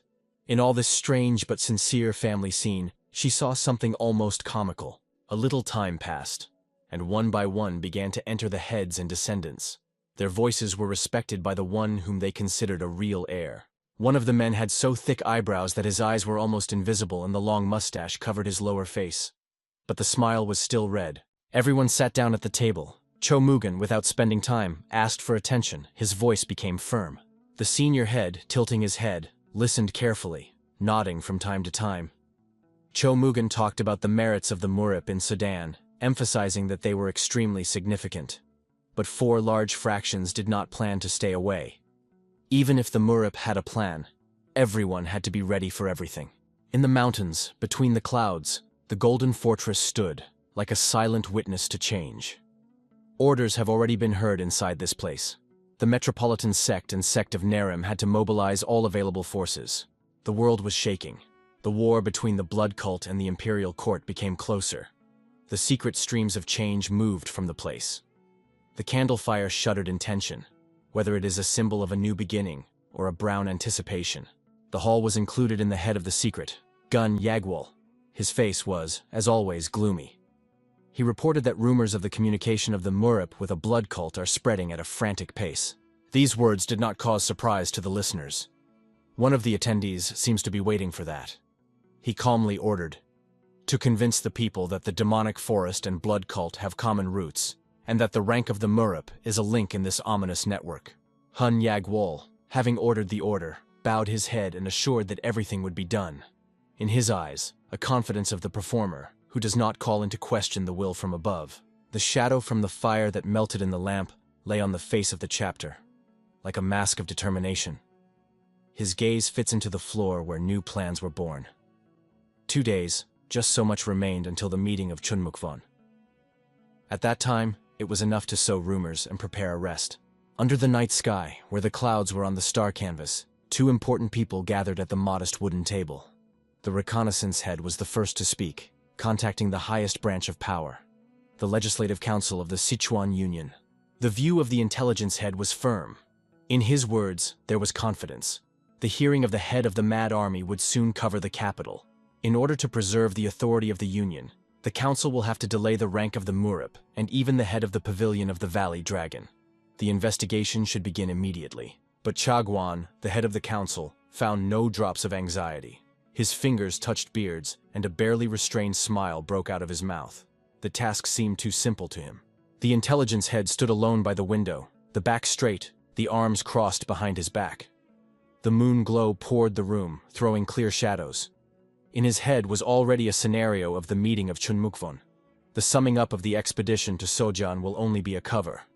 On that day, the Morpi should fall. Cold determination hid behind his silence. He acknowledged, it will be a pity if the Merp is innocent. But the same is guilty. He grew too quickly, shone too brightly. Meanwhile, in one of the rooms, the cozy and light-filled lanterns, several men were sitting at the table, discussing something tense and quietly. They have joined a few more. They sat down together, ordered a paw. The waiter disappeared behind the screen, and the atmosphere in the room was filled with whisper. The careful look of one of them seemed to call to talk. Something important was hiding behind the silence that preceded the words. One leaned closer and asked if the interlocutor heard about the news. He just shrugged, not understanding what was being done. The ominous truth began to open from a soft whisper. About the expedition. About the young heir of the demonic forest. About his unheard-of exploits. The attendees shuddered. The name of the Murip Act was made as a thunder in the clear sky. One of those who spoke covered his mouth with his palm, strengthening intrigue, and began to say that all the achievements of the Murip were related to a secret plot with a blood cult. It became noisy. The conversation was picked up. They began to discuss lively, as if everyone had just received access to great secret. Everything sounded convincing. Too convincing. The main goal is to make possible to hear as many ears as possible. Every word had to spread the city like a virus. People at the neighboring tables listened to, the stealthily exchanged views. The details were remembered. The suspicion increased. One even asked aloud, "Is it true that the heir is actually a spy of blood cult?" 2 stories stopped, stunned. The question was aloud. They were listened not only to those whom they wanted to attract. Someone else already knew something. In the air, the anticipation was hanged. If people doubt, then not all on their side. The information seeps on both sides, and therefore, confrontation will not be avoided. One of the guys sitting in the hall began to tell that he had recently come an old one, and said that the young heir of the demonic forest was no other than a spy exiled by Central Union Murim. The other said that he was the last student of Master Baimi from Udan. The hall exploded instantly. Everyone threw his version. Someone heard that he was the secret son of the dragon. Others, that he was a descendant of the master of demons. Gossip multiplied like lightning in a storm. The crowd argued which one was right. Some people said that he was a eunuch. Others, that the demon sowing like a plague. The room was absorbed by a wave of chaos. Everyone laughed, lost in these fables, and no one knew why it was worth believing. But one thing was clear. The version is too much. The truth drowned in the noise.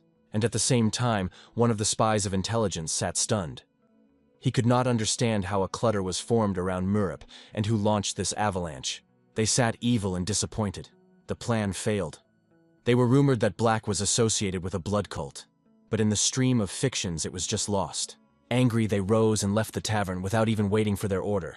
It was necessary to report the owner immediately. Under the cover of a dark night, they rushed to the palace of the Sichansky Union. The situation was becoming more strange. The source of gossip remained unknown. They went quickly, confidently, but with anxiety in their hearts. All this smelled of the base, and the deeper they went, the more doubts arose. But suddenly, one of the young men stopped sharply. His face twisted from shock, the pupils expanded, and his lips froze in a silent exclamation. Something behind a powerful emotional splash provoked.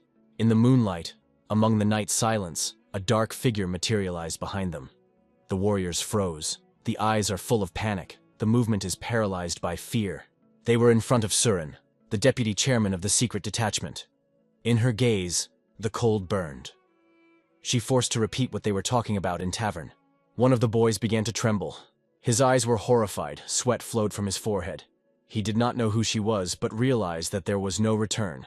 But despite the shock, they did not stop. They confidently moved to the main hall, though they were excited to the edge. The picture that opened in front of them was scary. Someone's hand held a young man by a collar. He was winged, humiliated, did not resist. The blood-flowed face and the eyes were closed. Against the background of the moon and the sharpened roofs of the palace were two of the crazy army. Their views were cold, measured. One held a young man for his hair and smiled, showing a trophy comrade. Everything around has frozen in tension. They discuss something calmly, but with dangerous intonations. One of them slowly waved his sword, saying that they would not forgive it so much. Against the background of the night sky, one of the warriors smiled ominously. His eyes shone from pleasure, not self-confidence, but true superiority. He tasted a moment like a predator before jumping. Above, Chumukvon has not yet been squeezed, and the air was already trembling with tension. The majestic pavilions froze, anticipating the misery that was moving on them. With anxiety in his eyes, he stared at the window of the pavilion Khan Chonwol, bishop of the Sichuan Union, feeling how weighing the atmosphere around. The advisor came quietly, informing the owner that the Secret Service worked well, so the tomorrow meeting would not be a warding, but a judgment day. Bishop's view covered the entire territory of the Union. With his hand, he made a sign that with the destruction of the planting war was completed. But now an inevitable threat is approaching. A blood cult. The ruler of the rulers squeezed with anger. He sharply agreed with the advisor. It was time to use the small sects as a living shield, not allowing it to grind all. The advisor was excitedly supported the words of the bishop, emphasizing, "Peace in Sichuan is the merit of 4 large factions, and no one will give him a fallen demonic forest." Alarming rumors spread behind the door, filling the corridors with fear and uncertainty about the future union. The bishop ordered the advisor to go away. He did not hear anything new, because all these rumors were known to him for a long time. With a smug smile, the ruler turned, crossing his hands behind his back, pleased that the spread of rumors was following the plan of his talented head of the Secret Service.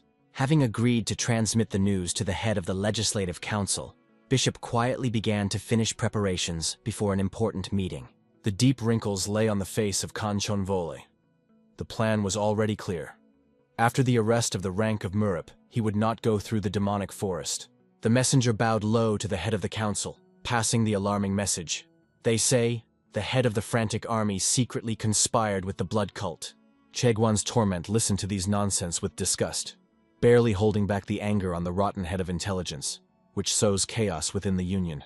With an ironic surprise, he gave a clear order to the commander of the executive group immediately convene an internal meeting, as the rumors went beyond the Union. To Kimen, he respectfully accepted the order of the chairman of the council, leaning low and immediately taking up the case. The executive group stood in the finite, in full silence and tension, waiting for decisive orders. Chaguvan's order clearly and strictly annoyed the order, immediately grasped the heads of the crazy army and the pavilion of the Cloud Dragon, conducting a thorough investigation. The stagnation was engulfed by the warriors. They could not believe that the chairman of the council believed such an absurd accusation of the act of Murip. One of the warriors tried to argue. It is not clear that these rumors of espionage come from the bloody cult, but his words interrupted the references to the devilish sects. The disputes exploded inside the detachment. The atmosphere instantly aggravated when the warriors began to argue hotly, each protecting their own version of events. The explosion of anger covered the bishop. The crowd lost control, and he barely restrained the cry, not realizing that the hell is taking away. Kaiman, starving, bowed low, apologizing for the mess, and deciding to ask what charges had to put forward against the rank of Murip. The bishop's eyes were burning and his fist trembled. How much you can repeat the same thing? He has already ordered his order. Without spending time, the executive group moved to accomplish the task without looking back or asking questions. The soldiers strongly followed the commander, heading to the pavilion of the Cloud Dragon to grab the one who was suspected of plotting with the blood cult. But something was wrong. They were imperceptibly followed by fighters of the Sichuan Union, and when the punishment reached the pavilion, the views of everyone turned to them. He stopped at Kimen at the door, crossed his hands behind his back, breathed deeply. There was a difficult moment in front of him. His cry cut his silence. Having introduced himself, he fiercely announced the arrest of the active Murip, Lord Pavilion and the commander of the insane army. The annoyance broke the ranks of the Sichuan Union. They realized who they wanted to grab and internally prepared for resistance. Yesterday they did not like something, and now it became clear. Their commander was trying to substitute. He became angry with Kimen and shouted, forcing everyone to shut up, threatening the massacre for violating the order of the council. His only eye flashed. Discipline above all, and no one dies to interfere with him, because it is the decision of the council himself. Suddenly his gaze swept to Kimen, a figure for which he came. The pavilion confidently emerged the rank of the municipal. People tried to stop him, but he did not stop the step. There was no fear in it. Without stopping, he approached Kimen, meeting his eyes, his forehead, his eyes. The hands are calm, the face is calm. He waited closely for what exactly should be arrested. For espionage, conspiracy, or only for rumors? The commander stood pale, almost stunned. Is the council so irresponsible that he catches the shadows without knowing the truth? Despite the physique, the Kaiman tremots the rank of the muffin, laughing loudly. Maybe he is a demon mole, and Sichuan blinded so much that he accepted him in the bench. The commander finally mastered himself, roared, ordered everyone to silence. The mercy will not be those who interfere with the fulfillment of the will of the council. But the crowd did not hold back. The explosion of laughter covered everything, because the muffin stood calm, confident, and looked much more convincing than the one who came to arrest him. The indignation swept through a detachment to Kimen.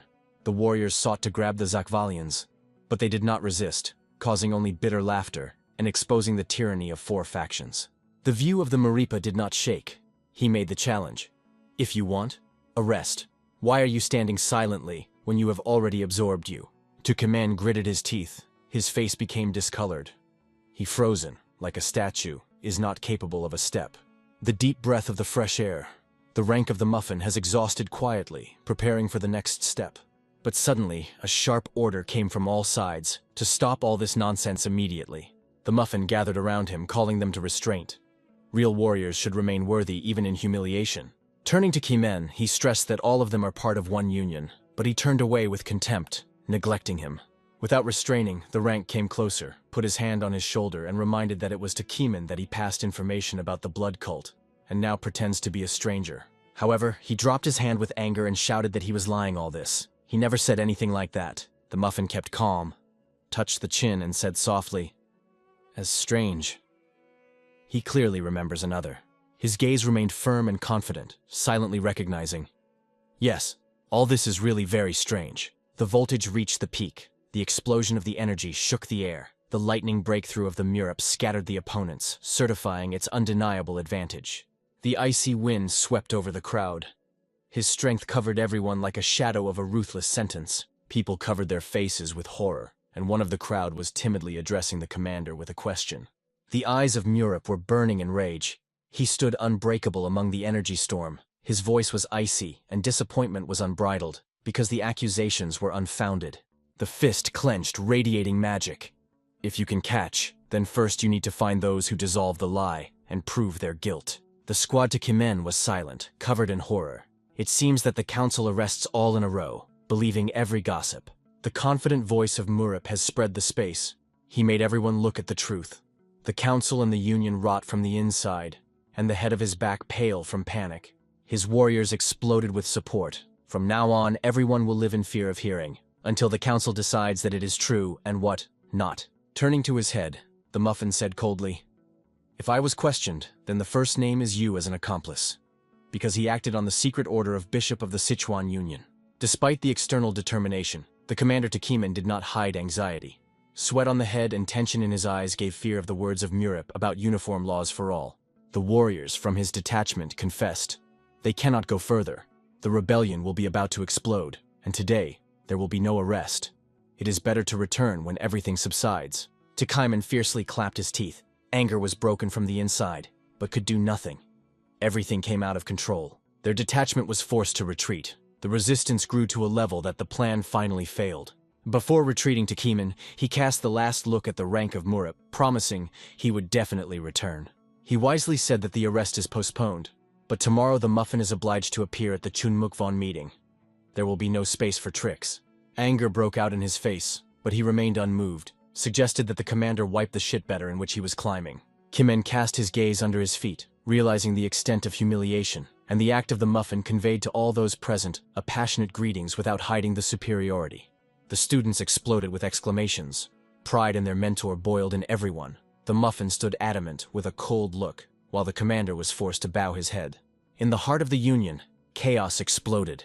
The messengers rushed to the bishop with news, intending to expose Murip the criminal.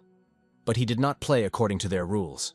The morning came, the sun went high, and the subsided pavilion of the Cloud Dragon gave way to the hall, where the mentor had to expose the rotten essence of power.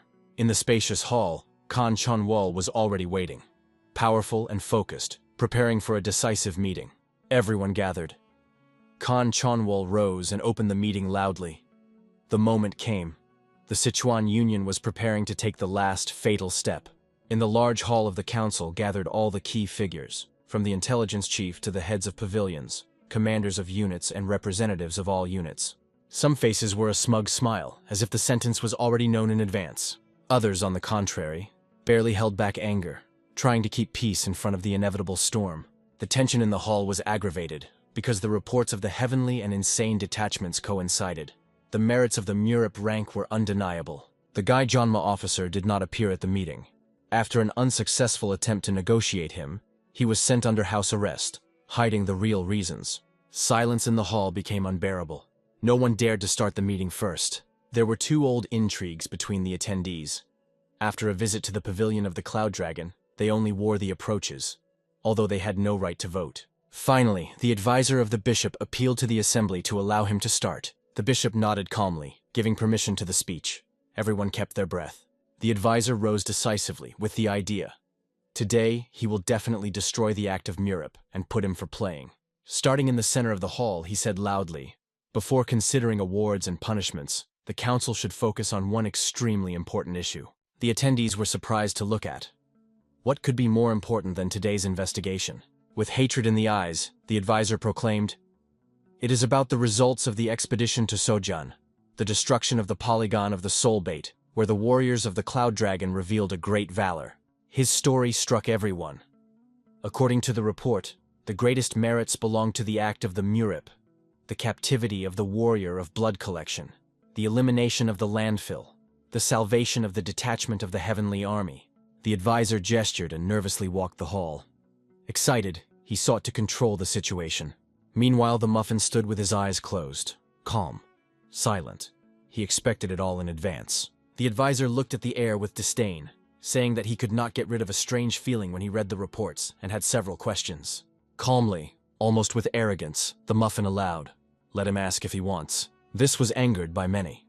His behavior was considered bold and demanded more respect for the council and appealing to the advisor properly. The rank of the muffin, not hiding indifference, stated that he did not recognize himself as a subordinate, and that in the demonic forest, no one taught him manners. The advisor broke up the dispute, ordered everyone to calm down, because it was clear. The muffin consciously provokes and confuses the course of the conversation. Murip's gaze remained firm, calm. Nothing knocked him out of balance. The advisor asked why, having received a bloody letter from the gang, he moved to the Red Cradle, not to help the Heavenly Army. The muffin was not removed. The letter clearly pointed to the junction and intelligence information. To another point. He trusted exactly the one that seemed faithful to the heavenly detachment. But the advisor did not stop. They say even then he could tell other facts. But the muffin calmly replied, he simply did not trust the information and made his own decision. Raising his finger up, the rank of the murder calmly stated, he wanted to check the Red Gulf before rescuing the detachment, because the intelligence of the council itself introduced the heavenly army into a trap. The advisor's face faded immediately. Sweat shone on the forehead, because the responsibility for the defeat of the strongest detachment fell on him. The muffin stood confidently, with the unwavering faith in his words, and behind his back everyone was stunned. He openly challenged the basis of 4 large sects. Only muted coughing was heard in the hall. No one could refute a single word. Everything was logical and accurate. With contempt in his eyes, he looked at the audience. Most did not even have the courage to admit the problem. Not a branch rot, but all the tree called Sichuan intelligence. The advisor was in a hurry to take attention, pleading partial, but did not resist the accusation. The muffin was the first to arrive at Sojian, captured a detachment of the cult, and destroyed the landless landfill. Wasn't it suspicious? The words sounded so absurd that the muffin froze for a moment. It was not believed that the advisor dared to say it aloud. But he did not stop. He did not hint maliciously that the guy knew everything in advance and intentionally did not warn the heavenly army to be a hero. From under his forehead, the bishop watched this scene, understanding well his heir would not retreat. The tension in the hall reached the boundaries. No one dared to make a single sound, listening to the confrontation. The act of the muffin quietly remarked that strange rumors are spreading in the capital, and they do not relate to someone else, but it. The intelligence commander stood gloom. After yesterday's humiliation, he only listened, knowing that among the rumors about the eunuch, the spy, or the demon, there are also those that. The smile of the advisor appeared. He was preparing for the final blow, assuring that he has a reliable witness who would confirm everything. The hall entered the captain of the 1st platoon of Tanjungho, gently saying greeted with the audience. Their eyes were excited. A drop of sweat shone on his forehead. He knew that he would have to lie now to survive to escape from it. Although he looked confused, he gradually calmed down. For him, it was the only chance for a peaceful life. To say what the advisor wanted to hear, and he, a little stinging, stated. He saw the frame of the muffin before sending to the gap secretly met with someone near the headquarters in Santo. These words exploded with anger. The bishop stood up and shouted, not believing that the boy dared to say the act of Murip. The Murip's detachment fighters shouted in one voice. Was Tan all the time with them? How could he, their relative, were so treacherous to lie? In the hall, a storm came up. Indignation and anger absorbed everyone. And the bishop only remained silent, listening to justice in his union falls into the abyss. The scream of bishop was filled with force, spread out with an energetic wave, forcing everyone to die. In an instant the hall trembled. He ordered to remain silent. Turning to Tanjungho, bishop demanded the truth. Who was the mysterious warrior in Santo? He promised, no one touches his finger. Trembling from head to heels, Tan lied. He said, he saw not the heavenly army and not the warriors of the cloud dragon, but someone in red battle robes. These words only annoyed the hall. Everyone realized that they were cynically deceived, because it was about the heavenly army. Tanjunyo thanked for his permission, bowed and hurried to execute the order, almost stumbling. Walking past Murip, he smiled ominously and almost sat down, rejoicing from the slander that he just finished. His soul was filled with joy. He believed that it would be the end for the rank of Murip, but the act himself remained calm. He looked forward and thought by Young-ho fool. But suddenly the muffin sounded loudly. Before leaving, one must give the other party to express the objection, because he has real evidence. Tan shuddered, not believing what heard. What about the evidence? He began to panic, feeling the earth slipping out of his feet. The advisor, anxious, stood as a dug. His eyes were waiting for a decisive blow from Murip, but he laughed directly in the hall. He has proof. Proof that all of them are liars who tried to destroy it. Tanjunyo faded instantly like a wall. He glanced at the advisor. He had fear, as if he was exposed. The hall froze. All views are aimed at Murip. Expectations cut the silence like a blade. The door of the pavilion of the Cloud Dragon appeared in the door, confident, unwavering, like a shadow of truth. Bishop watched carefully, without taking his eyes, ready to listen to the truth. The advisor was smiling with a face. Is this a proof? Just brought the crowd to impress? But the warriors did not shudder. Their view was firm. They knew exactly why they came. They are not themselves. Brought those who were accomplice to the advisor in the slander, and had time to grasp them. Tan Mungan jumped sharply and rushed to the door. Despair squeezed him. A sweat rolled on the forehead. The face was burning from rage. How could they find and catch the secret guard? And here his gaze broke. Confidence disappeared, his eyes wide open. The body trembled with fear and confusion. He ran to the rank of Murip with a cry. How? How did you do it? But in the soul, the hope was not ending. But the muffin laughed. Do you decide when there will be an end? This is my right. Leaning forward, he said, this is only the beginning. Behind his back was a detachment, and nearby, captives collected as evidence. They cut rot for the big cause. The intelligence commander pale every second. He saw everything that he believed in. Bishop of the Sichuan Union was shocked to the depths of his soul. He could not imagine such a turn. Tan Mungan's face was distorted by horror. The eyes were spoiled, the mouth is open, the whole body trembles in cold sweat. His fear was no longer hidden by any mask. And when the world seemed to be frozen, the darkness enveloped the hall. In the center was the rank of the muffin, a cold look, a sinister smile, and a shadow of revenge. His words like a promise. The Sichuan Union is not just punished. It will be wiped off the face of the earth. The atmosphere exacerbated. The rank of the muffin, returning, was ordered to remove the bags from the heads of prisoners. His subordinates immediately executed the order. The fabric fell, opening the face of the prisoners in front of the whole hall. The attendees froze. The expression of the shock was frozen on their faces when they saw who was standing in front of them. It was the head of the secret guard himself, Gu Yagwol, all in the bruising, with his mouth clamped with a cloth. They managed to capture the elite detachment of the Sichuan Union. The whole hall could not recover. How was it possible that a mad army was able to capture the secret unit of the Union itself? The evil view of the Murap raid was directed at the Yagvol guy. He pounded with his finger. Funny, isn't it? He just followed rumors, and all who spread them were of secret guard. Humid, with a bowed head, Gu Yagwol was silent. His bruises spoke more than any words. He did not act without a direct order from above. The act of the muffin returned to the advisor who stood his back, and his voice filled the hall. The look, full of anger, rescued in Tan Mungan. Is the one who wanted to put him now stands right in front of him? The advisor's face was faded. His eyes glittered with anger. He silently destroyed the rank in his thoughts, unable to dispute. On the throne, Khan Chonwol boiled from rage. It seemed that the anger himself seeped from his aura. There was only one thought in the head of the bishop. If he could, he would rub him just here, regretting that he had once saved in a carpenter. But he restrained himself. Another step, and he was recognized as a traitor. Patience became his last fortress. Bishop, squeezed in powerless, put the last hope that Tan Mungan still has a plan. But the advisor stood silently, clenching his teeth. The realization of the defeat covered him. His tricks could not conquer even one vertex, and suddenly the words of the rank swept the hall. Silence, a sign of consent. This phrase, like a thunder, hit Mungan's heart. With a cold look, the muffin rebelled. One disturbance, and the air around the sword cut. He was forbidden to use weapons, but he did not obey. The tension broke through the explosion. The eyes were burning. The voice pierced the hall. The cry forced everything around. A storm rose in the room. Powerful energy and dust swept the hall. The warriors were lost inside. Their fear was shaken. Chaos and horror were intertwined in consciousness. The act of the sword was confidently, like a storm. His hair was fluttering. Every step was a threat. Every movement, a challenge. One of the masters could not believe. The energy of the rank became even deeper, more sophisticated than in Sojin, and he surpassed everyone again.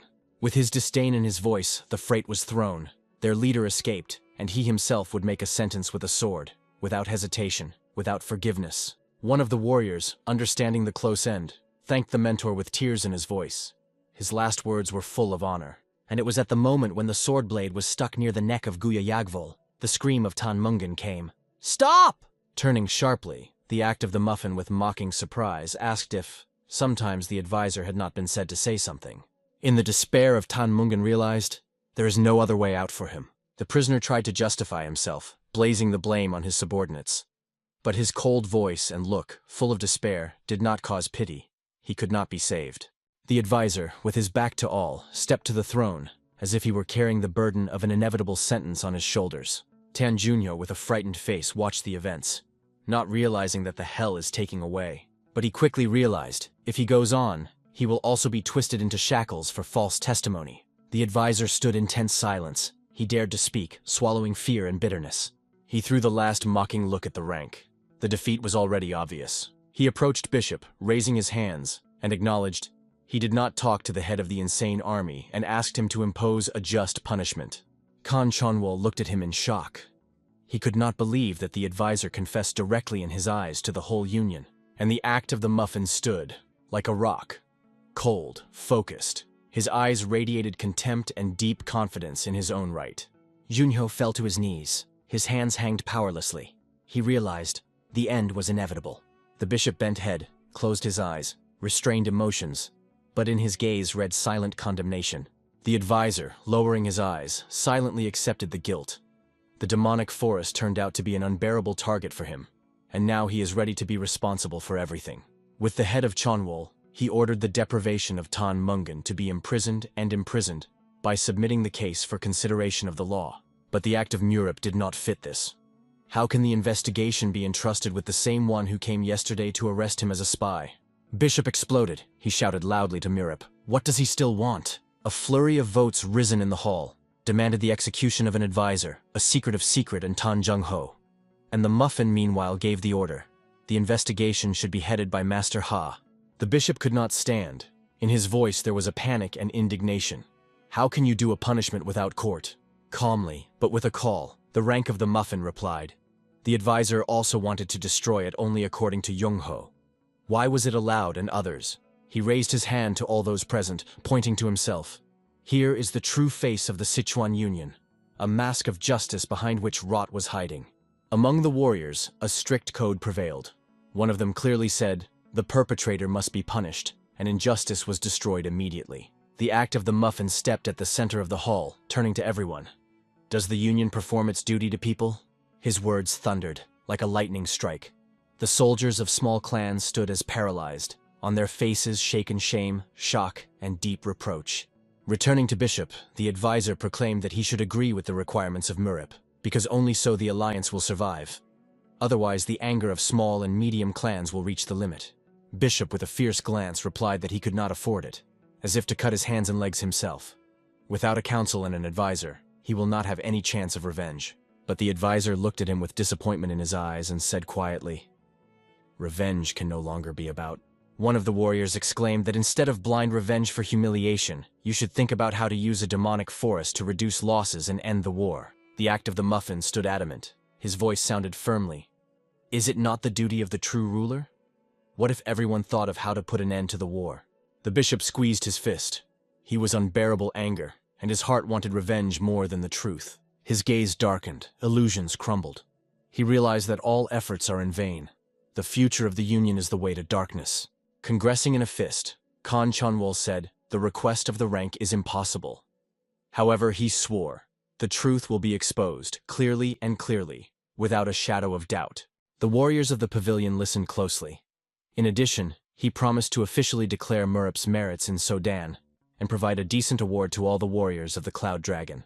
The attendees were stunned. Bishop negotiated with a simple detachment commander. This was unprecedented. An intense silence fell in the hall. Everyone froze in anticipation of the final word. The act of the muffin was deeply inhaled. The world died. His voice, as a thunder, was refused. The wave of determination covered the hall, like an explosion. Everyone was numb from tension. Something inevitably came. At the head of Chunvolya, Pete spoke. He did not hide the shock from a bold answer. He looked with a vigilant look directly in the eye. He said that he would not accept the handle.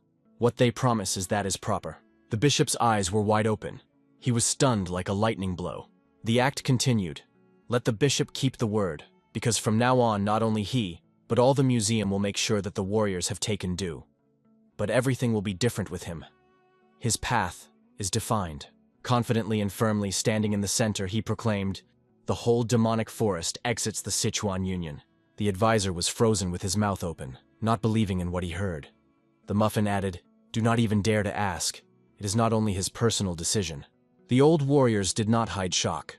The muffin with cold confidence stated, the decision was made, exit approved, and no one will change fate. The bishop said in rage, who he considers himself. But the muffin answered calmly, your alliance was rotted to the base. The hall froze. Shocked faces, tension in every breath. The act of the muffin looked around. The rotten tree is cut down, and in its place will grow a new, strong and clean. Master Hu, though impressed, understood everything. Not a rebel, but a true leader of a new future. In the silence, which dropped after the verbal storm, the rank of the muffin made the last statement. It is time for new solutions. The demonic forest leaves the old system. They will create a new union, stronger, honest, with their own rules. The old man stood up, addressing the hero with anger and respect at the same time, calling him Lord Commander of the Elders. His voice sounded heavy, like a challenge. What does he allow himself? Breaking the established order and traditions of the Union. He threw accusations at the Sichuan Union, calling it rotten to the very root. He said that a rotten branch can be cut off, but when the root is infected, no tree can be saved. A new one must be grown. But the hero stood firm. He was not going to renounce his actions and words, declaring that in place of the demonic forest he would create a new union. Stronger, purer, worthy of the future. His words passed through the hall like a thunderclap. Everyone present shuddered. No one expected to hear such from him. The hero understood their surprise. After all, even the warriors of the Cloud Dragon Pavilion, who previously belonged to the Sichuan Union, he had not yet had time to inform about this decision. He repeated firmly, so that everyone could hear. They are creating a new alliance. A union that will bring benefit to all and replace the rotten Sichuan Union, which has lost honor and faith. The old man could not believe it.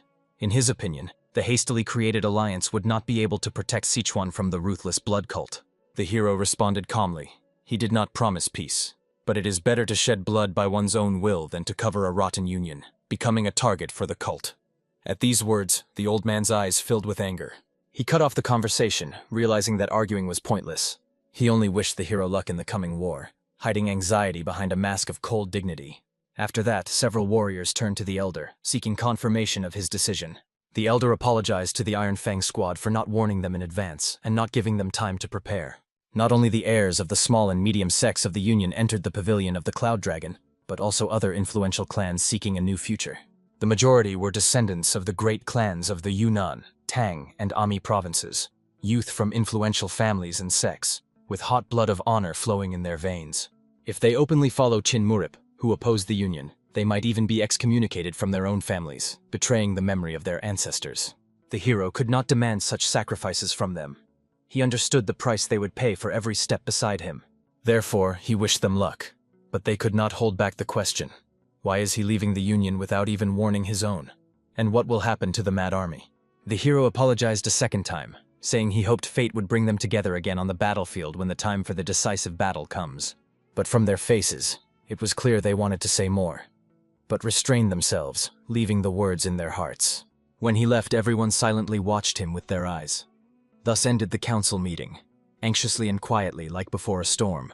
Under the watchful eyes of many, there was no chance for deception. Advisor Tang Mungan and the false witness Tang Junho were immediately taken into custody. However, the investigation into the activities of the Legislative Council never reached clear conclusions. Everything sank into political shadow. All attention was now focused on the creation of the new Demonic Forest Alliance, which became the main topic of conversation throughout Sichuan. The old man sat thoughtfully, thinking that the Sichuan Union and the land of Sichuan itself belonged only to him, and others were mere worthless worms, unworthy of his power.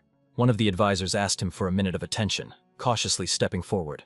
It was a new advisor, to whom the old man addressed with a cold look. He explained. After the demonic forest left the Union, all further decisions depend only on him, the old ruler. And although public attention will create inconveniences, this is an opportunity to show determination. The firmer his decision, the higher the people's trust will be. He understood that the punishment of Mungan and the council's investigation were now on his conscience. The most important thing was to calm the anger of the small and medium sects before the flame flared up again. Meanwhile, the arrested were shackled in heavy chains. The cold iron squeezed their hands as a reminder of inevitable punishment. The old man made the final decision. Tan Mungan and Tan Junho would receive severe punishment. 50 years of imprisonment without the right to pardon. The old man expected that the blood cult invasion would inevitably happen in a few months. Then everyone would recognize Tan Mungan's abilities, and if it became necessary to pull him out of prison at a critical moment, public dissatisfaction would be minimal. The advisor cautiously suggested, if during the war someone dares to express disagreement, they can be removed by the enemy's hands or executed on the spot for treason, simple and without consequences. Hearing this, the old man laughed hoarsely. He realized that before him was truly a smart person and praised the advisor. Now he understood why Mungan himself once recommended this man as his successor. The advisor continued confidently, saying that the same applies to the Legislative Council. He advised the old man to force its head to temporarily resign to remove unnecessary voices of doubt. The old man immediately understood. As soon as the war begins, he will again be able to bring the head of the council to his side, turning former opponents into obedient servants. Overall, he decided to use all the forces he had to make the demonic forest regret its exit from the Sichuan Union and restore the old balance through fear and pressure. That same evening, under the light of lanterns, Ha Jianbo and Kang Yuol walked down the street, two veterans lost in their own thoughts. Jianbo considered himself too old to continue helping Murim. In his heart, he felt that his time was passing, and the younger ones should act on their own. He said that if there were even one reason to follow the commander again, perhaps he would dare. But for now he saw meaning only in peace and reflection. Then Yuol smiled and expressed an interesting thought, an idea that could change them both. He recalled how during the campaign to Sojan he guarded the camp and, upon returning to the Alliance, felt that idleness was destroying him from within. Yuol decided it was time to set out on a journey around the world to bring his thoughts in order in his later years, and at the same time see what the new alliance would become. He called this journey a wonderful reason, for who can measure the path of a traveler in the world of Murim? Perhaps the road would last a year, or maybe a lifetime. And Jeonbo himself admitted that he liked such an idea. The journey might stretch for decades, but what of it? The main thing was for the heart to feel freedom again. After a brief silence, Yuel asked the opinion of the other warriors who were listening nearby. Yongsun was the first to support the idea, and the rest also became eager to see the world and broaden their horizons before returning to war. They turned to their mentors for permission to set out together. Jeonbo and Yuel approved this, only ordering them to pack their things and not delay departure. Meanwhile, in the gloomy dungeons where prisoners were held, a depressing silence prevailed. Suddenly, a messenger arrived at the dungeon, saying he was acting under the direct order of the bishop. His presence made the prisoners become alert. Mungan and Yunho immediately understood. Zhang Uncheng had already started acting, and his actions, as always, were not delayed. By the order of the ruler, they were to be transferred to the third underground level, the deepest place of the dungeon, where not even a scream can be heard. They knew perfectly well that if they ended up there, no one would ever find them again. No one had ever come out of that place alive. And so, under guard escort, they began to be led down into the darkness, where even the torches seemed powerless. One of the prisoners asked for permission to first release inner strength, supposedly for prayer or farewell with honor. 2 guards extended their hands to him, touching his fingers to check if he was telling the truth. But instead of release, these were blood-clotting points, a hidden deadly technique, masterfully disguised. It turned out to be a trap.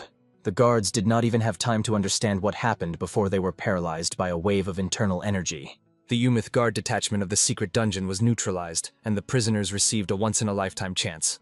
Now one of them slowly pulled the mask off his face, and in the darkness appeared a familiar silhouette that radiated coldness. He turned to the stunned guards, saying that they would be personally accountable to his master for all hidden sins, and the verdict had already been passed. The former pavilion of the Cloud Dragon, now warriors of the demonic forest, having announced their departure from the Union, decided to set out by day rather than under the cover of night. Leaving comrades from the Iron Fang and Golden Tiger squads was a difficult and painful decision. The leader of the Black Soul squad, Chi Vorin, addressed the Lord Commander when everything had already been gathered and loaded onto the wagons. His voice sounded calm, but inside there was tension before the great step. He reported that everyone was ready, and they could set off. This news brought the commander brief relief, as there was no point in waiting any longer. After this, the old commander turned to the successor, as if waiting for the last word before departure. And the heir asked him to go, saying that he had matters left to finish before the journey so that nothing would remain unresolved. At that moment, the woman approached the heir and said that she would also set out with him, not wishing to remain aside from the events. Meanwhile, the master himself, the head, stood in front, gazing into the distance. His look was cold and focused, as if he saw the approaching war. He was not going to wait for the heir. As planned, he gave the order to depart. Time waits for no one, not even those who hesitate. After some time, in a dark cave, a secret squad was preparing for action. The air there was heavy, pierced by silence. The unit was commanded by the deputy chief of the detachment, Jin Solan, cold-blooded and precise in every movement. Seeing the master, he bowed in respect, briefly greeting him. He asked where the 2 prisoners were. Solan answered calmly that they were nearby and ready for interrogation. The prisoners sat with gags in their mouths, helpless, bound, with despair in their eyes. They tried to say something, but only indistinct mumbling came from their lips, like a scream in the dark. The master looked down on them from above, his eyes cold as steel. Then, leaning forward, he asked what they were trying to say. Eventually, he realized that to answer, the gags had to be removed, and ordered it done. The air suddenly filled with a heavy breath of fear. Barely freed, one of them immediately begged the elder for mercy, trembling with horror. But the elder only slowly drew his sword and said he was carrying out orders, nothing personal.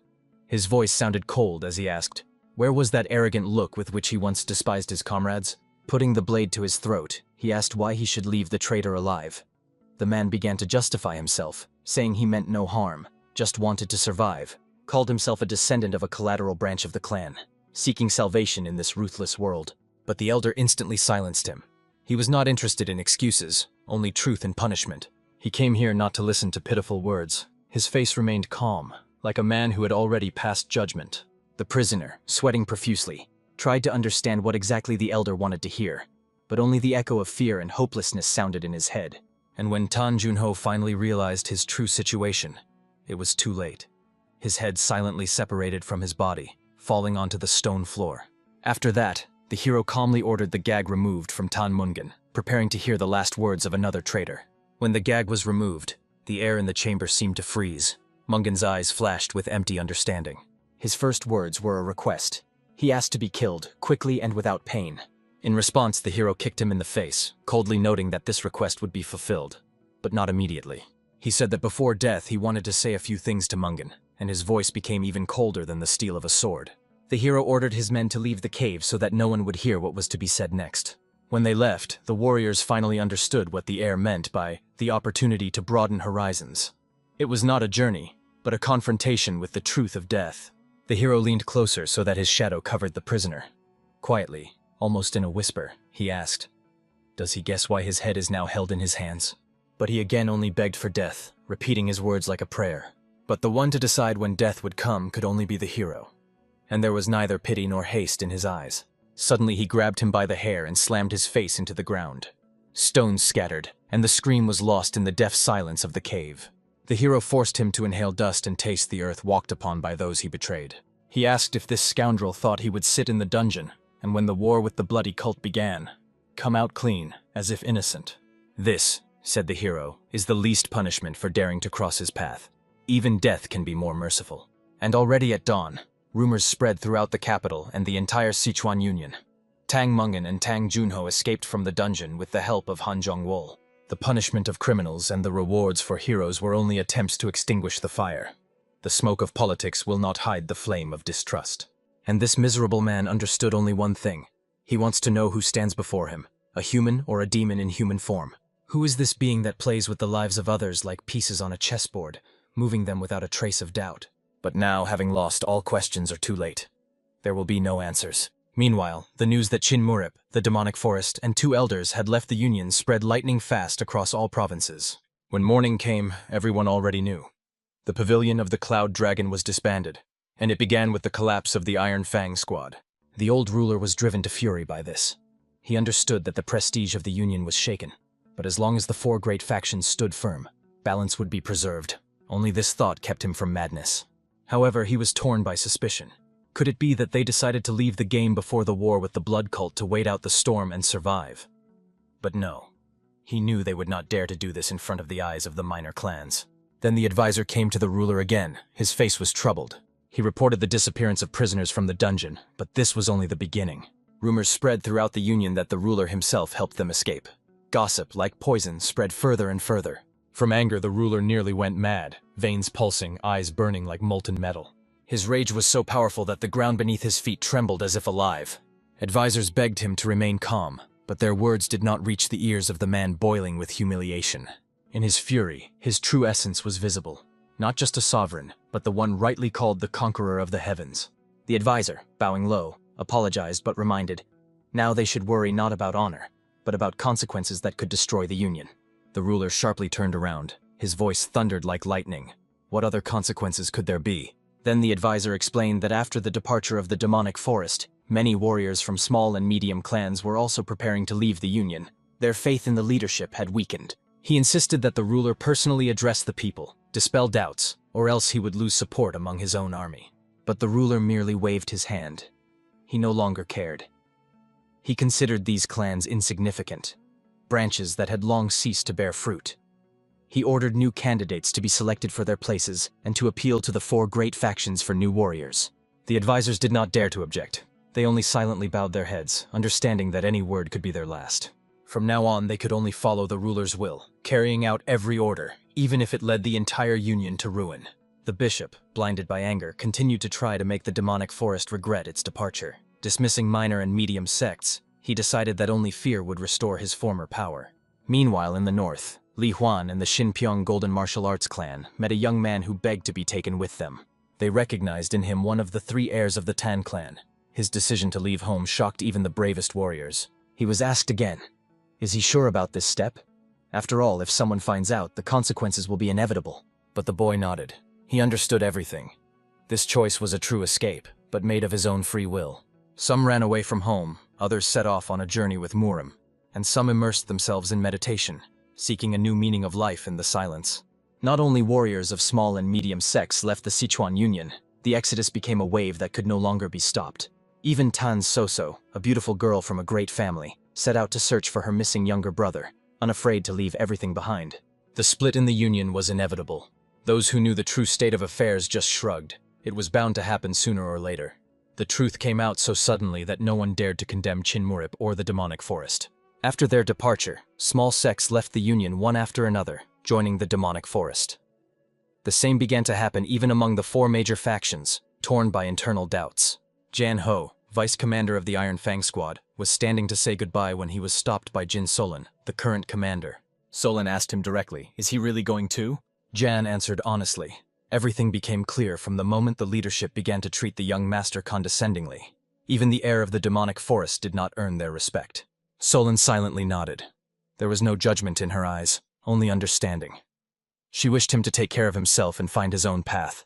Other warriors also wished each other a safe journey, hoping that fate would one day bring them together again, perhaps already on opposite sides of the sword. Meanwhile, in the carriage rolling along the road, someone grumbled from discomfort. Sitting next to the elders was not very comfortable. He tried to refuse, saying it was better to go at the tail of the column, but he was not listened to. Now this man, the unit commander from Sondo named Chokmug, sat among the elders, mumbling something about a lack of respect for the elders. Next to him rode the same elders, Ha Chongbo and Kang Yuwol, whom he once considered legends, but now had to endure their company. Not long ago the hero ordered Chokumuj to become his advisor. Then it sounded like a joke, but it turned out to be a serious order. Immediately after this, he was ordered to pack his things. It turned out that they were leaving the Sichuan Union for good, with no way back. It was the Murimu Central Plains Honor Group. And even now Chokmuge could not understand how the hero convinced him to take part in this adventure. Now he did not know who to consider himself. Once a proud warrior, now he did not even understand when he stopped feeling his own dignity. Falling asleep unwashed became a routine for him, and the conclusion suggested itself. Finally, he raised his head and asked the elders if they really believed that Chinmurip was capable of changing the world of martial arts. They only smiled. They were carrying out 2 difficult tasks with the hero and were convinced. This man can really change the world. Meanwhile, the girl ran up to the heir, asking why he chose Yiju as the location for the new alliance headquarters, since the demonic forest was located in a completely different region. The hero smiled and replied that this decision was related to the new development strategy of their union. Yiju is a border city located in the northeast of Sichuan. At first glance, it seems trivial, but it is a key hub connecting Samso, the Central Plains, and Sichuan. The hero emphasized, using the example of the Sichuan Union. Everyone saw, stagnation leads to decay. To break the vicious circle, it is necessary to open up to the world and establish connections with other regions. And Yiju is best suited for this, a place where the past meets the future, and where a new history of the demonic forest begins. Moreover, Yiju is located much further east than the Sichuan Union, so the first strike of the bloody cult will hit the Union itself. The hero understood. They would have time to strengthen their positions and prepare the defense. Since the pavilion of the Cloud Dragon warned everyone in advance about the events, there was no need to worry about those guys. They are smart and experienced, so the meeting with them will happen very soon. The hero hoped that the base was already being fortified at the headquarters. Perhaps even a palisade was built and security was distributed. Everything must be ready for their arrival. The warriors quickened their pace, marching forward. They passed through magnificent landscapes, mountains, valleys, blooming fields, where every breeze reminded them of spring and a new beginning. 10 days of travel passed unnoticed. Fatigue was felt in every step, but the spirit was unshakable. A new home awaited ahead.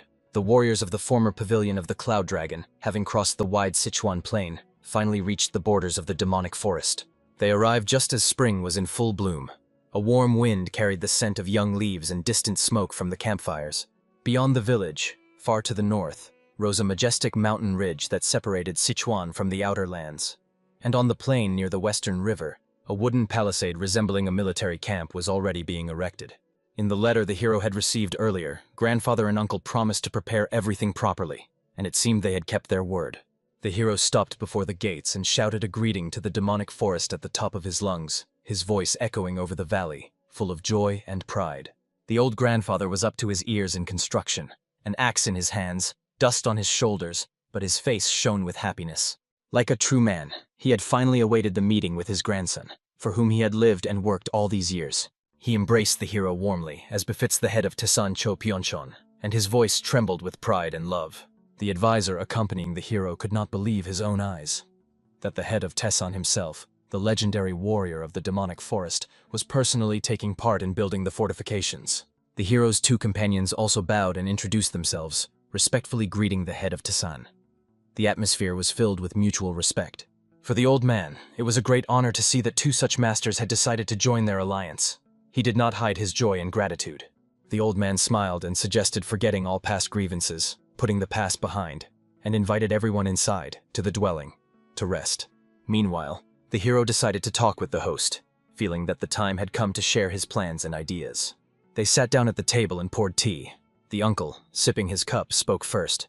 He had heard about the exploits of his nephew in the Sichuan Union, but still could not believe that it was all true. The hero thanked him for his trust and care, acknowledging that leaving the Union was a serious and risky step, but without it, there would be no new path and no new future. But how could the uncle not support someone whose exploits had shaken the entire province? He sincerely rejoiced at the opportunity to help his nephew settle his life, even if now everything would be controlled by the father, the very same one who once raised him. The news that the reins of power were being taken by the grandfather, more precisely the uncle's father, and at the same time the hero's grandfather, was a surprise to everyone. No one expected his return. The uncle explained that he had recently managed to convince the old man to return. After the news about the creation of the sacred alliance of the demonic forest, letters poured in from small and medium clans. Northern Kondomen, Golden Martial Arts, Little Heavenly Clan, and many others who wished to join. He understood. Even if at least one small sect joined, it would already be a huge support. And if a strong leader appeared nearby, capable of uniting people, the power of the alliance would increase several times. As an example, the uncle cited the hero's grandfather, a master who once defeated the head of the Sichuan Union himself, Han Chongwol, with a sword. 30 years ago he was known as Penchant, the blade of perfect valor, a man capable of leading anyone. The hero agreed, recognizing this choice as excellent. Even he had not thought that the uncle could come up with such a brilliant idea, to make Penchant a symbol of the new revival.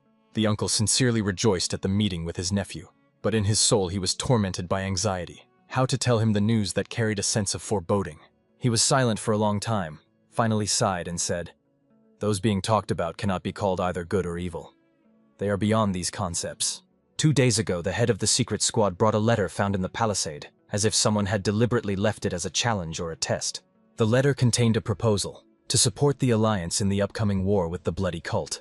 But the most interesting thing was something else. The sender turned out to be a very unusual organization. A group that united all the bandits of the Celestial Empire, those whom even the great clans preferred not to touch. Their name frightened merchants and nobles. They were known as Sanshan, Waters of the Mountains. One of their outposts, a mountain citadel, offered the alliance help in exchange for an alliance. In reality, these people were even more secretive and dangerous than the blood cult itself. However, their power was real, and Sanshan's support could change the course of the entire upcoming war. How to accept such an offer became a true mystery. These were not just news. It was something incredible that could overturn the understanding of the balance of power in the Murim world. But the hero only smiled calmly, determination shone in his gaze. If fate extends a hand, why not try to accept it? 3 months have passed since then. During this time, the Murim world changed, and even the air seemed different, as if it had absorbed the scent of the future. A new sign appeared near the gates, the alliance of all-encompassing unity. Thus was born a new union, which everyone without exception built together, with their own hands and faith. There were no high walls here, like in the Sichuan Union, but there was something much more valuable, a true will for unity, a shared spirit, and faith in a common goal. For warriors filled with enthusiasm, lack of sleep or food did not matter. A strong palisade was enough to protect the territory, and a roof that saved from the rain. The rest was just trifles. When spring fully took hold, warriors from all corners of the country began to arrive at the green fields of Yiju, where the ceremony of the alliance's founding was to take place.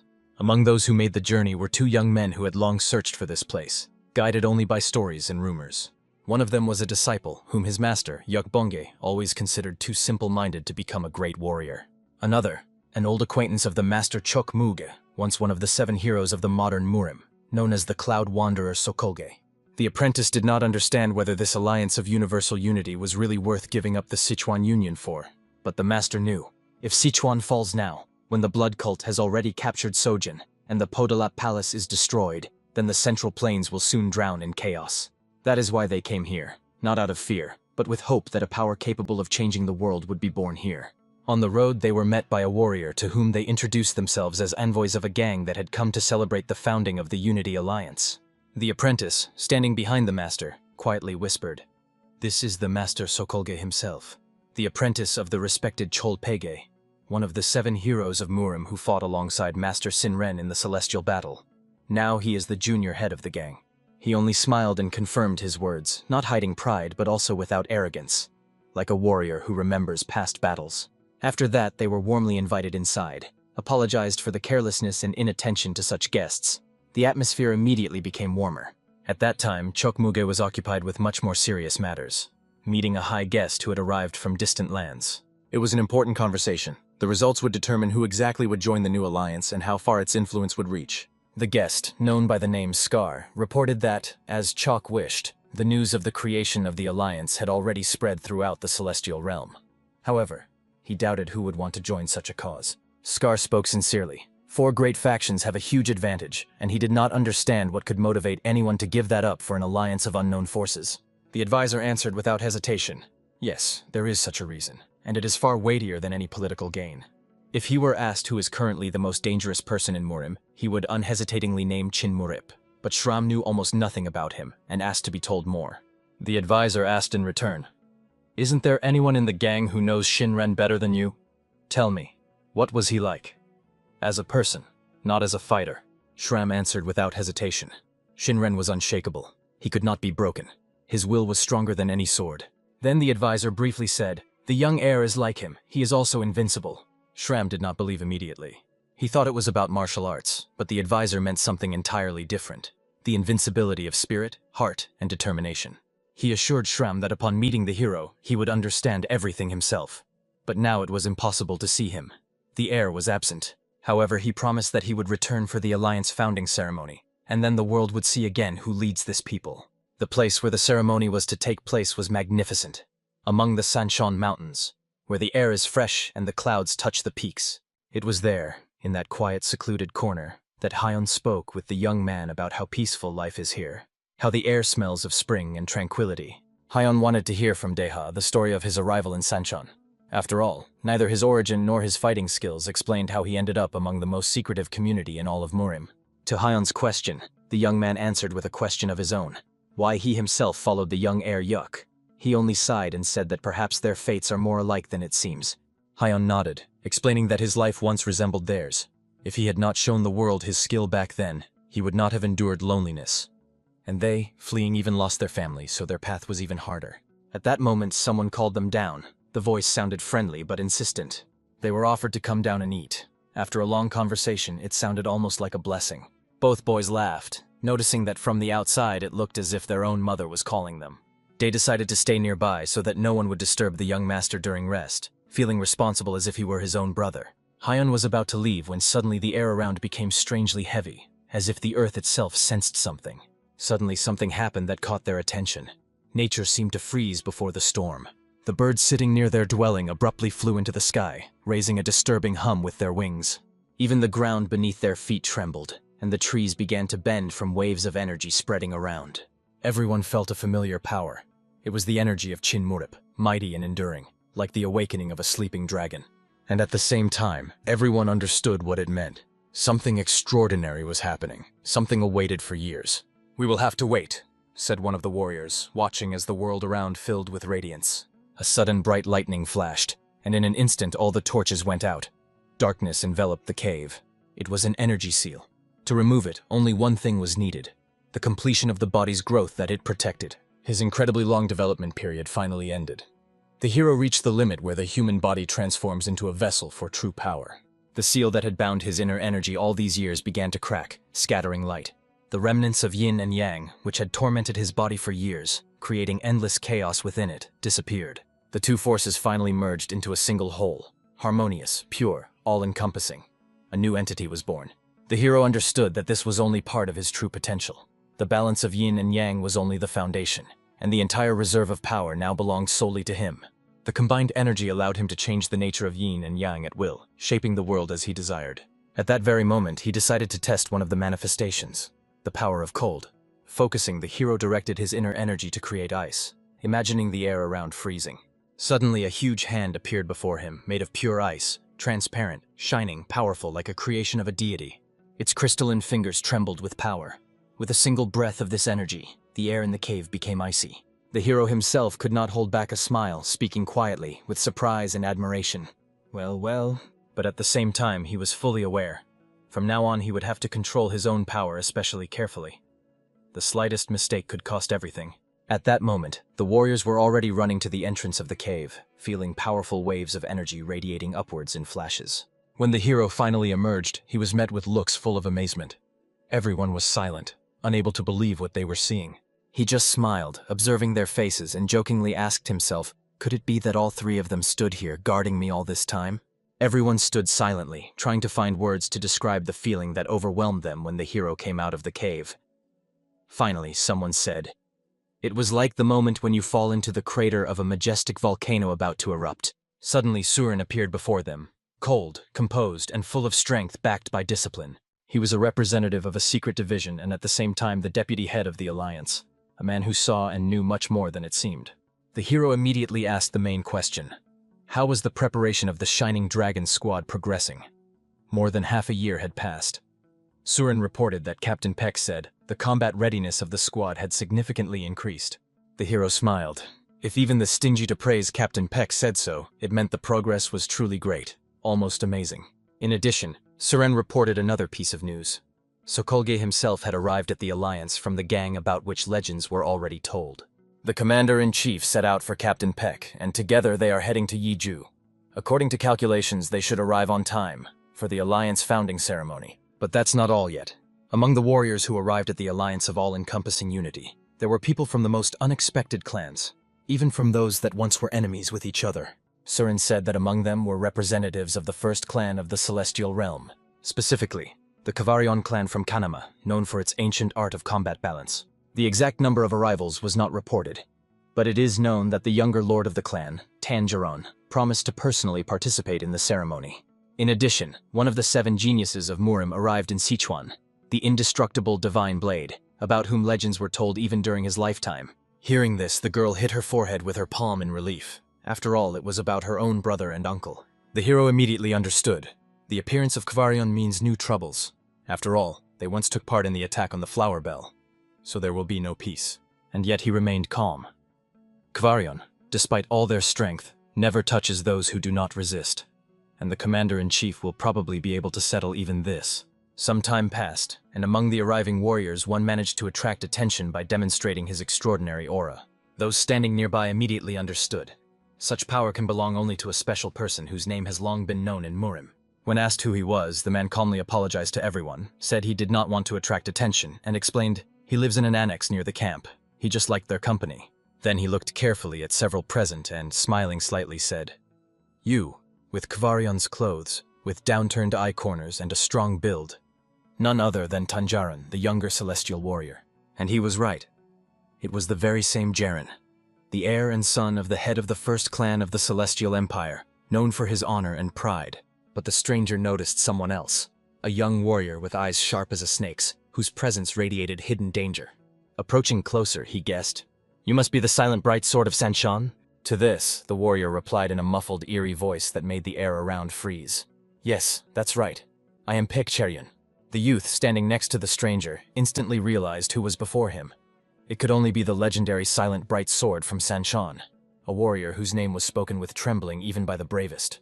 The next moment, other companions approached them, and a silence fell around, so tense that even the wind seemed to freeze in the air. Those present could not believe their ears. Could it really be that the same celebrated hero stood before them, whose legends were passed down from generation to generation? At that moment, the stranger himself, with a barely noticeable smile, asked how the youth had recognized him. And in a moment confirmed, the guess was correct. He truly was the same Pekchoron.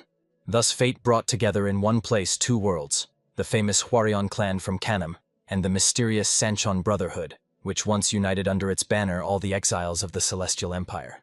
It was obvious. Each of them decided that the other had come here with the same purpose, to participate in the great ceremony that was to change the balance of power in Murim. So no one could even imagine how this meeting would end. Observers whispered, guessing who among them would win if these 2 ever crossed swords. The result of such a battle would be unpredictable, but one thing was certain. It would become the greatest event after the legendary Great War. Paek Choron unexpectedly broke the silence, explaining that there were no free rooms left in the inn. However, in the wing where his group stayed, there was more than enough space, and he kindly offered the new acquaintances to stay with them. But everyone perfectly understood.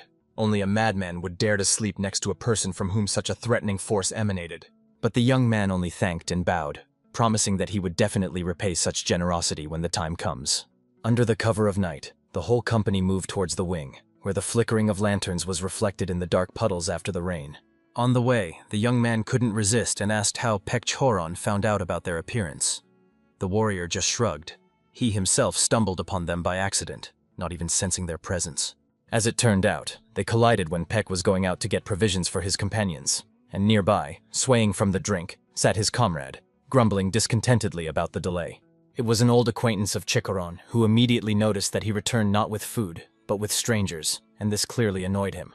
The attentive warrior immediately recognized the Kvaryan school clothing on the aliens and was surprised. What could have brought them into the company of the people of Sanchon? The young newcomer politely introduced himself and asked for permission to spend the night under the same roof. The strategist, without losing composure, explained that their squad planned to occupy the far right room, leaving the rest to the guests. The older companion of the boys noticed with surprise how one of the talkative boys suddenly fell silent and became alert, as if sensing a threat.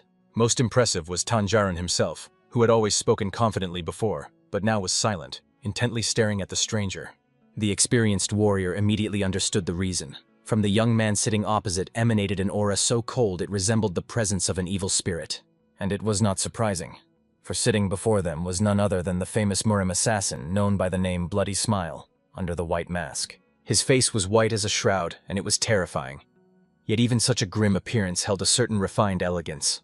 Tanjaran's companion sighed heavily, noting to himself that the manners of these young warriors were clearly not the best. Still, times had changed, and the new generation of Murim was completely different. He could not understand how to properly name this trio sitting before him. Even the word prodigies seemed too poor to describe their nature. Meanwhile, White Mask calmly stood up, briefly said goodbye to the commander, and went to his room. His footsteps sounded like the strike of a blade against stone. It seemed he was irritated, but in fact Tanjaran deliberately provoked him to find out if these people were hiding something important. However, soon Jaren became worried. Had he accidentally offended that warrior?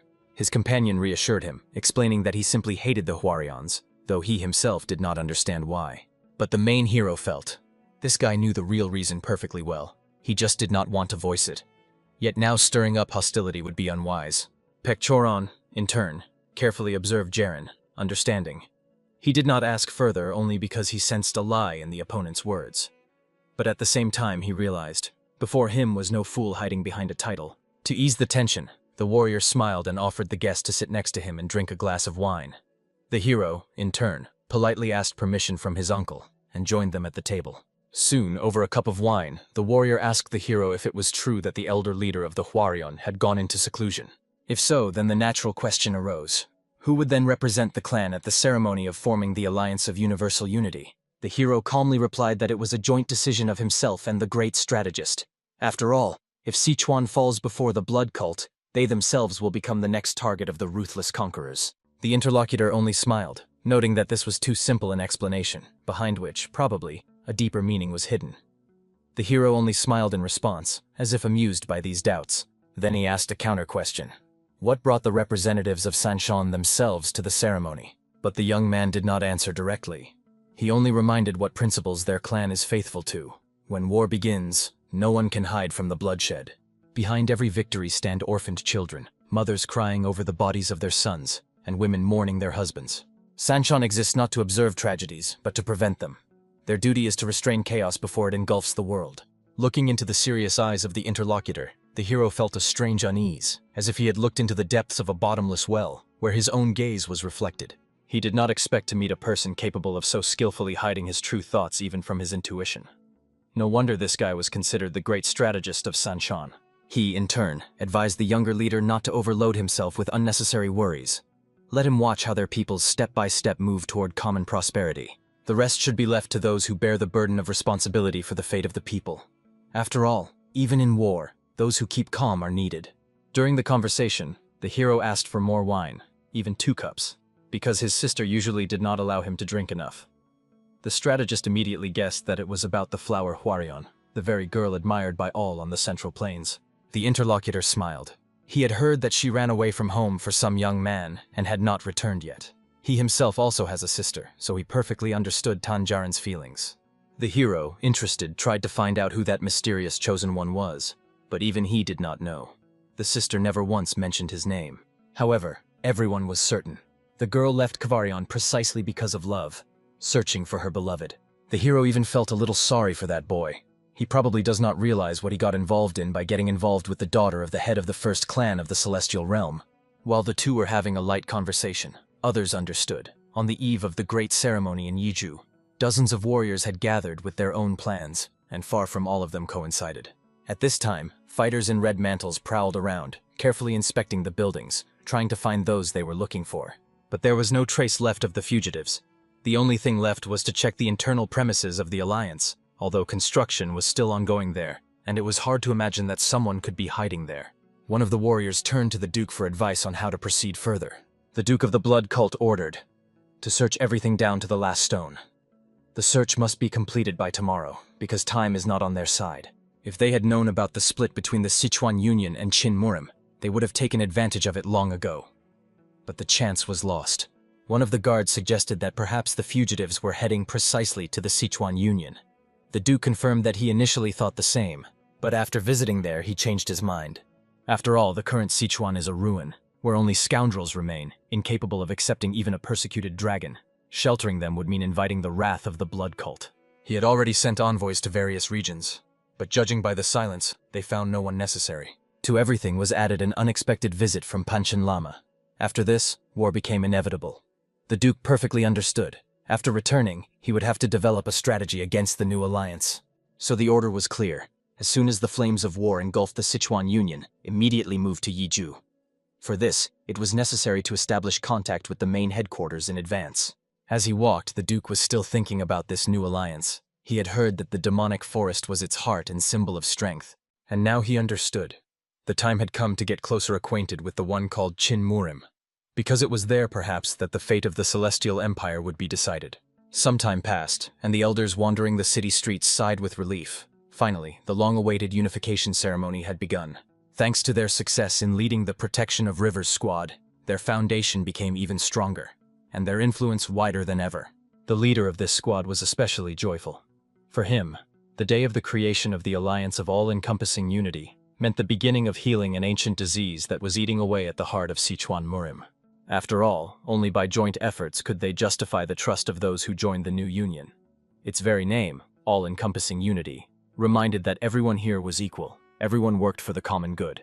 However, one of the elders could not hide his concern. Where had Qin Murim, the heir and inspirer of this unification, disappeared to? But at that very moment, the main hero approached them, bowing low. He explained that he had just completed a short training and returned to join the ceremony. Everyone immediately noticed changes. His aura had become deeper, calmer, as if radiating inner strength. It was clear that he had undergone special training. The elders praised the young warrior for his achievements, advising to discuss the details later, after the ceremony. The head of the River Protection Squad greeted him on his return, saying that now he had become like a true leader, mature and full of confidence. But the hero himself understood. All of this was thanks to his teacher, who once believed in him and gave him a chance to serve. He also explained that 2 of his companions were slightly delayed, so he hurried to prepare everything for the ceremony. After a brief conversation, the master said goodbye, rushing to his duties. The hero's older sister watched everything with anxiety. If he had not arrived on time, problems would have been unavoidable, especially considering the presence of representatives from Sanshon. She said that even during a visit to the headquarters in Sunshon, she felt a familiar energy, similar to the aura of Sanshon. And now, seeing them nearby, she was convinced of her correctness. The hero was surprised. His sister really saw people through and through. She even noted that once his own energy resembled the power of those who belonged to demonic sects. However now, after a long solitude, her brother had become a completely different person. Pure, focused, almost unshakable. But the sister was worried about something else. On the way here, she felt residual traces of deadly energy. And the closer they got to Yiju, the stronger this ominous feeling became. She was convinced. These were the same enemies they had once faced in Sodani. So there was a high probability that among the crowd gathering for the ceremony, followers of the blood cult were hiding. And now the moment everyone had been waiting for had come. The solemn unification ceremony began. On the huge parade ground, where warriors usually trained, thousands of people gathered. The atmosphere boiled like hot air before a storm.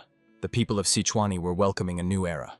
Everyone met the future ruler of the Alliance, a warrior who embodied the ideal of mastery and honor. They say he retired 5 years ago, but even time could not change his posture. 30 years after the Great War, he returned again, a legend risen from the pages of history. Many had already forgotten that this man was the very immortal hero who never suffered defeat. His return became a symbol of revival. It was rumored that the Lord of the Demonic Forest personally asked him to lead the Alliance, and it was an extraordinarily wise decision. Thanks to him, the small and medium sects united like a single fist. But everyone was surprised by something else. The new leader did not sit in the center, as tradition dictates, but at the edge. Everyone held their breath. Then who was destined for the main place in the middle?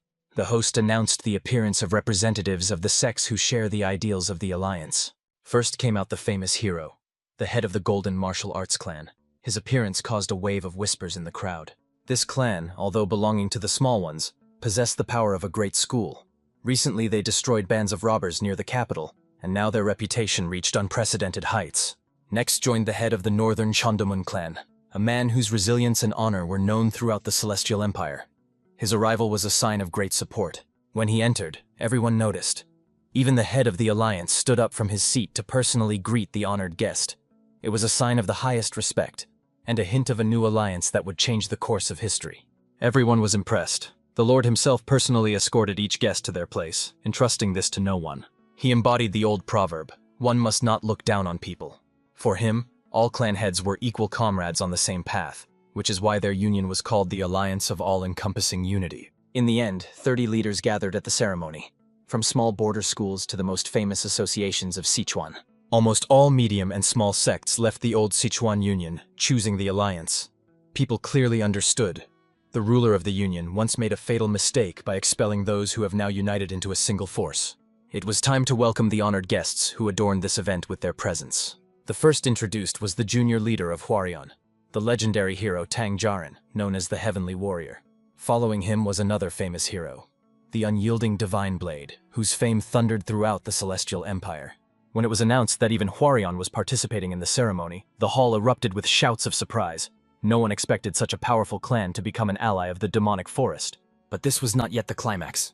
The host solemnly introduced new guests, the ruler of Sanchon, the silent bright sword, and his advisor, the all-seeing sage of heaven. When this trio stepped into the arena, the crowd froze. They were recognized immediately. Confident stride, calm gaze, and indescribable grandeur revealed them as true masters of Murim. When all the invitees took their seats, the head of the Alliance stepped forward. Pride and steadfastness sounded in his voice. He declared that 32 schools of Sichuan Murim had united under one banner to jointly resist the external threat. He emphasized, none of them would stand above the others. The Alliance was created so that everyone had a voice, so that no one would be forced to bow their head before power or fear anymore. After these words, the ruler raised his hand, and the crowd fell silent. He solemnly announced the founding of the Alliance of All-Encompassing Unity. Then the appointment ceremony began. The gang leader Voss headed the Pavilion of Flying Warriors, and Master Khan led the River Protection Squad. Then from the Demonic Forest stepped forward Chin Murim, the young leader of the Shining Dragon Squad. Everyone who saw him for the first time immediately understood. The rumors were not lying. He truly resembled his late mother, the one whose beauty and strength inspired generations of warriors. He was appointed head of the Fire Pressure Squad, which was to stand on the front line, facing the enemy face to face. The Alliance leader looked at the young man with pride. He wanted to believe that Chin's mother, watching from the heavens, was now smiling, seeing her son continue her path. Then the young warrior asked permission to address those present. He spoke calmly, but confidence sounded in every word. Today is the day their alliance was born, a symbol of a new era of peace and justice. At the same time, he declared that he was already fulfilling his duty as head of the Fire Pressure, cleansing from the threat that had even crept here. And at that very moment, several figures in the crowd quietly shuddered. A chill of fear ran through the nerves of the blood cult agents. They did not understand when exactly they were exposed. How could spies be noticed among such a crowd? It seemed impossible, so the first thing that came to their minds was to take hostages. But it was too late. It turned out that they were already inside the energy circle. Everything was planned in advance. The hero, observing their horror, only thought how the heavenly host would rejoice when it caught the Duke of Cult. Most likely, he awaited the scaffold and a severed head. The Duke was stunned. They infiltrated here with maximum caution. Yet despite everything, their plans were revealed down to the smallest details. His assistant whispered to him that he would try to distract the enemies so the rest could escape. At that moment, he threw off his hat and, drawing his blade, rushed forward, cutting through the air like lightning. The battle began, which was to decide the fate of the alliance. The young warrior, full of determination, rushed after the fugitive. Her movements were swift like lightning cutting through the dark sky. The man, realizing the danger, was struck by its speed, but he had no right to be captured. His defeat meant the end of all efforts. But the girl struck with such a devastating force that the opponent lost orientation and fell flat, as if cut down. His head crashed into the ground with a crack, and the crowd immediately realized the spies had indeed infiltrated the ceremony. The spectators could not take their eyes off the girl, whose incredible strength and cold concentration impressed even experienced warriors. Duke Kultukrovi, watching the fall of his subordinate, boiled with rage. How could he allow a woman to defeat him so disgracefully?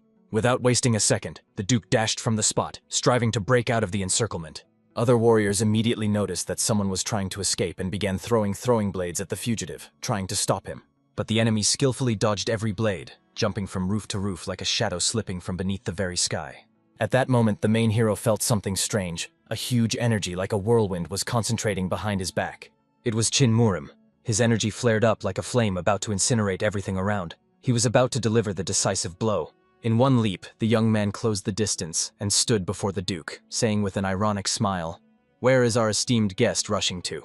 And suddenly, a flash like a thunderclap. Everyone who saw it froze.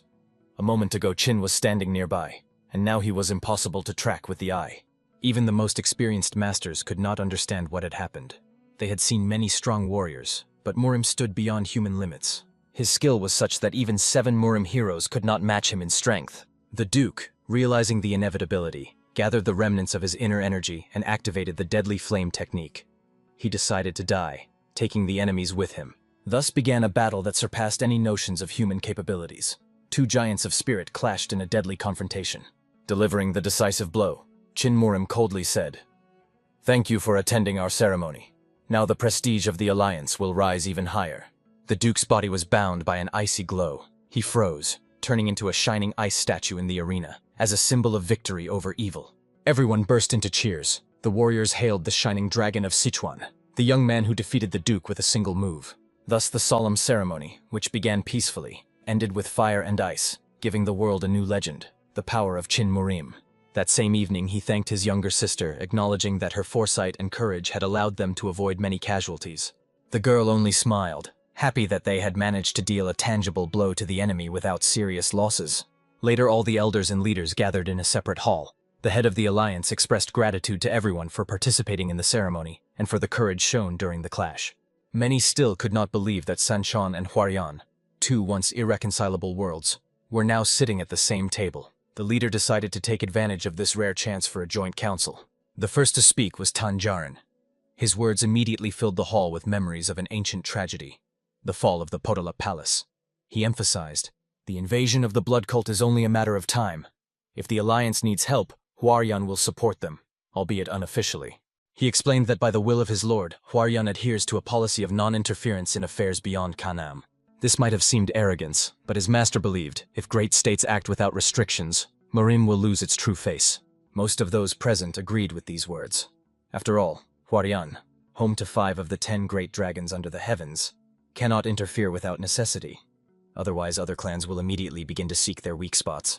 But Jaren clarified, their support will not be merely symbolic. When the hour of battle comes, Huaryan's warriors are ready to stand side by side on the front line with the defenders of the alliance. Sanshan left part of his warriors in the camp, allowing the alliance leadership to call on them at any moment. This was a sign of trust and a hidden obligation. Now the main strategist of Sanshan took the floor. His gaze was calm, but it read as iron confidence. He reminded that earlier they had sent a message with a proposal for cooperation.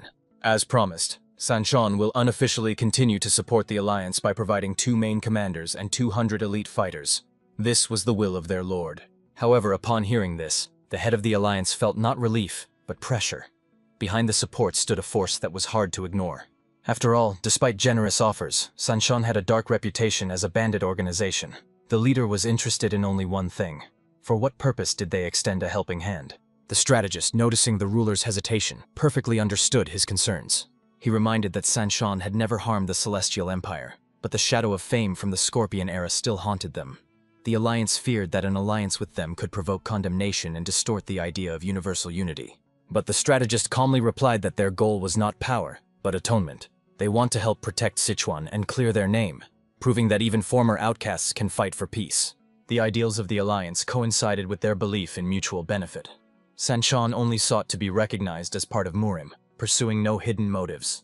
They planned to leave the camp this very evening, so the leader had enough time to consider the decision.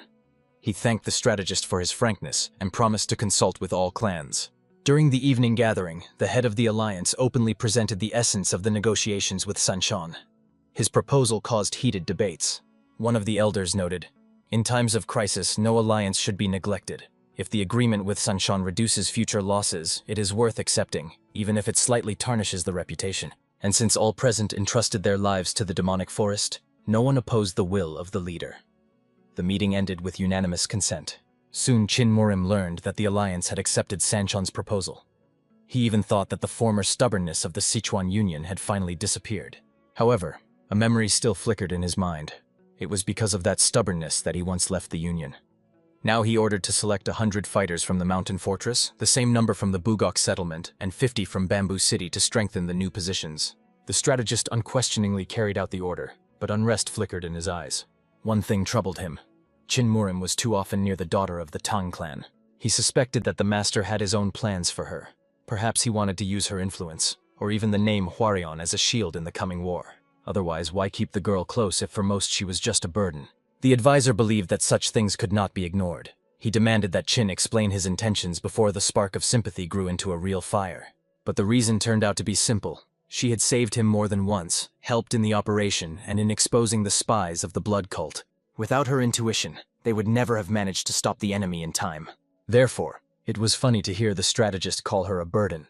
For Chin, she was a support, the only one who understood him without words. The strategist only barely smiled, realizing that the young man had probably already fallen into the trap of his own feelings, just not daring to admit it. He teased him with those words for a long time, laughing and repeating. "Support, you say? You have good support, master." Late in the evening, Chin Murim decided to leave the alliance camp. He knew staying longer was dangerous, and other matters awaited him. Before leaving, he asked the strategist to be careful and take care on the road. Then, without looking back, he vanished into the night fog. His companion watched him go for a long time, wondering when the master would return to Sanshan. After all, the heart of the demonic forest beat only when he was near. And the advisor's anxiety was not in vain. Recently, things were happening in the Central Plains that could destroy even the fragile balance between the Alliance, the Blood Cult, and the Celestial Empire. Perhaps these were just groundless fears, but yesterday's conversation with the heir of the Tan family, Jaren, confirmed the advisor's worst suspicions. The Tianshan Mountains, where the demonic cult had long nested, began to act suspiciously quietly and in unison, as if preparing for something great. If you compare the entire Murim to a boundless lake, then Sichuan is the dam holding back its waves, and if it falls, the rest of the lands will be swept into the whirlpool of chaos. Tanjarin expressed it differently. The current Murim is a 9-story palace standing on the tip of a needle. One touch, and everything will collapse in an instant. Chin Murim was surprised why Jaren decided to share such thoughts specifically with the representatives of Sanshan. And moreover, this young man lived nearby, in the neighboring wing. One thing was obvious. Hwarion believed that when Sichuan falls, Tianshan will inevitably act. Right now, the blood cult was only their tool to test Murim's strength. If Tianshan's agents are already active in the Central Plains, then the fall of Sichuan will be the signal for a large-scale offensive. Exactly what they desired. But there was no proof yet. None of the scouts noticed any cult activity, and Chin Murim firmly knew Sichuan would not fall as long as he stood in its defense. If the war ends according to his plan, the demonic forest will restore its ancient glory, and he himself will be able to retreat into the shadows for a short time. Apologizing for the disturbance, he ordered the strategist to continue performing his duties and to carefully observe the development of events.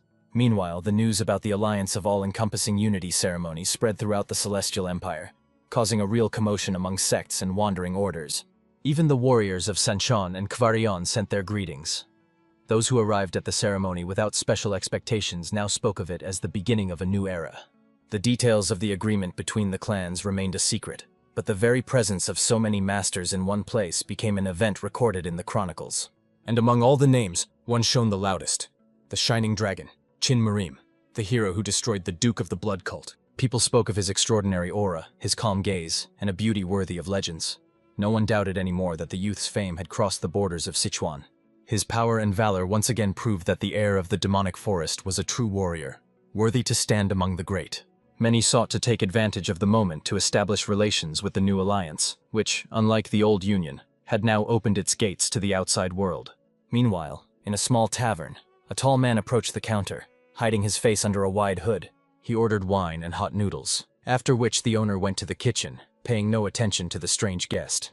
At the tables, visitors were actively discussing recent events, how spies of the blood cult were caught at the ceremony, and about the mysterious girl who fought like a storm. People were mainly interested in what the blood cult was really after. After all, more than a dozen of their agents had been caught. Too many for simple sabotage. Some assumed they wanted to disrupt the ceremony. Others, that they were hunting the Shining Dragon, who became famous during the Battle of Sodan.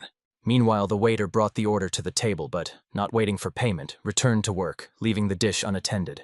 And the guest, hearing the conversation about the Duke's death, hurriedly stood up and quietly slipped out of the tavern. He needed to deliver the news as soon as possible. This man was none other than the legendary resurrected scholar, a master of intrigue and messenger of the invisible enemy. In past wars with the blood cult, the greatest losses were caused not by swords and spears, but by the cunning of the Duke himself, an old fox whose craftiness broke armies, not steel blades. Now the messenger had to ride for 3 days without rest to bring the news to those who awaited it eagerly. Finally, he reached the northwestern mountains of Sichuan, where his master, the mysterious lord of the dark cult, was hiding in a deep cave. Bowing in submission, he reported, "The Duke is dead." The Buddhist lord only squinted his eyes, asking with interest, "Who dared to destroy such a master?" The messenger replied, "It was the Shining Dragon, the very youth who destroyed Sodan. His name is Qin Murim." The messenger reported that Qin Murim not only left the Sichuan alliance, but also founded a new union, the Alliance of All-Encompassing Unity, which united dozens of schools and sects. Judging by how this alliance defeated the Duke along with his followers, the enemies were deliberately lured into a trap. The plan was thought out to the smallest detail. Hearing this, the assistant cautiously suggested to his lord, perhaps it would be worth trying to unite with the Sichuan Murim in the future. If they involved the disciples of this region, they would gain powerful reinforcements. Moreover, as is known, the Union itself is now split into 2 factions. If they acted as a united front, perhaps the agreement would have been possible. But the ruler understood. During the schism, no one would dare to extend a helping hand. Whoever does will become the first target of the blood cult. And it was true. It was precisely because of the fears of the Buddhist disciples that the blood cult postponed the invasion of Sichuan, fearing joint resistance. If their location is ever revealed, the enemies will strike first to destroy the threat at its inception. Seeing the anxiety in his assistant's eyes, the monk only gently smiled and said not to worry. They only had to wait. Their time would surely come. Patience was their strongest weapon. Meanwhile, in the very alliance of omnipresent unity, clan leaders gathered again. The atmosphere was tense, as they had arrived not for a ceremonial occasion, but due to urgent news. Everyone took their seats in the main hall, where they were to discuss the troubling news. One of the captured spies of the blood cult spoke. His words were fragmented, but they managed to extract the main point. Their true target was the abbot of the monastery palace, a monk who survived the destruction of the cult of blood sanctuary. From his testimony, it became clear that he fled to Sichuan, and the Duke arrived precisely to track him down. The alliance leader immediately understood. If he gave the order to the intelligence, they would quickly find the monk. But the problem was different. If he acted stealthily, catching him would be almost impossible. And yet the biggest dilemma remained unchanged. If they gave the monk shelter, they would bring upon themselves the wrath of the entire blood cult. At that moment, Qin Murim spoke up. He stated that now was the time to involve the monk in the alliance, not as an ally, but as a guest under their protection. Those present were surprised. Why risk becoming a target of the cult? It would be more logical to first negotiate with the Sichuan alliance. But the young man stood firm. If they waited, the enemy would strike first, and then they would lose the advantage. He did not propose making the monk a member of the alliance. His plan was different, to give him shelter and food, and when the cult moved on Sichuan, help him return to Sodan and strike back. It was a strategy of a flanking maneuver, to use the monk to locate the cult's main base while the enemy was distracted on external fronts. The plan was truly brilliant. If it worked, Sodan would be reclaimed, and the alliance's position strengthened. For this, it was necessary to involve masters capable of helping the monks in the offensive. And Qin Murim, as if casually, suggested entrusting this mission to the Sanchon warriors, who already had experience in similar operations. A few days later, Tan Jaren's squad set out on the road. The spring warmth quickly turned into exhausting heat, so they decided to make a short rest. Only their elder brother remained calm. His body, tempered by the art of fighting spirit, knew no fatigue from the heat. Seeing his companions suffer, Chinmurim decided to help them in the simplest yet amazing way. He gathered several stones lying near the road and, concentrating cold energy, instantly transformed them into ice shards. Then he handed these stones to his comrades. They, pressing them to their heated faces, felt the coolness penetrate their bodies, and all smiled again, grateful to their commander for this small but so humane care.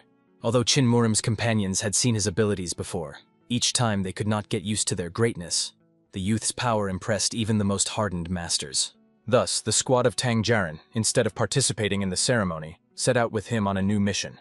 Their goal was the Crevice Fortress, located near the ancient mountains. The Sanshan Alliance, which had conquered all the mountain strongholds of the Celestial Empire, possessed the most extensive network of agents. Its Shadow Squad, masters of tracking and stealth, easily traced the monk's whereabouts. Scouts reported to Chinmurim. After a brief meeting with a spy, he learned exactly where to go and headed west. According to the received coordinates, the monk was near a small county, where a group of elite fighters was already operating. They were to assemble by the time Chin arrived. The comrades wondered how this girl commander did not suffer from the heat. Under the scorching sun, she remained calm, wrapped in black clothing, as if in shadow. Meanwhile, the monks themselves watched over their master, who was finally beginning to regain consciousness. His sleep had lasted too long, but now a faint shade of life appeared on his face. The ghost warrior from the palace bent down, exhaling with relief. They were truly lucky that their teacher had such strength of spirit. After all, even the touch of the bloody heavenly hands technique could kill anyone. Surviving it was almost a miracle. But their monk endured, and thanks to treatment, the body quickly recovered. When he finally opened his eyes, the disciples immediately rushed to find out how he was feeling. The monk, noticing the presence of a foreign aura, calmly said that his assistant seemed to have brought guests. The warriors turned around, and from the shadow of the cave emerged a figure whose gait sounded confident and calm. It was Chinmurim.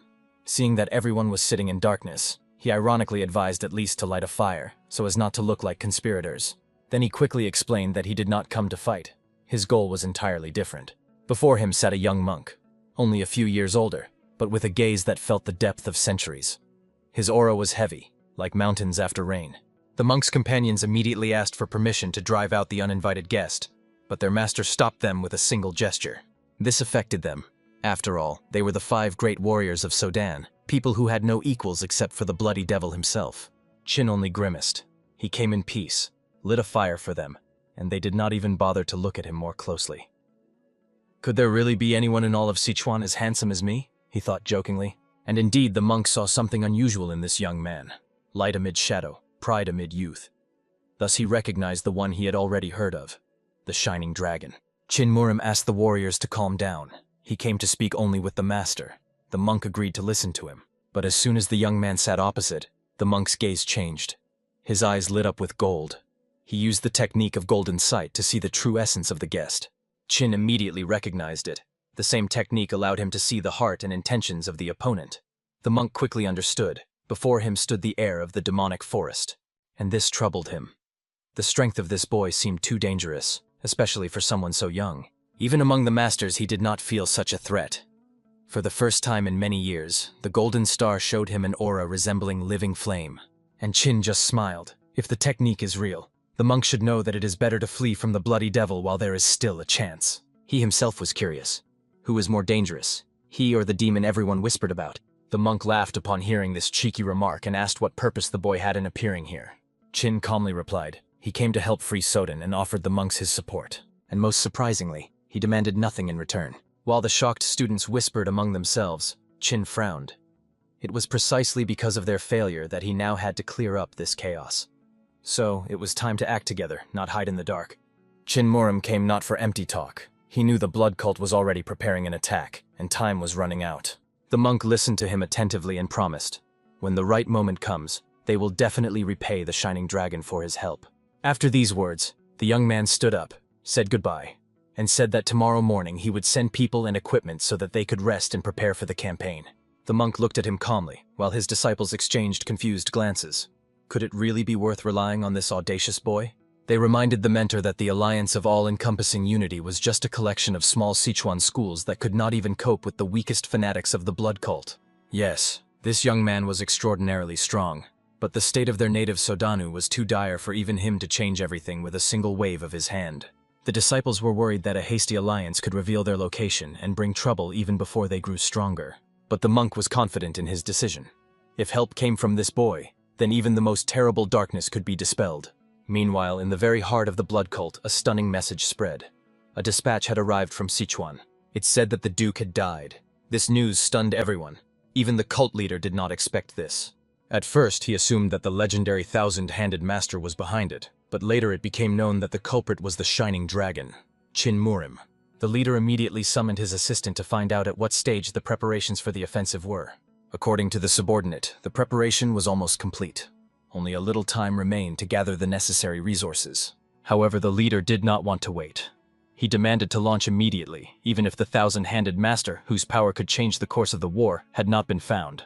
When the assistant dared to object, the leader became angry, reminding that he himself was to blame for the delay in the search, and ordered not to question his decisions. After a short pause, he inquired about the fate of the young master, the young heir who was in the south of the province, and whether he was ready for the upcoming campaign. Having received assurance, the ruler ordered the immediate start of mobilization. All units were to prepare supplies, weapons, and await the signal of the junior commander. At that moment, in the dark dungeons of the cult, one of the prisoners turned into a mad puppet, began to frantically struggle in chains, and then, stirred by an inner hunger, attacked others like himself, tearing them to pieces.